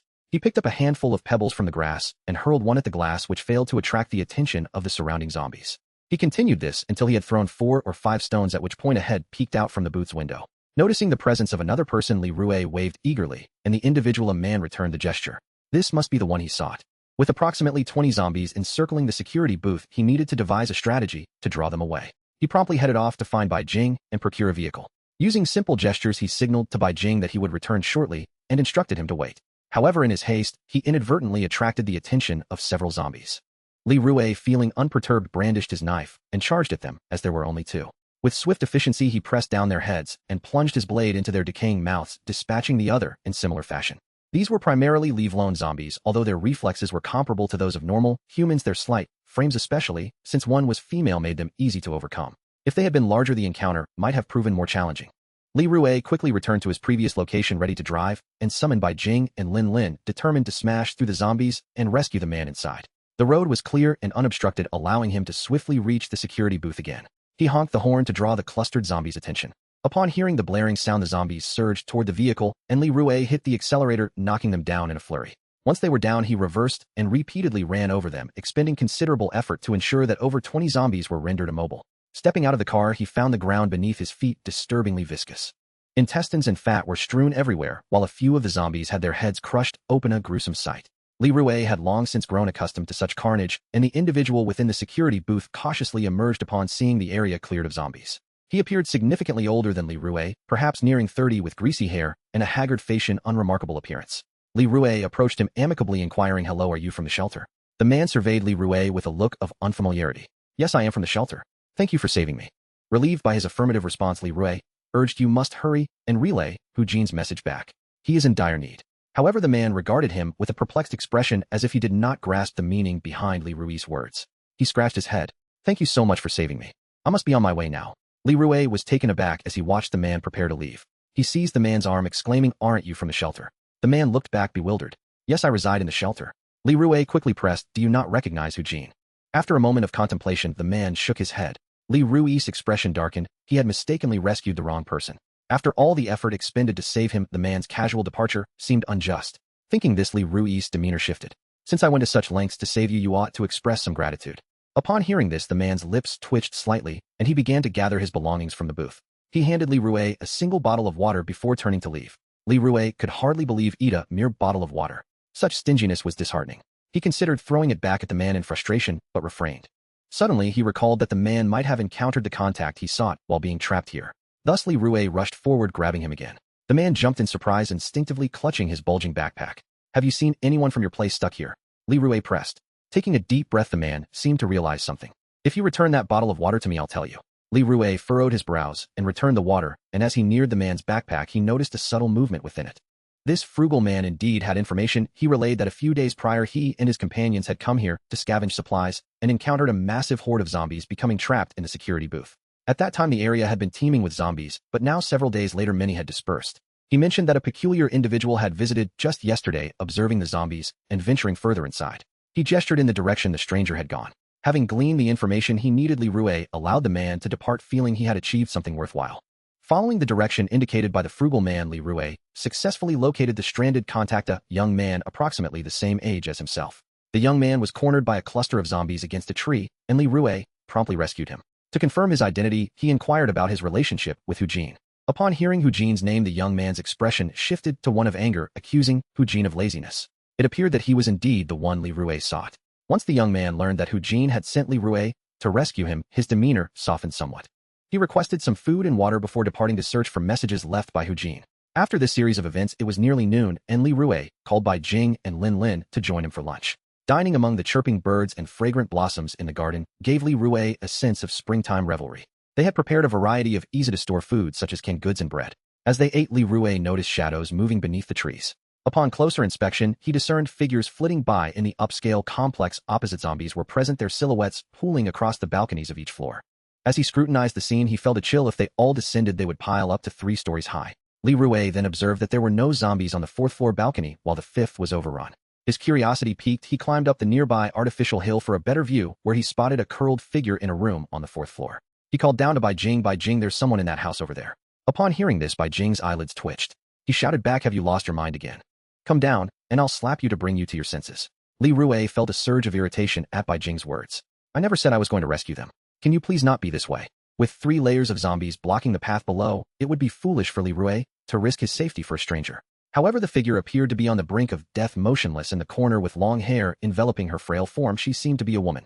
Li Rui suddenly recalled the overly sweet canned peaches they had for lunch, feeling a pang of pity for her. She looked so lonely and close to death. Perhaps it would be kind to let her enjoy something good before her end. Deciding to take action, he requested Bai Jing to throw him some of his surplus canned peaches. Although Bai Jing did not understand his intentions, he complied, as it was a simple task. Li Rui caught the canned peaches, leaping up to throw them across. He successfully hit the 4th floor, shattering the window and sending shards of glass scattering in dazzling brilliance. The can of peaches rolled to the feet of the curled figure, prompting her to stir. With a slow, stiff hand, she picked up the can, her movements deliberate and agonizingly sluggish, as though time had frozen. Struggling to rise, she appeared to expend all her energy, taking tentative steps toward the broken window to gaze out at Li Rui bathed in sunlight. Li Rui smiled warmly at her and waved, knowing he could not save her, but hoping to offer a small measure of comfort. His smile radiated brightly in the sun, the light reflecting in his dark eyes, rendering him luminous and striking. Li Rui did not linger in the garden for long before setting off toward the shelter. Meanwhile, the figure at the 4th floor window continued to watch Li Rui depart, her blood-streaked eyes hidden beneath her thick hair, only diverting her gaze to the blooming white roses once the sunlight faded. On the journey to the shelter, obstacles abounded, with an overwhelming number of zombies. If we had barreled through, we would have surely amassed a veritable wall of flesh, immobilizing the vehicle. Thus we were compelled to take an alternate route, only to encounter another gang that attempted to rob us. Li Rui, overestimating his capabilities, daringly engaged 2 adversaries simultaneously and ended up with a knife wound to his calf when one of them fell, striking from behind. At least he managed to incapacitate his opponent, but Bai Jing, exasperated, bandaged his wound, leaving him with a noticeable limp. Li Rui, touching the injury, couldn't help but reflect on the stark differences between humans and zombies. After all, zombies lack the capacity for thought, making humans far more perilous. Although the pain was muted, it certainly hindered his mobility, causing him to move with an unmistakable slowness and weakness.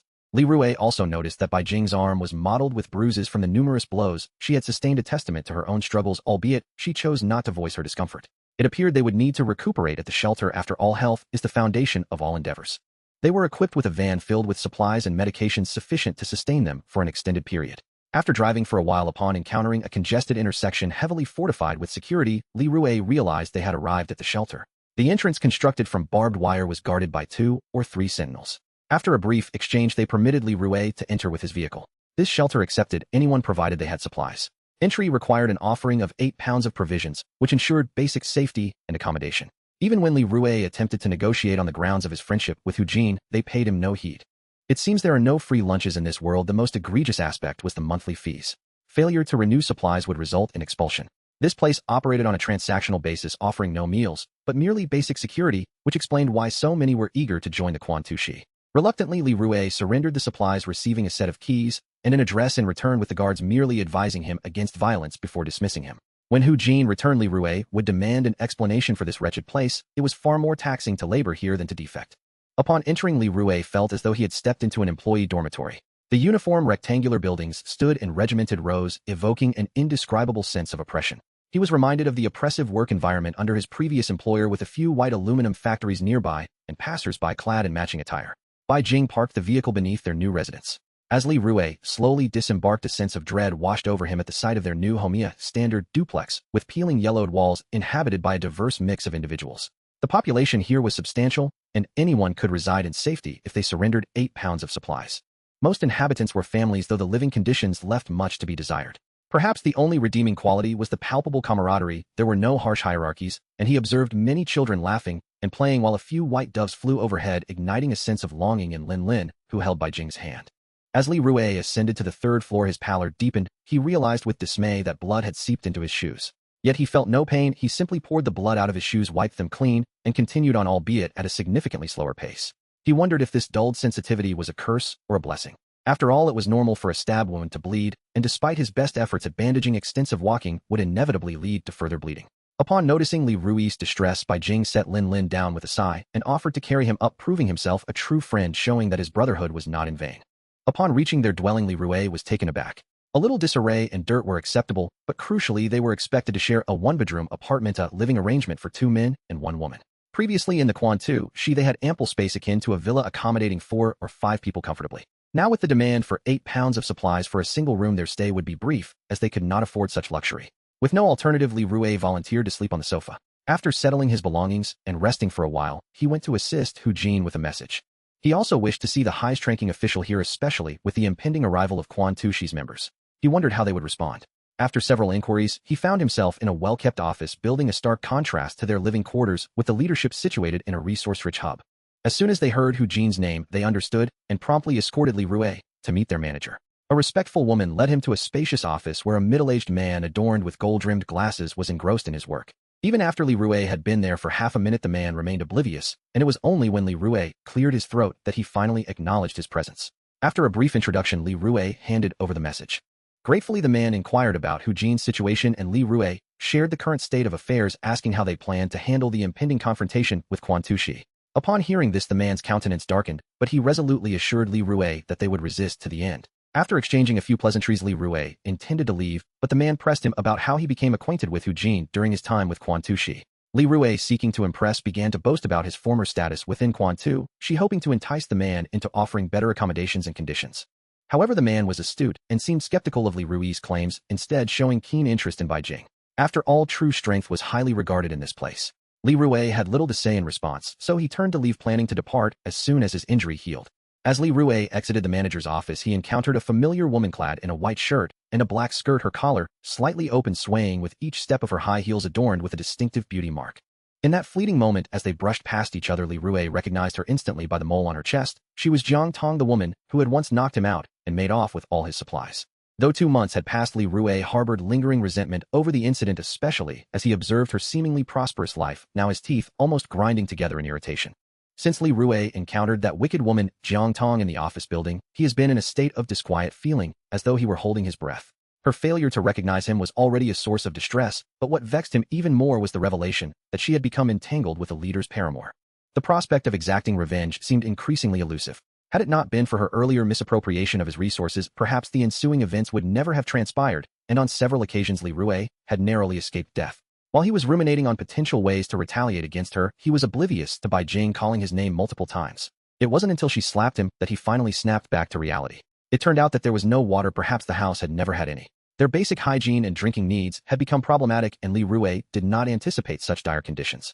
Lack of electricity was one thing, but the absence of water rendered survival nearly impossible. How were others managing? With a heavy heart, Li Rui knocked on the door of the neighboring unit. To his surprise, he found himself face to face with the stingy man he had saved not long ago, who was equally astonished to see him. Without hesitation, Li Rui inquired about how to procure water. Given the gratitude he owed, the man amiably explained the living arrangements at the shelter. However, unfamiliar with the place, Li Rui decided to push his luck further and asked the man to accompany him. Reluctantly, the man agreed, allowing Li Rui to carry a bucket and follow him to the sole water source. Since Li Rui had difficulty walking, he invited Bai Jing to join him. He intended to explore the water-fetching site, as the stingy man had mentioned that everyone at the shelter would gather there. Perhaps he might even encounter Yi Yuxin, whom he had been longing to see. Although the chance of meeting her was slim, Li Rui felt compelled to try his luck. After all, what if she had been thinking about him all along? Upon arriving, Li Rui regretted his decision. Before he could even see the water, he was faced with 2 long lines of people, young and old alike, each holding buckets. From their chatter, he learned that the water supply had only been established after considerable effort, thus causing perpetual long queues. Bai Jing's expression soured at the sight of the situation. If they queued from the back, they might be stuck until nightfall. Without further ado, Bai Jing boldly approached the front and inserted herself into a man's line. The murmur of discontent arose from those behind her, yet no one dared to confront her, as the few who had tried were swiftly subdued. Li Rui felt the eyes of the crowd upon him, and the stingy man, unabashedly trailing Bai Jing, suggested that he might want to join them next time they fetched water. Feeling quite embarrassed, Li Rui recognized that though fighting was prohibited here, the sheer number of people made enforcement unlikely. As he contemplated leaving as quickly as possible, someone unexpectedly pulled him back from the crowd, a melodious voice calling from behind. "I can't believe it's really you."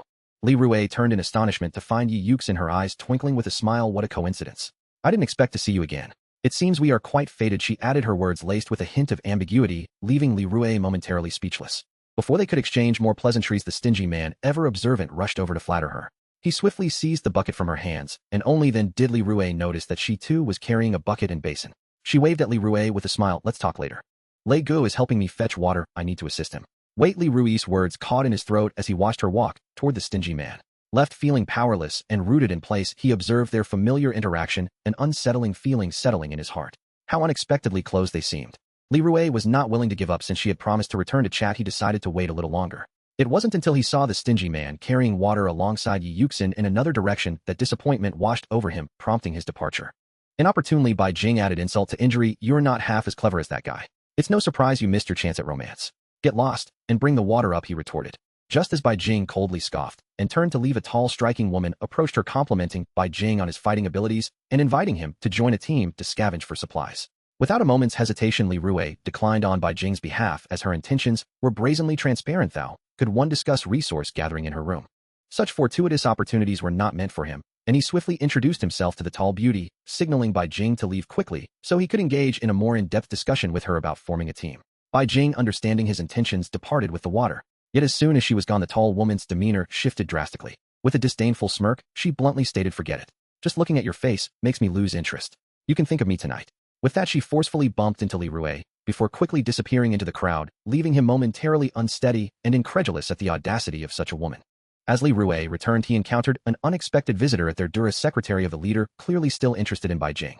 Upon entering, the secretary wasted no time directly informing Bai Jing that their leader wished to speak with him, only to Li Rui's astonishment when Bai Jing categorically rejected the invitation. She expressed disinterest in their conflicts, but the secretary countered, you should discuss it with our boss. We can offer you conditions you cannot refuse. After a moment's hesitation, Bai Jing decided to follow the secretary, leaving Li Rui speechless. The decision was hers, and he felt he had no authority to intervene. With nothing else to occupy his time, he took Lin Lin out to play, merely observing her interactions with other children to ensure she wasn't being bullied. By chance, he discovered a need for labor anyone could apply, specifically for processing raw materials into food, with the more work done yielding greater rewards. Alternatively, there was a recruitment call for strong men to fight with provisions and superior treatment provided, revealing how the shelter maintained its operations, essentially a hired labor system. Seeing as he had nothing better to do, Li Rui decided to work and earn some food.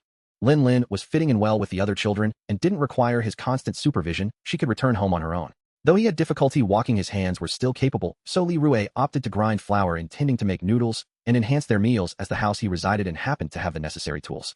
Upon arriving at the factory, Li Rui immediately felt uncomfortable. Rows of masked workers were tirelessly processing materials, revealing that it was a food processing plant. With no electricity, everything was done manually to transform raw materials into edible food. Wheat, once hulled, was repeatedly ground and sifted to produce flour. After a long afternoon, Li Rui felt numb, losing touch with his own humanity, as if his sole purpose for existence was to grind wheat, surrounded by families laboring alongside him. Li Rui struggled to comprehend why these people continued to live such meaningless lives. Their plight seemed irrelevant to him. When he received his meager compensation, he was nearly driven to despair. After an entire afternoon, he had earned a mere half a pound of flour, an absurdly paltry sum. Preparing a single bowl of noodles would be a challenge, and he resolved never to return to that exploitative place again. Upon returning home with Bai Jing still absent, Li Rui used his half pound of flour to make noodles, sharing them with Lin Lin. As night fell and tranquility enveloped the surroundings, Li Rui, resting on the sofa, was startled by a knock at the door. Thinking Bai Jing had returned, he opened the door only to find Yi Yuxin and the stingy man waiting. Sorry for disturbing you so late. Li Rui was taken aback. What's the matter? Her bright eyes sparkled in the darkness. Would you like to join us in searching for supplies? I heard from Lei Gu that you live next door, so why not go together? At the mention of togetherness, the stingy man's expression soured, as though he disapproved of Li Rui joining them. Li Rui hesitated. Isn't it too dangerous this late? She chuckled lightly. You don't understand. At night, there are fewer people, making it easier to gather supplies. We'll have 4 or 5 people looking out for each other. It should be a straightforward trip. Though Li Rui was not currently in need of resources, the fact that she had come specifically to invite him stirred something within him. It seemed she had not forgotten him, and with this opportunity presented, how could he decline? Perhaps their relationship could deepen further. Thus Li Rui resolutely agreed, especially upon witnessing the stingy man's visibly displeased expression, which only reassured him of the venture's viability. He completely overlooked the fact that his leg was still injured. Accompanying Li Rui were a middle-aged couple and a younger man whose intimate banter suggested a familial bond among them. With a large-scale war looming in just a few days, they resolved to stockpile supplies, fearing that failure to do so would leave them unable to pay rent, ultimately forcing them into factory labor. In the factory, they would toil day and night merely to afford rent and basic sustenance, thus compelling these vulnerable souls to venture out in search of resources. They rented a vehicle and valuable asset, pooling together their limited funds to do so. Before departing, Li Rui specifically instructed Linlin to inform Bai Jing of his plans. Yi Yuxin and the middle-aged woman squeezed together, while Li Rui initially attempted to sit closer to her, only to find that the frugal man had similar intentions. Sensing the rivalry between them, she opted for a neutral position. The middle-aged man and the young man occupied the front seats, and Li Rui was surprised to notice the younger man casting furtive glances at Yi Yuxin, affectionately calling her Zioxin, a stark contrast to the frugal man's demeanor. Li Rui had not anticipated such fierce competition, and a wave of resignation washed over him as he realized he could not match the younger man's charm. He had almost given up upon seeing her depart with the frugal man earlier today, yet her kind gesture to seek him out rekindled a flicker of hope within him. He counted the instances of her conversing with Himini more than with the others, leading him to ponder whether she held a favorable view of him. She possessed striking beauty, a gracious demeanor, and an endearing gentleness, embodying a goddess-like presence. It was hardly surprising that many were drawn to her, yet could someone like Li Rui hope to win her favor? As he watched her open the window to let in the night breeze, he found himself lost in thought. Even in plain modest clothing, her beauty shone under the moonlight, her delicate brows and tranquil features reminiscent of countless nights when he felt her gaze upon him. Before he could savor the moment, the frugal man pulled him back to reality, reminding him they had arrived at their destination. "Azeo, is there really a supermarket here?" Yi Yuxin asked as she exited the vehicle, moving closer to the young man. She still addressed him as Azeo, suggesting a closeness that surpassed her rapport with the frugal man, leaving Li Rui hesitant to pry further. Confidently, Azeo nodded and led the group into a desolate street. The walls were made of gravel and dust, and the tall, silent buildings loomed forebodingly over them, their broken doors yawning like dark abysses. The sounds of scuttling rodents echoed in the eerie stillness. It was an old district, and Li Rui speculated it might have once been a nursing home. The path narrowed as they advanced, and an unsettling chill enveloped them with every gust of wind. Yi Yuxin instinctively gravitated toward the group, while the frugal man quickly moved closer to her, offering, "Zaime, if you're scared, you can hold my hand." Hearing this, Azeo quickly reached out to her, claiming he had spotted danger with his flashlight and could help her escape. Li Rui, limping behind due to his injury, planned to let the two men compete, hoping to benefit from their rivalry. Just as he thought this, he noticed Yi Yuxin had taken Azeo's hand, laughing off any fear. Azeo shot a glare at the frugal man, while the middle-aged couple subtly supported Azeo's efforts, further widening the gap between Li Rui and Yi Yuxin. Left behind, Li Rui found himself commiserating with the frugal man, leading to an unexpected conversation. "You arrived too late. I suggest you give up. A goddess like her is beyond someone like you," the frugal man scoffed. Li Rui retorted without hesitation, "You can't even hold her hand, yet you speak so boldly. Among us, you are the least attractive. Shouldn't you be the first to concede?" The frugal man scoffed again. "You have never pursued a woman, have you? With enough persistence, I can win her over." What audacity! After conversing with the frugal man, Li Rui learned his name was Tan Yinglei, who had fixated on Yi Yuxin since arriving at the shelter. Every encounter was filled with small talk and subtle flattery, yet after 2 months there had been no progress, only an increased familiarity. Li Rui, on the other hand, was more reserved, treading carefully to avoid disapproval. After a considerable distance, they followed Azeo to their destination. In the distance, the outline of a supermarket sign became visible. It appeared to have once been a small market. Until they entered, they had no inkling of the wealth of resources hidden along the narrow, dilapidated road. However, one thing puzzled Li Rui. Despite their jovial chatter, there were no zombies in sight, which seemed improbable. Even in the dark of night, they could easily conceal themselves. The absence of zombies along such a dark path felt almost too fortunate. Li Rui, sensing the unsettling silence, drew his knife in preparation, while the others remained oblivious. The middle-aged woman urged Li Rui to relax, reassuring him of their safety, as they had visited this place before without encountering any zombies. Despite her reassurances, Li Rui remained vigilant. It had become second nature for him to stay alert in unfamiliar territories. Yi Yuxin stayed close to Azeo, leading the way with a flashlight as they ventured into the supermarket. Li Rui followed cautiously, knife drawn carefully, observing his surroundings. Upon entry, he was struck by the oppressive darkness. Visibility was nearly non-existent. He relied on Azeo's solitary light source, knowing that such illumination was a rare commodity. As they made their way deeper, the flickering light revealed disheveled shelves and toppled drink displays. They disregarded these items, which could not sate their hunger, and pressed onward. Li Rui, intrigued, grabbed a few bottles of cola, his favorite drink, lagging behind the group. With a sudden turn, Li Rui lost sight of their flashlight beam. If not for Yi Yuxin and the frugal man's conversation, he might as well have been invisible. Realizing they had ventured further inside, Li Rui deemed it too perilous to follow alone. After all, he had little need for anything here, and opted to wait near the entrance. Just as he approached the exit, a woman's piercing scream shattered the silence. "Oh!" The flashlight flickered out, and the frugal man was the first to dash outside. Li Rui quickly grabbed him, inquiring what had happened. Breathless and frantic, he urged, "Run. There are so many zombies inside." Before he could finish, a decayed face emerged under the moonlight, lunging at the two. They split apart, the zombie crashing onto the ground, trying to rise. The frugal man bolted while Li Rui charged forward with his knife. In a flurry of movements, he pierced the zombie's throat and kicked its head aside, dispatching the still struggling body. Li Rue, disregarding caution, called out for Yi Yuxin, fully aware that his shout would likely attract the attention of any nearby zombies. Just as he shouted twice, he heard Yi Yuxin respond, her voice seemingly close. Gripping his knife tightly, he rushed in, trying to discern her location by sound, crouching carefully as he moved along the shelves. The darkness hampered his vision, and it was evident they were reluctant to use their flashlight. If dawn broke, they would be in grave danger. Zombies possessed sharp hearing and sight, and while the darkness was perilous, it also provided a veil of concealment. Li Rue could distinctly hear faint footsteps approaching from behind, likely drawn by his earlier shouting. He had to find Yi Yuxin quickly, lest the entrance be blocked, sealing their fate. The last time he heard her voice, it came from the left, so he cautiously made his way in that direction. As Li Rue maneuvered carefully, the footsteps behind him drew nearer, the erratic sounds betraying their non-human origin. He paused, allowing it to pass, and it drew within 2 meters of him.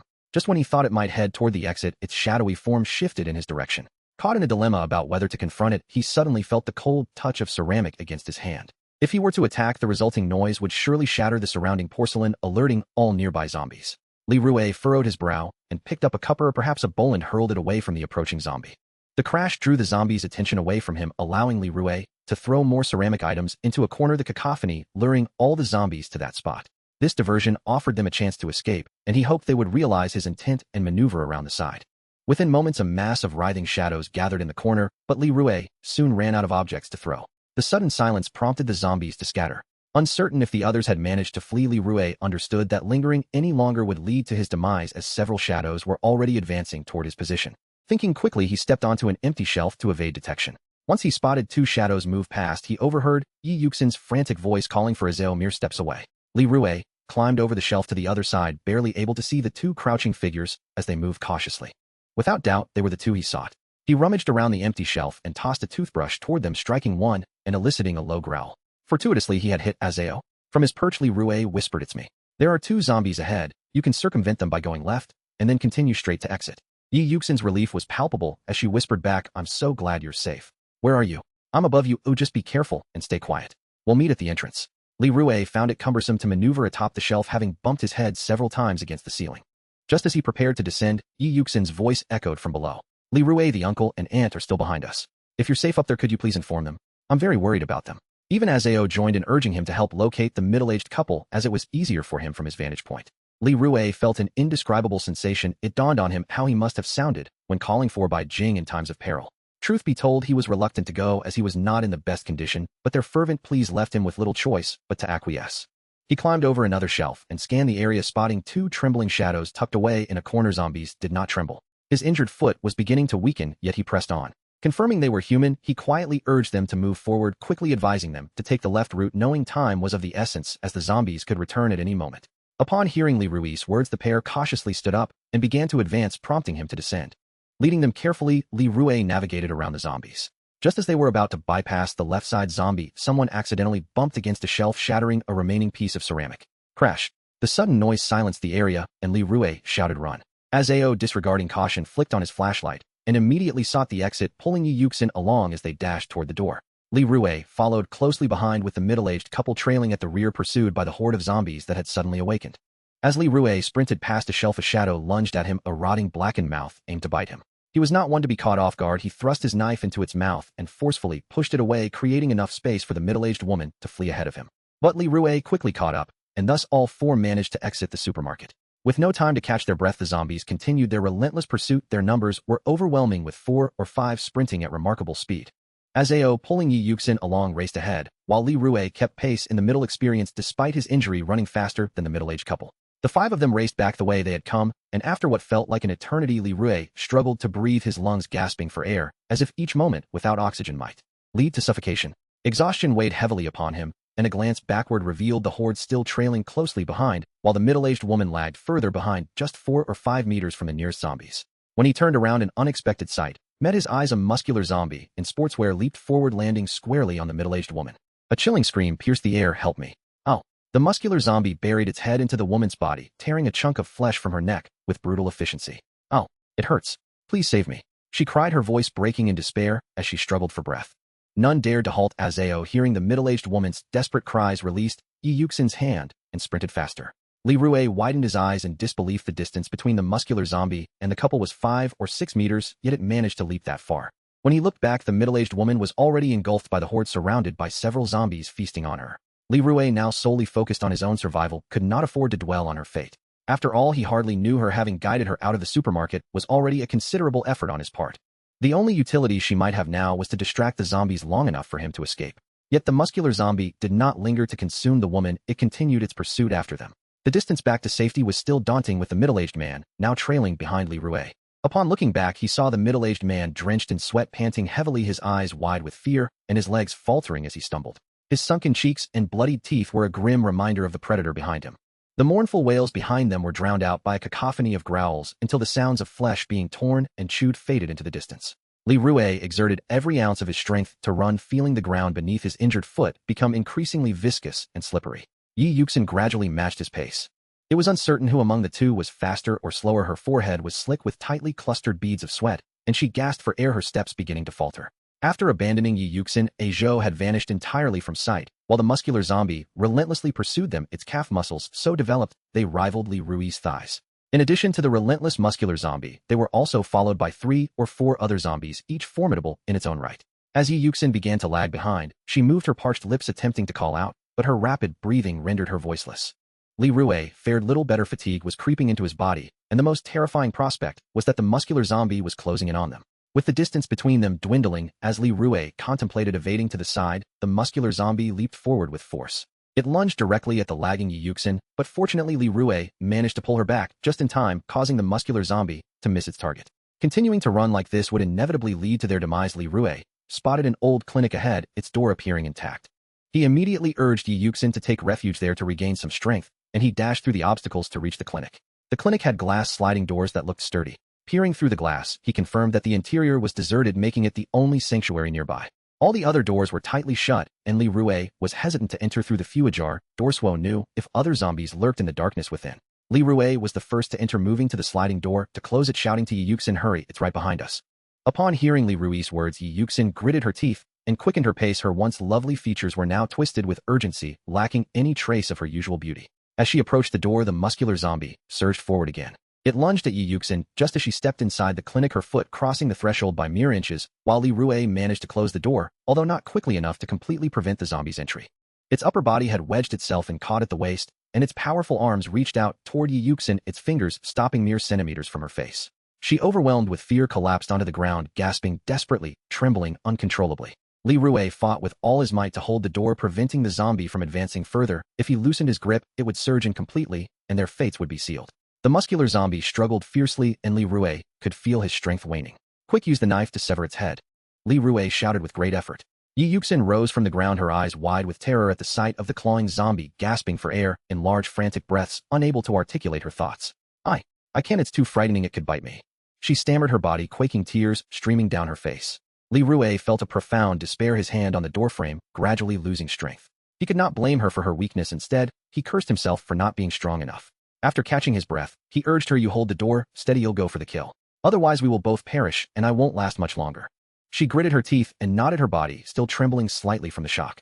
Seeing the muscular zombie pressing further into the door, Li Rue maintained a semblance of patience, saying, "Just hold the door for 10 seconds, every ounce of strength you have." Each word he uttered felt like it was squeezed from between clenched teeth. Okay. Yi Yuxin moved beside Li Rue, gripping the doorframe, her eyes closed and brows furrowed, as if steeling herself for the task. "Stay strong, you'll let go." If they could eliminate this muscular zombie, they would be safe. If the other zombies seemed to have fallen behind. As Li Rue prepared to release his grip, Yi Yuxin tightened her hold on the threshold. Li Rue spoke, then relinquished his hold, moving as swiftly as he could to grab the knife and strike at the muscular zombie's head.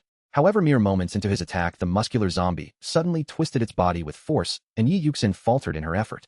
The pressure on the door quickly relented, allowing the muscular zombie to fully enter, lunging straight at Li Rue, who was attempting to strike its head. The entire ordeal lasted less than 3 seconds for Yi Yuxin. Li Rue, in utter despair, found himself pinned beneath the muscular zombie, which rained down vicious blows on his head, its black blood splattering across his pale face, creating a gruesome sight. Li Rue held the knife in both hands, bracing it against the zombie's mouth, making one last stand, as Yi Yuxin, witnessing the scene, rushed out the door, fleeing into the boundless darkness. As the bloodied teeth drew ever closer to Li Rue's face, his strength waned with the knife in hand, the zombie's grip tightening around his wrist with a force that threatened to crush it. Li Rue felt as though his entire life had been a futile struggle for a woman, an inexplicable sense of bitterness welling within him. The only part of him that still moved was his head. His legs pinned beneath the muscular zombie's knees, he found it impossible to kick his way free, especially as they had lost so much blood. Realizing the muscular zombie was about to break free and bite his face, he instinctively turned his head away, catching a glimpse of two thick rolls of gauze lying beneath the clinic bed within reach. If only he could extend his hand. Yet given the current predicament, he couldn't even free a hand. Resolving to act with the only part of his body that could still move, he mustered the last of his strength and forcefully rammed his head into the muscular zombie's skull. The force of the impact surprised the zombie, causing it to release Li Rui's hand, giving him the chance to grab the gauze from under the bed and shove it into the zombie's gaping mouth. In a swift motion, he tore the bedsheet from the bed and used it to cover the zombie's head, temporarily obstructing its ability to bite him. As the zombie fumbled with the fabric, Li Rui took the opportunity to rise, grabbing another roll of gauze to bind its neck, securing the sheet over its head. The muscular zombie, lacking intelligence, mindlessly clawed at its head, oblivious to the gauze wrapped around its neck. Watching the disoriented creature flail about, Li Rui finally felt a sense of relief return to his chest. This respite allowed him a moment to catch his breath, quickly regaining strength as he swung a metal stool to strike the zombie's head. The hooded muscular zombie was defenseless against his assault, its powerful arms flailing aimlessly. Li Rui swiftly pummeled its head until it was a gruesome mess. The pristine bedsheet became stained with blood, continuing until the creature collapsed, its convulsions ceasing at last. Having completed this harrowing ordeal, Li Rui felt himself fading, collapsing onto the hospital bed, motionless, seeking rest. The muscular zombie had proven to be exceedingly strong. Had he not devised this clever strategy, he would have perished long ago. This creature's capabilities were indicative of a level 3 zombie. If one day all zombies were this formidable, humanity would face extinction. Dealing with just one had nearly cost Li Rui his life, and the thought of facing a horde was terrifying. In his current state, it was best to vacate the area as soon as possible.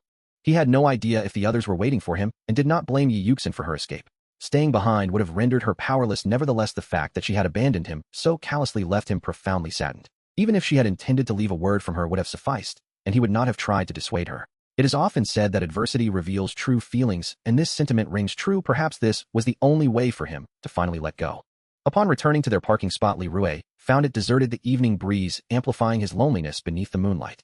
The night was dim, and he had no sense of direction, unclear of how far he was from the sanctuary. Injured and weary, he sought a place to rest. In the chaos of his earlier encounter with the zombies, he had failed to notice the gash on his forehead until blood began to flow, leaving him weak from blood loss.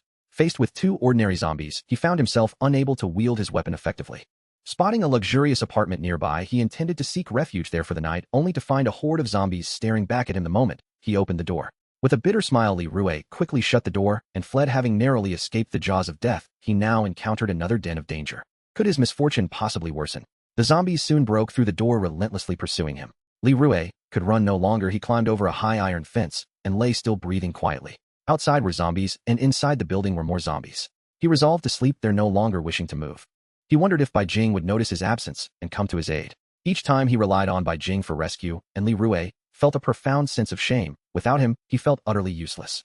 Those zombies had proven to be remarkably swift, and agreeing to meet them tonight had been a grave error. If Bai Jing learned of this, she would undoubtedly chastise him for his foolishness. The zombies outside were noisy, their long arms stretching fruitlessly in his direction, and he couldn't help but wonder why they even bothered. May you all perish. The dawn arrived, yet it seemed shrouded in darkness, for the clouds above were a somber gray. Li Rui, feeling utterly drained, struggled to rise from the wall, sitting upright as tattered hands of 3 or 4 famished zombies reached out to grasp him. Despite their desperate attempts to extend their bodies, they could only barely graze the blood-stained soles of Li Rui's shoes. Dizzy from his injuries, Li Rui gingerly touched his wounded head, determined that by following the wall straight ahead, he could evade the zombies below. Just as he prepared to move, a familiar van approached and halted nearby. It was the very vehicle Li Rui had chosen. Alongside it emerged a familiar figure who, with an air of displeasure, dispatched the nearby feeble zombies with his knife. I never expected you to still be alive. I've come at an inopportune moment to collect the dead, he remarked.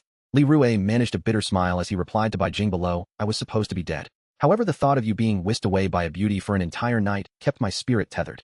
Upon entering the van, Li Rui learned that the stingy man had informed Bai Jing of his survival, surprising Li Rui with his unexpected sense of loyalty. Once back at the sanctuary, the stingy man, visibly embarrassed, apologized to Li Rui, explaining that they had initially believed him to be dead.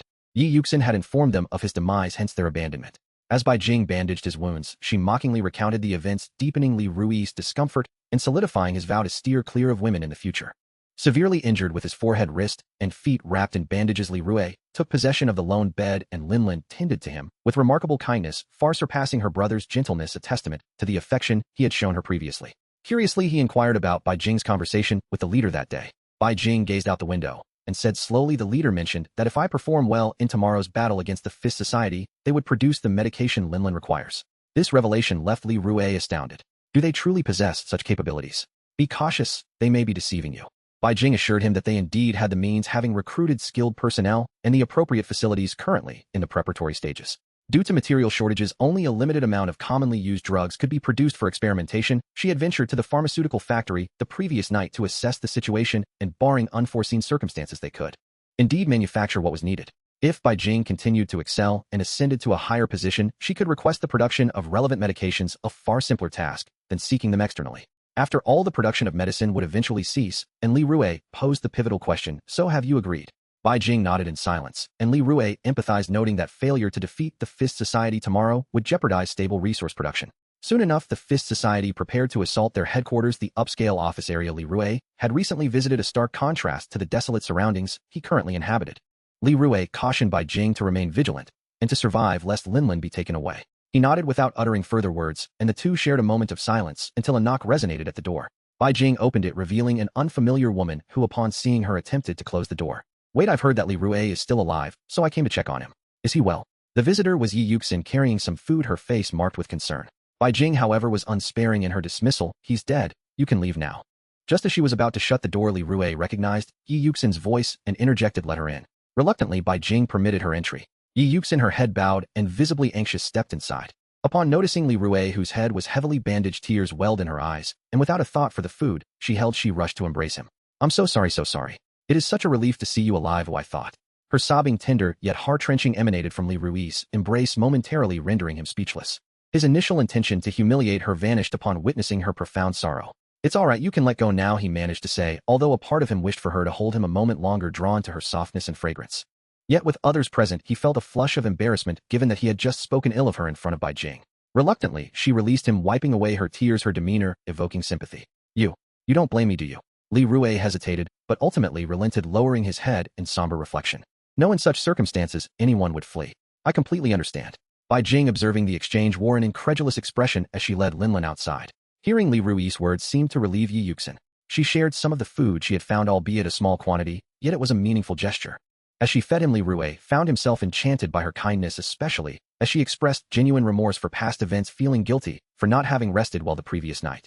Uncertain of the veracity of her words, he noted her visibly haggard appearance, and she continuously inquired about his most severe injuries, promising to bring appropriate medicines upon her next visit. Yi Yuxin spent considerable time with Li Rue before reluctantly departing. Once she left, he couldn't help but slap himself, chastising his weakness for her, realizing he was hopelessly infatuated. After all, she was the first woman aside from his mother to treat him with such kindness. It only took a little compassion from others to move him, especially when it came from a gentle and beautiful woman. The feeling was peculiar, akin to savoring expired candy. Although he knew it was past its prime, he indulged simply because he had never tasted such sweetness before. As night fell, Li Rue sensed a slight improvement in his condition, anticipating the return of Hu Jin and Fang Yan. He waited by the door until the late hours when they finally arrived. Upon seeing Hu Jin, who appeared markedly more worn, Li Rue questioned him bluntly, why is this dismal place so shabby? I've stayed here only a few days, yet you charged me 8 pounds of resources. I intend to reclaim that debt. All right, that's a trivial matter. Resources are not an issue, Hu Jin replied, seated in the vehicle, seemingly lethargic. Then Fang Yan descended from the vehicle. Judging by her complexion, she had recuperated somewhat over the past few days, though she lacked the vibrancy she had on their first meeting. Hu Jin, his eyes half open, glanced at Li Rue. I've brought the person you requested. Can you manage in your current state? He seemed perplexed that Li Rue had deteriorated so much in just a few days. With a resigned gesture, Li Rue unwrapped the bandage from his forehead, assuring him he was fine. Will you participate in the fight against the Fist Society tomorrow? I don't wish to go, but I must, he replied, his face contorting as if the very thought pained him. In that case, please look after my friend, Li Rue implored earnestly. Hu Jin appeared taken aback. What? Old Ma is already roped in your friend. I suggest your friend keep him on a short leash. Such a diligent person deserves to be treated with respect, lest he be exploited, Li Rue quipped, amused by Hu Jin's indignation towards their leader.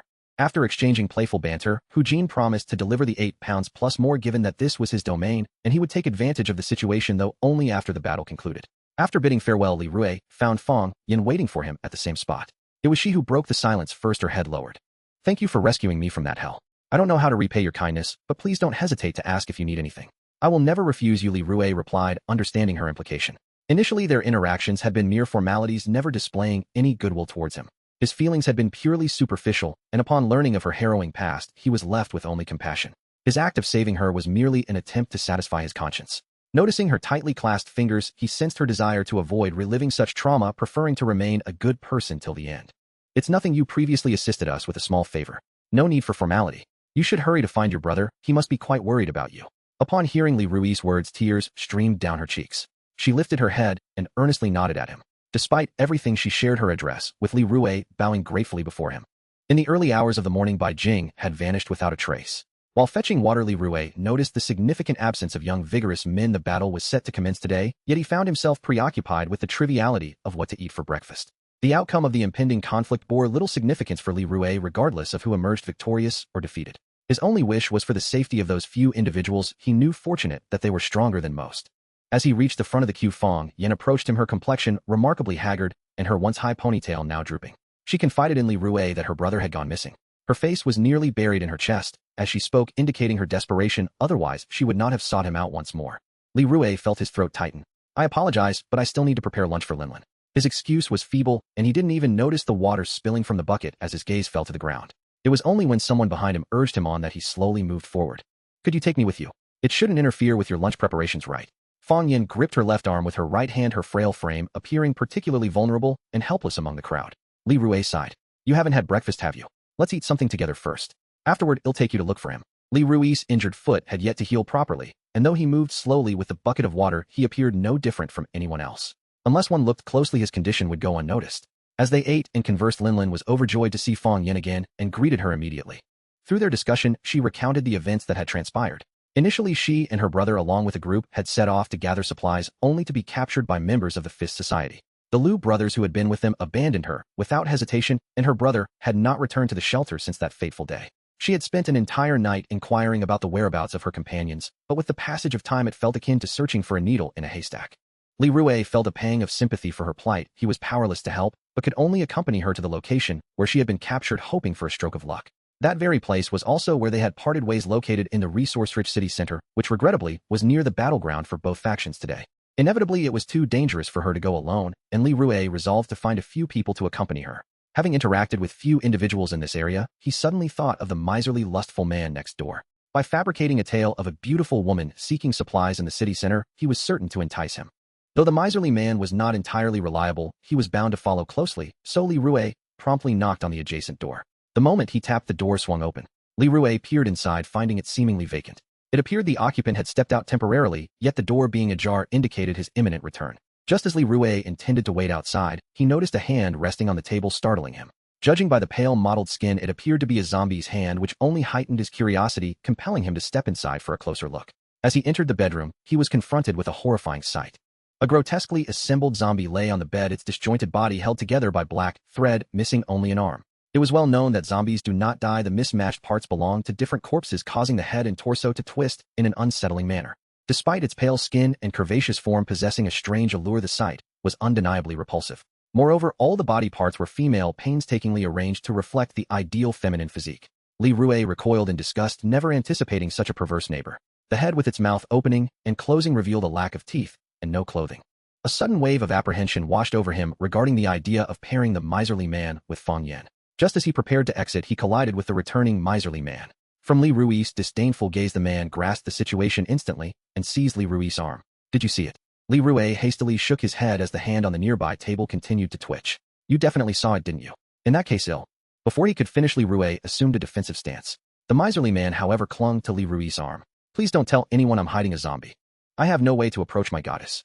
Just don't let anyone know. I won't even compete with you for her." The miserly man held on to Li Rui's arm, refusing to let go unless he assured him of silence.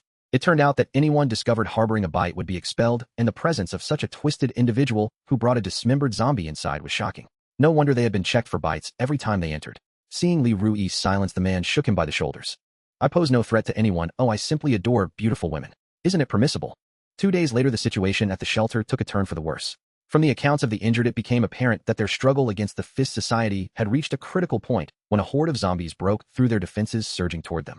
The considerable commotion caused by their makeshift incendiary devices created from gasoline significantly affected the situation. This left both sides unable to engage in combat, leading to the shelter's resource headquarters being overrun by zombies. They could only wait for the undead to disperse before the next round of conflict began. For Li Rui, this was merely a casual topic of conversation. Fong Yan had ventured out for quite some time without discovering anything noteworthy, and thereafter had consistently teamed up with those going outside. Li Rue wanted to persuade her to abandon such pursuits, yet she urged him to remain as he was the one longing to return home. They exchanged a knowing smile, leaving the matter unresolved. Finally, he encountered Bai Jing, whom he had not seen for several days. He appeared considerably haggard, and Li Rue could not ascertain whether he had sustained any injuries as he collapsed into slumber upon his return, much like Hu Jin. Hu Jin had also relocated to this area, residing on the same floor as Li Rue. Previously, he had been living at headquarters, now overtaken, resulting in all personnel being crammed into this impoverished community. This was fortunate for Li Rue, as the wicked Jiang Tong had also made her way to this vicinity, occupying a building directly opposite. This proximity allowed him the opportunity for retribution. From the moment he saw her arrive, Li Rue had been shadowing her consistently, turning down Yi Yuxin's attempts to visit him. He observed her daily, hoping to discover a weakness that might allow him to expel her, letting her experience the trials of a fugitive. Yet he recognized that should she be cast out, she would likely fall prey to the zombies. Li Rue felt that this punishment would still be too lenient. He had shown her mercy by not killing her, perhaps delivering her to the Fist Society would serve as a fitting revenge. Thus he resolved to oust her and hand her over to the Fist Society, ensuring her survival, while simultaneously inflicting suffering upon her. Li Rue believed himself to be quite clever, yet a hidden part of him felt that this was far from sufficient. After 2 days of surveillance, he discovered that aside from catering to the leaders in the area, Jiang Tong was essentially managing various affairs and was held in high esteem by those around her, treated almost as if she were the leader's wife. Watching her bask in the respect of others every day filled Li Rue with discomfort. He found no opportunity to poison her as she prepared her own meals. Kidnapping seemed impractical given the throngs of people surrounding her daily. Even at night, she shared a bed with the leader. Just as he was at a loss, he noticed that a Zhou, that useless fellow, was in conversation with Jiang Tong. Li Rue, with the keen instincts of a spy, discerned a potential weakness during their exchange. Jiang Tong's gaze lingered on a Zhou's face for a full 3 seconds, and their interactions consisted of a light pat on the shoulder and a fleeting glance at his rear as she departed. To his surprise, she exhibited interest in handsome men, which seemed natural given her age and the constant presence of older men. It was only human to be tempted by youthful allure. If that were the case, he could devise a way to ruin her reputation. Previously, she had ensnared him with her beauty. Now he would return the favor with a handsome figure. While he did not deem himself to fit the bill of a handsome man, he did have Bai Jing by his side, who was significantly more attractive than a Zhou. Regrettably, months of hardship had diminished his looks, and it was imperative to restore his former glory. This could serve as a memento for Li Rue. His own injuries had nearly healed, and he no longer had any reasons to remain with his companions. Upon returning, Li Rue scrutinized Bai Jing, who was resting, and the latter felt a chill from his intense gaze. "Are you unwell? Why are you staring at me?" Bai Jing inquired. Li Rue squinted and smiled. "Not at all. I merely noticed that your hair has grown. Shall I give it a trim? I assure you it will make you irresistibly handsome." Recalling their previous experience, Bai Jing's expression soured. "No need. Are you living too comfortably, now making you restless?" Li Rue furrowed his brow, taken aback by his refusal, and rephrased, "I've recently taken a liking to a woman. Since you are handsome, could you help me send her a message?" Without hesitation, Bai Jing declined. "Are you not concerned that someone else might take an interest in me?" Li Rue was rendered speechless. Did he truly possess such vanity? He should take a moment to consider his current disheveled appearance. Unkempt hair and clothing rendered him a sight to behold. Who could he possibly entice? Although he had just returned from the battlefield, he hardly appeared presentable. Ultimately, after persistent persuasion from Li Rue, Bai Jing agreed to deliver the message to Jiang Tong, albeit only under the condition that he would assist with laundry and cleaning. With his consent, Li Rue could now proceed with preparations for the next steps. Thanks to the arrival of the management personnel, conditions had improved slightly, as some plumbing issues were resolved and a bathhouse was established in each dormitory. Given the large number of residents, hygiene needed to be prioritized to avoid the outbreak of disease. Li Rue planned to experience the bathhouse himself. Thus, he took Bai Jing along, specifically instructing him to maintain cleanliness. Unexpectedly, on their way to the bathhouse, they encountered an acquaintance. It was the eccentric Zhong Nan, who was aimlessly wandering about in confusion. Upon recognizing Li Rue, he was taken aback. "Do you see the pure wings descending upon us?" Li Rue was bewildered. He still exhibited the same peculiar demeanor. Inquiring how he had arrived there, he learned that his chickens had been devoured, which incited him to brutally kill several individuals, including a trusted subordinate. He was unsure how he had managed to escape, but upon spotting a pigeon, he had followed it to this location. Li Rue found his obsession with pigeons utterly irrational, risking himself for the sake of chasing a mere bird. He informed Zhong Nan that the pigeons were bred by residents of the building across the way and suggested exchanging supplies if he desired one. Grateful, he hurried off to seek out that household. While Li Rue awaited his turn at the bathhouse, it had already become overcrowded. Fortunately, Bai Jing had secured a spot for him in advance. As they bathed, the water suddenly ran out, leading to an awkward situation. Looking up, Li Rue was taken aback to discover a small hole in the ceiling. He had heard that the bathhouse opposite was for women. How could he resist taking a peek? Li Rue resolved to sneak a glance before retreating. Climbing atop the partition wall, he stretched his neck to peer through the hole, but instead of the enchanting scene he anticipated, he was startled. He quickly turned to Bai Jing, exclaiming, "Hurry, put your pants back on, as someone is spying on us." It was utterly unforeseen for Li Rue that at the moment he looked in a single eye was watching them. Both parties locked eyes in mutual shock for a fleeting second. He noticed a small mole beneath that eye reminiscent of someone he had encountered before, though he could not recall who. After that incident, Li Rue dared not return to that bathhouse, realizing how many perverts lurked there even among men. Subsequently, he began gathering materials for his revenge against Jiang Tong, using toilet paper dyed with red pigment borrowed from Lin Lin to craft paper roses. He spent half the night folding 38 of them, mocking her as a frivolous woman. After all, no self-assured woman would count the flowers given to her by men. Aesthetics and grandeur were what truly mattered. Next was the task of composing an explicit letter. He had also settled on a candidate for the role of her handsome suitor, naturally choosing the miserly man for such an endeavor. The most challenging part was the handsome man, who was remarkably uncooperative.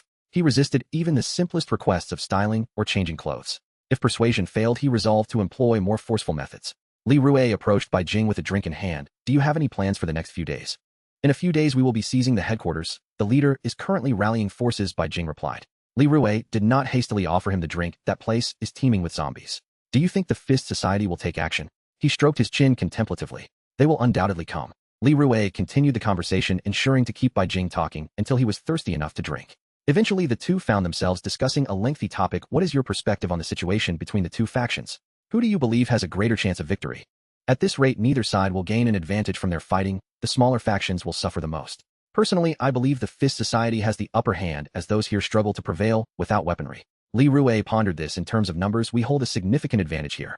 I believe our losses stem from management. The leader needs to be either more assertive or more benevolent. He fails to garner the people's loyalty. It remains a transactional relationship, preventing them from fighting fiercely. Bai Jing countered, I disagree. If they do not fight, they will have no chance to remain here. Li Rue was perplexed. Living here requires a constant supply of resources. Do you not find that uncomfortable? Why would anyone willingly sacrifice themselves for such a cause? Isn't that how it should be? There are no free lunches anymore. Their debate raged on without resolution. Seeing the opportunity, Li Rue finally handed Bai Jing the drink, and he promptly gulped down half of it. He seemed to sense something was off and remarked, this tastes rather strange. Li Rue quickly responded, it's likely a new flavor. Try drinking a bit more and see how it fares.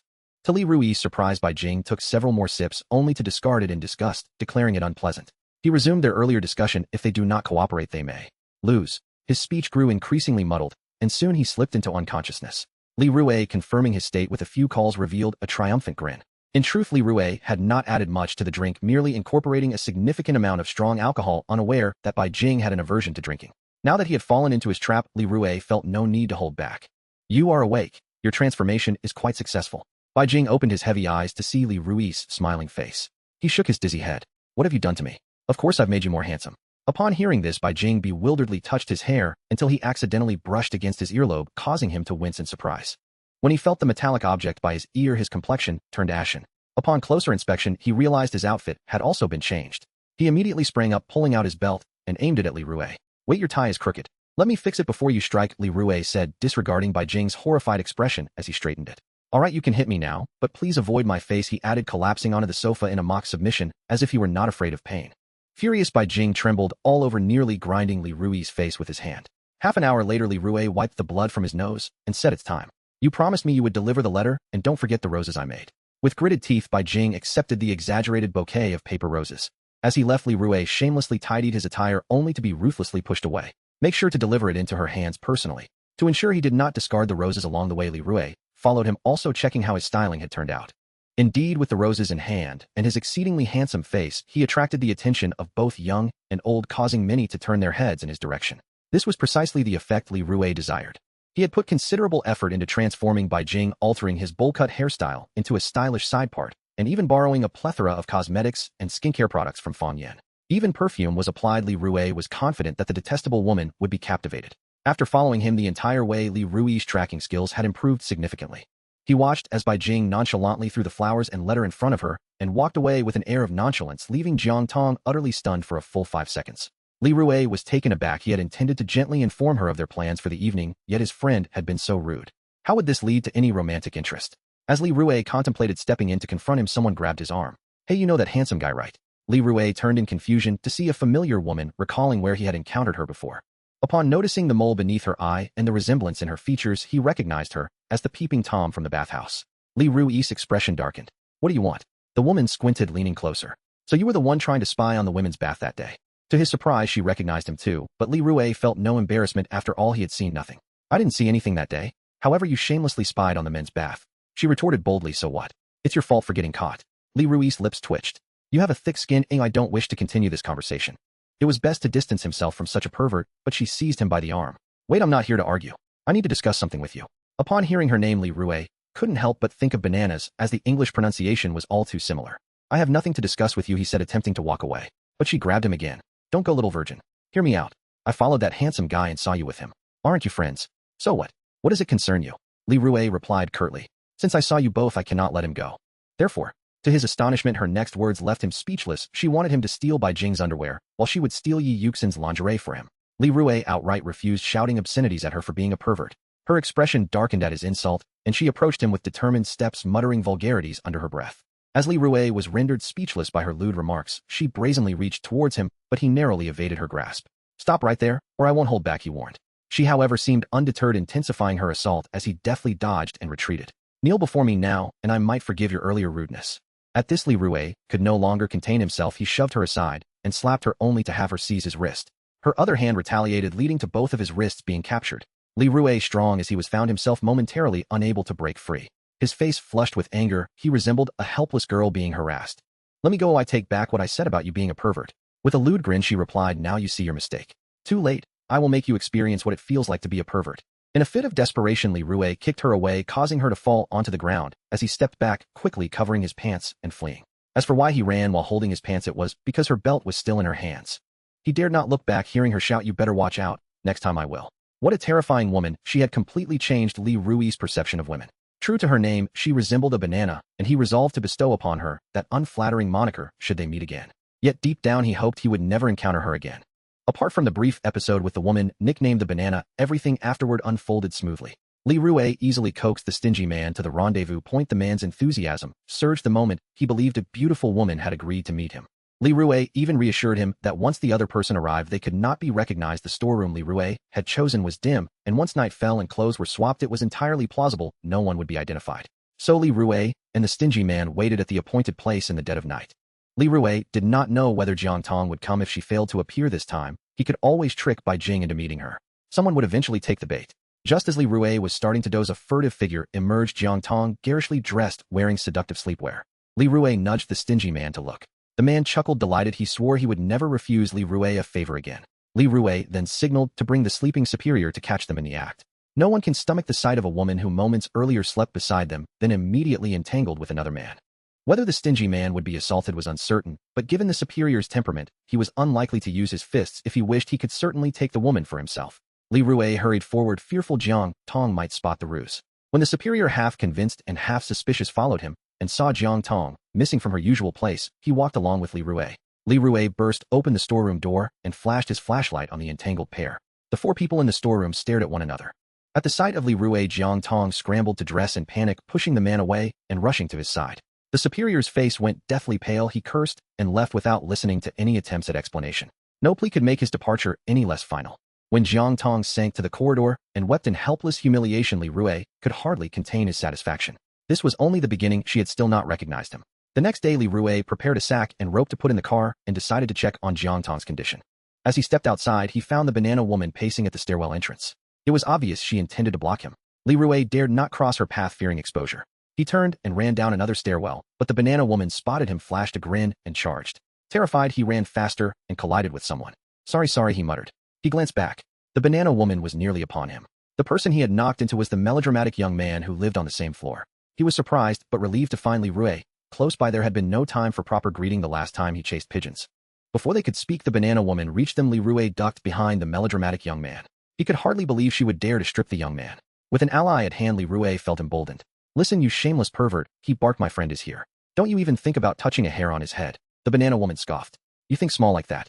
If you won't accept my proposal, I'll strip both of you. Li Rui stuck up his middle finger from behind the young man. The latter was bewildered. Fine, don't blame me, the banana woman sneered, reaching for Li Rui. The melodramatic young man intercepted her. She hesitated to strike him, but obstructed. She viciously yanked down his trousers halfway. Enraged and humiliated, he and Li Rui subdued her. Even someone as brazen as she could not prevail against four hands and a cooperative opponent, and then she frantically shouted rape, an obscene cry that made the scene even more grotesque. Under the weight of bystanders' pressure, Li Rui and the young man reluctantly released her. She spat threats at them as she fled, promising to bring reinforcements if they refused her next proposal. Li Rui jeered that he welcomed the confrontation. When she had gone, he thanked the young man, who offered a small favor in return, an invitation to a card game that evening. Li Rui declined with a wry smile. He had other more urgent plans. Curious, the young man asked what could be more pressing than rekindling old acquaintances. Li Rui told him with a dark amusement that he intended to abduct a woman that night. Intrigued, the young man offered his help. They agreed to act together after dusk. Li Rui then went to check on Jiang Tong. The young man left to feed pigeons. Seeing him feed the birds with bread struck Li Rui as extravagant, so he gave him some raw wheat beans from his apartment, urging thrift. The young man accepted the food gratefully and confided in a tone of conspiratorial pride that he had hidden 30 jin of supplies somewhere. Li Rui was surprised the boy confided such a thing so readily. He counseled discretion. The young man shrugged and said he trusted Li Rui and would help without hesitation if needed. The trust moved Li Rui despite many flaws. The young man was genuinely earnest. When Li Rui found Jiang Tong again, she was talking with another man.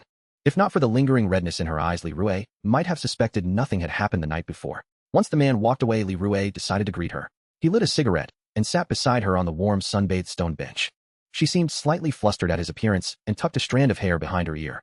"The weather is pleasant today," Li Rui observed, smiling. "Why does the woman beside me look so sorrowful?" She lowered her gaze. "How could I not be troubled? These times are getting harder. You so beautiful and yet worried," he said, amused. She gave him a faint, embarrassed smile. "Beauty does not feed one," she replied, "not like yours, which keeps you alive through whatever talents you have." Li Rui teased her, suggesting her red eyes meant someone had abandoned her. She merely looked to the sky.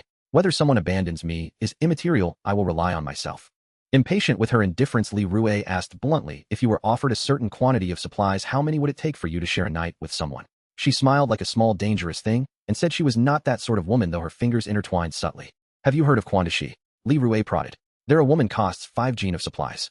I think you deserve more." She feigned annoyance while appraising him with a new glint in her eyes. She toyed with numbers 10, 15, 20, and finally laughed, drawing nearer. "It's pleasant talking to you. Would you like to come to my place for tea?" Li Rui's laugh was cold. "You mistake me. I only inquired. Frankly, it seems more economical to deal with a prostitute. They even provide additional services." Her composure shattered. With a venomous look, she rose and stormed off, fists clenched, stride sharp, as if to vent all her fury. Li Rui watched her go, finishing his cigarette in pleased anticipation. This was far from over. That night, Li Rui followed Jiang Tong to a tryst hidden along a narrow footpath. When she was alone, he struck her with a wrench, rendering her unconscious with a single devastating blow. He struggled to lift her into the sack alone. His injured foot made it difficult.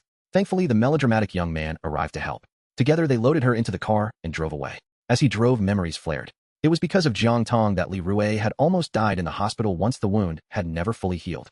If she had never existed, perhaps he would have returned home safely with supplies. The bitterness of that thought burned. She had never once recognized him despite his repeated appearances before her. That oblivion made him angrier than anything. He stopped on a street notorious for Quantishi's clientele. It was midnight. Only wandering zombies prowled. He pulled her from the sack and roused her. Disoriented, she clutched her head and demanded, "Who are you?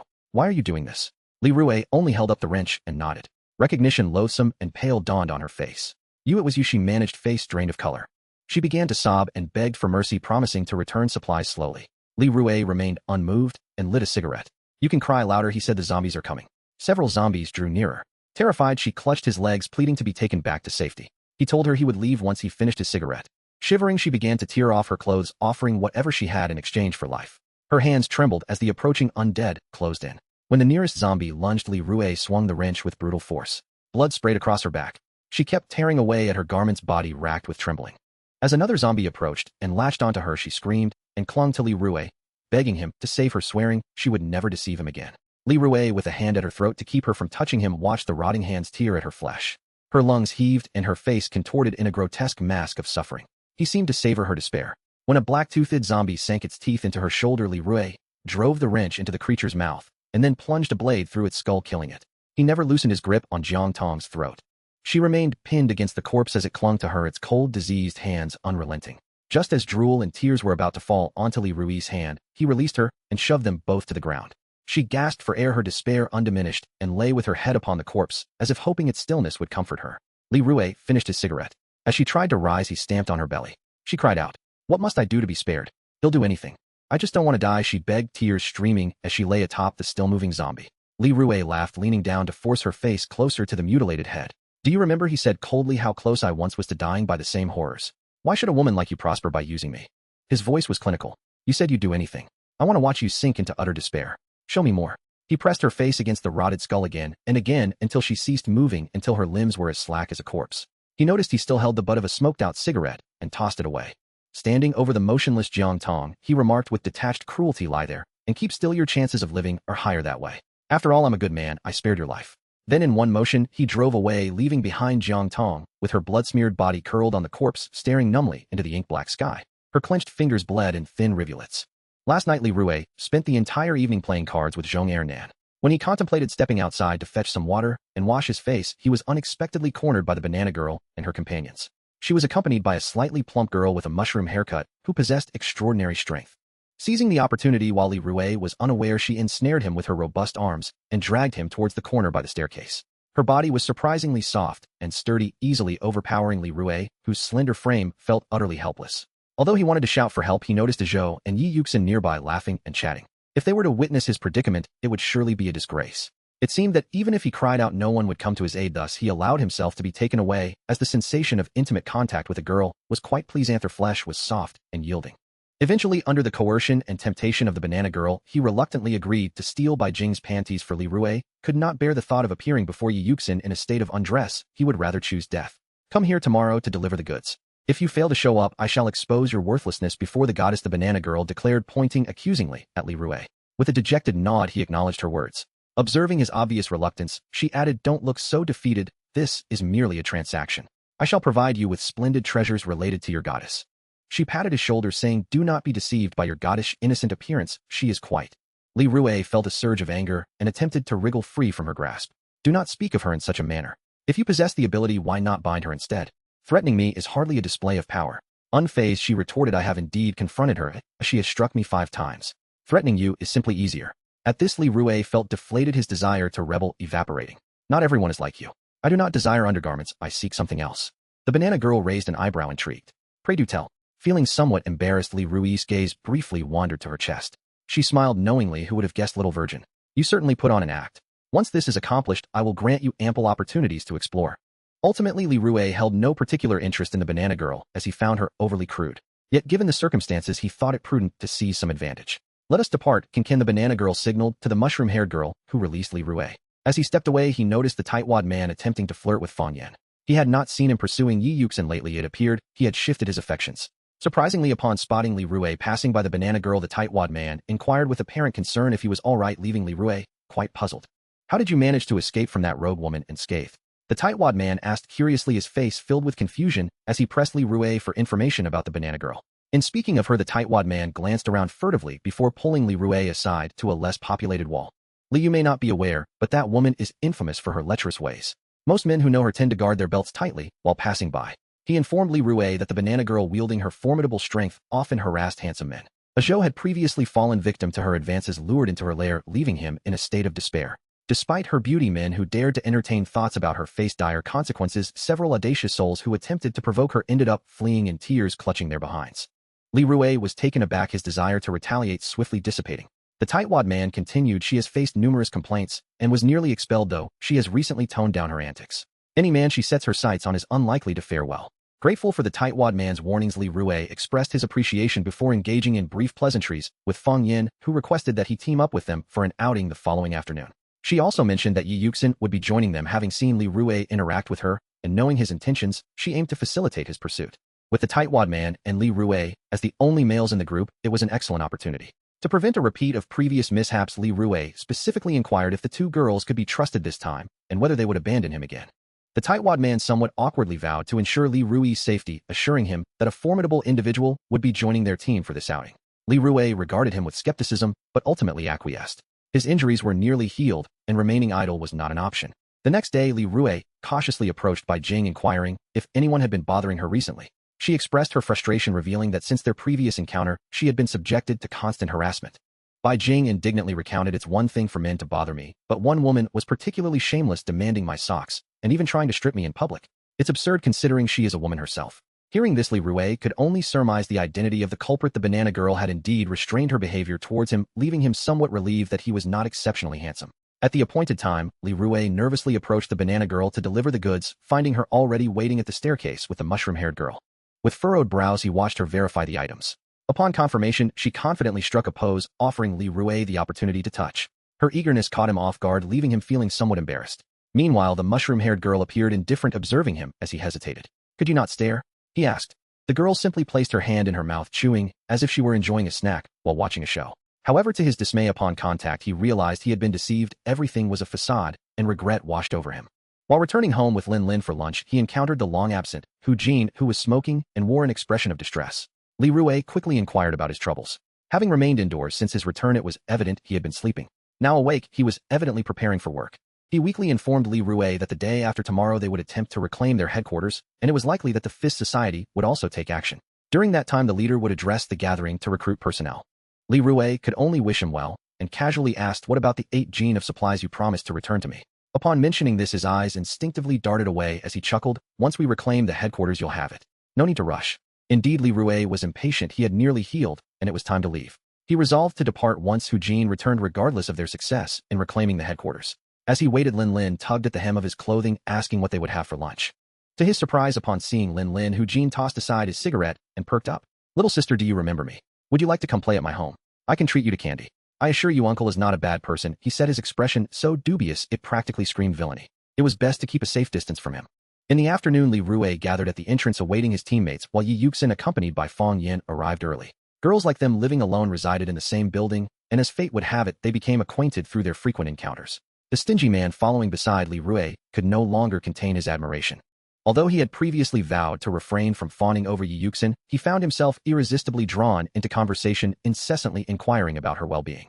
Li Rui remained uncertain of Yi Yuxin's feelings towards him. Had his eagerness made her uncomfortable?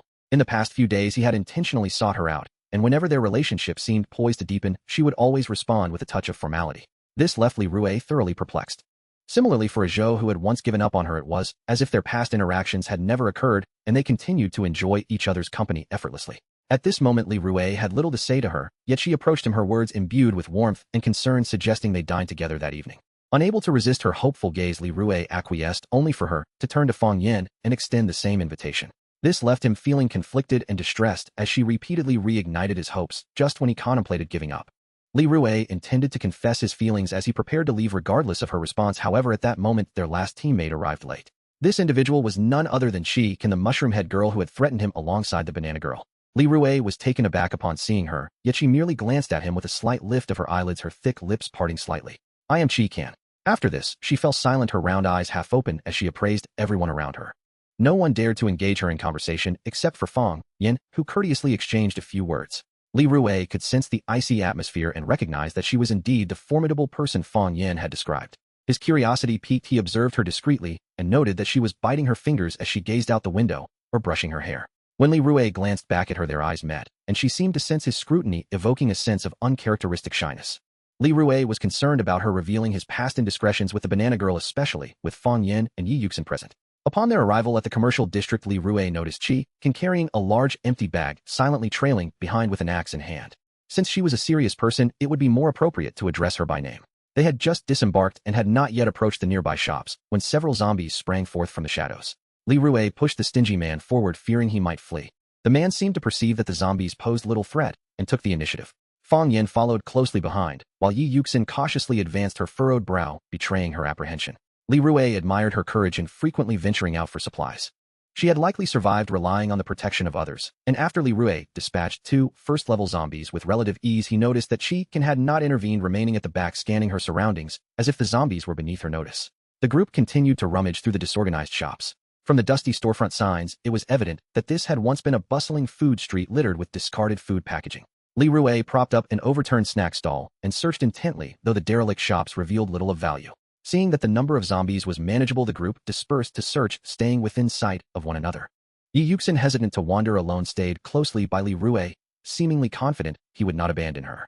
Soon the stingy man made a discovery. He found a locked door to a nut shop, and through the glass window countless zombies could be seen wandering inside, while the floor was strewn with an array of nuts and snacks. Yi Yuxin curiously touched the dusty glass, trying to see inside, only for a zombie to press its rotting face against the window, causing it to shudder.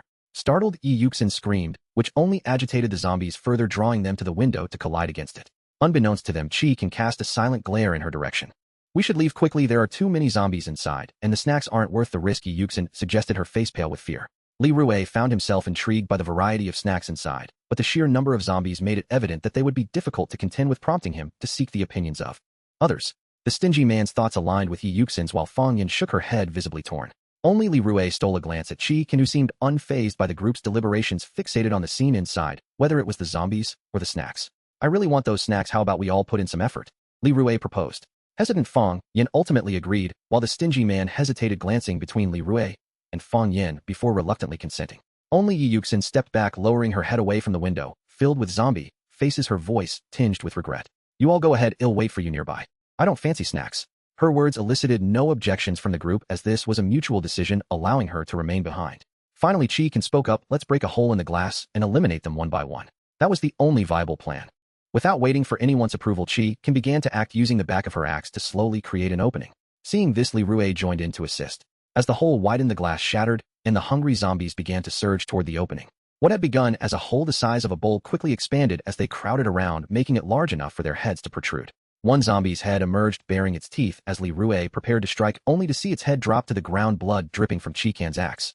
Her swift movements made it clear that she needed no assistance. As soon as a zombie's head appeared, it swiftly fell.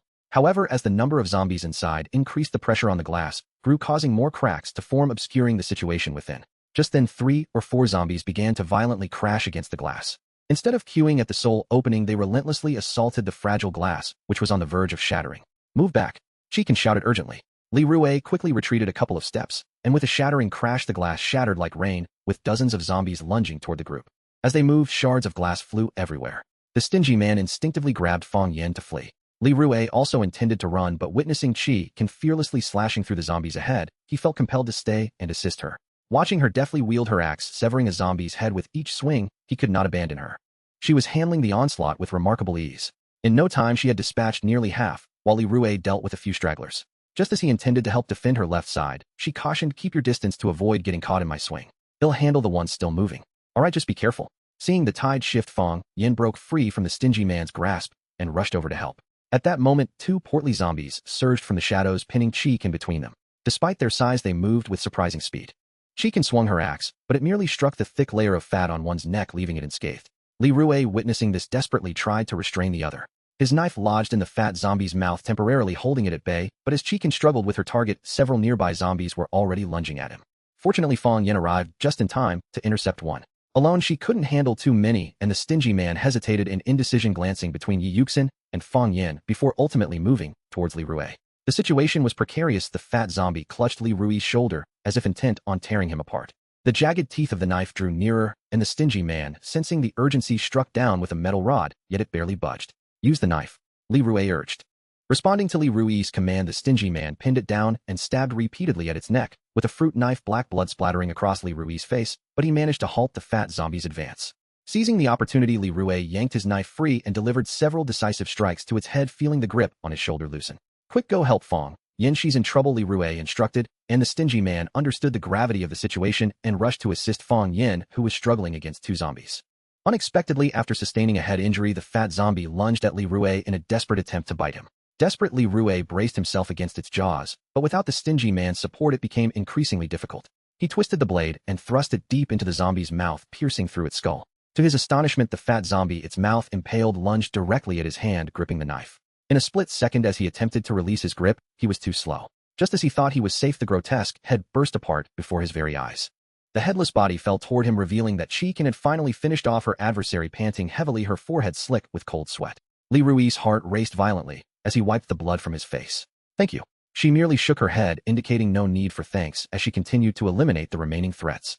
With these formidable foes dispatched, the remaining zombies posed little challenge. After decapitating the last one, Li Rue's hand trembled from the exertion.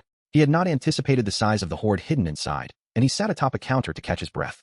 The ground was littered with dismembered limbs, but Qi Kan paid them no mind as she opened her backpack, filling it with nuts and jerky, shoving them into her mouth with abandon. Her cheeks bulged as she chewed, resembling a ravenous ghost.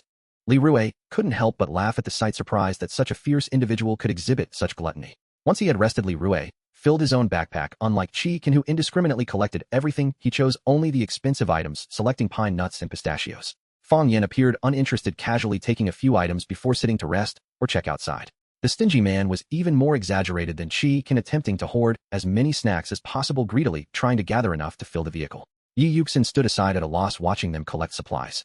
Li Rue, still considerate, asked if she wished to choose something for herself. She grasped her hands tightly, her eyes shining with excitement, ready to speak. She said she doesn't like snacks, so let's not ask her again. Cheek interjected, suddenly chewing her food while speaking. Her words left Yi Yuxin feeling awkward, and she forced a smile to decline Li Rui's offer, the sadness evident in her downcast eyes. On a quiet evening, Li Rui found himself alone in the corridor of his residence lighting a cigarette after being unceremoniously expelled by Bai Jing. Before darkness descended, Li Rui had returned triumphantly with Feng Yin and others eager to share his newfound supplies with Bai Jing. However, he was dismayed to find that the so-called banana girl had mysteriously moved to their floor right next to the chewer boy. Her incessant harassment of Bai Jing brandishing someone else's underwear in front of their door incited Bai Jing's ire, leading her to expel Li Rui the traitor from their midst. This humiliation left Li Rui feeling utterly disgraced, all thanks to the shameless banana girl whom he vowed to deal with at an opportune moment. Now he pondered where to spend the night. Renting a separate room seemed impractical, prompting Li Rui to knock on the chewer boy's door once more. To his surprise, despite knocking until his hand felt sore, there was no answer, indicating that the chewer boy was likely not at home. Contemplating the stone bench below, Li Rui suddenly recalled the stingy boy, thinking that having assisted him significantly, he should be amenable to a request for shelter for the night. Thus he rapped on the door of the stingy boy, who after a moment's consideration agreed to let Li Rui stay. However, the layout of the room was the same. There was only one bed.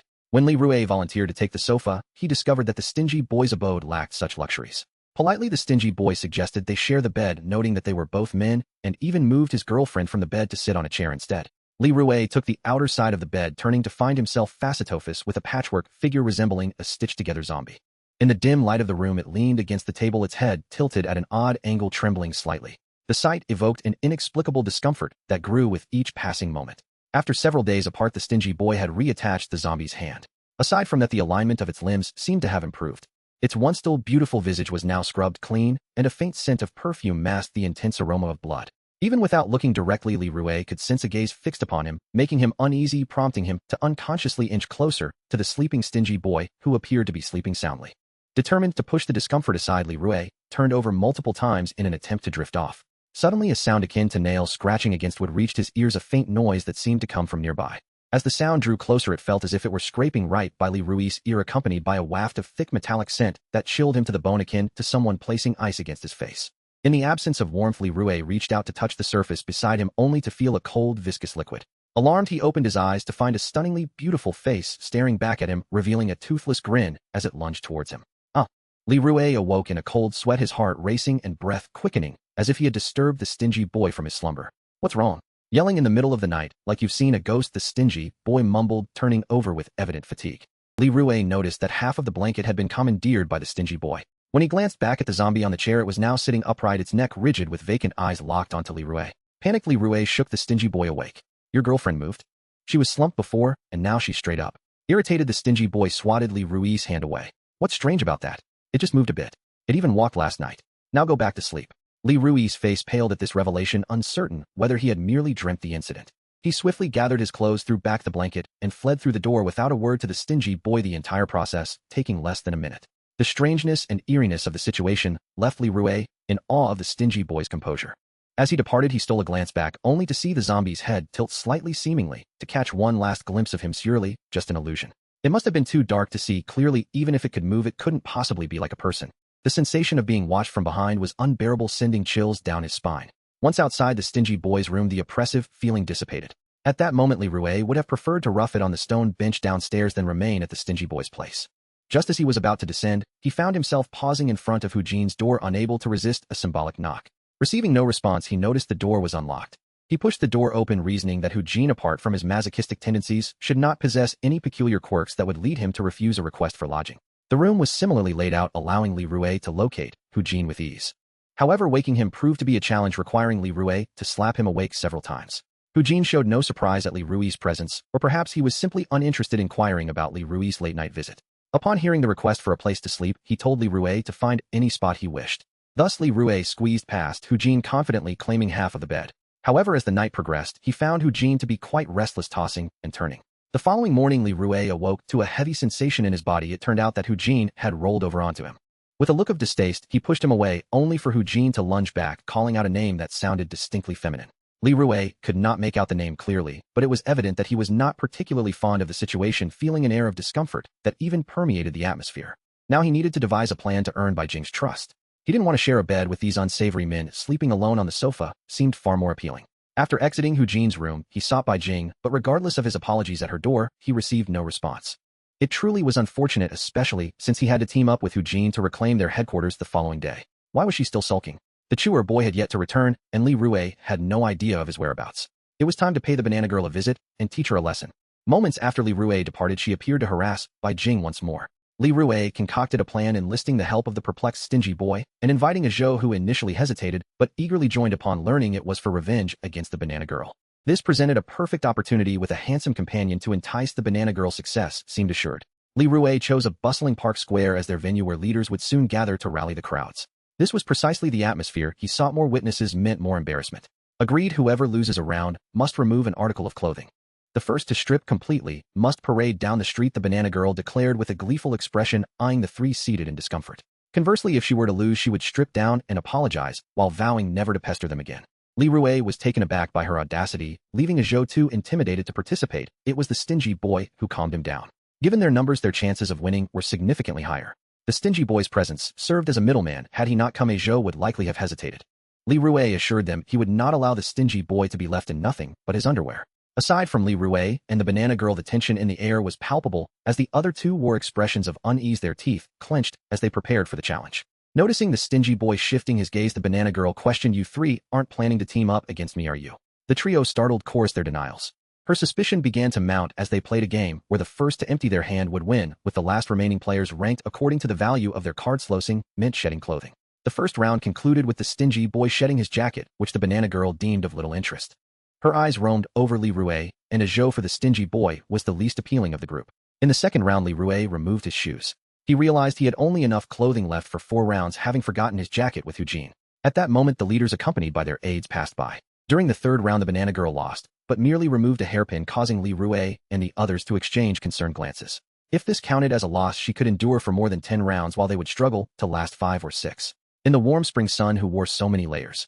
It was no wonder she had confidently agreed to the terms. As long as luck was on her side, she would hardly be the first to strip. But protesting now would be fruitless. She had not specified that accessories were exempt. As rounds progressed, the stingy boy found himself barricaded, while a Zhou kept his clothing thanks to his numerous rings and watches. Li Rue remained in the same attire, while the banana girl showed no signs of shedding her clothing. Their discarded garments drew the astonished gazes of passers-by, who could hardly believe the spectacle before them. As the rounds continued, the stingy boy was left in his underwear, while a Zhou remained shirtless. Li Rue was still fully clothed, but the banana girl finally began to remove her shoes, leaving a pile of their clothing and accessories on the small stone table. An increasing crowd gathered, and the stingy boy felt a wave of embarrassment wash over him, awkwardly wrapping his arms around himself as his leg discreetly nudged Li Rue. The leader at the forefront of the square activated a microphone, beginning to address the crowd. "It is a privilege to have you all gathered here today. Tomorrow is of paramount importance. Today, standing here as equals is a testament to our struggles as those cruel and unreasonable individuals seek to seize our last hope." A Zhou, grimacing, removed his pants while the crowd remained engrossed in the leader's speech, blissfully unaware of the 2 men standing beside them in their current state. To preserve the stingy boy's last shred of dignity, Li Rue intentionally lost a round to shed an article of clothing in his place. His luck was simply too poor. Even cheating could not save him, while the banana girl was still clad in several layers. The decisive moment approached. May we all give our utmost to reclaim our resources, ensuring a better life for ourselves. Let us defend what belongs to us: food, shelter, and work. Do not allow their cruelty to shatter our hopes for happiness. For tomorrow, let us live in equality and freedom. The crowd erupted in tears of fervor, raising their hands in unison, eager to join the cause. The banana girl, displeased, removed her pants, leaving Li Rue as the only one still clothed. The impassioned speech and the excited crowd drowned out Li Rue's thoughts. He couldn't comprehend why they were so eager to fight for the scraps offered by the leaders as they toiled for a meager existence. As the final rounds approached, a Zhou, trembling and sweating profusely, fumbled with his cards, knowing Li Rue had calculated that the banana girl would lose. He was eager to see how she would react once the leader finished speaking, as more onlookers would undoubtedly fixate on her. Unexpectedly, halfway through the game, a Zhou's expression soured and he abandoned his hand, fleeing with his clothes in tow, not even attempting to dress properly, as he dashed away, eliciting laughter from the engrossed crowd. Gone was the aloof, handsome facade. The banana girl slammed her hand on the table in frustration, witnessing her victory slip away, and inevitably directed her fury towards Li Rue and the others. "I warn you two not to run. If you do, I will strip you right here." Her threatening words rendered them unable to enjoy the spectacle, their brows furrowing as they focused on their cards. Passers-by were captivated by their antics, some bold enough to stop and watch. Unfazed by the embarrassment, Li Rue and the stingy boy shielded their faces with their cards, hoping to avoid recognition from acquaintances as the crowd continued to swell. Ultimately, in a dramatic turn of events, the banana girl lost. Li Rue watched as she stripped down to her minimal attire, anticipating her pleas for mercy. However, to his astonishment, she glared at him, her face twisted with resentment as she reluctantly began to remove the last of her clothing. To his disbelief, she truly committed to the challenge, and many onlookers passed by, their gazes drawn toward the unfolding scene. Wait a moment, apologize to me and promise never to harass my friends again, and we can call it even. Her hand hesitated for a moment, then she defiantly declared, no, I can apologize for my past behavior, but I will not cease pestering handsome men. Li Rue, exasperated by her audacity, retorted, do you realize you are the reason my friend kicked me out, leaving me without a place to sleep? Taken aback by Li Rui's words, she offered, how about you come sleep in my room? I'll make it up to you. Get lost. Sharing a room with her would be tantamount to courting disaster. Li Rue had once caught a glimpse inside her half-open door, which was cluttered with unspeakable paraphernalia. Ultimately, the banana girl provided him with the address of her old residence, sparing him the need to kneel and apologize. As he left, Li Rue noticed she had tidied herself up and was heading towards the leader, appearing almost normal, devoid of any prior eccentricities. Tonight he would be sharing a room with Cheek, and a thought that suddenly made him feel rather shy. With two separate rooms, they should be able to coexist without issue. He recalled the quiet, mushroom-haired girl who by all appearances seemed like an ordinary person. That evening, Li Rue used the key given to him by Nuan Nuan to unlock the door to Cheek-han's residence. As the neighborhood was predominantly inhabited by women, the wary and suspicious glances he received along the way made him feel rather uncomfortable. He had managed to arrive with the assistance of Fong Yin, who had initially suggested that he share her bed due to his lack of accommodation. However, after some contemplation, she gracefully declined the offer. Li Rue was aware of Fong Yin's lasting gratitude towards him, but did not wish to accept such an arrangement. Upon entering, he was immediately met with an unpleasant odor reminiscent of refuse. The house was considerably larger than his own, yet more disheveled than that of the miserly man he was accustomed to. In the living room, garments were carelessly strewn across the sofa and remnants of snacks littered the floor, revealing a level of laziness among these women that surpassed Li Rui's expectations. Since he was a guest under their roof, he felt compelled to take the initiative in cleaning up. As he moved the furniture, he noticed evident gnawing marks on the legs of the wooden stools and the corners of the table. Particularly alarming were the lacquered wooden chairs where the armrests and backs had been so extensively chewed that sitting on them would result in splinters embedding into one's skin. It was clear that rodents must have been rather bold in this place. At that moment, a noise emanated from one of the bedrooms. Nuan, you're back already. Didn't you say you wouldn't leave without getting that handsome guy? Cheekin emerged from the bedroom holding food and staring blankly at Li Rue, who was tidying up. Li Rue set the chairs back in place and politely turned to greet her. Hello, Nuan asked me to stay here tonight. I will be careful not to disturb. To his astonishment, he noticed she was chewing on a piece of a stool's leg. Their eyes met awkwardly for a brief moment before she swallowed the wood shavings instinctively, hiding the remaining piece behind her back. But Li Rue had already seen it. If you're hungry, I still have some food. Even in desperate hunger, one should not resort to consuming everything. After all, she had scavenged for food with them only days prior. Hearing this, Cheek-kan lowered her head, appearing somewhat embarrassed. No, it's fine. Nuan didn't inform me that you would be coming. I'm sorry for making you clean. Li Rue assured her that it was merely a small effort on his part. In a flurry, she gathered her scattered clothing, avoiding any mention of the leg she had been holding. Suddenly, he recalled the severely gnawed furniture, and a disturbing thought crossed his mind. Could it be never mind, given that she had encountered so many peculiarities? Perhaps it was just a matter of odd tastes. Since she did not bring it up, Li Rue chose to pretend he was unaware.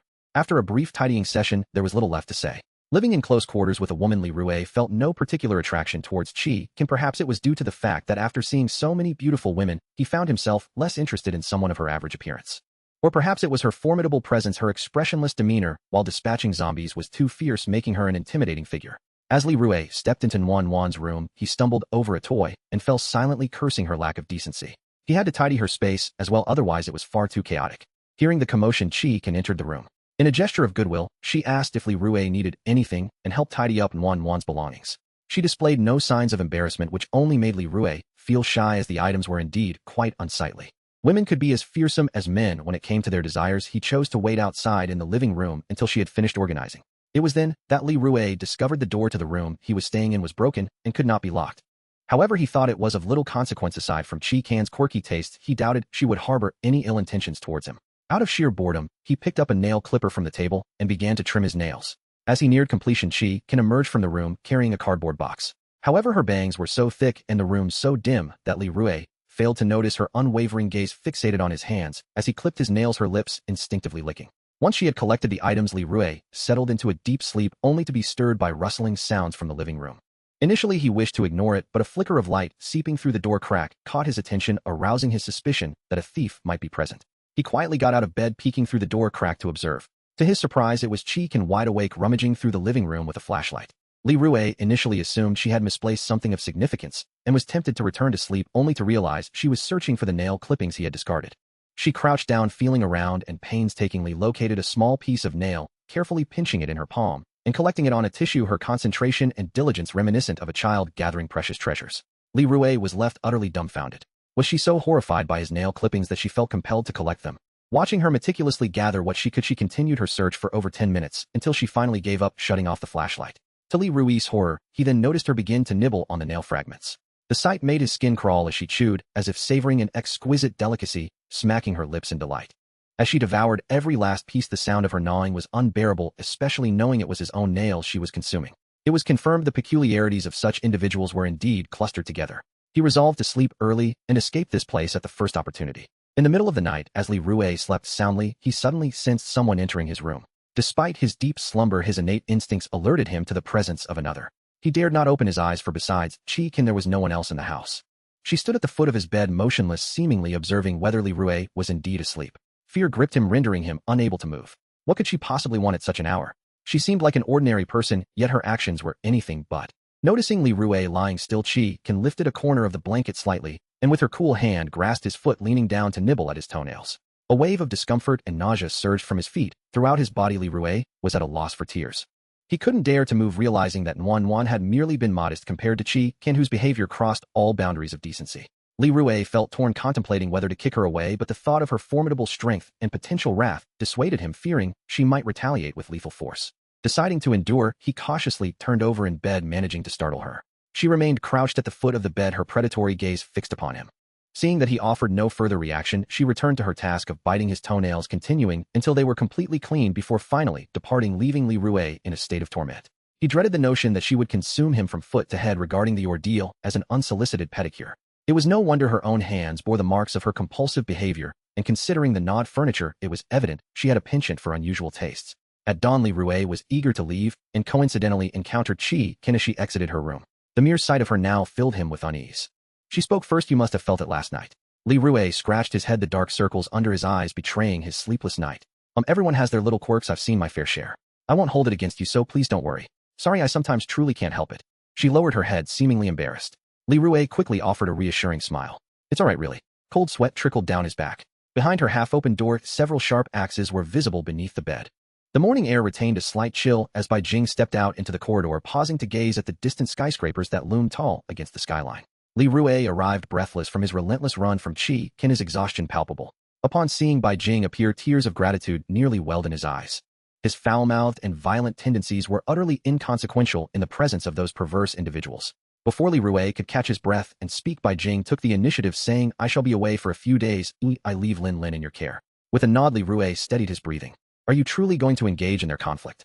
They will not spare you if they see you working here." Li Rui's serious tone transformed the atmosphere between them into one of gravity. Bai Jing refrained from answering that question. "This place is the closest to our former life. Do you wish to return?" Ultimately, they both understood that this juncture was inevitable. Li Rui gazed into the distance and said softly, "I still wish to go back. But until you return, I shall wait. Otherwise, Lin Lin may be left vulnerable to bullying." Upon hearing this, Bai Jing's brow imperceptibly furrowed before returning to its usual calm. "You are well aware of your capabilities. Is it not wiser to refrain from undertaking dangerous endeavors?"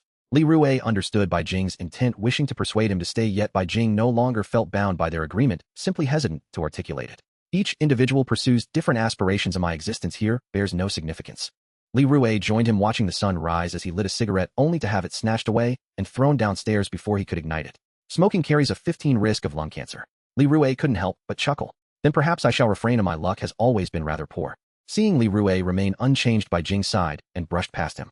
"Hey, you must return alive." His pace merely hesitated for a moment. He did not turn back. With his departure, Li Rui intended to catch up on sleep, finally able to rest after several restless nights. As he approached the door, he discovered Zhong Er Nen returning, a pigeon perched upon his shoulder. Just then, Nan Guanyu passed by, likely intending to disturb Bai Jing again. Zhong Er Nen cursed her, and a quarrel ensued. Ko Min Nan trudged by, clutching a wriggling plastic bag, his mysterious demeanor suggesting he had been scavenging for zombie limbs again, lamenting to Li Rui that he was still missing a perfect pair of hands. As Nan Guanyu and Zhong Er Nen descended into a brawl, their altercation inadvertently knocked Ko Min Nan's belongings to the ground, and as he rubbed his eyes upon exiting, he stepped on them. Ko Min Nan, heartbroken, picked up the items, discovering his finger had been twisted, shouting for compensation, while grasping Hu Jin to prevent him from leaving just as Chi-Kin arrived to seek Nan Guanyu. Li Rui, observing the chaotic scene, felt the muscles in his forehead twitch. It seemed impossible to find a moment of peace. This was hardly a sanctuary. This floor resembled the Arkham Asylum, and he was now the sole sane individual among them. Returning after several days, he found Lin Lin engrossed in a book, one of several his brother had brought during his idle days. He reminded Lin Lin to finish them all before his return. Immediately, Li Rue took her out for some fresh air in this apocalyptic world. What more was there to learn? He and Zhong Er Nin went to a small square to relax, as he had recently taken up the hobby of training pigeons, which explained his late nights out, for one had flown away. Zhong Er Nin, seeing Lin Lin was Bai Jing's sister, was reluctant to let her play with the pigeons, but her innocent charm persuaded him to allow her to stroke one. The square was filled with people of all ages enjoying their strolls, a scene of tranquility, if not for the tall fences that gave Li Rue an illusion that disaster had not struck.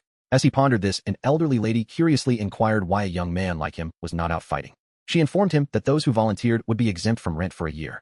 No wonder the place was filled with the elderly, and children. The young and strong had been compelled to join the fight, as Ko Min Nin had mentioned that a Zhou was also involved. While the elderly lady and Li Rue exchanged idle chatter, Yi Yuxin happened to pass by, and Li Rue quickly called her over to sit with him in the sun and enjoy the breeze.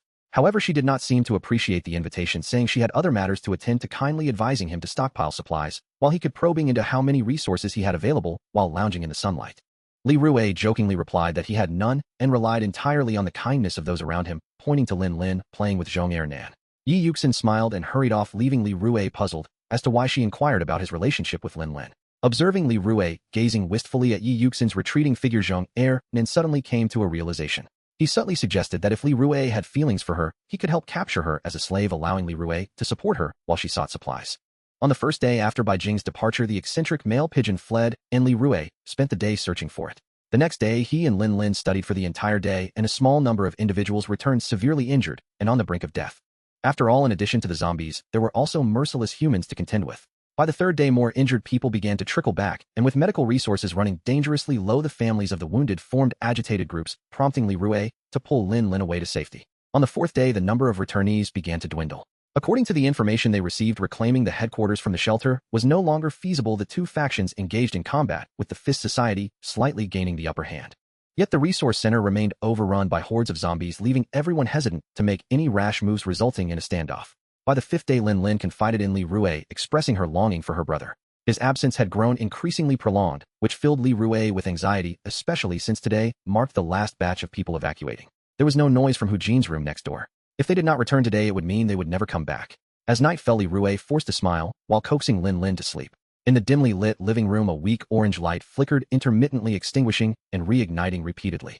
Lingering smoke filled the entire room, and the ashtray overflowed, spilling onto Li Rue's hand without his notice as he remained seated, maintaining the posture of having just lit his first cigarette. Time stretched on, and the sound of the burning cigarette gradually faded, leaving the living room in eerie silence. The faint sound of footsteps from the corridor was alarmingly clear, prompting Li Rue to hastily extinguish the cigarette. He opened the door with utmost urgency, revealing Hu Jin, who staggered against the wall as he moved slowly. Dim light revealed spots of blood staining the floor. "Quick, help me inside," he gasped heavily, causing Li Rue's heart to sink. "What about Bai Jing? Is he still there? Is he alive?" Li Rue guided Hu Jin's hand onto his shoulder, the pungent scent of blood assaulting his senses. Hu Jin did not respond to Li Rue's question, as if uttering a single word had exhausted all his strength. Once Li Rue laid him on the bed, he lay there motionless. It was then that Li Rue noticed a dampness on his shoulder, with Hu Jin's arm staining a small patch of the bedsheet crimson. Frowning, Li Rue quickly retrieved medical supplies to tend to the wounds. These were the remnants of Bai Jing's previous bandaging after Hu Jin was injured. Li Rue cared for him throughout the night, and by morning, Hu Jin stirred slightly. The multiple stab wounds on his body indicated he had been in a fierce altercation. What kind of person could inflict such injuries? Seeing Hu Jin's eyelids flutter, Li Rue recognized that he had awakened, albeit unwilling to move. He urgently shook him. "Stop pretending. Quickly tell me, how is Bai Jing?" With feeble strength, Hu Jin pushed Li Rue's hand away. "I don't know. He's likely dead." Li Rue's heart raced, his voice hoarse, perhaps from smoking too much. "That's impossible. Tell me what happened." Hu Jin, increasingly irritated by Li Rue's insistence, bared his teeth and recounted what he knew. 2 days prior, Bai Jing had led a group to divert the zombies occupying the commercial building, but had not returned since. Hu Jin's team, while covering for them, fell into an ambush by the Fist Society, with hundreds of desperate individuals charging at them with knives. Unable to withstand the onslaught, they retreated. This stirred a significant horde of zombies toward the combat zone, surrounding the building tightly. The Fist Society, unable to evacuate in time, took refuge inside. Hu Jin's teammates were unable to break free from the throngs of zombies, and it was only due to his own exceptional abilities that he escaped with his life. Finally, Hu Jin weakly moved his parched lips. "It's a miracle that I'm still alive. Besides, it's been 2 days already. He's probably a zombie by now." After hearing this, Li Rue tightened his grip on the cup of water he held, lowering his head in silence. Hu Jin accepted the water side and said life and death are fated, besides it was all a choice we made. Don't be too upset. Li Rue seemed unable to shake off the dreadful news, his throat dry as he murmured, I must go save him. Can you help me? Hu Jin nearly choked on the water. Are you out of your mind? That place is extremely dangerous. You'd be lucky to make it back in one piece. A single zombie could take your life. There are hundreds of thousands of them. Li Rue clenched his fists and stood tall. I must go. Please help me. Seeing Li Rue's determination, Hu Jin helplessly turned away, closing his eyes to prepare for sleep. I won't help. Taking a deep breath, Li Rue quietly left, managing to close the door without making a sound. Once he was gone, Hu Jin opened his eyes, staring blankly at the ceiling, unable to sleep. Lin Lin anxiously awaited Li Rue at the door. She approached him, gently ruffling his hair, and mustered a forced smile, asking, Are you hungry? I'll make you breakfast. She shook her head, concerned for Li Rue's well-being, inquiring if he needed to rest. Clearly she could see through his pretense. Li Rue smiled weakly, insisting he was fine, but her innocent demeanor and downcast expression were impossible to hide. Li Rue knew that he alone lacked the strength to save Bai Jing. The only person who might assist him was the eccentric male. However, if just the two of them ventured out, it would likely lead to their demise. What would be the point of risking his life? Yet doing nothing would leave Lin Lin all alone. Li Rue realized that inaction would gnaw at him, with guilt potentially driving him to madness. He had to do everything in his power to bring Bai Jing back, even if it meant finding him as a zombie, or worse, with no remains to bury. After breakfast, Li Rue sought out the banana girl. Upon hearing about Bai Jing's plight, she firmly rejected his request. While I do have a fondness for handsome men, there are many more waiting for me in this world. I can't risk my life for just one. Yet she did not outright refuse him. If you have enough food, I might persuade King to let you go. She may agree. Thinking of her, Li Rue felt a glimmer of hope. I can offer her anything she desires, please help me convince her. She nodded in agreement, and then Li Rue went to find the eccentric male. Upon hearing Li Rue's request, he was initially disinterested yet reluctant to witness Li Rue walking into danger. He reluctantly consented. Though he had secured 2 competent allies, it was still insufficient. He needed to convince Hu Jin, who was familiar with that area. He wouldn't be able to go without him. Remembering Hu Jin's injuries, Li Rue decided to visit him later and intended to recruit reliable teammates at the square, as their supplies could withstand some consumption. However, reality proved harsh. Li Rue failed to recruit anyone. Even with generous offers of supplies, potential recruits grimaced and shook their heads at the mention of the destination. Most of the young and strong individuals had only just returned from the brutal battlefield. How could they possibly return to rescue someone they didn't know? At that moment, Li Rue spotted the stingy man returning with a backpack from outside. After considering, he decided to enlist him, even if he was only capable of running. Having one more person could still be somewhat useful. Upon hearing Li Rue's request to venture into the dangerous headquarters to rescue someone, the stingy man shook his head vigorously, refusing even with the promise of substantial resources. Noticing the man's emaciated backpack, Li Rue had a sudden inspiration. Are you sure you won't go? That place is the resource hub, filled with valuable items. We won't compete with you for them. Hearing this, the stingy man hesitated. Seizing the opportunity, Li Rue skillfully persuaded him for half an hour until he finally agreed. With a third teammate, albeit somewhat unreliable, it was better than nothing. By noon, Li Rue had still not managed to rally additional teammates. Fang Yin noticed his predicament, but stubbornly refused her help, stating it would be akin to walking into death. On his way back to prepare lunch, Li Rue passed by the leader's building and spotted the banana girl, who was earnestly discussing something with the leader's secretary. Li Rue paid little attention and continued toward Hu Jin. He pushed open Hu Jin's door, finding that he apparently had no habit of locking it. Hu Jin lay on the bed, sleeping peacefully. As Li Rue bandaged him, he noted that the most severe injury was a stab wound to the arm, evidently caused by a knife. The others were merely flesh wounds, sparing his bones. Gently pressing on the wound, Hu Jin groggily awoke. Li Rue set the meal before him. It's time to eat. Can you at least consider my request? Hu Jin blinked, lazily glancing at Li Rue without making a move. He did not respond to Li Rue's direct plea. After a long pause, he finally spoke. Feed me. Without a hint of resentment, Li Rue complied. Although Hu Jin was injured in his left hand, he patiently fed him. I never saw him treating you so well that you'd risk your life to save him, Hu Jin remarked, swallowing the food as he met Li Rue's despondent gaze. He has saved me many times in the past. Now I'm the only one who can save him. Li Rue poured him a cup of water and at Hu Jin's silent urging fed it to him. After ensuring Hu Jin was sufficiently nourished, Hu Jin closed his eyes and said, I'm going to sleep now, you can leave. Upon hearing this, Li Rue felt a wave of disappointment as he began to clear the dishes. Hu Jin turned over and added, remember to wake me up. This caught Li Rue off guard. Thank you, he replied, his voice heavy with gratitude, nearly exhausting all his strength. If not for the circumstances, he would never have dared to ask the injured Hu Jin for help. With Hu Jin's assistance, at least he could ensure his return in one piece. With 5 people, their chances significantly improved. Next, he needed to consult Chi Can about the food situation and prepare their supplies for departure. The longer they delayed, the more perilous it became. Thanks to the banana girl's intercession, she managed to secure a bit more food, and later Li Rue learned that anyone who provided her enough supplies could enlist her help. Once Li Rue had gathered the personnel, he went to awaken Hu Jin. However, this time Hu Jin seemed to be deliberately evading him, feigning sleep. Lin Lin ended up stepping on his face, fulfilling Hu Jin's peculiar whims until he finally relented. Moreover, Hu Jin proposed that if Bai Jing truly met with misfortune, could he keep Lin Lin. Before Hu Jin could finish his sentence, Li Rui quickly pulled Lin Lin away from this creep. Ultimately, Li Rui entrusted Fang Yin with looking after Lin Lin, crouching down to her level, as he said, "You must listen to your sister these days. I will definitely bring your brother back." Watching Li Rui prepare to leave, Lin Lin threw her arms around his neck. "You and brother must return safely." Her eyes brimming with unshed tears revealed her reluctance to part. Li Rui solemnly assured her and resolutely stepped out the door. At the same time, Hu Jin, fully geared, exited alongside him, suggesting that Li Rui prepare some ropes, while Li Rui carried nothing. Upon closer inspection, a row of peculiar short knives was strapped to his waist beneath his black trench coat. This discovery had come about when Hu Jin had shamelessly asked Li Rui for assistance. They appeared to be custom-made, strikingly impressive. At the meeting point, the banana girl approached to see off Chi Can. Upon noticing Hu Jin and Li Rui, her expression subtly shifted. To Li Rui's surprise, the banana girl greeted Hu Jin politely, which was unexpected since they had hardly met before, yet it felt as though they were familiar. She gave Li Rui a knowing look, signaling him to come over to speak. Li Rui shoved the seemingly useless Hu Jin onto the bewildered, stingy man, seamlessly transferring the burden onto him. The banana girl pulled Li Rui aside, casting a glance toward Hu Jin. In a hushed tone, she said, "Do me a small favor. I'll accompany you to rescue the handsome guy." Li Rui was utterly baffled by her sudden change of heart. "What favor? I see you have a good rapport with that old man. Could you put in a word for me regarding a potential collaboration?" She spoke with an air of mystery. "Hu Jin, we're not that close, don't read too much into it. I'm only interested in women." Banana girl appeared slightly irked. "That's not what I meant. That old man has a good relationship with the person in charge here. You helping me suggest the collaboration would be beneficial. Besides, if he's willing to risk himself for you, your relationship can't be that bad. If you speak to him sincerely, he is sure to agree." Seeing Li Rui still looking puzzled, she patiently explained the situation. Li Rui finally realized that the banana girl was in fact from the second shelter, here, seeking a collaboration. Her tarnished reputation made it difficult for her to gain the other party's favor, leaving her in an awkward position. If the Fist Society took over, it would pose a danger to them as well.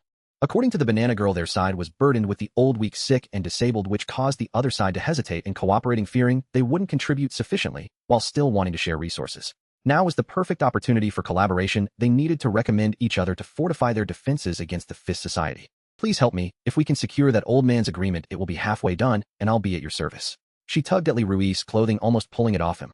With a pressing need for manpower, Li Rui had no choice but to agree, and she promptly gathered her belongings to depart with him. When they arrived, everyone else had already gathered. The eccentric male had been assisting Li Rui in preparing the necessary equipment, and the vehicle was one he had chosen, causing the banana girl's eyes to sparkle. The two of them bickered like school children, vying for the driver's seat. Ultimately, she, leveraging her status as a woman, took the front seat, with Chi Can becoming the designated driver. This infuriated the eccentric male, and if Li Rui hadn't intervened, they might have ended up in a fight given their already poor relationship. Thus, the four men squeezed into the back, exchanging glances filled with disdain aside from Hu Jin, who promptly fell asleep as soon as he got in. "Get ready, the experienced driver is taking off," Banana Girl declared, flooring the accelerator. The driving skills of the Banana Girl were remarkably fierce. Even Li Rui, who never suffers from motion sickness, began to feel nauseated. The boy with a middle school mindset crammed beside him cursed at her to slow down, as they had already collided with several zombies along the way. He implored her not to damage the vehicle. Jostled amidst the commotion, Li Rui felt increasingly dizzy from their incessant bickering. The thrifty man showed clear disdain for Hu Jin, who was sleeping against him, constantly nudging Li Rui, while the two seated at the front appeared quite content. Li Rui wished he could avoid this group of lunatics, if only he had a few normal acquaintances. Just as they neared the city center, a group of people suddenly appeared, obstructing the road with barriers. The Banana Girl slammed on the brakes, causing the passengers in the back seat to collide with the front seats. "Someone wants to rob us. Who will handle it?" The Banana Girl inquired, glancing back at the four behind her. Li Rui peered outside and observed at least 7 or 8 individuals. "There are quite a few. Should we go together?" The middle school boy sneered and dramatically shielded his eyes with his hand, claiming he could manage alone.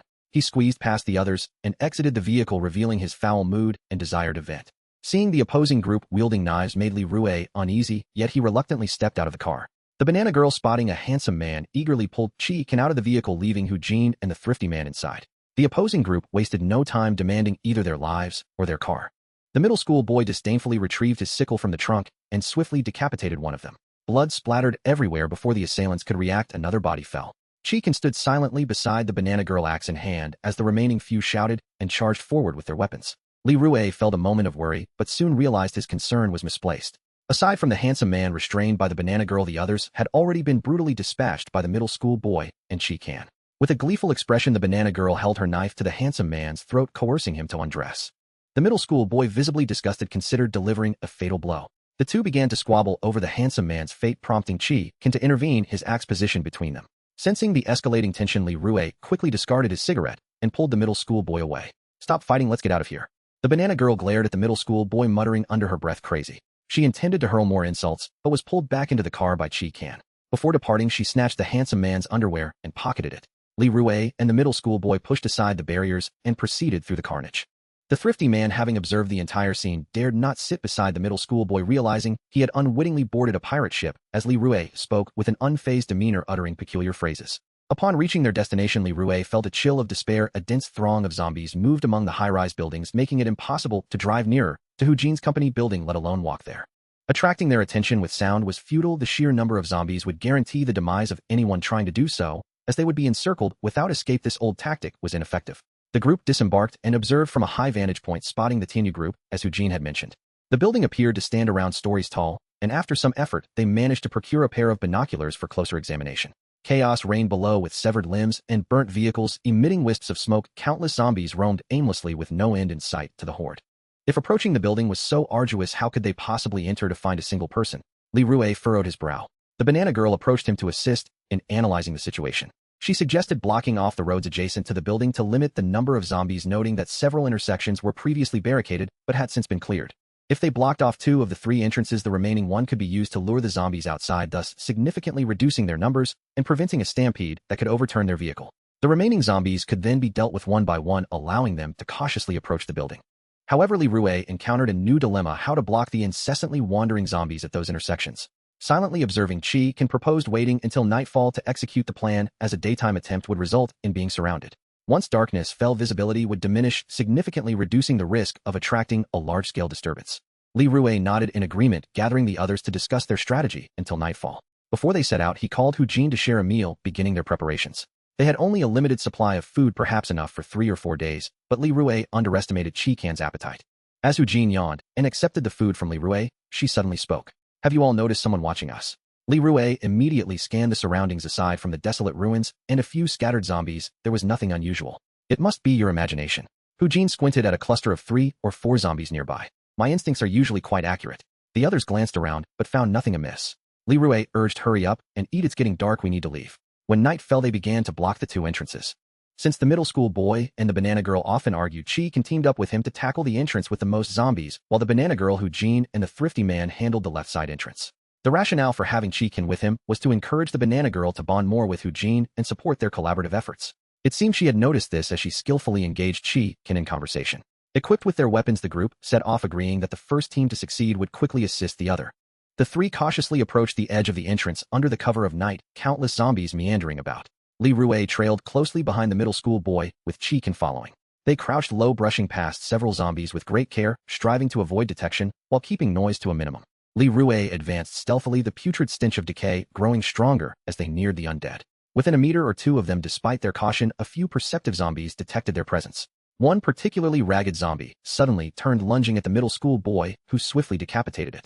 Li Rue hurriedly caught the severed head to prevent it from rolling and alarming the others.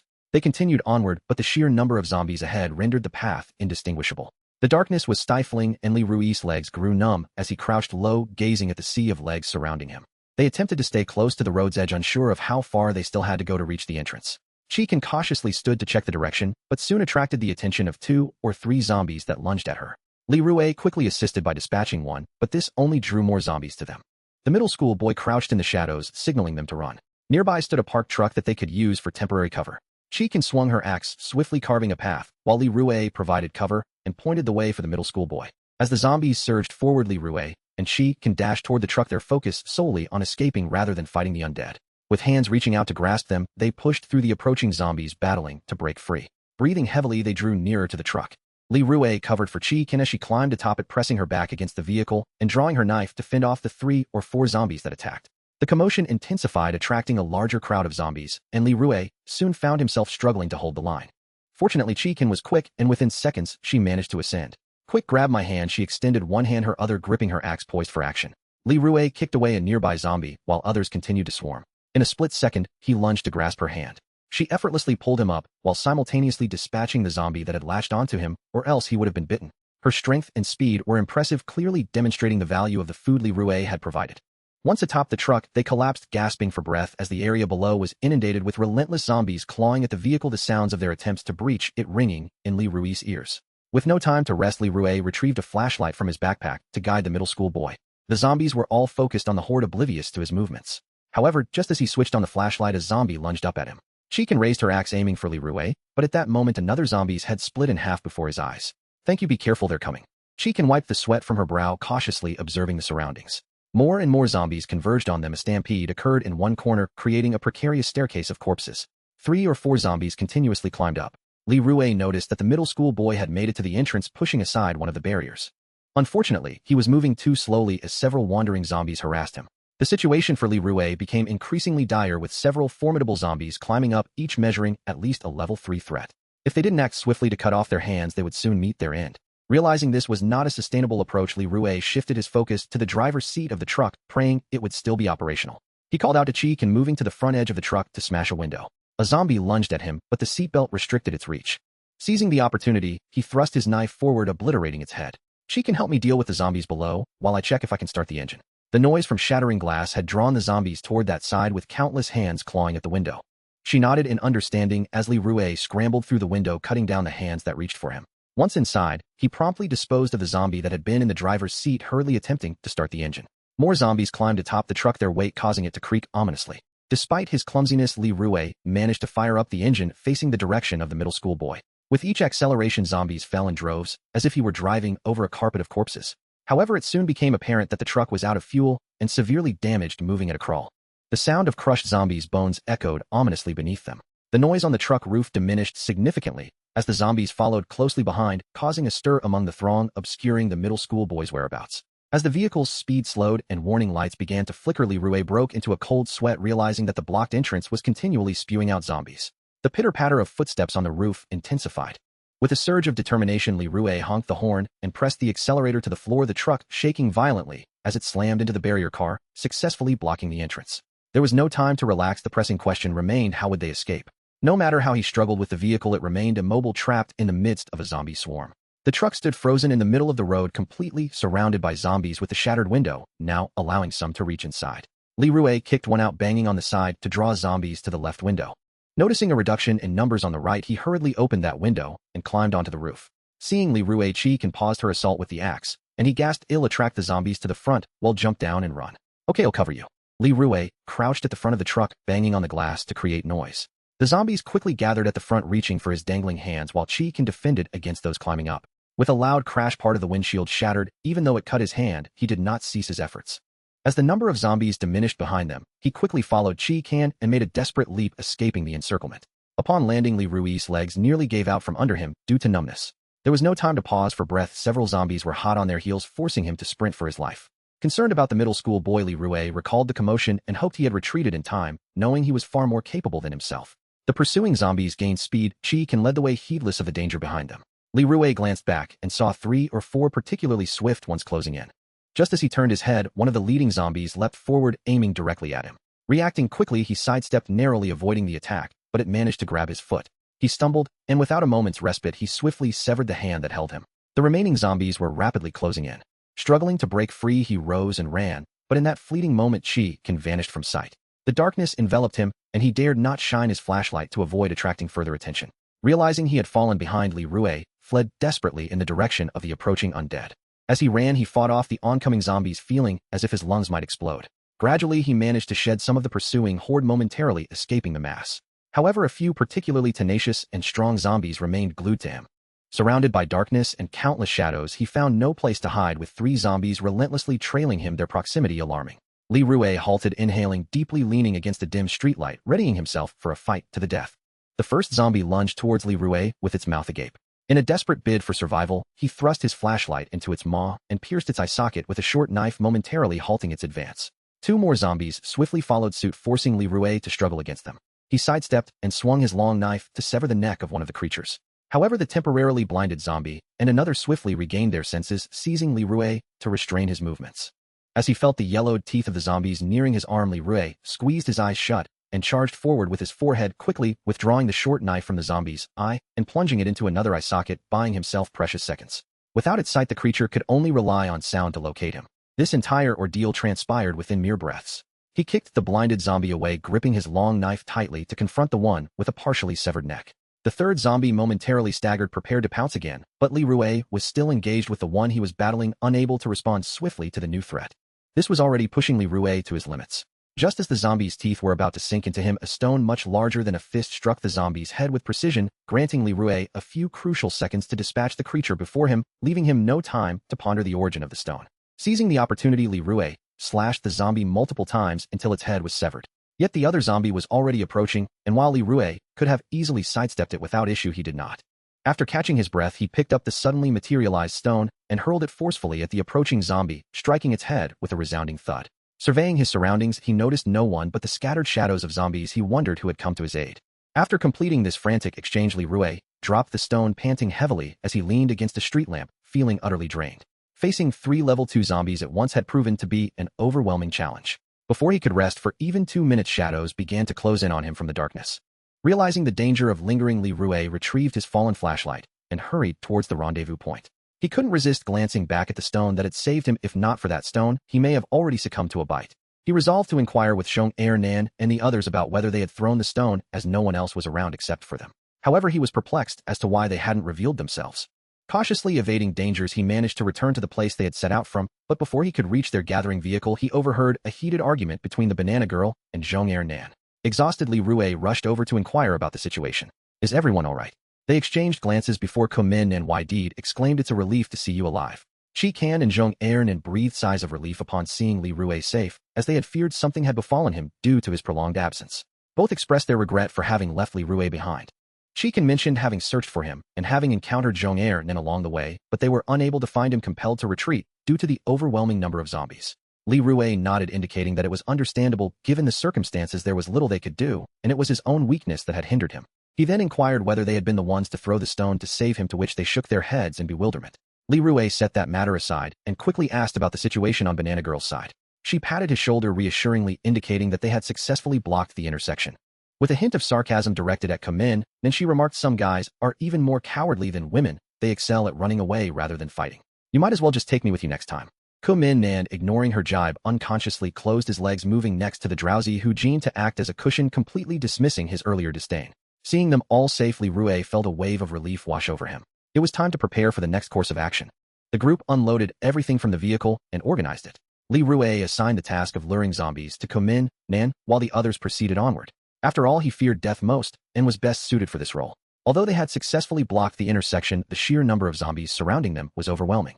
Even the loudest commotion would only draw a fraction of them away from the epicenter, with many still gathered around the buildings deeper within. In a panic, Kumin Nan saw the zombies closing in and slammed the accelerator to the floor, fleeing without a second thought, which was understandable given the ferocity of the level 3 zombies that had jumped onto the vehicle. Once the number of zombies had dwindled significantly, the group followed Hujin, who was well acquainted with the area and thus the best guide. However, he appeared reluctant, finding the task too troublesome. The 5 of them formed a line with Li Rui sandwiched in the middle on the right side. No sooner had they entered the intersection than several zombies charged at them. Hujin struck first, swiftly decapitating the foremost zombie with a deft twist of his knife. The banana girl followed suit, her double blades slicing through the air with remarkable precision. Before Li Rui could act, his companions had already dispatched the zombies. Only Hujin appeared particularly at ease upon closer inspection. His short knife bore a unique design featuring serrated edges. It seemed he could leverage the jagged blade to grip the flesh and separate it from the bone, a skill that surely required great technique. Feeling inspired, Li Rui mustered the courage to ask, "Hujin, brother, who your knife is remarkable. I see you have several. Might you spare me one?" Hujin glanced back at him, shaking his head. "Not a chance. This is my livelihood. If you want one, go ask Lao Ma to make you one." He demonstrated a flourish with his uninjured hand, showcasing his skill with the knife. Li Rui admired his talent, though Zhong Er, an unimpressed, scoffed at his theatrical display, rolling his eyes at the spectacle. The 5 continued along the dimly lit road with countless shadowy figures of zombies flitting past, occasionally lunging at them from the sides. Li Rui barely had a moment to act before the bodies fell. His comrades proved reliable and formidable, and shortly after a small horde of zombies began to converge on them.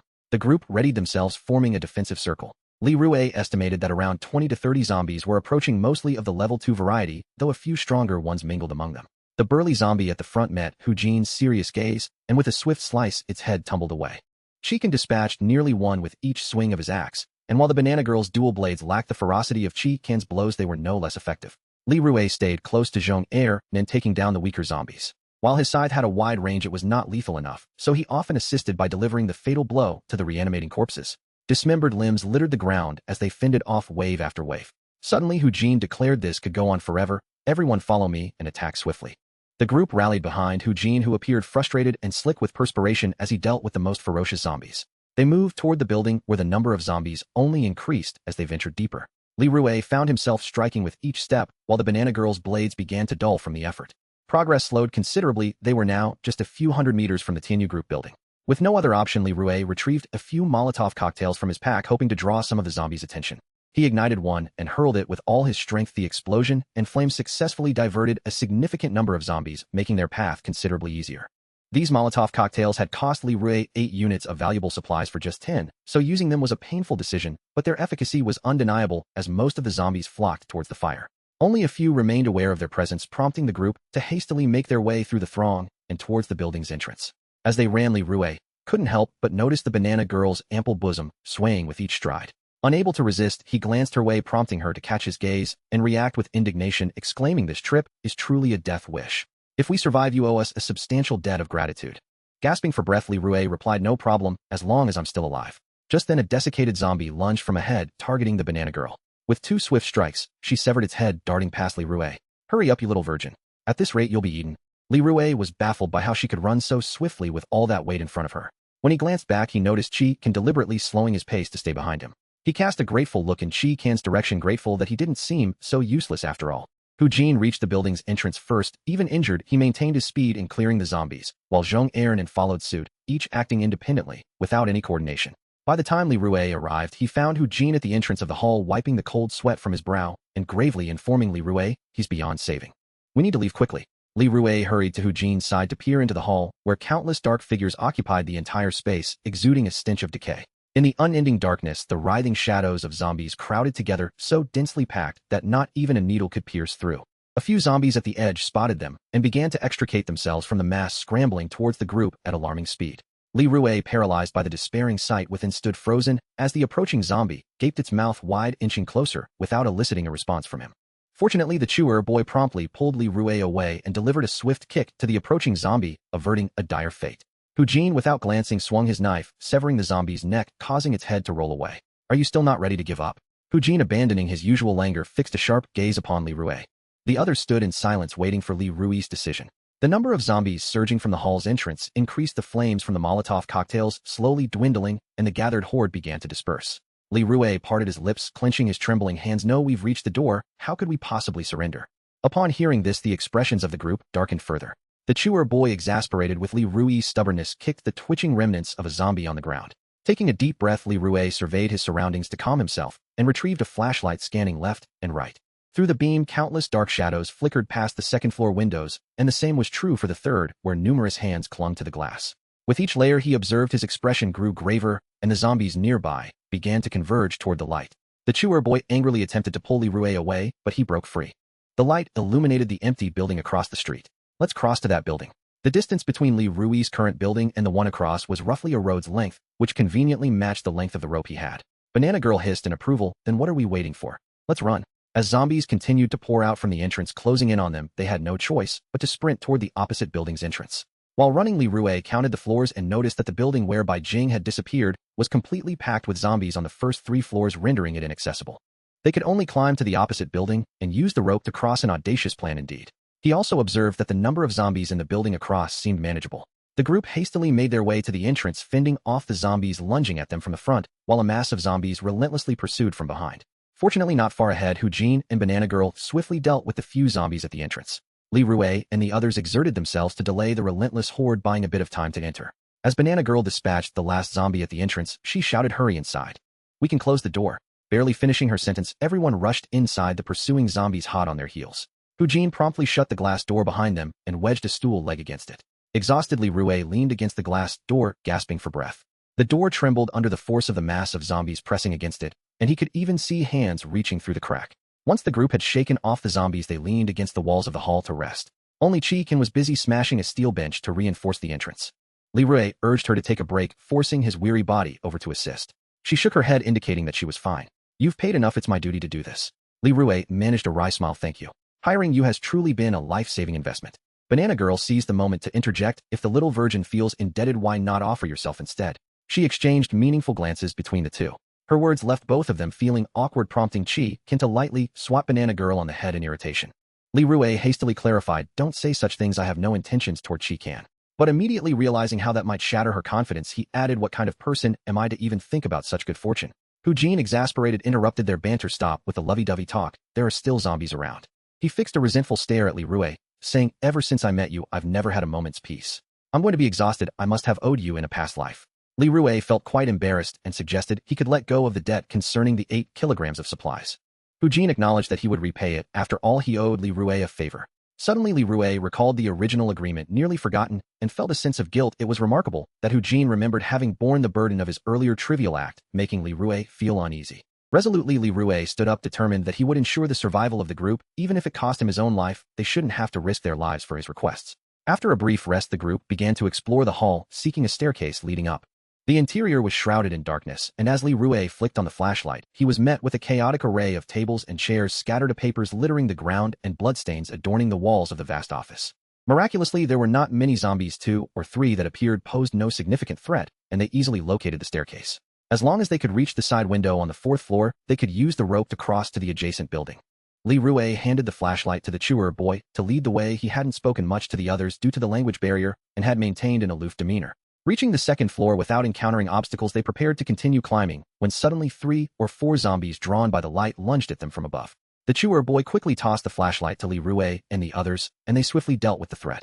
The staircase was too narrow to accommodate more than 2 individuals at a time, but to Li Rue's surprise, just as they finished off the initial wave, a new group emerged, seemingly endless.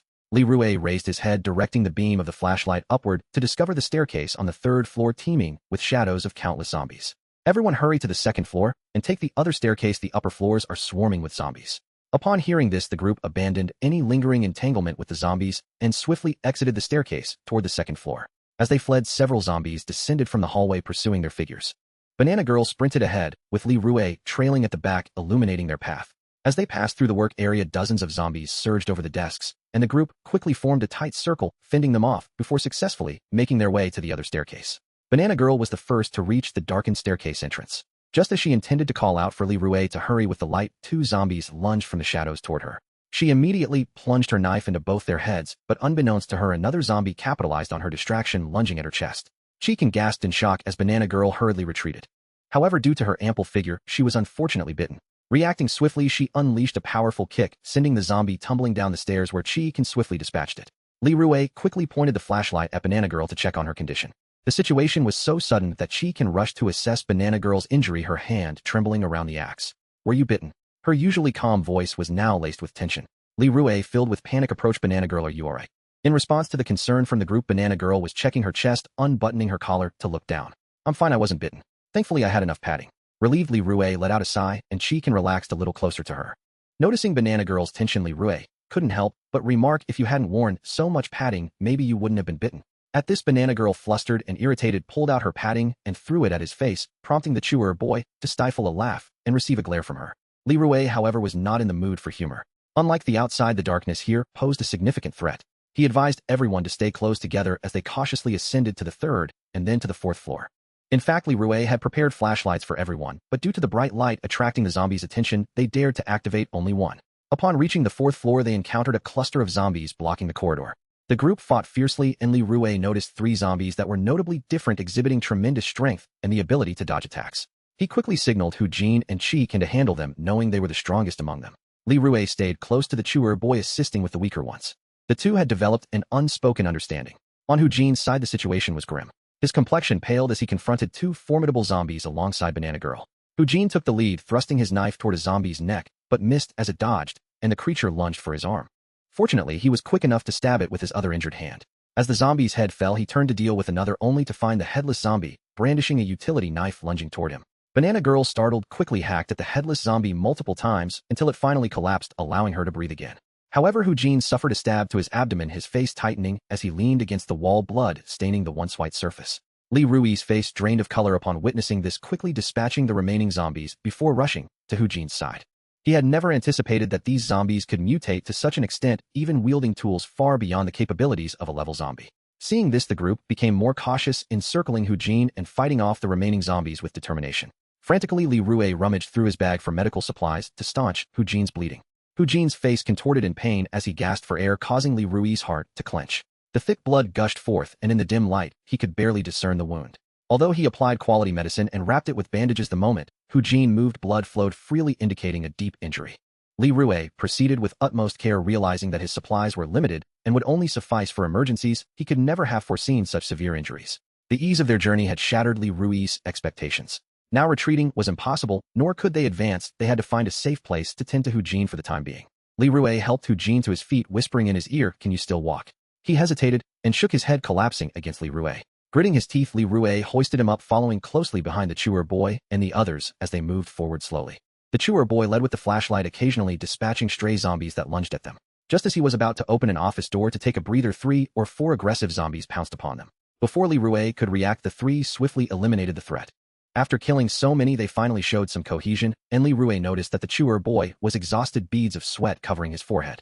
He suggested that the boy pass the flashlight to Chi Kan for a moment's respite. The Chewer boy nodded and handed the flashlight to Chi Kan, who cautiously pushed open the office door. She scanned the room to confirm it was free of zombies, but just as she took a step inside, a figure suddenly lunged from behind the door, aiming a strike at her. Chi Kan had no time to react. She quickly stepped back and swung her axe, but despite her speed, she was a moment too late and was struck on the wrist. Only then did Li Rui notice that their assailant was a burly man. The man clutched his abdomen, dodging with a fierce expression, brandishing his knife at the group.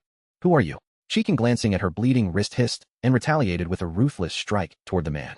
The others rushed to assist, and Li Rui added, "Don't kill him, yet let me ask him a question." As soon as Li Rui finished speaking, the man collapsed onto the tiled floor.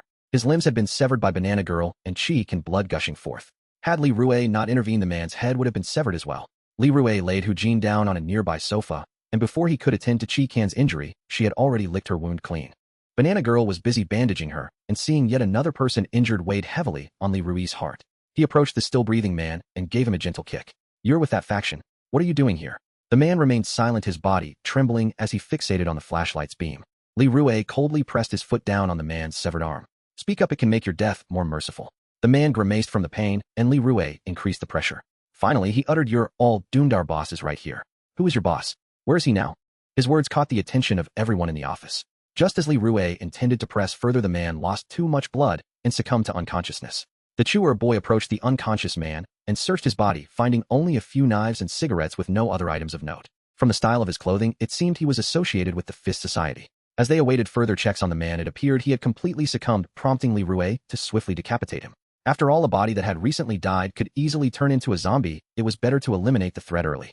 Li Rui briefly scanned the office, discovering some basic supplies.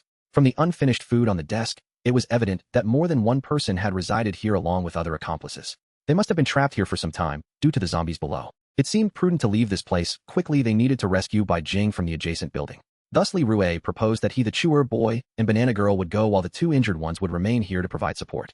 Given that Chi Kan's wrist injury was severe and she couldn't tie the rope for climbing, they had no objections to Li Rui's suggestion. Before departing, Li Rui and the Chewer boy, with flashlights in hand, conducted a round of inspection to locate a window leading to the opposite building and to search for any remaining allies.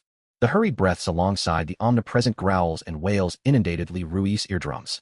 His hand wielding the blade had long since gone numb, with 2 zombies still lingering near the window at the end of the corridor. The Shiniren, gripping his scythe, swiftly dashed before Li Rui, eliminating the last 2 zombies. The narrow corridor was strewn with dismembered limbs of the undead, and the zombies on the 4th floor had mostly been eradicated. As Li Rui stepped over the scattered corpses and opened the illuminated window frame, he gazed at the nearby building, his breaths coming in quick gasps. The Shiniren wiped the sweat from his brow and leaned in to gauge the distance. Daylight had broken, yet there was no sign of that man's companions. This was disquieting news, suggesting his allies could arrive at any moment. There was little time for Li Rui to linger. Upon reaching the office where everyone was regrouping, he discovered that Hu Jin, the most severely injured, was in dire condition, remaining unconscious and feverish.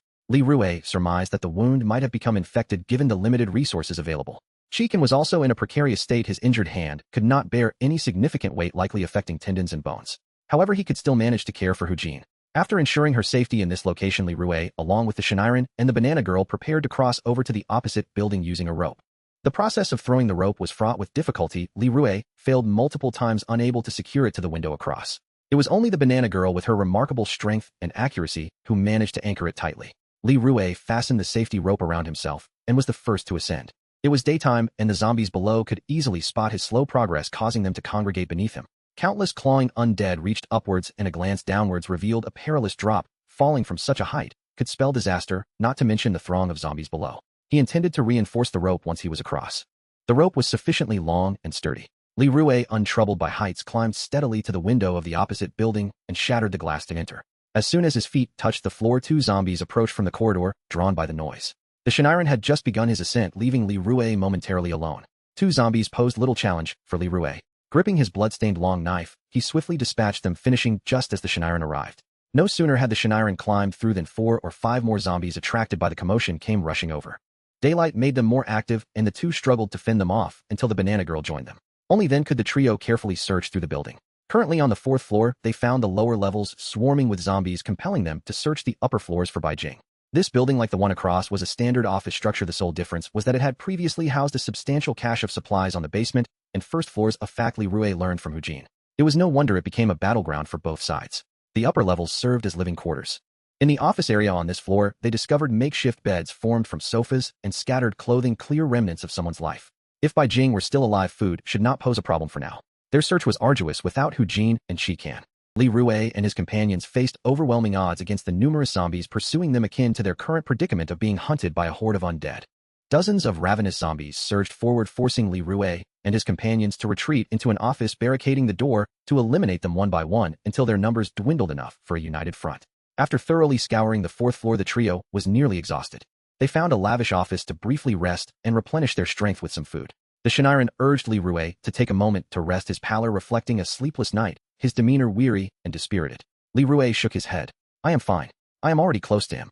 If you are too fatigued, you may rest here. I will check the stairwell for zombies. The banana girl sprawled across a leather chair, yawning. I am done for. I will take a quick nap. Remember to knock when you return. As Li Rue stepped outside, the Shiniren followed closely, concerned for him alone. I am fine. You've already been by my side all night. Go rest. Li Rue shook his head, but before he could dissuade him, the Shiniren had already exited the office, his exhaustion manifesting as dark circles under his eyes, yet he pressed on. Li Rue let out a sigh. The Shiniren was the only friend who helped him without concern for reward. His straightforward and earnest nature left Li Rue feeling helpless. If possible, he wished for him not to be so good to him. The burden of debt was too great to repay, and the weight of obligation was unbearable for Li Rue. There were only 3 or 4 zombies at the stairwell, which the 2 dispatched with ease. Upon reaching the 5th floor, they found it eerily devoid of any zombies, which struck them as peculiar. They continued their search, but at the corridor's turn they encountered 2 men clad in black. The 4 exchanged glances before Li Rue could react. The Shiniren had already lunged in with his weapon drawn. The 2 men were taken aback. One of them brandished a knife. Who are you? How did you get in here? Before he could fully process the situation, the Shiniren slit his throat, the man clutching his neck, eyes wide with disbelief as he stared at Li Rue and his companion. The other man, witnessing this, turned to flee. Li Rue and the Shiniren quickly pursued. He didn't need to guess those 2 were members of the Quan Tu Society, and one of them was likely associated with the Second Dinkaman's confidant Lao Chi. They certainly wouldn't allow Li Rue to escape with the loot. If discovered, both he and the Shiniren would undoubtedly perish. They had to eliminate them first. The fleeing man was remarkably swift, leaving the Shiniren struggling to keep up. The labyrinthine corridors made it easy to lose their bearings. As they searched, the Shiniren suddenly perceived something abruptly turning left without any warning. Li Rue followed closely, reaching the end of the corridor just in time to seize the fleeing man, who fought back violently, shouting, "Boss! Help! Help!" His resistance was futile, and the Shiniren decisively slashed his throat. Mere moments later, Li Rue heard a cacophony of footsteps echoing from the corridor behind them. 7 men, armed with weapons, appeared suddenly, among them Lao Chi. Upon seeing Li Rue and the Shiniren, his subordinates unleashed a tirade of curses, advancing aggressively. I never expected that traitor and lunatic would come here. Today you will meet your end, without a burial place. Lao Chi, a burly figure with a menacing expression, declared arrogantly. Li Rue sensed the peril. The likelihood of survival against 7 foes was slim. Thankfully, he had brought a gun, but firing it would attract a horde of zombies. Nonetheless, there was no time to ponder the risks. Li Rue hastily prepared to confront them, hoping for a mutual retreat, but before he could draw his weapon, the Shiniren, enraged by the taunts, charged forward. Wait, don't go. Li Rue attempted to restrain the Shiniren from acting rashly. He might not stand a chance against Lao Chi, especially with 6 subordinates at his side. Yet he was a moment too late, unable to stop the furious Shiniren. With a sweeping arc of his scythe, he swiftly injured 2 men. Lao Chi was not easily dispatched. Under the assistance of several minions, the Shiniren suffered wounds to his arm and shoulder. As Lao Chi raised his knife to strike the Shiniren's head, a deafening shot rang out, the bullet narrowly grazing the Shiniren's face. Lao Chi's eyes widened in disbelief as he stared at Li Rue at the corridor's end. His body fell stiffly to the ground, and Li Rue tightened his grip on the gun, accurately shooting his head.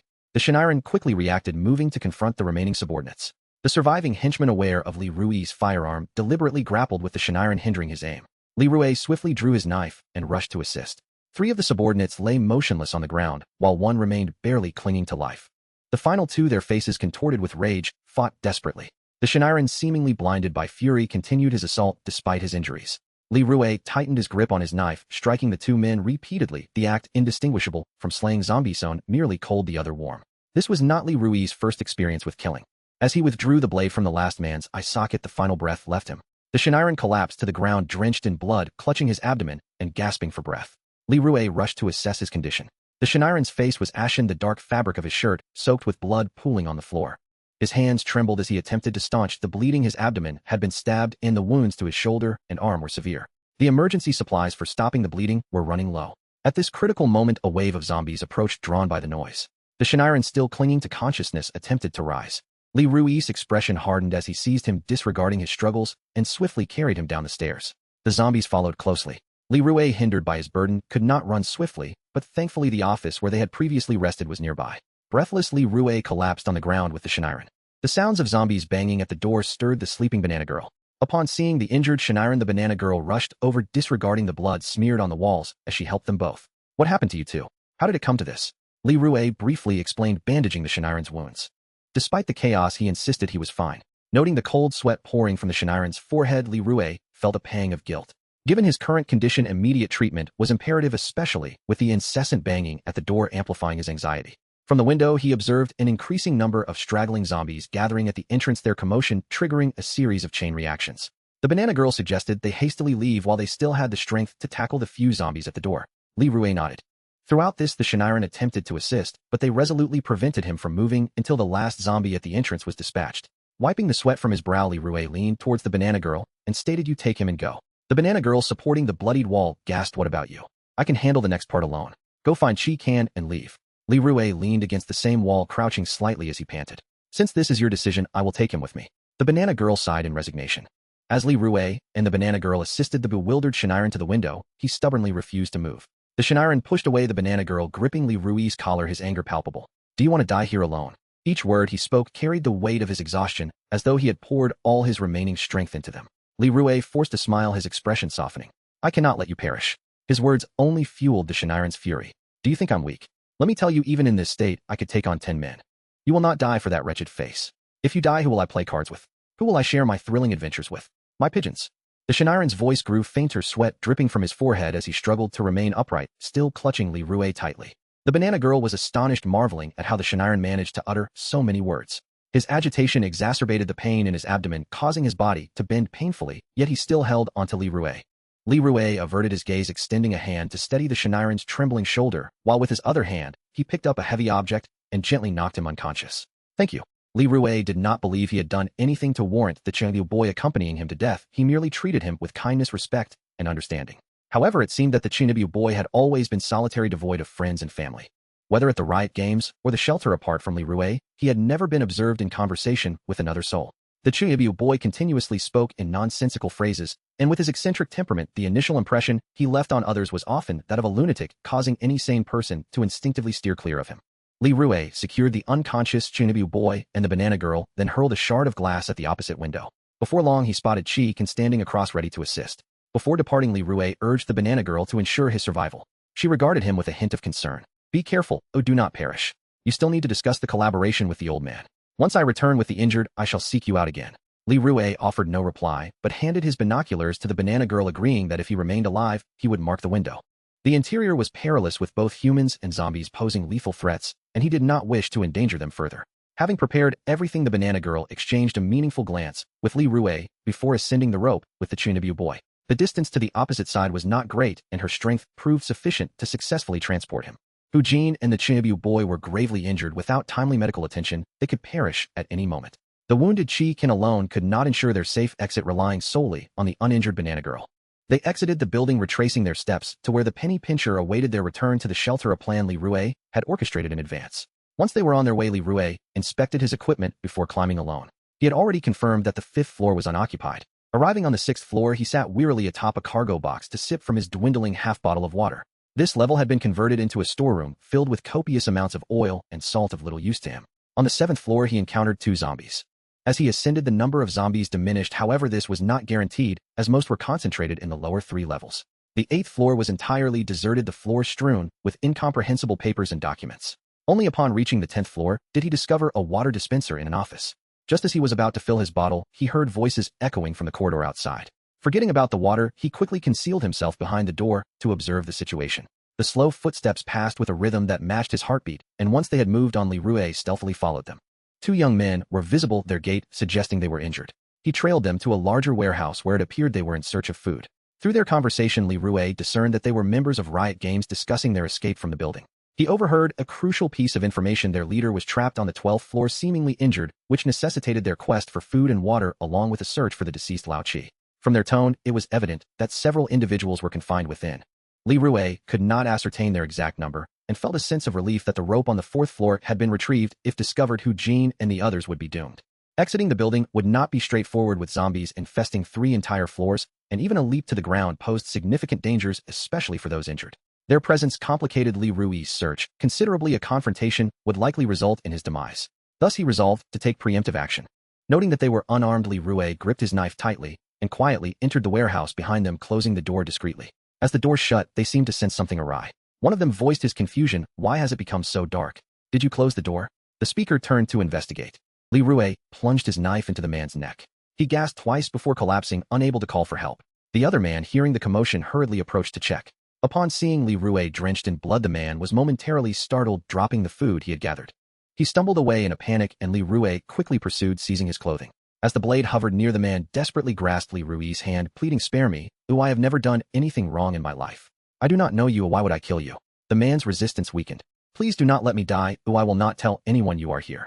Please do not kill me. I have a wife and child waiting for my return." The knife's tip rested merely a couple of centimeters from his eyes, yet Leroy remained unmoved, his icy demeanor fixated on the man, begging for mercy. "I implore you, do not." "No." Leroy's grip tightened, the blade penetrating the man's flesh as he gradually slumped. "Ow. Ow. Help. Faced with the terror of impending death, the man trembled violently, making one final desperate struggle. Leroy leaned over, pinning the man's writhing body down, and with a calm expression drove the knife to its hilt, ensuring his demise by delivering 2 additional thrusts. Once all was done, Leroy felt a weight lift from his shoulders. He gathered the scattered food from the floor, wiped the blood from his knife on the corpse, and continued his ascent.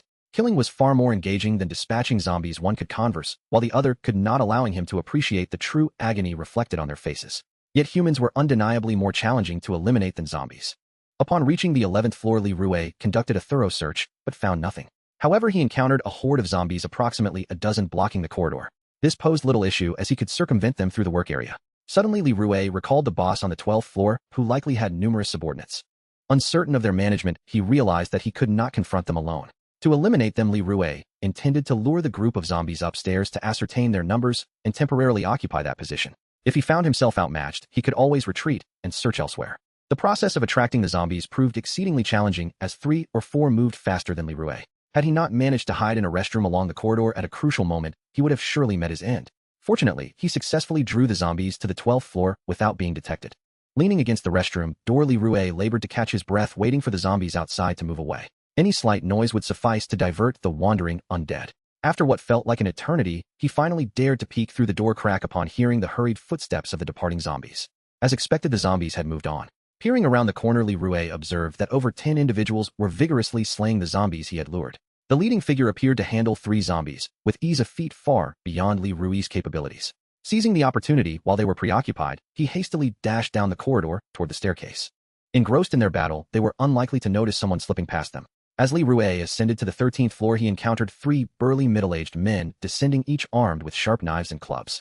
In an instant, upon seeing them, Leroy turned his head, gesturing toward the corridor filled with zombies. In a tone of urgency, he exclaimed, "Brothers, the boss is facing a multitude of zombies. We must hurry to assist." Feigning camaraderie, he motioned for them to follow. Upon hearing his words, the 3 men rushed downstairs. One of the middle-aged men sensed something amiss. It was unusual for a subordinate to carry a backpack while not rushing to help their leader. The man turned sharply, scrutinizing Leroy with piercing eyes. "Hey, who are you? I don't recognize you." His words caused the other 2 to glance back at Leroy in confusion. Seeing their suspicion, Leroy bolted. The 3 men, momentarily stunned, quickly pursued him. "Stop! Where did you come from?" The first man to notice Leroy charged ahead, while Leroy exerted every ounce of strength to run. The corridor on the 13th floor seemed to stretch endlessly as he neared its end. In a swift maneuver, he ducked into a nearby room. The trio rushed past the room without spotting him. Suddenly realizing their quarry was missing, they began searching the area. The man in a suit started pushing open doors one by one. Clutching his knife tightly, Li Rue gasped for breath, striving to calm his wildly beating heart as the suited man approached the door to his hiding place. If discovered, the consequences would be dire. It was improbable that Li Rue could take down 3 robust middle-aged men simultaneously. This moment presented a prime opportunity. Li Rue remained silent, holding his breath as he awaited the instant the suited man would enter.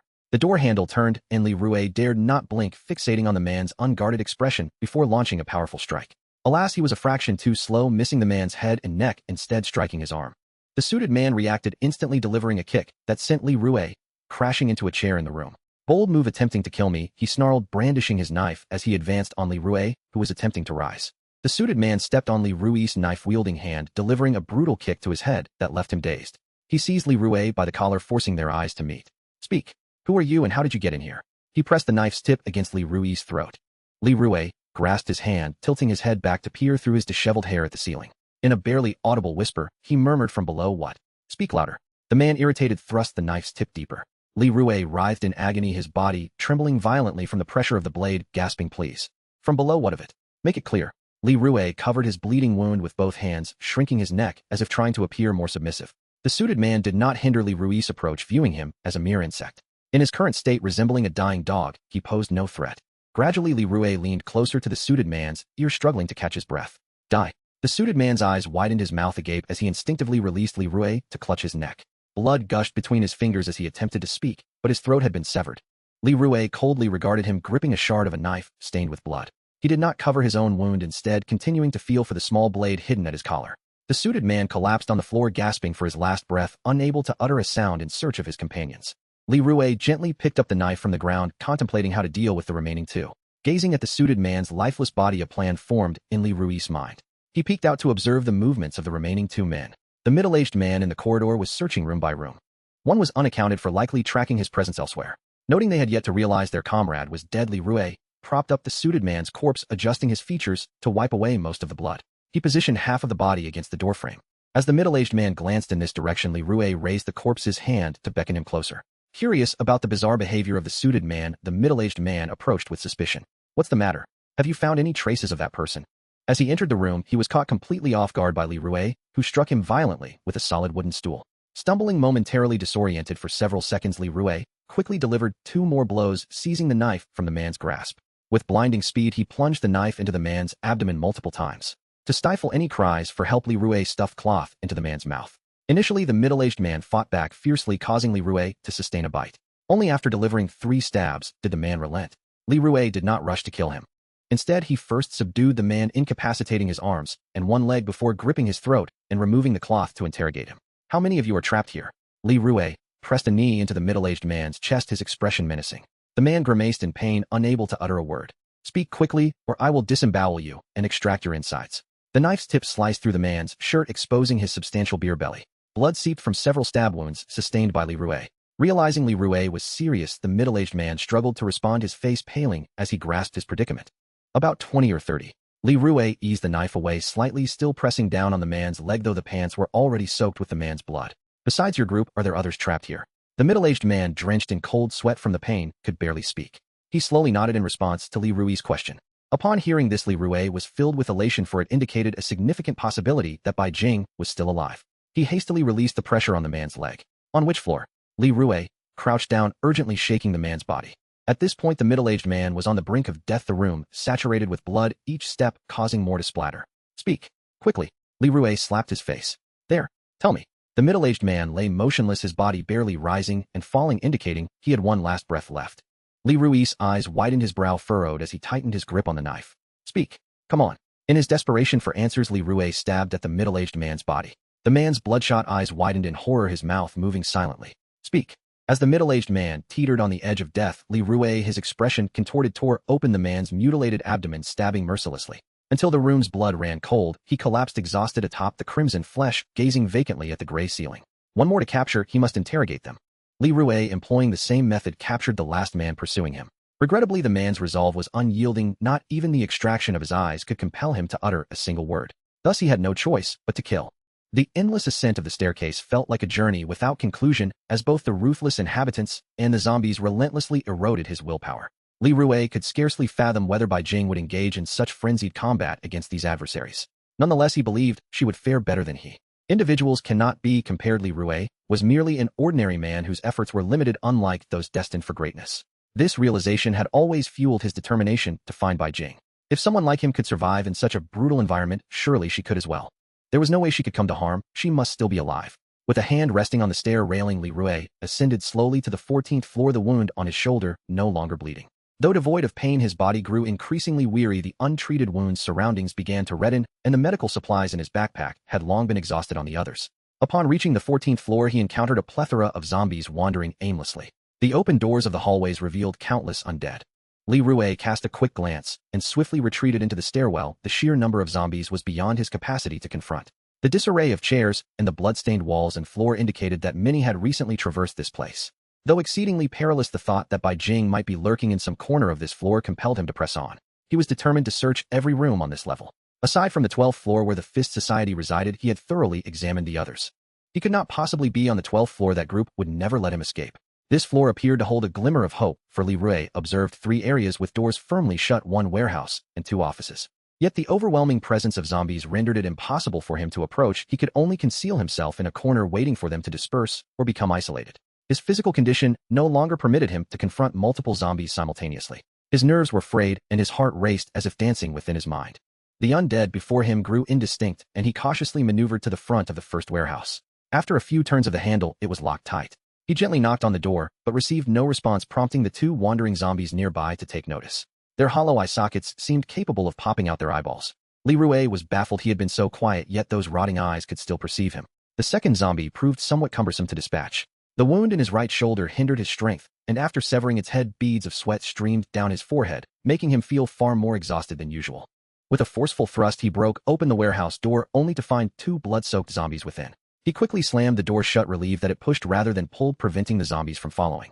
Li Rue was struck by the freshness of those 2 zombies. Their lack of dust and decay indicated that they had recently transformed, likely from the people at the refuge. Before he could ponder further, 3 more zombies, alerted by the noise, rushed toward him.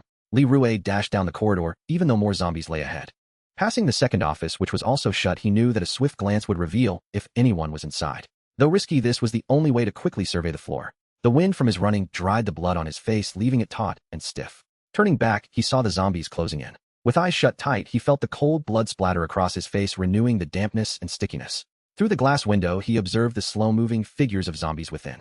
Their agitation grew as he drew nearer, causing them to pound furiously against the closed door, attracting even more of their kind. Breathing became increasingly labored, and the one straight corridor began to twist before him, the end obscured by a swarm of struggling shadows. The next office he intended to check was within reach, but his legs felt as though they were laden with lead. Zombies approached from all directions. Just as the fastest of the pursuing zombies prepared to leap and bite into his vulnerable neck, the last office drew nearer. Li Rue tasted the metallic sweetness of blood. Dazed, he leaned against the office door, allowing the pursuing zombie to miss its target, its body crashing to the floor with a resounding thud, quickly drawing more zombies to the scene. Fortuitously gritting his teeth, Li Rue mustered the last of his strength to open the door and slip inside. Behind him, the relentless pounding of zombies against the door echoed through his fraying nerves, persisting until his heavy breaths faded into silence. Only then did he struggle to rise and assess the state of the office. Inside, it was deserted. Light streamed through the gaps in the curtains, illuminating the dust motes that danced in the air, casting a stark contrast against the decaying remains strewn across the floor. In a frantic search through the debris, he confirmed there were no familiar faces before collapsing onto the black sofa, succumbing to exhaustion. Upon awakening, his body felt entirely numb, and judging by the absence of light filtering through the window, night had fallen. Li Rue lay still for a moment, then gradually regained awareness of his body, rummaging through his backpack to devour the food within. After downing half a bottle of water, he retrieved his flashlight to inspect the situation outside the door, glancing quickly before shutting it off.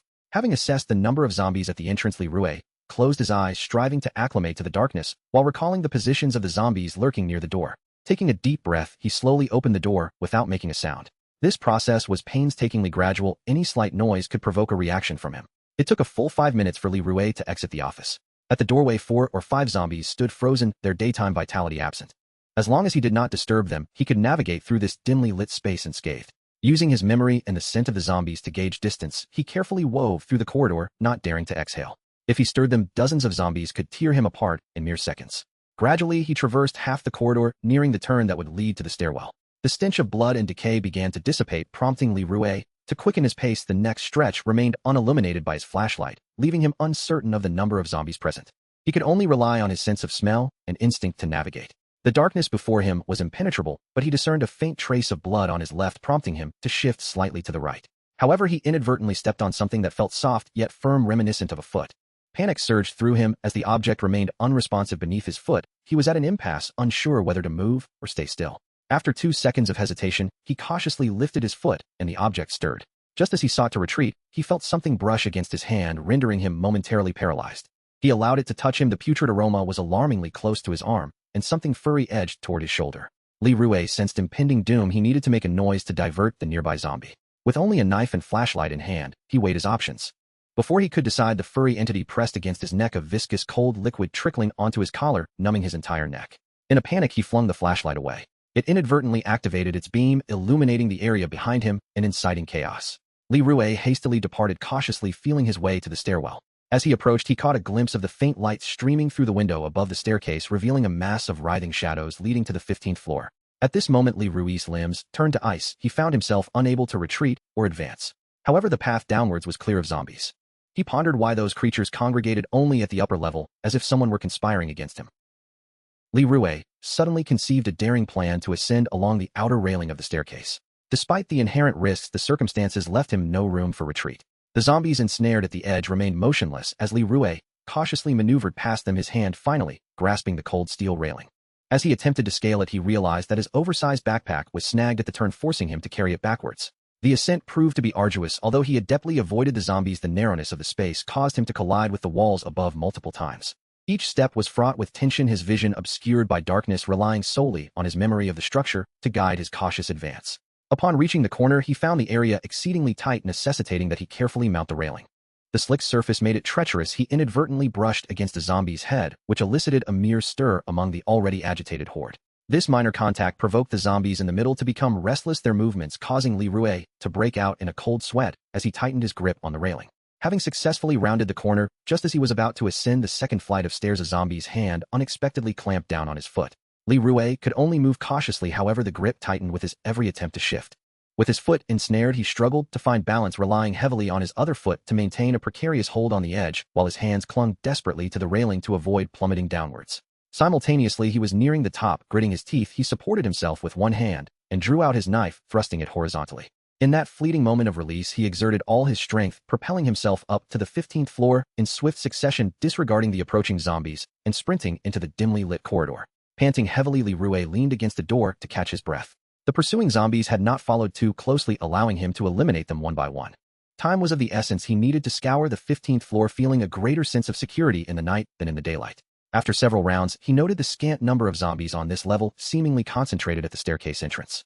Oddly, he could not find a single table or chair despite the numerous office rooms present. Upon his continued ascent, he discovered that all the missing furniture had been relocated to the stairwell, forming a blockade to the upper levels. Removing the furniture was a far simpler task than confronting the zombies, requiring only a modicum of time and effort to clear a path. The 16th floor's corridor was the cleanest Li Rue had traversed, with neatly arranged desks and chairs and greenery in the corners devoid of any disorder, not even a single zombie to suggest prior occupancy. Utilizing the faint light filtering through the window, Li Rue scanned his surroundings warily. After searching several rooms, he found no trace of food or water, as if all had been scavenged long ago.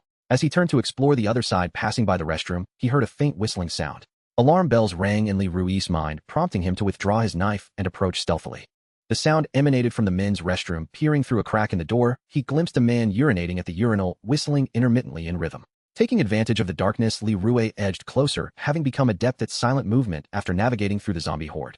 As the man finished adjusting his pants, without a moment's hesitation, Li Rue plunged his knife into him. The man, taken by surprise and in pain, attempted to scream, but Li Rue swiftly pinned him to the ground, choking off any sound and delivering another stab to his chest. With bloodied hands soaked in crimson, the man writhed in desperation, his eyes wide with terror as he gazed at Li Rue, fear etched on his face, as if confronting a specter. Only when the man's struggles began to wane did Li Rue release his grip on his neck. "Are you from that side?"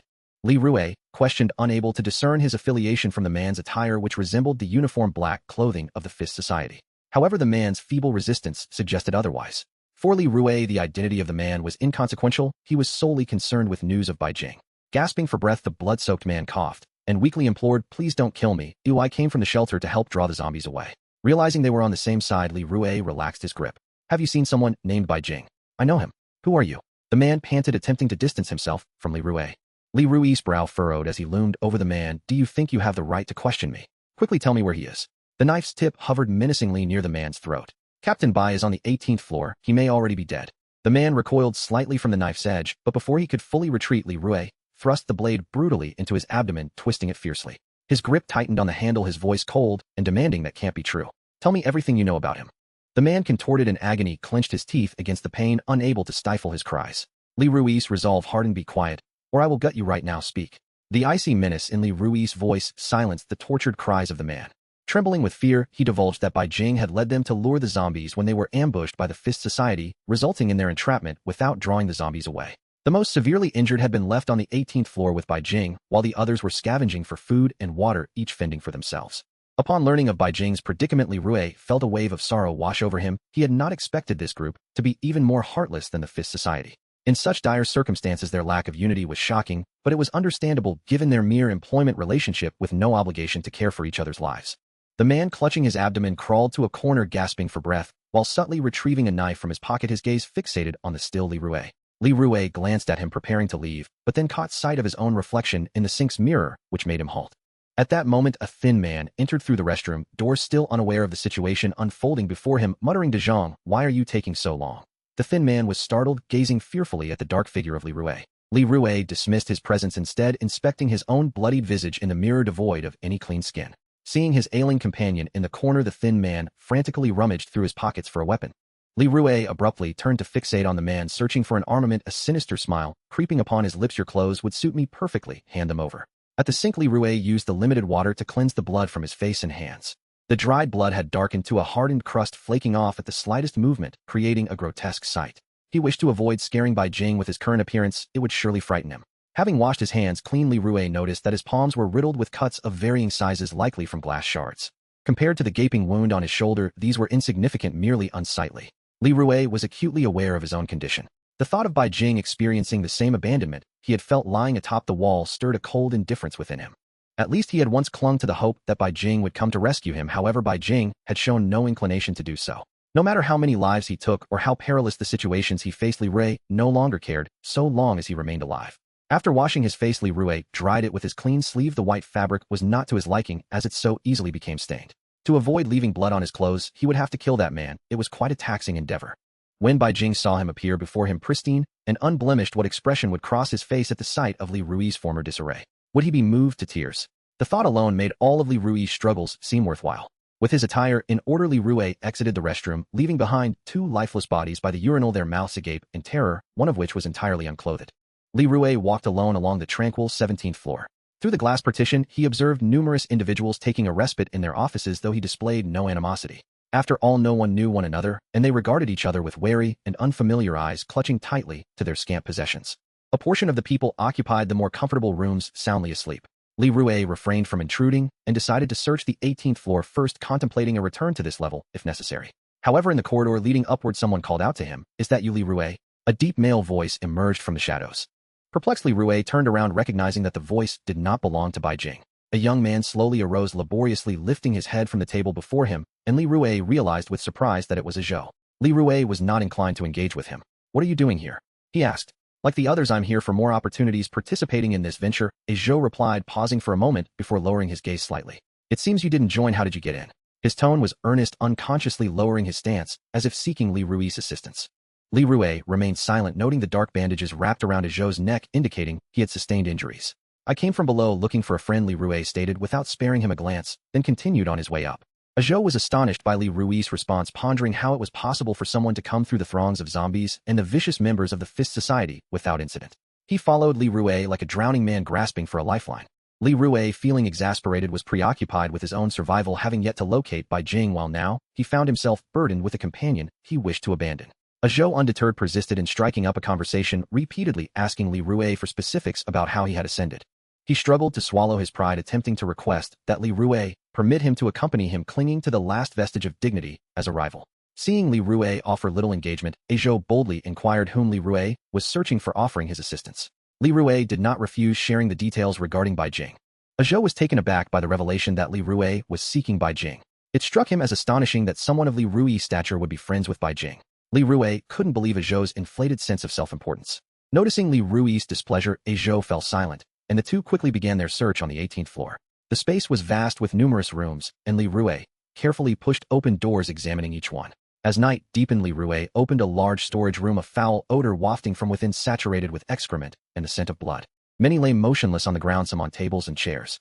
The dimly lit interior obscured their faces, but the rising and falling of their bodies suggested they were still alive. Most of the occupants were men, and they paid Li Rue little mind as he entered. Many were without even the most basic provisions, not a drop of water or morsel of food in sight, merely surviving among their injuries and awaiting their fate. Li Rue maintained an impassive demeanor as he walked through, meticulously identifying each face. One emaciated man noticed Li Rui's arrival, fixating on the bulging backpack that hung from his shoulders. Crawling towards him, the man grasped Li Rui's leg. "Hello, could you spare me some water?" he implored weakly. Without a hint of compassion, Li Rue withdrew his foot, leaving the man to plead desperately. "Could you please help me show a little kindness?" The man's intermittent cries stirred the other resting individuals one by one. They turned to Li Rue, murmuring and extending their hands in a silent plea for assistance. The faint air of lament tortured Li Rui's conscience, striking at his very being, compelling him to halt and reconsider. He approached the first man who had begged him, crouching down beside him. "Do you truly wish for my assistance?" The man nodded vigorously, hope lighting up his features. Li Rue smiled, darkly shrugged, and then seized the man's hair, driving a blade into his neck. "I can assist you by sending you on your way." The man's eyes widened in shock, his lips forming silent words as a torrent of blood spilled forth. Li Rue withdrew the crimson blade, wiping it clean, and turned to the frightened onlookers. "Do you all require aid?" Terrified, those around him scrambled away, some unable to suppress cries that were silenced by Li Rui's glare. As he exited the storage room, Li Rue collided with Zhou, who was hurrying and leaning against the wall, panting from fatigue. "I found him, come quickly." Li Rue paused, stunned for a moment by the news. The tension in his body dissipated, and he leaned against the wall, trembling hands covering his face. "Is he still alive?" Zhou nodded heavily, and Li Rue lowered his hands, lifting his head with renewed determination, straightening his attire and grasping Zhou's arm. "Quickly take me to him." Following Zhou into a dimly lit, cramped utility room, Li Rue finally spotted the familiar figure huddled in the corner. He was curled up, resting his head against the wall, with significant bruising staining his cheek and arms, and beside him lay an almost empty bottle of water. Upon seeing this, Li Rue felt a pang in his chest. He knelt beside Bai Jing, gently patting his face. "Wake up, I've come to take you home." Bai Jing remained still. Li Rue intensified his shaking, prompting a slight movement of Bai Jing's lips and a furrow of his brows as he opened his eyes. He regarded Li Rue with no discernible reaction, maintaining his position against the wall. Unable to restrain himself, Li Rue waved his hand in front of Bai Jing's face. "Even if you're too excited to see me, you shouldn't be speechless." Bai Jing blinked weakly, uttering, "How is it possible to encounter you even in a dream? Can you not leave me be?" Li Rui's earlier concerns lessened significantly upon hearing this. Had he truly become such a nuisance in Bai Jing's eyes? He shook Bai Jing more vigorously. "What dream? I am here to rescue you, wake up." At last Bai Jing opened his eyes wide, coming to the realization that the scene before him was real. He grasped Li Rui's collar, speaking in a dry voice, "How did you end up here? Aren't you concerned for your life?" Li Rue seized Bai Jing's hand and pressed it back down. "If I don't come to save you, you'll likely turn into a zombie and be the first to come after me. The mere thought keeps me awake at night, terrified." As he spoke, he examined Bai Jing's injuries. "So I must retrieve you lest we face more prolonged troubles." Bai Jing, resigned, let his arms fall, sitting up straight despite his exhaustion and pallor as Li Rue tended to him. "What about my sister?" Li Rue, observing Bai Jing's wounds, inhaled sharply. "You should focus on your recovery, Lin Lin, as well. I've entrusted her to Fong Yin for care." The supplies in Li Rui's bag had been exhausted, but he still had some disinfectant, iodine, and bandages which would be of some use. Zhou stared at Li Rui's belongings in silence. Bai Jing's arms, shoulders, and back bore various bruises and stab wounds, with the most severe injury appearing to have punctured his arm and become infected. Li Rue felt a mix of emotions as he bandaged Bai Jing, noticing the cold sweat trickling down his forehead, indicating the pain he was enduring despite Li Rui's gentle touch. After securing the bandages, he took out the remaining food to offer Bai Jing a portion, also distributing a small amount to Zhou, who looked as if he hadn't eaten in ages. Zhou devoured his food ravenously, a stark contrast to Bai Jing's measured pace, prompting Li Rue to contemplate whether he should discard Zhou, fearing his presence would slow them down. While Li Rue wrestled with the decision of whether to keep Zhou as a companion, a middle-aged man with a scruffy beard and gaunt features entered the room. The man holding a water bottle looked astonished at the three individuals in the room. Instinctively, Li Rue reached for his knife. Bai Jing stopped him, explaining that the middle-aged man was a trustworthy ally who had brought water and provided care, allowing them to barely survive. Li Rue sheepishly sheathed his knife, and after a brief exchange of pleasantries, he learned that Bai Jing had played a significant role in leading them away from the Fist Society's pursuit, and this man, surnamed Huang, had not forgotten Bai Jing's contributions. As Li Rue regarded this new ally, confusion washed over him. Why were there suddenly so many companions? Would they be able to leave unscathed? After a brief respite, Li Rui succinctly informed Bai Jing and the others of their ascent, revealing that the rope in his bag remained intact. Initially, Li Rui intended to use the rope to traverse to the adjacent building on this level, but he quickly discovered that the room leading to the opposite structure was already occupied. If the inhabitants here spotted them, it could incite chaos. Thus, they were left with no choice but to descend to a lower floor in search of an opportunity to cross, as the opposing floor only extended to the 18th level, and ascending further was not an option. Aizhou and Lao Huang found the notion of climbing across the rope to the neighboring building somewhat daunting. Both bore significant injuries, and their capacity to make the arduous trek was questionable. The peril of a fall from such heights could be fatal. Li Rui's brow furrowed in concern, and he expressed his displeasure, candidly suggesting that they could remain here. It was only then that Aizhou bowed his head, falling silent. Bai Jing pondered for a moment without voicing any objections. Subsequently, Li Rui assisted him in leaving the storage room to descend the stairs. The night was shrouded in darkness, and the group possessed no light sources, relying on the dim illumination to navigate. The 17th floor housed numerous residents, and their presence was not as unencumbered as Li Rui's, causing the sound of their footsteps to disturb the slumbering sentinels in the corridors. They could only continue their descent. Li Rui noticed that Lao Huang walked with a slight limp, likely due to his injuries, which impeded his speed. Throughout their journey, he maintained a demeanor of respect and warmth, knowing that guiding him out was far more crucial than Aizhou's deferential posture. Seeing the frail and ailing individuals around him, Li Rui suddenly felt a twinge of nostalgia for the banana girl and her companions. He wondered if they had successfully returned to care for Zhong Ernan. The shelter had employed professional doctors, but treatment came at the cost of resources which they presumably possessed in ample supply. The 16th floor was sparsely populated. They managed to find a position near a window across from them, but as they attempted to throw something to shatter the glass, a horde of zombies was drawn to the noise, causing Aizhou to tremble in fear. With an overwhelming number of zombies on the opposite side, crossing was impossible, so they were compelled to descend further. Li Rui recalled that the stairwell on the 15th floor was obstructed by a substantial pile of tables and chairs intended to prevent the zombies from the 14th floor from ascending to the 16th. The group cautiously navigated over the barricade of furniture, grateful that Bai Jing's injuries were confined to his upper body, otherwise he would have struggled to traverse the staircase. However, his weakness necessitated assistance from Li Rui and Lao Huang to reach the 15th floor successfully. Li Rui observed that Bai Jing's bandaged arm had begun to seep blood, and his pallor was alarming. His condition was far from reassuring. The descent became increasingly perilous, particularly on the 14th floor, teeming with zombies, as well as the 12th floor, home to the Quanjiao Society, making those two levels the most treacherous. The remainder appeared less threatening. Li Rui fervently hoped that the adjacent building on this level was devoid of any threats. They were already stretched too thin, and before they had even reached the window to inspect, 3 or 4 zombies approached, attracted by their movements. Fear not, everyone, there are merely a few zombies. Let us unite and dispatch them, Li Rui declared, brandishing his knife at the forefront. Aizhou, armed with an iron rod, retreated to the rear, while Lao Huang stood with a conflicted expression in between them. Bai Jing, supporting himself with his injuries, gripped his knife tightly at Li Rui's side. As the 3 or 4 zombies lunged simultaneously, Li Rui swung his knife at the most aggressive one, delegating the others to Bai Jing and Lao Huang. Aizhou, overwhelmed, attempted to assist from the sidelines, but the zombie Li Rui confronted proved to be formidable, evading his strikes aimed at its head, without a doubt a Tier 3 zombie. Furthermore, its strength was astonishing. It seized Li Rui, attempting to overpower him. Li Rui swiftly positioned his knife defensively, while Bai Jing, hindered by his injuries, struggled with the other 2 zombies, lacking the strength to aid Li Rui. In a moment of desperation, Li Rui exerted all his strength to kick the zombie off him, creating distance, just as he swiftly swung his knife, blood splattering as half the zombie's head was severed.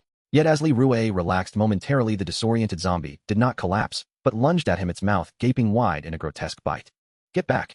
Bai Jing's expression darkened as he pulled Li Rui away, causing the headless zombie to charge towards Aizhou, who remained oblivious to the danger.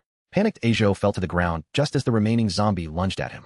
It writhed and crawled towards him, each movement splattering his pants with viscous brain matter, causing him to tremble uncontrollably as he retreated step by step. From Aizhou's perspective, the sight of the exposed brain was vividly horrifying, prompting him to scramble frantically down the dark corridor, his piercing screams echoing.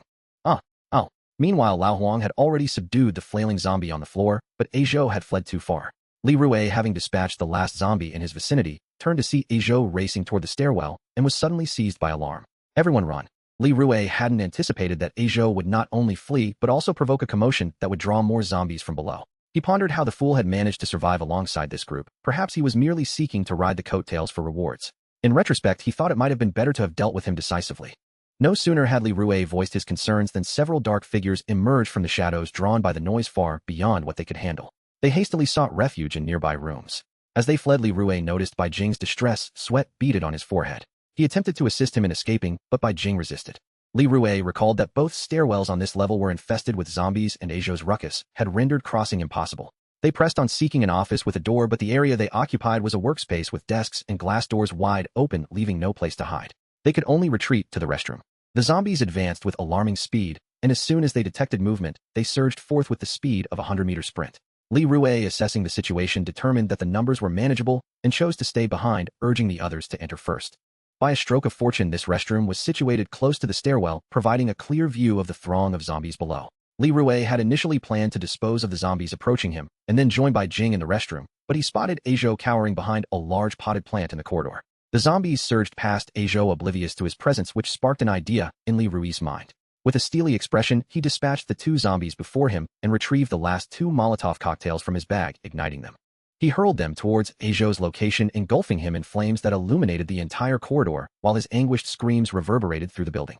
Aizhou became a human torch, desperately rolling on the ground to extinguish the flames, drawing the surrounding zombies closer with their insatiable hunger. Li Rui took cover, calmly observing Aizhou's torment as he writhed and cried out, trying to evade the encroaching undead.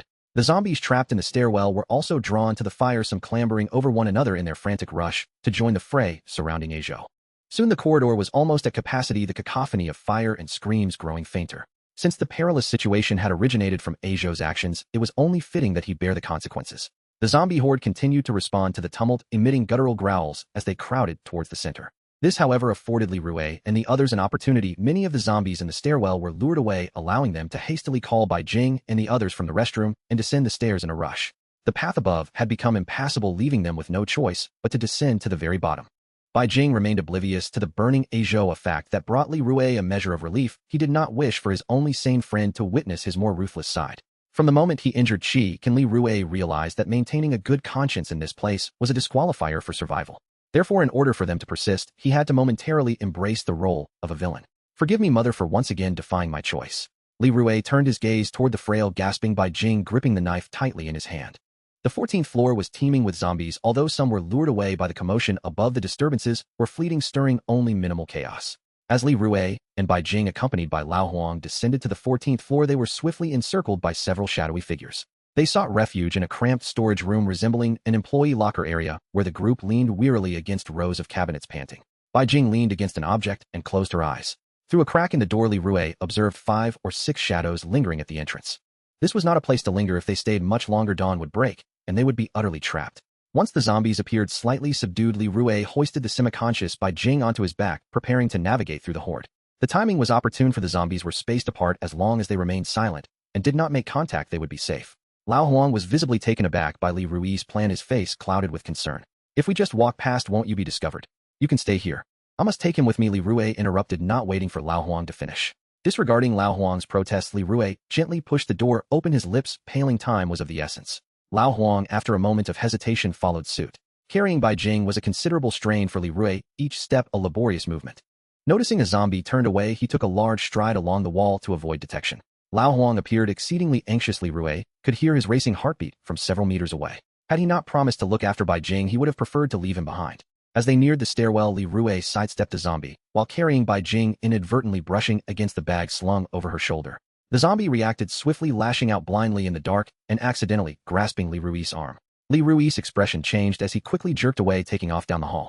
Lao Huang, realizing the danger, sprinted ahead, with the pursuing zombies hot on their heels. In the frantic descent down the stairs, Li Rui, either due to haste or the weight of Bai Jing, stumbled and fell onto the platform. Dazed, his head struck the smooth tiles with a loud thud. Fortunately, he landed as a cushion for Bai Jing, preventing her from harm.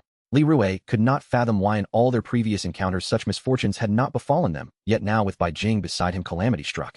He touched his forehead, feeling the warm moisture. His shoulder wound had reopened, bleeding anew, and his left foot, having twisted, bore no sensation. The commotion stirred Bai Jing, who struggled to rise, but failed. Li Rui, glancing back at the two approaching zombies, forced his body to move and stood up with great difficulty. He called to Lao Huang, who was just a few steps ahead. Uncle Huang, wait. Take Bai Jing and run, while I'll hold them off.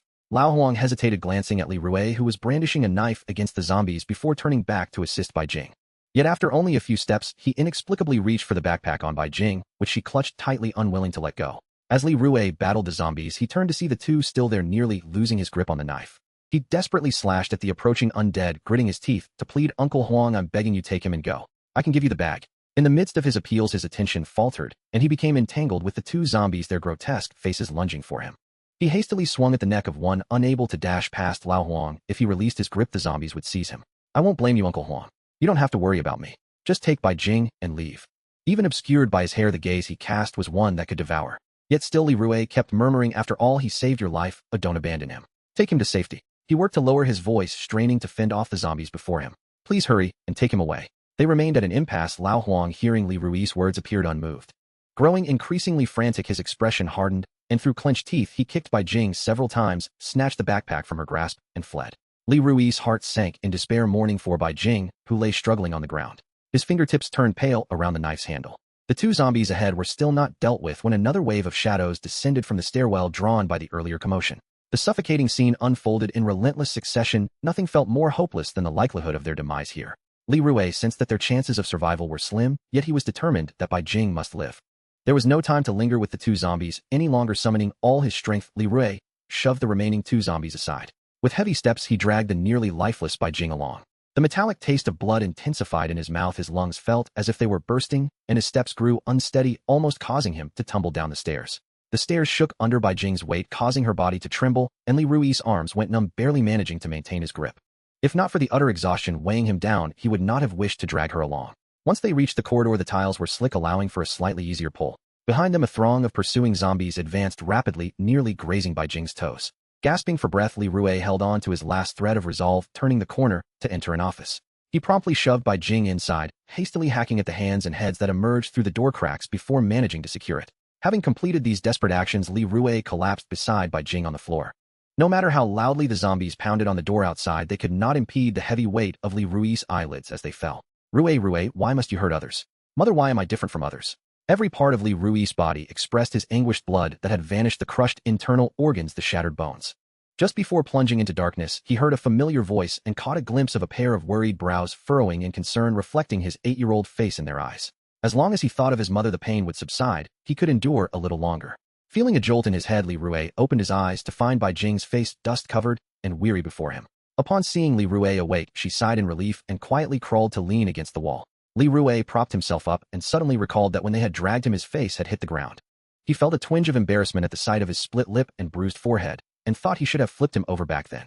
Given the circumstances, survival was paramount, and Li Rui was grateful to be alive. He staggered to assess their surroundings, a cramped office with a single chair, a computer, and a cabinet overflowing with documents, no water cooler in sight. The sky had brightened, and through the gap in the door, he observed 7 or 8 zombies swirling at the entrance. In Li Rui's current state, opening the door would be tantamount to suicide.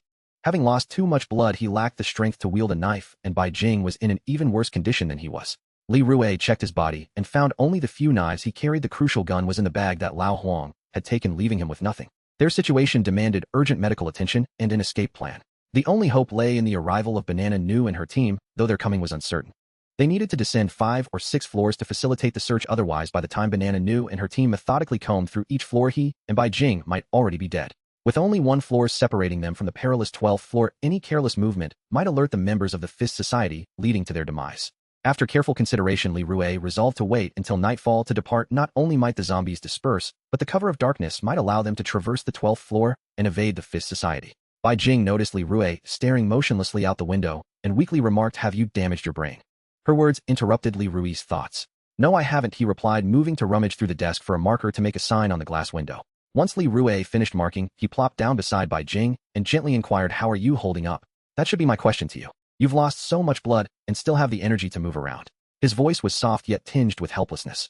Li Rui glanced at the bloodstains on his clothes, now dried into large brown patches, and tightened his collar to hide the festering wound.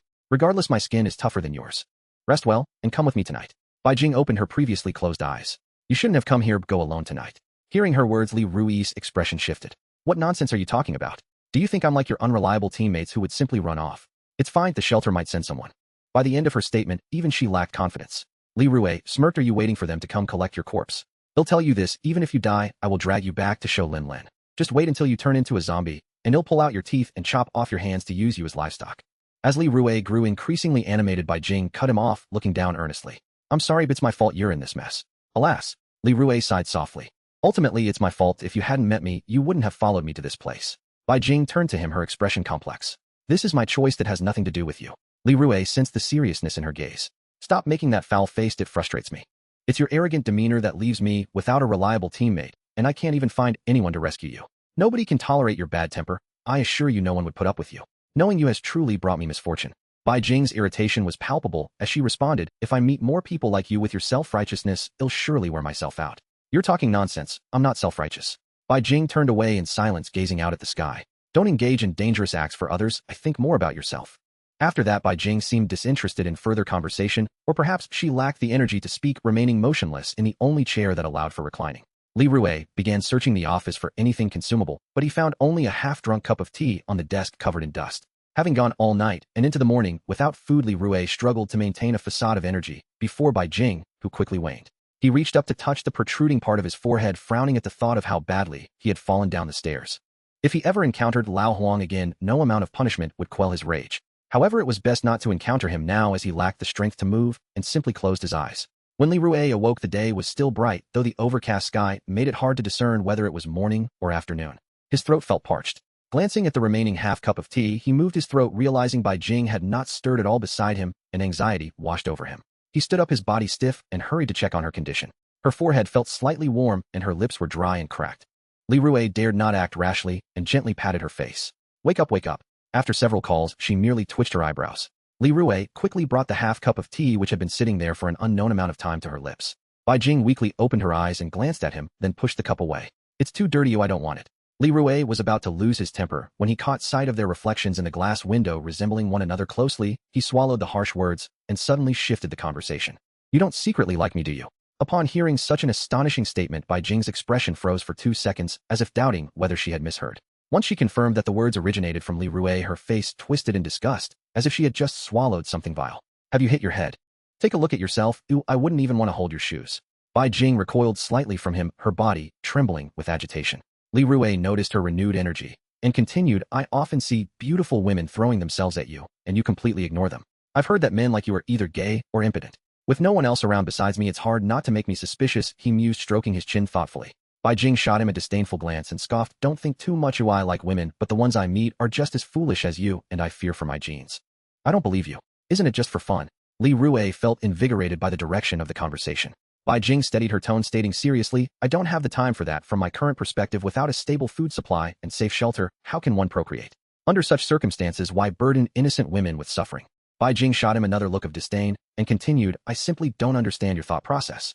You see a woman and immediately think of romance without any regard for the consequences." Li Rue maintained a stoic expression and chuckled dryly, "If I were half as handsome as you, I wouldn't even consider such matters. If I don't find a standard woman to take home, my family line will end. The number of women will dwindle. Those who are snatched will be taken. If I don't seize the opportunity, how will I find a normal woman in the future?" Seeing Bai Jing deep in thought, Li Rue pressed on, "Let me tell you, if I meet a woman, don't you dare compete with me. There hasn't been a young woman within 800 miles of my village, and if I don't take the chance to deceive one, I may end up lonely and childless." Li Rue sighed and added, "If I can't find a wife, think of how devastated my parents would be." "Okay, you're right. The probability of your genes facing extinction is quite high, so I'm more curious about what you think." Bai Jing finally posed this question after listening for a while. Li Rue found himself at a loss for words. "I have no thoughts, I just strive to meet their expectations." Bai Jing suddenly sensed something amiss. "Don't you have any personal aspirations? What you've said seems solely based on your parents' expectations." "None. Why would I have any other opinions?" Li Rue's dark eyes gazed at Bai Jing in confusion. Bai Jing looked astonished at his response. "Then let me ask you this, if your parents didn't want you to find a wife, would you still seek one?" "Absolutely not." His answer was decisive without a hint of hesitation. Bai Jing sat up straight, astonished, as she asked her final question, "Why do you want to go home? In this apocalypse, they must be eager to see me. Oh, what's strange about that?" Bai Jing seemed to understand something and weakly replied, "I've just realized that you're quite peculiar."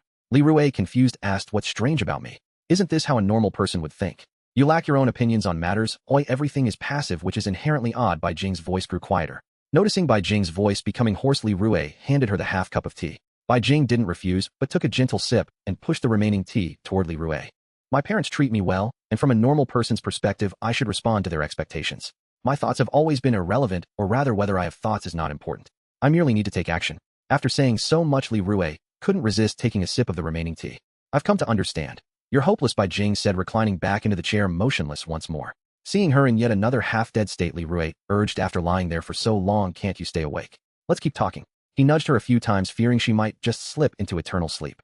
From the slight trembling of her eyelashes, he could tell she was still awake, prompting him to continue speaking. "I don't care what kind of environment this world is in. Ooh, I only care about those who care about me. My parents have always hoped I would marry, have children, and live a normal life. Achieving that in this apocalypse is incredibly challenging. Having said all this, are you hungry?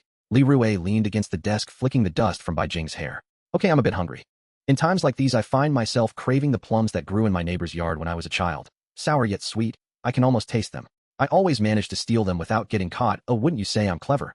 Their family raised many ducks and chickens, and they had a dog that barked incessantly. My father was particularly skilled at cooking those dishes. His chicken could make me drool 3 feet.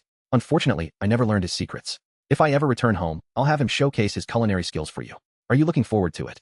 Bai Jing's hair was now free of dust, and yet she remained utterly still. Every household in our village planted peach or plum trees. Can you guess whether our village is called Peach Village or Plum Village? Silence enveloped the room, leaving only the sound of silence in response to Li Rui's question. After a long pause, he chuckled bitterly to himself. Neither my family's village is called Towley Village. I've said so much, or were you even listening? If you don't speak soon, I'll draw a turtle on your face. Li Rui leaned forward to check her breathing. It was faint and barely discernible, and her skin felt burning hot. I really did draw one. Without a pen, Li Rui seized the nearly empty cup of tea on the table and pressed it to her lips. She choked a couple of times, but showed no anger, lying down, and her breathing steadied a bit. Li Rui lay weakly over the table, and the brown stains on his white shirt became a bit more vivid. Don't die. I won't be sad. Li Rui was awakened by the sound of footsteps echoing in the corridor. As he opened his eyes, he found the room shrouded in a gloomy darkness. Night had already fallen. The moment he stood up, the world around him spun ominously, and he nearly collapsed, fortunate to steady himself against the table. He had heard that those with anemia often feel dizzy when rising suddenly, and Li Rui thought that managing to take even 2 steps was quite the feat. Peeking through the gap of the door, he observed that the 7 or 8 zombies that had originally gathered at the entrance had vanished, as if drawn away by some unseen force. He hurriedly awakened Bai Jing, noticing that his condition had improved slightly. His forehead was no longer burning, and he could manage to walk. Under the cover of night, Li Rui and Bai Jing cautiously descended the stairs, leaning against the walls for support. Clutching his knife tightly, Li Rui led the way. This time fortune favored them, as they encountered no obstacles in the stairwell. As they passed the 12th floor, Li Rui poked his head out for a glance, relieved to find the corridor empty of any figures. Proceeding cautiously along the wall, they made their way down to the 9th floor, only to face a slight mishap. 2 or 3 zombies blocked the stairway, launching an attack on the pair. Li Rui struggled to fend them off, while Bai Jing, too weak to assist effectively, could not withstand the assault from 2 particularly formidable zombies. They managed to catch Bai Jing's blade with bare hands, and even after Li Rui exerted tremendous effort to sever their limbs, they continued to lunge at him with their dislocated jaws.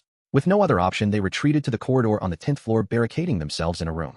Ultimately, they resorted to using the door to crush the 2 zombies, but by then both were nearly on the verge of fainting. Exhausted, Li Rui leaned against the corridor wall, panting, feeling as if every step weighed heavily upon him. He forced himself to pull Bai Jing along as he struggled to maintain his strength. Just as Li Rui managed to lift Bai Jing, he heard voices behind him. The voices sounded vaguely familiar, as if he had heard them before. Turning around, he saw 2 figures gradually approaching in the dim corridor, and a familiar face began to materialize. To his shock, it was Xiao Gao, accompanied by an unfamiliar man.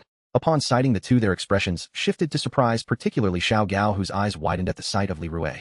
Li Rui stared at them with a bitter smile, discreetly tightening his grip on the knife behind him. What a coincidence! I never expected. Before Li Rui could finish his sentence, Xiao Gao threw a punch at Bai Jing, causing both of them to tumble to the ground. Xiao Gao contemptuously stepped on Li Rui's hand, which held the knife. Isn't this Li Gu and Bai Gu? It's been half a month, and you've fallen to this sorry state. The unfamiliar man beside him drew a knife, only for Xiao Gao to stop him, whispering, "Let's have some fun first, we'll kill them later." The man then stood by, observing with cold indifference. Li Rui, lying on the ground, attempted to retrieve his hand, but the pressure only intensified. Bai Jing, weakly trying to lift himself, was struck on the head and slammed against the wall.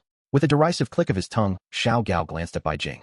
I really can't understand it. Why would a perfectly good leader turn traitor? Once Xiao Gao removed his foot, Li Rui was finally able to move, seizing Xiao Gao from behind as he continued to kick Bai Jing. Gao Gu, we were colleagues, neither of us has wronged the other. Have some mercy, let us go. Xiao Gao's brow furrowed, his expression darkening at Li Rui's words. He responded with a powerful kick directed at Li Rui's body, landing several blows on his previous wounds and head, leaving him seeing stars and choking on dust from the floor. How dare you say that? If it weren't for your sudden disappearance, we wouldn't have faced such dire straits. Do you have any idea how miserable my life has been? He forcefully grabbed Li Rui by the hair, repeatedly slamming his head against the wall, with a resounding thud, blood streaming down and obscuring Li Rui's features. With his last ounce of strength, Li Rui murmured, I'm sorry, it was our fault, please, I beg you, spare us." Xiao Gao, disgusted, threw Li Rui back to the ground.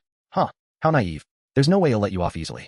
Today I will make you experience a fate worse than death. His hands stained with Li Rui's blood, he crouched down to wipe them on Li Rui's body, then pulled out a knife, lighting its blade until it glowed ominously red. Li Rui stared vacantly at the flickering flame, his lips moving, but no words emerged. His fingers trembled weakly against the floor. Bai Jing struggled to crawl over pallid and breathless, tugging at Xiao Gao's pants in a desperate plea. It was my decision, please spare him. Considering I once saved you, I could. Bai Jing's voice dwindled into a whisper, each word a labor to utter. Xiao Gao glanced down at Bai Jing. You do deserve some consideration, I'm not ungrateful. Then I'll grant you a swift end. He twisted the blade, aiming the glowing tip directly at Bai Jing. As the radiant blade descended toward Bai Jing's throat, Li Rui, unbeknownst to him, had managed to prop himself up and grasp the descending knife tip, just in time. The air filled with the sizzle of searing flesh as steaming blood dripped from the blade onto Bai Jing's face. Gritting his teeth and drenched in cold sweat, Li Rui saw Xiao Gao enraged yank the knife back and kick him away. You have many limbs, let's deal with you first. He restrained Li Rui's hands, driving the still warm blade downward with force. Let's see how many hands you have left to move. The blade did not relent, plunging deeper with each thrust. Let's see if you dare to move again. Too many hands. Too many. The cuts on the back of his hands were thick with flesh, the number of stabs obscured from view. Throughout the ordeal, Li Rui remained silent, burying his face deep in the ground, utterly still. In the end, Xiao Gao crossed Li Rui's hands and pierced the knife through them, leaving it embedded, gleefully watching as blood flowed from Li Rui's trembling hands. This is dull. You were just screaming, and now you have no strength to even cry out. Xiao Gao kicked Li Rui's bloodied face. He then drew out a longer knife from his waist. Now strip off your clothes. I still remember how you tricked me into disrobing just to mock me. Li Rui lay motionless on the ground, unresponsive to Xiao Gao's kick. If you don't remove them, I'll help you with the knife. Just as Xiao Gao was about to act, Bai Jing clung fiercely to his leg, attempting to impede him. Without a glance at Bai Jing, he forcefully kicked her aside, causing her to crash against the wall, with a dull thud collapsing. Xiao Gao swiftly plunged the knife into Li Rui's back, the tip only penetrating slightly. As he exerted pressure, Li Rui stirred slightly. In a raspy voice, he pleaded, please spare us, I have many supplies I can share with you. Instead of withdrawing the knife, Xiao Gao pressed down further, his eyebrows relaxing, as if intrigued.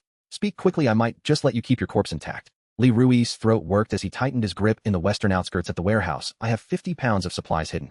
These supplies were those hoarded by the delusional man, and Li Rui understood that any action he took now was futile. He sincerely hoped that the delusional man would eliminate them all, for he often ventured out to collect or stockpile supplies. If they were not to perish, Li Rui would never close his eyes in death, whether as a zombie or ghost. He would drag Xiao Gao and his ilk down to hell. Taking a deep breath, Li Rui slowly closed his eyes, resigning himself to fate. His body felt unbearably heavy, as if all his nerves had severed, rendering him incapable of thought. To his surprise, the sensation of his throat being cut did not come. He felt himself release the knife, pulled from his hand. Hearing Xiao Gao curse under his breath, Li Rui managed to open his eyes.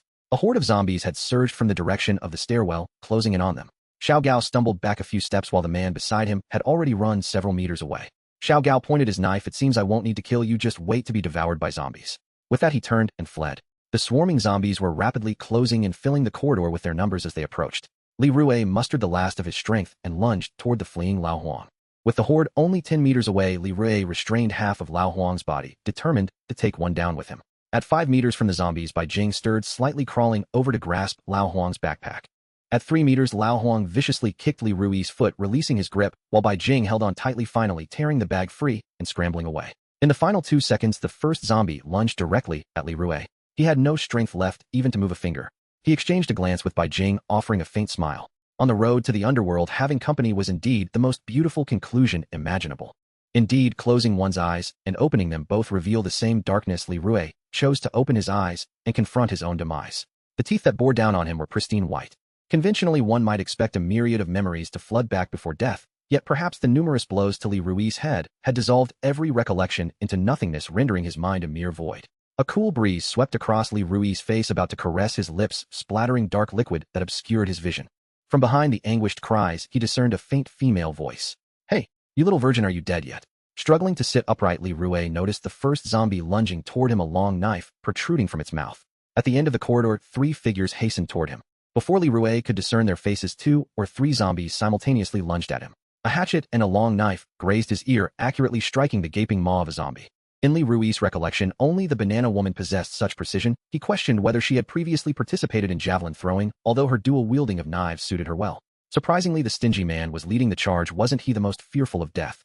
Upon closer inspection, it was revealed that Chi-Kin was positioned behind him, wielding an axe aimed at his lower body, explaining the man's expression of sheer panic.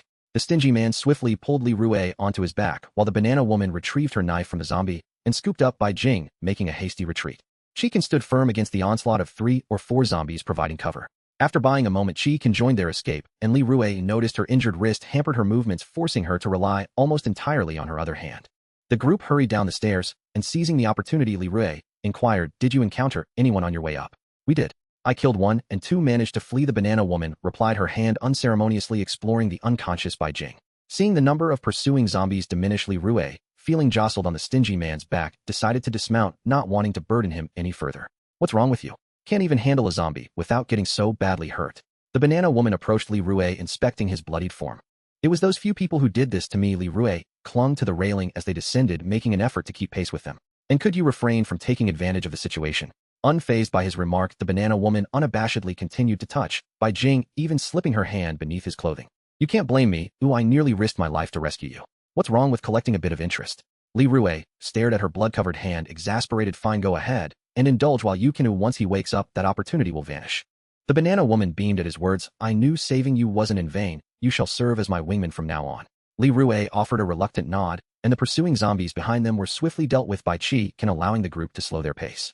Seeing this, the stingy man urged Qi Can to take the lead, only to receive an eye roll from her. With a resigned sigh, she moved ahead. Li Rui then inquired about Hu Jin and the Chewer Nan's condition. The banana woman assured him they were fine, although the Chewer Nan was injured. His spirit seemed high, and he showed no signs of weakness while hurling insults. Having berated them to hurry and come to his aid, Li Rui couldn't help but lower his gaze. The banana woman patted Li Rui on the shoulder. This time the old man has joined us. Who would have thought you had such charm, little virgin? This revelation startled Li Rui. Isn't he gravely injured? How did he end up here? The banana woman adjusted her grip on Bai Jing slightly, slowing her pace to walk alongside Li Rui. The old man's condition is rather average. He's stationed outside to provide support. Then with a hint of disdain, she added, don't be fooled by his appearance of weakness. That's just an act. Even after being stabbed, he managed to lead us to safety. Without him, we might not have made it back. Li Rui felt overwhelming gratitude for them. His sacrifices paled in comparison to their assistance, leaving him deeply embarrassed. Like their previous visit, they crossed to the opposite side on the 4th floor, following the markers Li Rui had left. As they made their way back, they took a brief pause to treat Li Rui's wounds, then proceeded down to the 5th floor without delay. Just as they were about to descend to the 4th floor, a horde of zombies surged forth from the stairwell. Possibly alarmed by some disturbance, the banana woman noted there hadn't been so many on their way up. Unable to proceed to the 4th floor, they resolved to create a rope bridge from the 5th floor, but the first person to cross would need to clear any zombies on the opposite 5th floor to ensure a safe landing. As the group approached the opposite window along the corridor, Qi Can at the forefront suddenly halted, gripping her axe tightly. Li Rui raised his gaze to see a dozen figures clad in black blocking their path.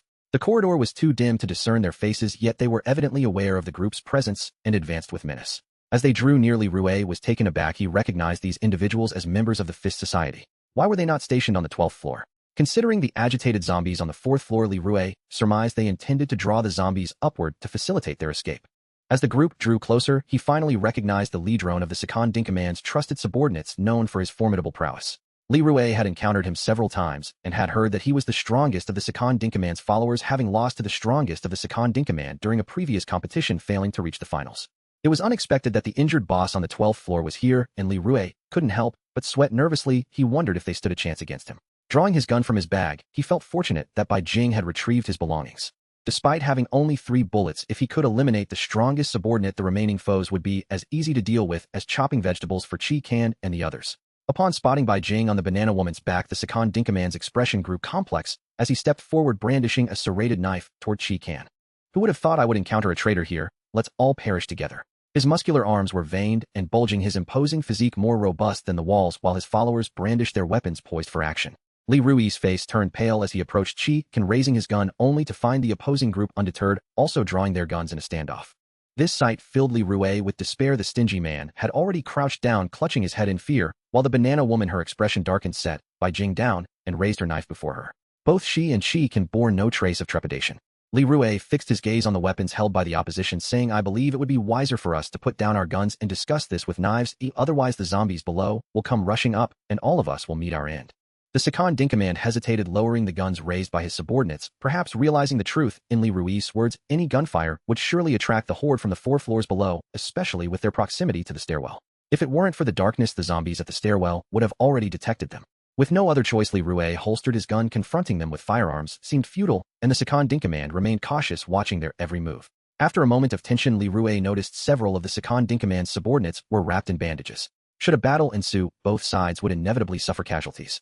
The Second Dinkaman seemed to sense that Qi Can and the banana woman were formidable adversaries, pointing at Li Rui and Bai Jing. I can spare you 2 women provided you hand over those 2 men for us to deal with. Upon hearing this, Li Rui froze, instinctively lowering his head. The banana woman and Qi Can exchanged glances, their focus shifting to Li Rui. To hell with you.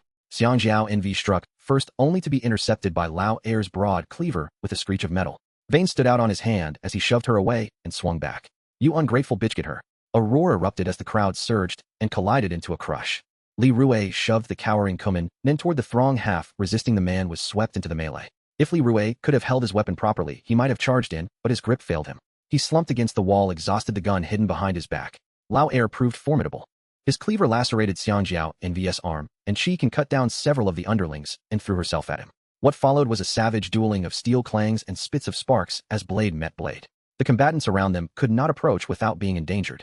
From the force exchanged, it was evident that limbs could be shattered. Xiangjiao Nv and Kumin Nan by contrast adroitly dealt with a dozen or so injured henchmen. Though Kumin Nan moved with timidity, he and Xiangjiao Nv fought with seamless coordination. She the aggressor, he clutching a baton in defensive support. Under their concerted onslaught, blood sprayed, and one by one the living bodies fell. Xiangjiao Nv, though ostensibly outnumbered, was unyielding. Still they were mortal. In the dim corridor their defenses occasionally faltered and wounds accumulated. Xiangjiao Nv's clothing was soaked in blood, hers or others indistinguishable, and her twin blades never ceased their frantic choreography. Kumin Nan, staying close to her flank, was far more cautious. When faced with savagery, he would seek refuge behind her. Apart from a sweat-soaked face, he bore no injuries. After the last subordinate was pierced, Xiangjiao Nv heaved herself upright on her blades and turned to see Qi Can, exhausted and battered. Qi Can's condition was dire. Blood seeped from her cheek, arm, waist, and abdomen. Yet she gripped her axe with a terrifying steadiness, as if oblivious to pain, and continued to match Lao Air blow for blow, never falling behind in tempo. Lao Air's face grew increasingly monstrous. Even after Qi Can severed half his shoulder and blood streamed freely, he betrayed no retreat. The relentless clang of their weapons heightened the dread of those in the corridor and even drew nearby zombies. Xiangjiao Nv and Kumin Nan were forced to fend off 3 or 4 of the shambling undead, leaving them unable to intervene further. The duel between Qi Can and Lao Air raged with such ferocity that no one dared interfere. Li Rue took the moment to steady his gun and aim, but their evasions were too swift-handed, with zombies closing in. He hesitated. As both combatants neared exhaustion, Li Rue raised his weapon at Lao Air. Qi Can glanced at him and shook her head ever so slightly. Pulled by helplessness, Li Rue watched as Lao Air pressed his assault. Qi Can was driven backward step by step until she slammed against the wall. Lao Air brought his cleaver down with both hands. The iron grip Qi Can had been using to parry snapped under the force, and the blade hungrily neared her throat. In a frantic act, she discarded her weapon and clamped both hands onto the jagged edge. Blood poured like water from her hands. Qi Can's face had drained of color. Lao Air exulted. "Die," he rasped. He pressed the blade closer to her neck. Qi Can's fingers were pierced and flayed. She was nearly spent. Li Rue, abandoning caution, was about to fire when Qi Can suddenly rose onto her toes, extended her neck, and bit toward the towering Lao Air. He could not free the cleaver from her grasp in time. In panic, he shoved her away and clapped his hands over his face. Li Rue saw clear as day that half of Lao Air's face had been torn away. A guttural scream rent the air. Humiliated and enraged, Lao Air stumbled back, his exposed eyeball glaring in disbelief. Like a fiend from a nightmare, he slammed his huge fist into Qi Can's face. She pitched, mouth opening, then lunged up and pinned him, tearing into the swollen neck, as if she were a ravenous beast. Lao Air flailed in terror, pounding her. Without success, her biting frenzy was unstoppable. For a time, she was indistinguishable from the starving undead outside. Only when Lao Air's blows weakened and ceased did she relent. Xiangjiao Nv and the others were still occupied with the zombies. Li Rue rose and crouched beside Qi Can, fingers trembling as he touched her heaving back. I'm sorry, he murmured, his hands tracing the curve of her shoulders. At last, Qi Can still perched atop Lao Air's corpse and turned her vacant gaze to Li Rue. In her eyes lingered a residual madness. She averted her face almost instantly. "You all right?"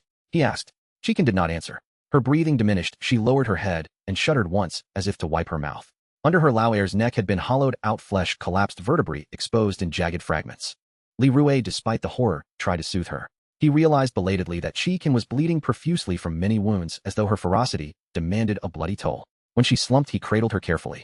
"You didn't have to go that far. It wasn't worth it," he said, his voice as fragile as his posture.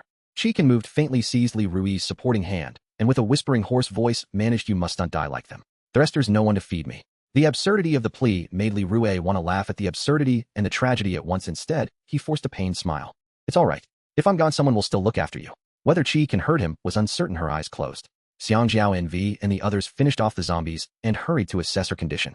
Seeing Lao Air's mutilated body provoked no visible reaction, they wrapped Qi Can's wounds with what supplies they had, and mercifully there was enough to prevent fatal blood loss. No one was in great shape. Xiangjiao Nv bore several jagged wounds across her arm that oozed, but she seemed indifferent to them. Apart from Kumin Nan, who was unscathed, everyone else was seriously injured. Zombies were amassing by the stairwell. There was no time to linger. They had to move quickly.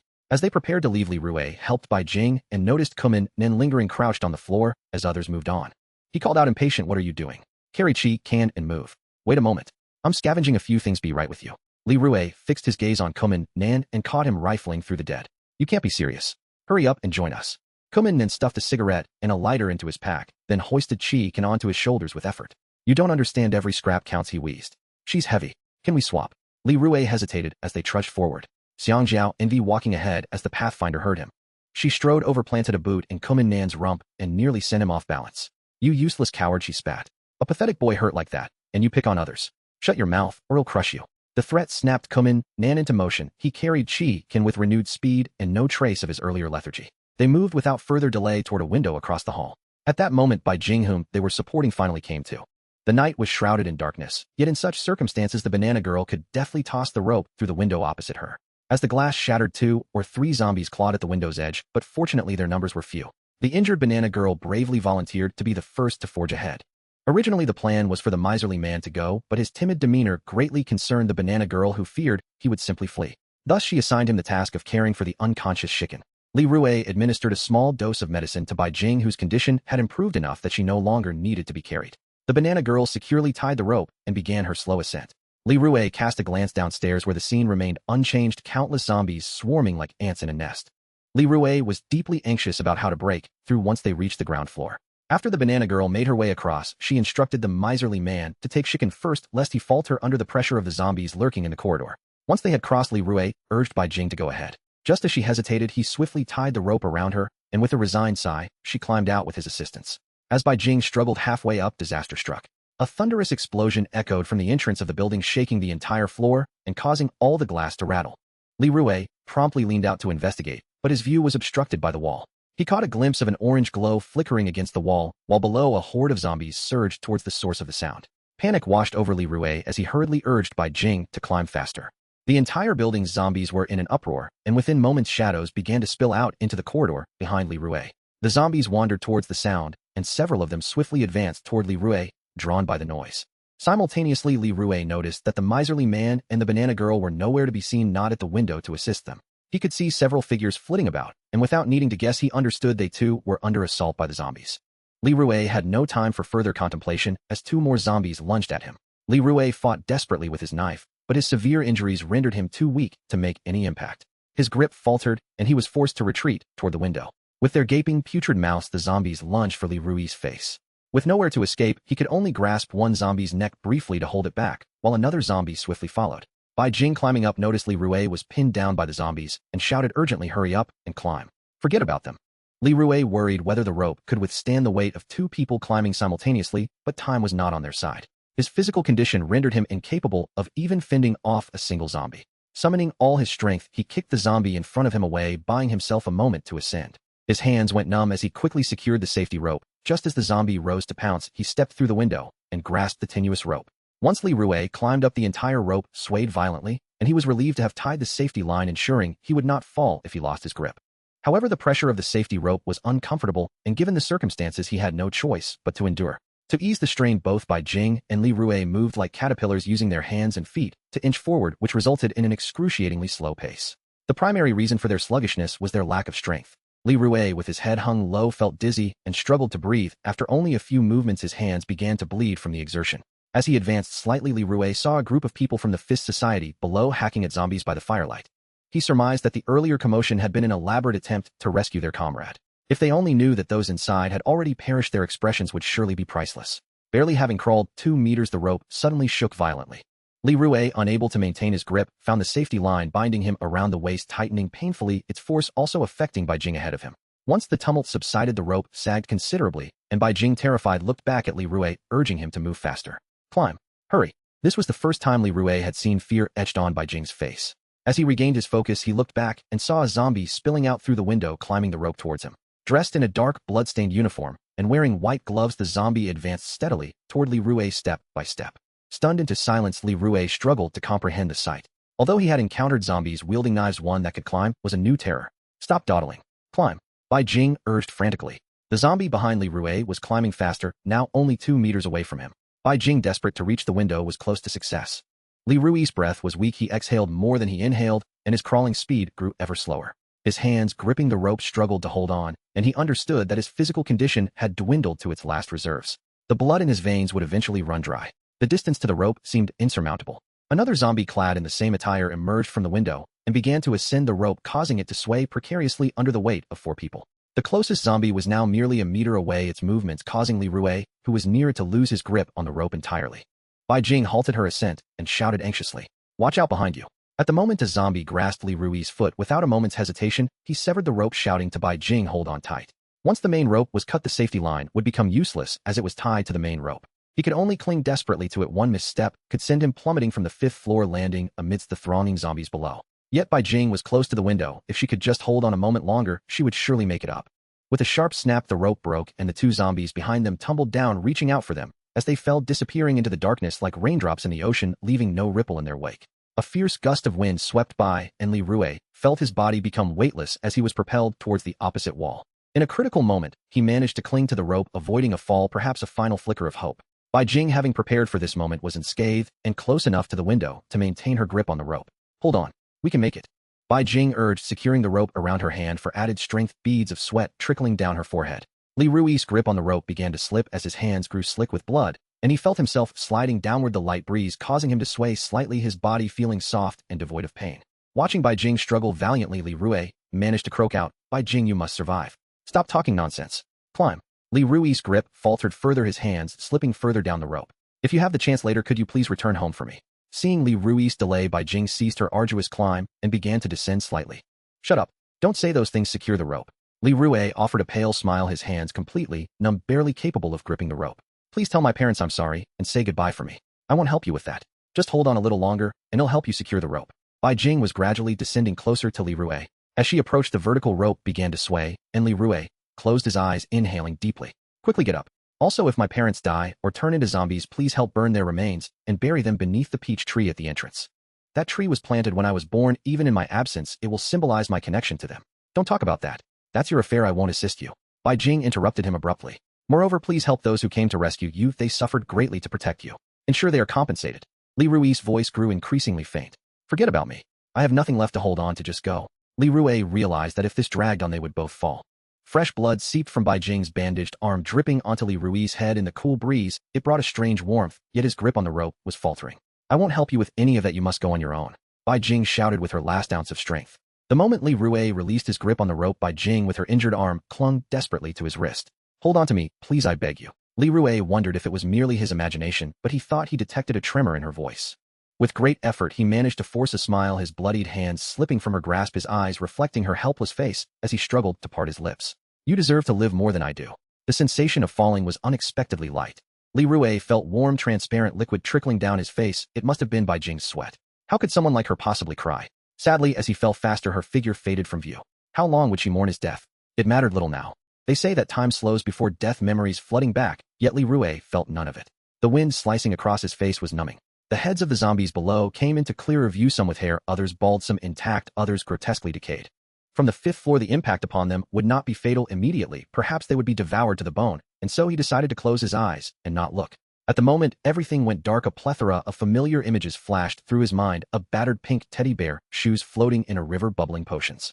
A dragonfly dancing upon the surface of the water created ripples, shattering the image of his mother whose sorrow had lingered far too long for him to bear.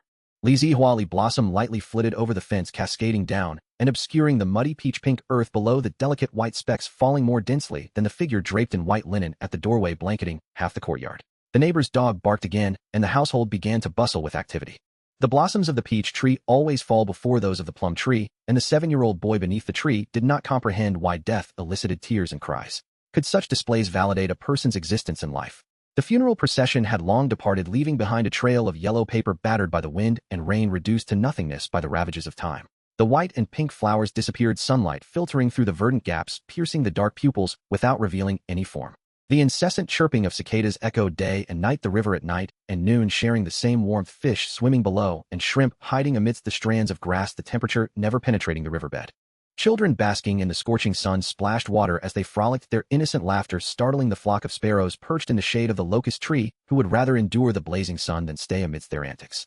A boy clutching a striped watermelon stood solitary in the field, the searing heat wilting the weeds beneath his knees. His fingertips pressed into the tender rind, leaving crescent impressions, his gaze irresistibly drawn toward it. Curiosity, confusion, disdain, and incomprehension collided, and all fell silent. From the water's surface emerged wet, silent heads watching without utterance. "Why have you stopped laughing? How peculiar you are," they seemed to ponder. The riverbank under the moon was stained with an unfathomable starry sky, leaves drifting towards the water's end, while the dark eyes submerged beneath the surface could not discern the sky, nor hear any sound, releasing deformed bubbles that burst one by one. The yellowing palm-sized leaves withered in the wind, while diminutive figures tirelessly toiled beneath the gnarled branches, children collecting the fruits in baskets, adults digging up stubborn potatoes and sweet potatoes from the earth mud clinging to their hands. Those seen during the day would share their tales with the boy perched on the roadside or climbing trees, while strangers of the night would anxiously scold him to leave. The small yellow osmond thus was particularly fragrant. The orange and sticky sweetness of persimmons filled the air with noise as blue dread mingled together. Joy, anger, sadness, and fear, how could they coexist in the same moment? The thorny jujube tree bore smooth, oval fruits, the larger and brighter ones popping into mouths, while the shriveled green ones became projectiles against foreheads as he picked up a fallen fruit from by his feet and tasted it. Why be so discerning over similar things? The red and yellow leaves in the mountains would fall even without the wind, complex and dense branches yielding sparse white smoke that burned into black rooftops. Surrounding the fire for a lengthy duration, one could hear the gentle patter of falling snow. Icicles hung beneath the eaves like tears that could not be wiped away, elongating in the darkness. On the branch of a peach tree devoid of leaves lay a thick layer of pristine white. When warmed by the light, it sparkled with crystalline flecks. Leaning beneath it was a child wearing a red scarf, the drifting snowflakes settling on trembling eyelashes, dyeing even breaths white. Rain felt slightly colder than snow upon the skin, yet a pair of delicate hands brushed away the snow from their hair, a towel wiping the moisture from their face, making the snow seem warm. A chilly little chick fluffed up against the cold, tucked its head, and closed its eyes, crouched in a corner, allowing the biting wind to carry away its anger. Its feathers were cool, and it did not resist as the snow began to cover it. Death could be a relief, freeing one from the burden of existence. A gentle voice caressed the cheek, saying, "Go make friends. Will you be my friend? Would you like to play with me? Can I play with you? Can you speak?" Indifference and silence were the most contemptible expressions. The biting winter instinctively craved warmth, yet found it wearisome. A snowball the size of an apple veered off course and struck the boy's face, shattering against him, remnants cascading down into the collar of his shirt, melting into water. No response came after the first nor the second. Countless snowmen emerged in this fashion. Novelty often comes in abundance, with rare chocolate candies, peculiar toys, and colorful firecrackers, all failing to capture the boy's attention. His gentle mother, ever generous in spirit, endeavored to purchase these items, hoping to bring him joy. Chocolate drops the size of grapes tumbled upon the frozen riverbank, the thick ice momentarily supporting the weight of a child. As the jar reached its bottom, a group of children of various sizes glimpsed departing figures and rushed forward, clamoring and scrambling by the river's edge. Encouraged by their initial success, the children boldly stepped onto the ice, emboldened by the first triumph to seek a second. But soon cracks began to form on the ice surface with their weight. Just as they were about to retreat, a half-brick fell from above, shattering the ice and sending splendid shards cascading into the depths below. Hidden among the grass stacks along the bank were small figures, heedless of the heart-wrenching cries, skipping lightly across the snowy expanse, leaving behind a trail of footprints as they departed. When the wind melted the ice completely, the riverbank would not echo with joyous laughter. Little white boats floated downstream, but before they could drift far, they were drenched and sank. Boats are crafted to float upon the water, even if they are aware that they cannot withstand the slightest tempest. A pair of sparkling crystal shoes splashed into the water, the hem of a dress trailing behind, as chubby little hands scooped up a small boat. "How lovely, may I have it?" The expressionless boy by the shore nodded. From that moment on, a pair of crystal sandals adhered to his side, incessantly chattering about daily trivialities. "You don't go to school? Oh, how wonderful. What is this? Can I play with it? What does ice cream taste like? Let me try?" His mother always wore a sweet smile as she warmly welcomed her arrival. "From how interesting to can you give it to me?" Everything unfolded naturally.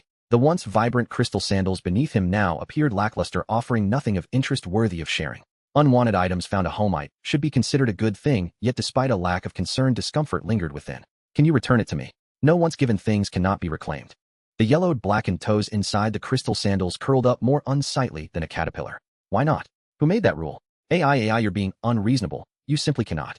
The crystal sandals stomped in agitation, sequins falling away. "You don't play with your toy, Kari, give it to me." "No." "Yang Mei Waxberry, let me have a taste." "No." "Greedy." How did everything become so taken for granted? The vanished pencil, the missing comb from the vanity. How can one desire so many things, yet acquiring more and more delicious treats does not bring joy? The river at night remained unfathomably deep, anything could entice. Without moonlight, the crystal sandals lost their luster. A gentle push could send them drifting downstream toward the vast expanse of water.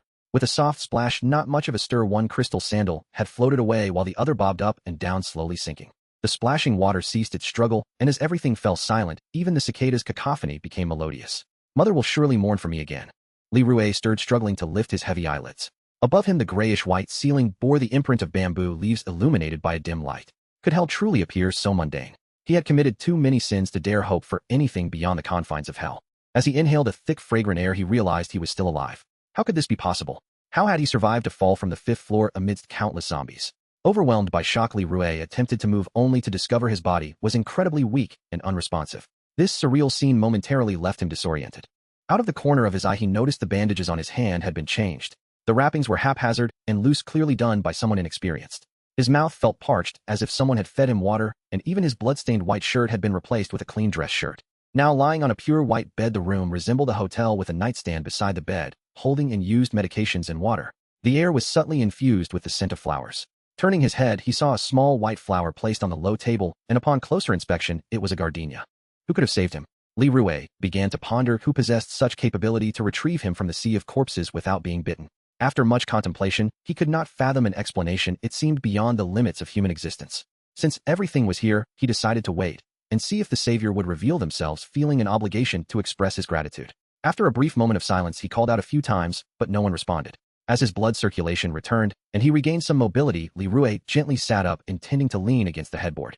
A slight pain pierced his chest, and he realized that his pain sensitivity was diminishing. Feeling pain was a sign that his condition was dire, possibly with broken ribs.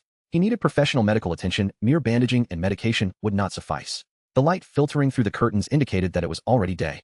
Li Rue had no idea how long he had been unconscious, nor did he know if Bai Jing and the others had returned safely. After taking a sip of water and moving his legs, he was relieved to find they were unharmed, allowing him to awkwardly get out of bed. However, as he stood, dizziness overcame him, and he barely managed to brace himself against the bed. His backpack lay on the sofa, and besides the gardenia on the low table, a pyramid of canned goods of various flavors was stacked neatly. He grabbed a can and opened it, devouring the contents ravenously. His savior was remarkably considerate.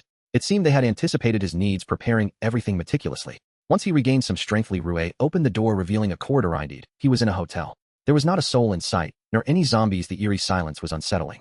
For a moment, Li Rue questioned whether he had truly escaped death, but the faint beating of his heart reassured him he was still alive. He cautiously approached the window, where he could see several tall buildings standing in the distance, surrounded by scattered zombies and crumbling streets, not far from where he had fallen. Hours passed from day to night, without anyone visiting, leaving Li Rue perplexed as to why his rescuer had not yet appeared. Had they encountered an accident on the way?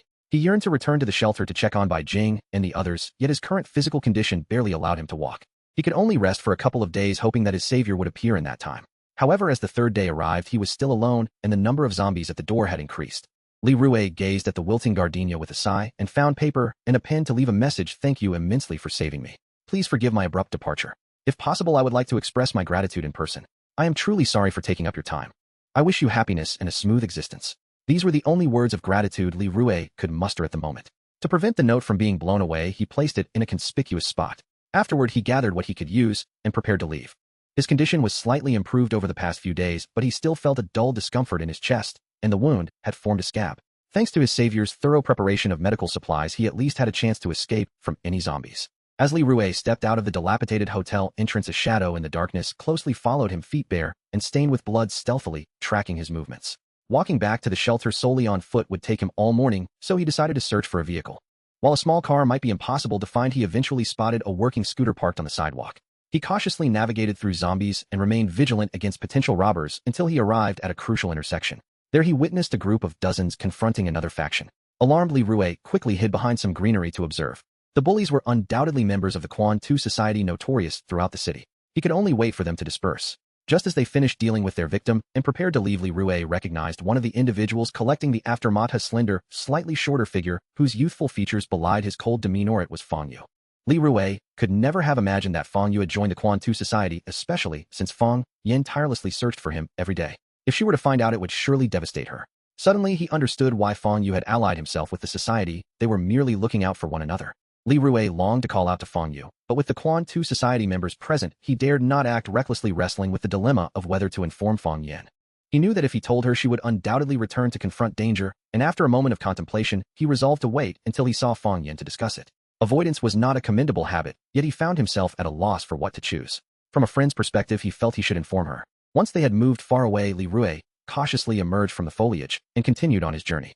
However, another unexpected incident occurred. After mounting the scooter, he was quickly encircled by a group of gaunt middle-aged men and women. Their faces bore fierce expressions, brandishing knives and clubs. The leading man, holding a small fruit knife, attempted to intimidate him with a gruff tone: "Hand over your food, or else." As he spoke, he adjusted his glasses that had slipped down due to his agitation. Li Rue observed their anxious demeanor and guessed they were likely a family. They probably would not resort to robbery unless absolutely desperate. Even so, they posed a threat to him. Given his current physical condition, he knew he could not handle them all. Although he had a gun, it only contained 3 bullets, insufficient to eliminate the entire group. Resigned, he rummaged through his bag and handed over his food. "Uncle Ant, this is all I have left. Please spare me," Li Rue pleaded, sincerely offering them his cans. The middle-aged man appeared taken aback, seemingly surprised by Li Rue's willingness to comply, while the bulkier women behind him lunged at the food eagerly. One particularly thin woman, emboldened by her knife, fixated on Li Rue's nearly empty bag. "Is that all? Hand over everything," she demanded. Li Rue hesitated and shook his bag, revealing only a few medical supplies and water. "I truly have nothing else. These medications are vital for my survival. Please leave them for me." He subtly revealed his bandaged arms and neck. The women remained undeterred and advanced to seize the bag. Just as Li Rue prepared to draw his gun, the middle-aged man preemptively intervened to stop them. "Enough. We don't need it at the moment," he urged, his hand still gripping the knife in a fist. His companions murmured among themselves, and under the man's insistence, they ultimately released Li Rue. Once free from their grasp, Li Rue hurriedly mounted the scooter and left, relieved to find he was quite close to the shelter. However, just as he departed, a shadowy figure emerged silently from a corner, approaching the family that had just robbed him. "That belongs to me. Can you return it?" Screams of terror erupted, echoing in the air as lifeless bodies fell, staring vacantly at the sky. The bloodied glasses shattered underfoot, crushed by a foot that bore no shoes. The entrance of the shelter was no different from when they left, with 3 or 4 individuals stationed at the door, ensuring that Li Rue's wounds had not been bitten before allowing him to enter smoothly. The tall man squinted his eyes and carefully addressed the slender figure beside him, who was idly smoking. "There's a filthy zombie behind that corner. Who among you will deal with it? Why don't we all go together? We've been standing all day. It's time to stretch our limbs." The slender man took a deep drag from his nearly burnt-out cigarette and patted the shoulders of a few nearby companions. "That sounds reasonable. The zombie appears to be female. It would be amusing to capture it. Kangsa, do you want to join us?" The slender man flicked away the cigarette butt and hooked his arm around the neck of a young man nearby. "You guys are disgusting. I'm not going." The young man wriggled free from the embrace, looking disdainful. "Tisk." 2 burly men armed with sharp knives approached the shadowy figure, stained with fresh blood, in the corner, the flickering shadows cleaving the figure in twain as its pale, slender thumb twitched. Li Rue, feeling utterly drained, crawled through the narrow corridor back to his dwelling, only to discover the door was locked. Just then, the door of the adjacent room swung open, and the disheveled man inside turned, staring incredulously at Li Rue. In the next moment, his eyes widened in disbelief as he recoiled 2 steps. "Are you a ghost?" Leaning weakly against the door, Li Rue replied, "Of course I'm a ghost. Hand over all the supplies you've hoarded, and I'll spare you." Upon hearing this, the miserly man instantly pleaded for mercy, clinging to Li Rue's arm and shaking it from side to side, while constantly mumbling about their past camaraderie.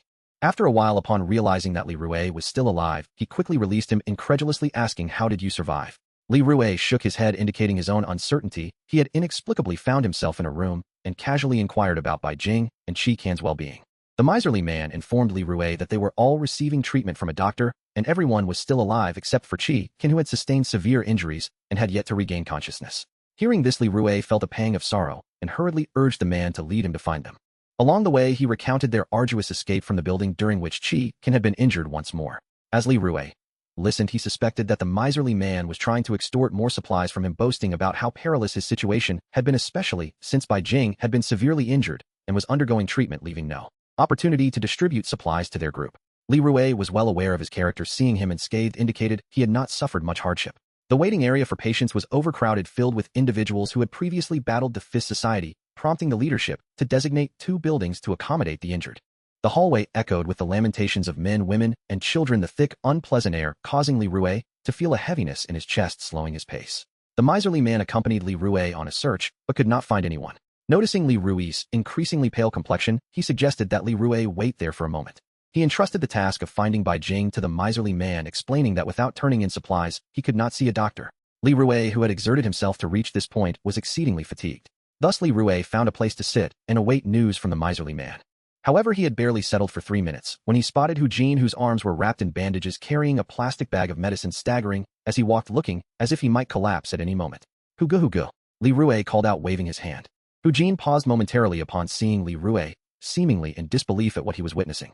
Once he confirmed Li Rue was indeed alive, he plopped down beside him, without hesitation resting his head on Li Rue's shoulder. "You're still alive. I'm quite amazed." Tell me, how did you survive? Li Rue patiently repeated his story, sensing that Hu Jin appeared a bit skeptical based on his dazed expression. After a moment, Hu Jin patted Li Rui's shoulder lightly, sighing, "It's good that you're alive. It seems I can't escape the debt I owe you." Li Rue smiled and reassured him no need to repay it. He gently shifted Hu Jin's head as it had pressed against his injury. Noticing Li Rui's discomfort, Hu Jin quickly adjusted his position. "Are you alright?"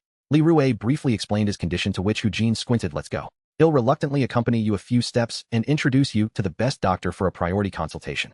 He'll cover your medical fees, but let's forget about the 8 genes of supplies." "Alright, thank you, Hugo." Li Rue hadn't anticipated Hu Jin's thoughtfulness. Despite his often frivolous demeanor, Li Rue had gradually come to regard him as a friend. Thus, Li Rue supported Hu Jin as they sought the doctor. Upon arrival, they found that Banana Girl was already there. She glanced at the duo with a perplexed expression, as if trying to confirm she wasn't mistaken. "While Little Virgin, you're actually alive." Banana Girl promptly approached to examine Li Rue, reaching out to confirm he was indeed alive, only for Li Rue to swat away her intrusive hands. "Are you disappointed that I'm alive?" "Not at all. I'm delighted you're alive." Banana Girl sheepishly withdrew her hand, and Li Rue noticed her other arm was heavily bandaged. "Is your hand all right?" She cast a sidelong glance and shook her head. "Is this considered work-related injury for Little Virgin's reimbursement?" "Of course. What about Chikin?" Having heard from the miserly man that her condition was concerning, Li Rue felt a deep sense of remorse for Chikin, and he also inquired about the situation of the middle two man. Upon mentioning Chikin, Banana Girl's brow furrowed slightly. "Chikin's condition has improved somewhat. I just checked on her, and she has woken up." Suddenly, she grew slightly annoyed. "Let me tell you, Little Virgin, she risked her life to help you, so you better treat her well."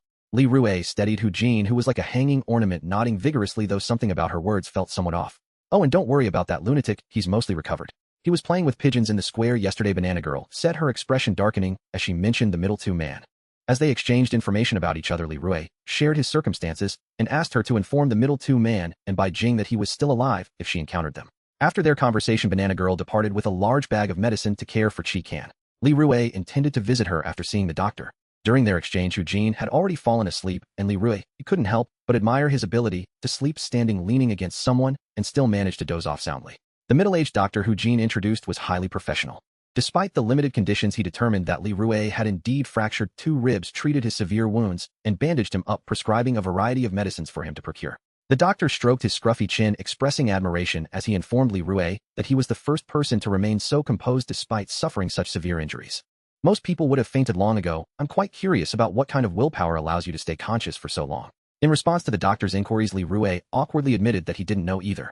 After thanking the doctor, he returned to rest, with the doctor specifically advising him not to get out of bed or touch water for 3 to 4 days, especially since Li Rue's hand had been so badly injured. Li Rue marveled at the compassion of the healer. He couldn't help comparing it with Bai Jing's ruthlessness, wondering where she had gone now. Bai Jing had procured a considerable amount of medicine from the Fist Society, so there was no need for him to expend resources for a trade. He planned to check on Chikin first to see how she was faring before heading back to his residence to wait for Bai Jing. Worst case, he could find a place to lie down with the middle two man. He roused Hu Jin, who had fallen asleep in the chair. He had accompanied Li Rue for a while, but his own injuries were severe as well. After all these days, it was uncertain whether he had improved. It would be better for him to rest in bed. After sending Hu Jin off, Li Rue felt that it wouldn't be right to visit Chikin empty-handed. He should at least bring something as a gesture. Noticing the roses planted downstairs blooming splendidly, he remembered that Chikin might appreciate something edible rather than other gifts, ultimately deciding to fetch some treats for her. However, Li Rue had no food on hand. Suddenly, he spotted pigeons flapping their wings on a rooftop not far away. It seemed the middle two man was nearby. After descending and wandering around for a bit, he soon spotted a young man in the expansive square, surrounded by several pigeons. It was obvious who it was. Just as Li Rue approached, the feeding pigeons took flight, cooing as they flapped their pristine wings and ascended into the sky. Coincidentally, the middle two man turned around, raising his bandaged hand to cover half his face to shield himself from the startled pigeons. For a moment, the middle two man stood frozen in place, oblivious to the pigeons' departure, his eyes filled with incredulity. As the feathers began to fall and drift toward Li Rue's head, the middle two man rushed over and embraced him tightly.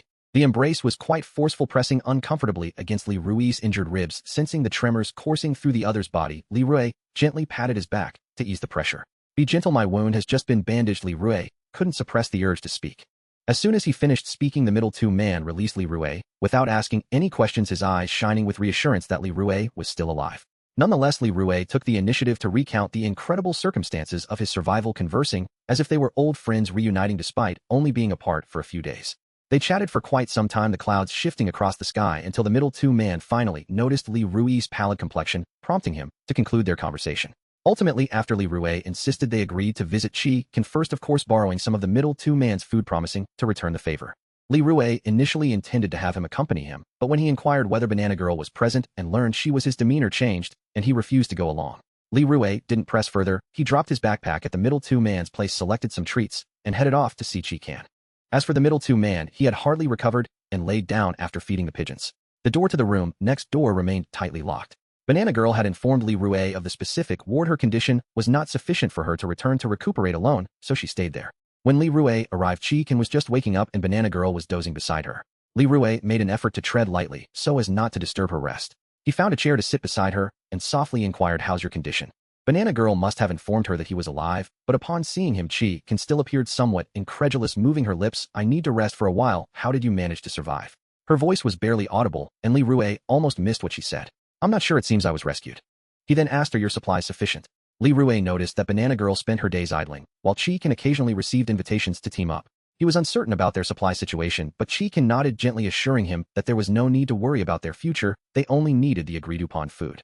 Li Rui observed that both Hu-Jin and the two of them seemed unconcerned about survival resources, unlike ordinary people who were greedily embroiled in constant strife. Could it be their peculiar nature that set them apart from normal individuals, allowing for such reckless disregard for others' lives?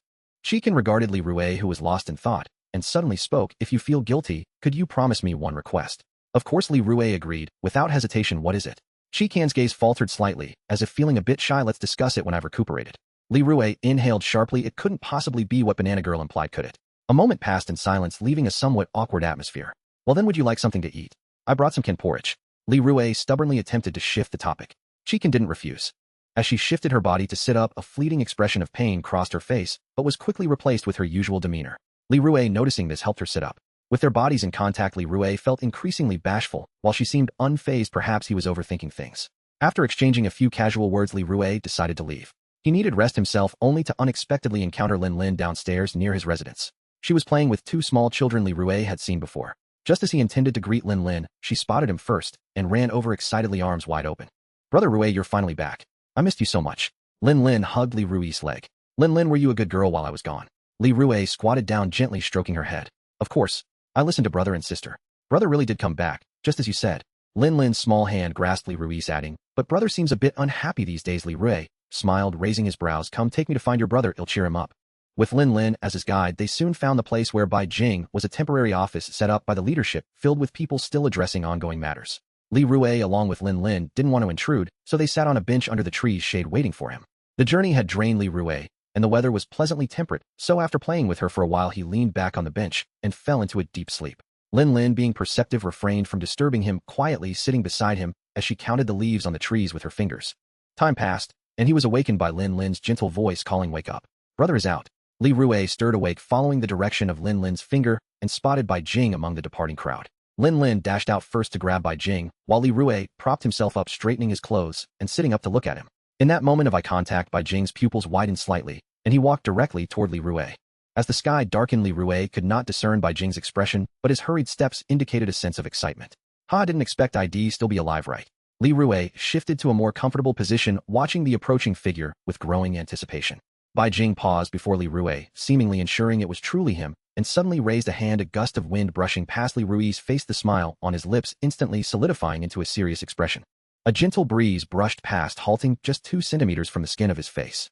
Li Rui had closed his eyes, bracing himself for an impending blow, yet the anticipated sensation never came.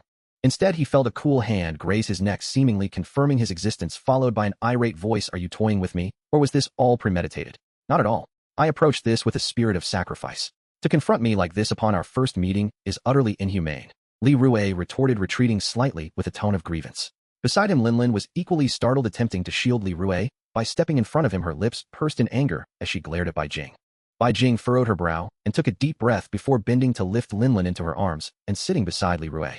Her tone was somewhat stiff as she inquired, "Pray tell, how did you manage to survive in such dire circumstances?" Li Rui recounted the truth, but the skepticism in her gaze suggested she harbored doubts, prompting him to refrain from elaborating further. "Never mind. As long as you're alive, I'll spare myself the trouble of cleaning up your mess." As she spoke, he averted his gaze, unwilling to meet Li Rui's eyes. Noticing Bai Jing's slightly lowered stance, Li Rui shamelessly criticized her past misdeeds. Surprisingly, Bai Jing remained silent, listening to Li Rui's grievances without retort. Pointing at her, he continued, "Furthermore, could you refrain from locking the door at every turn? Are you sincerely hoping to force me to sleep on a bench outside? Do you even realize how excessive your behavior is?" Should you repeat this, I shall flee with your sister. Seizing the opportunity to complain, Li Rue understood this chance might not present itself again. Once Li Rue grew weary of speaking, he merely concluded that Bai Jing had acted excessively, urging him to rest due to his poor health. Their mutual disdain persisted, yet on the way back Bai Jing made a point to wait for Li Rue, who had fallen behind. With his presence, every problem seemed to dissolve. Late at night, the two shared a meal and discussed the resources they had expended, deducting the needs of the banana girl and her entourage along with various medical expenses, revealing little left. However, they could still endure during their recovery period. Li Rue lamented that their good fortune had come to an end as he lounged on the sofa. By the way, why aren't you resting properly? What business do you have with the leaders? I need to report on a few matters. The resource situation will be easily handled there. Bai Jing lay motionless on the other side of the sofa. His assurance eased Li Rue's concerns. For now, he needed to focus on healing, minimizing unnecessary outings. Speaking of which, don't we have quite a few medical supplies? I'd like to send some to Chi Can and the others. Didn't you already provide what was necessary? Why are you still thinking of them? Bai Jing's tone clearly conveyed her displeasure. After all, they've been quite good to us. A soft sigh echoed in the dimly lit room. Very well. By the way, you were the one who dealt with Fang Yan, right? Li Rue had hesitated to mention her considering they had already met. He entrusted Linlin to her care when he left, so they might have conversed. We can't simply ignore it. Li Rue's voice softened slightly. Do you treat everyone this way? At this question, Li Rue hesitated. Not really. Let's hope that's the case. Li Rue chuckled self-deprecatingly. He felt increasingly akin to his former self. Those who treated him well seemed better, while those who did not appeared worse. What then did that make him now? He opted to close his eyes, choosing not to dwell on it, already aware of the answer he was avoiding. It seemed there was still an important matter unresolved. The process of healing was slow, yet not tedious. Li Rue often sat in the central plaza of the shelter with the middle school boy basking in the sun, or playing cards and feeding pigeons, living more leisurely than an elderly recluse. The untended flora flourished, and the presence of insects and birds appeared to have increased. The only discord was the passers-by, who wore frowns consumed by worries of food and murmuring about the morrow. The card games included the stingy man, as Li Rue had recently provided him with ample resources, affording him leisure. Consequently, he joined them and occupied the most comfortable stone table in the plaza for several days. Li Rue suspected he sought to mooch off the middle school boy's drinks and snacks, as his awkward attempts to play cards were quite comical when he lost. Bai Jing had previously expressed discontent to Li Rue, warning him against mingling with that group of peculiar individuals, suggesting that like attracts like, and one could easily be influenced. Li Rue found it absurd. Lying in the room reading with Bai Jing was dreadfully dull. In recent days, Fang Yan had visited Li Rue several times, bringing along numerous nutritional supplies. She remained her usual self, often venturing out in teams. Each time he saw her, he wanted to share news of Fang Yu, but hesitated, fearing she might act imprudently. Thus the words lingered unspoken, fermenting within him, until he resolved to tell her once they left this place. Today the sun shone brightly, neither hot nor cold. Li Rue held a hand of poor cards, noting from the middle school boy's smirk that he was destined to win, as his bandaged hand hampered any attempts at cheating. Just then Yi Yuxin, who he hadn't seen in days, passed through the plaza, tossing her hair and brightening as she approached Li Rue to greet him. Li Rue had lost much of his previous affection for her, but still held a glimmer of anticipation. The stingy man was the first to welcome her with a smile, pulling Yi Yuxin to sit down, neglecting to play his cards as he grabbed several bags of snacks from the table. Noticing Li Rue's visibly low spirits, the middle school boy's expression grew peculiar, yet the game continued. During a lull in conversation between Yi Yuxin and the stingy man, her gaze inadvertently flickered towards Li Rue, occasionally probing his opinion. Hey, did you know? Recently the guards at the gate have been inexplicably murdered. Yi Yuxin leaned closer to Li Rue, and that's not all, their bodies were mutilated, a truly horrifying sight. Li Rue lifted his eyelids, discarding a card. Could it be retaliation from the Fist Society? The next turn was the stingy man's. He casually discarded a card, his tone somewhat soothing. It's best to avoid going out for now. The world is becoming increasingly unstable. Find a reliable companion for better chances of survival. The implication was obvious. The stingy man inched his arm closer to her, but Yi Yuxin's gaze remained fixed on Li Rue. Be cautious, it's not wise for a girl to venture out alone. Yi Yuxin squinted, chuckling lightly. When your injuries heal, will you accompany me outside? Li Rue blinked in surprise, nodding weakly, evoking envy from the stingy man, who silently withdrew his arm. Seeing the two distracted, the middle school boy won the game effortlessly, exclaiming an exuberant declaration of victory that caused Yi Yuxin to glance at him with a bemused expression. Although she said nothing, her fleeting expression spoke volumes, which the middle school boy keenly noted, furrowing his brow. With Yi Yuxin's interjection, the game lost its appeal. The middle school boy, wearing a stern countenance, gathered his cards and left. Li Rue intended to retain him, but was brushed off. His demeanor left Li Rue perplexed, and the stingy man shot him a knowing glance before stealthily swiping the unfinished snacks and drinks from the table, patting Li Rue's shoulder before finding an excuse to depart. Now only Li Rue and Yi Yuxin remained. She seemed to sense his awkwardness and spoke first. Is your hand all right? How long do you think it will take to heal? I'm not sure, maybe 10 days to half a month. In truth, his hand could manage without the bandages, but the burn on his palm made it inconvenient to handle objects. Yi Yuxin leaned closer to inspect Li Rue's injury, her concern evident. What will you do in the meantime? Surely you won't sit idle and waste away. No worries, I rely on my friends, so you need not fret over that. Each time she expressed concern for him, Li Rui found it impossible to resist his heart's flutter. She resembled his mother too closely in her concern, almost as if she were cast from the same mold.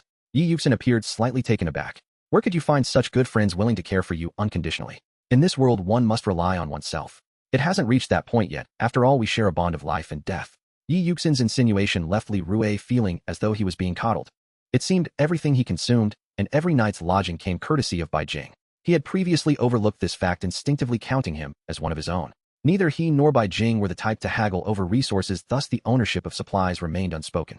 Oh, could it be that friend who rescued you? I recall his sister is quite adorable. Yi Yuxin's comment broke Li Rui's train of thought.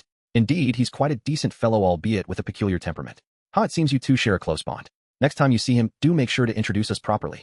Her melodious laughter captivated Li Rui, and he yearned to hear her smile again. Their conversation was delightful, uninterrupted by outsiders, and they grew increasingly intimate, making it hard for him to resist the temptation of lingering by her side. Feeling a surge of boldness, he couldn't help but ask, among the men you've encountered, how do you find me? As soon as the words escaped him, Li Rui's gaze diverted elsewhere, his ears tinged with a hint of pink. Yi Yuxin's large eyes twinkled as she smiled gently. You are the kindest man I have ever met. Her response fell short of Li Rui's expectations, causing his head to dip slightly, as he further inquired, what type of person do you prefer? Yi Yuxin pondered for a few seconds, propping her chin on her hand. I like someone who is both strong and gentle. Li Rui considered her words. Gentleness seemed readily achievable. As for his strength, he was uncertain. There were no precise standards for such assessments, but he was confident he surpassed the average individual. Above all, I prefer kind-hearted individuals. Yi Yuxin added suddenly, her fingers lightly tracing the smooth stone table. This remark bolstered Li Rui's confidence. And how do you perceive me? He asked, his voice barely above a whisper. Yet Yi Yuxin's slightly shy expression indicated she had heard him clearly. Regarding that, you're quite likable. Sitting upright, she gazed at Li Rui with a smile, a gentle breeze tooling the hair at her forehead. However, I wish to know more about you. In that moment, Li Rui felt ensnared, akin to a moth drawn to a flame. Is that so? Her eyes sparkled with laughter, and just as he prepared to confess his feelings, a familiar voice intruded. Time to eat. Bai Jing appeared unceremoniously beneath a nearby tree, arms crossed as he scrutinized them, raising an eyebrow at the sight of Yi Yuxin. Li Rui shot him a fierce glare. Yi Yuxin turned to look as well. Your friend has come to invite you for a meal. You should go. After all, someone injured ought to eat well to recover quickly. Very well then. Until next time. Li Rui rose with a hint of disappointment, suddenly recalling her interest in meeting Bai Jing. By the way, my friend has just arrived. Since we're all here, let's exchange greetings. It will make future encounters less awkward. Yi Yuxin nodded with a faint smile, observing Bai Jing for a moment. Li Rui seized him, pulling the bewildered Bai Jing over for a brief introduction. What Li Rui had not anticipated was that Bai Jing seemed to have transformed, greeting Yi Yuxin warmly and politely. Miss Yi, you remain as beautiful as ever. I must apologize for my previous rudeness. In response to Bai Jing's cordiality, Yi Yuxin's hands unconsciously twisted together. It's quite all right. Given enough time, I nearly forgot.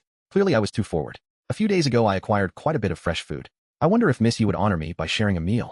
Bai Jing's smile deepened, his penetrating gaze fixed upon her. To make amends for my prior impoliteness and to leave a good impression in your heart. As he spoke, he inched closer. Li Rui stood dumbfounded, momentarily forgetting to intervene. Yi Yuxin's cheeks flushed with an unexpected blush as she gazed at him, nodding absent-mindedly. Surely beauty could bewilder anyone regardless of gender. Li Rui distinctly recalled how terrified she had been when peering at Bai Jing from the cupboard during their first encounter. Could it be that his changed demeanor had made her fail to recognize him? This was utterly surreal for Li Rui, and soon they were engaged in lively conversation, leaving him standing awkwardly to the side, his expression darker than the bottom of a pot, unable to act out of respect for Yi Yuxin's presence. After they arranged a time to meet again, exchanging reluctant farewells, Li Rui waited until Yi Yuxin was far enough away before angrily seizing Bai Jing by the collar to confront him. How could you pursue someone I like? Do you even regard me as a brother? Bai Jing disdainfully shrugged off Li Rui's grip. That woman is not worth your time. I was merely testing the waters. Li Rui felt a surge of anger at his words. You're mistaken. Although she abandoned me in danger, it was out of necessity. Besides, she has shown me nothing but kindness and care. How can you defend her so? Li Rui exclaimed passionately, but Bai Jing regarded him with an expression of bemusement, as if he were witnessing a fool's erratic behavior. He replied coldly, I certainly don't see any signs of her affection for you. Impossible. She just said she has feelings for me. Li Rui glared at Bai Jing, his eyes wide with indignation. Believe what you wish. Bai Jing remarked, dismissively, attempting to leave, but Li Rui stopped him. Don't go, we need to settle this. What else is there to discuss? I warn you, don't get too close to Yi Yuxin. I was the first to arrive. Li Rui tightened his grip on Bai Jing's arm. Confronted with Li Rui's stern ultimatum, Bai Jing grew irritated and broke free from his grasp. I won't. Should I not pursue the woman I desire based on your precedents? Furrowing his brow, he raised his chin defiantly. Do you think that type of woman would resist my charm? A mere flick of my finger, and she would eagerly come forth to seek my attention. Li Rui trembled with rage. You can't act like that. Bai Jing turned away dismissively, leaving an infuriated Li Rui standing alone for quite some time. Li Rui chewed vigorously on the jerky in his hand, his gaze fixed intently on Bai Jing, who was blissfully napping nearby. Would it still be possible to draw a turtle on his face at this moment? As the watercolor pen hovered just centimeters from his face, he unexpectedly spoke without opening his eyes. Do you want me to invite that woman to my room tonight? And continue. The watercolor pen broke instantly in his grip, and the sound of the door slamming echoed throughout the room for quite some time. Once the room fell silent, a figure on the sofa stirred slightly, releasing a barely perceptible sigh. Leaning against the doorframe, Li Rui took out a cigarette and attempted to retrieve a lighter from his pocket, only to find nothing. After hesitating briefly with his hand on the doorknob, he turned and knocked on the door of the adjacent room. There was no response, and Li Rui, undeterred, pushed the door open only to stumble upon the miserly man engaged in indescribable activities with his makeshift girlfriend. Startled, the miserly man hurriedly pulled up his pants. Why did you barge in without knocking? Lighter. Li Rui plopped down onto a stool, cigarette in mouth, staring intently at him, catching a glimpse of his girlfriend changing her hairstyle once more. The miserly man looked perplexed, but eventually rummaged through his clothes on the bed and tossed a lighter to Li Rui. What's wrong with you? You were fine this morning, and now it's as if you've been wronged by your wife. Li Rui tightened his grip on the lighter. You're not wrong. Oh. After taking a drag from his cigarette, Li Rui poured out his woes to the miserly man. Upon hearing this, a peculiar expression crossed the miserly man's face, and he patted Li Rui's shoulder in a gesture of consolation. Why bother competing for her? There are plenty of beautiful women out there. No need to hang yourself on a single tree. Don't you think? So he continued, recounting tales of countless women he had courted who ultimately cast him aside. This did not provide comfort to Li Rui. On the contrary, it began to irritate him.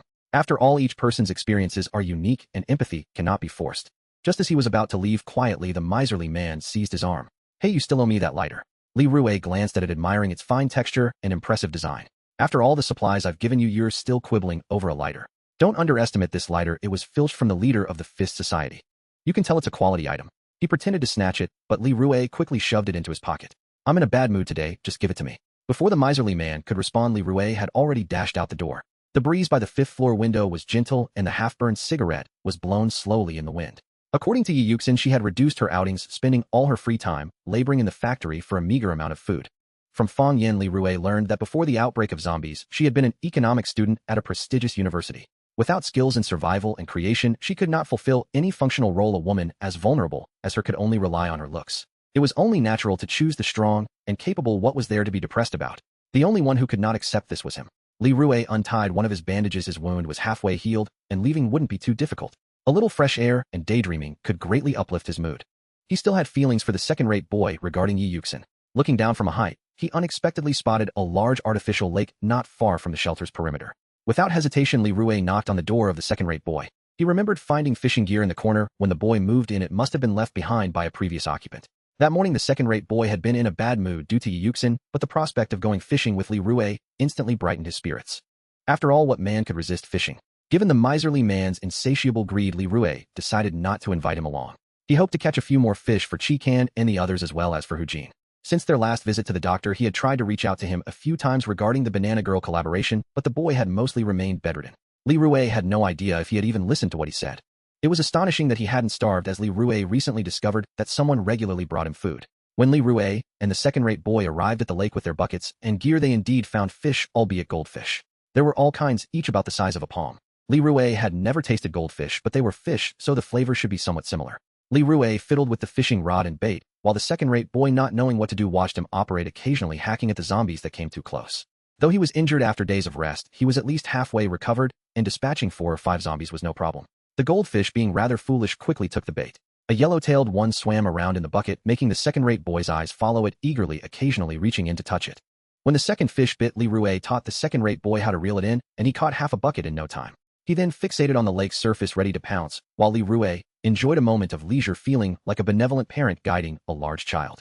During their wait, Li Rui engaged in casual conversation with the second-rate boy and noticed a group of people across the lake watching them, comprised of both men and women, all tall and obscured by distance. They seemed to be deliberating something, and soon a woman made her way toward them. As she approached, Li Rui felt a surge of excitement. Had he not been anemic, he might have bled profusely. Perhaps sensing his lewd gaze, the woman looked displeased, her meticulously crafted brows furrowing as she approached, suppressing her anger. Hey, do you know which way leads to the largest shelter? Her tone softened slightly. If you tell me, I can give you a box of cookies. The second-rate boy glanced up coldly at her, continuing to gaze at the lake, while Li Rui, grinning, replied, I don't want any cookies, but if you're willing to tell me your name, I'll let you know. Up close, the woman was stunning, and Li Rui couldn't help but wonder if she had once been a model. His recent interactions had been mostly with men, and the thought of mingling with someone like her excited him. The woman, noticing Li Rui's playful demeanor, revealed her displeasure and turned to leave. As she walked further away, she candidly muttered, "These two idiots have fallen to such a state and still think they can attract women. How disgusting." Although she was far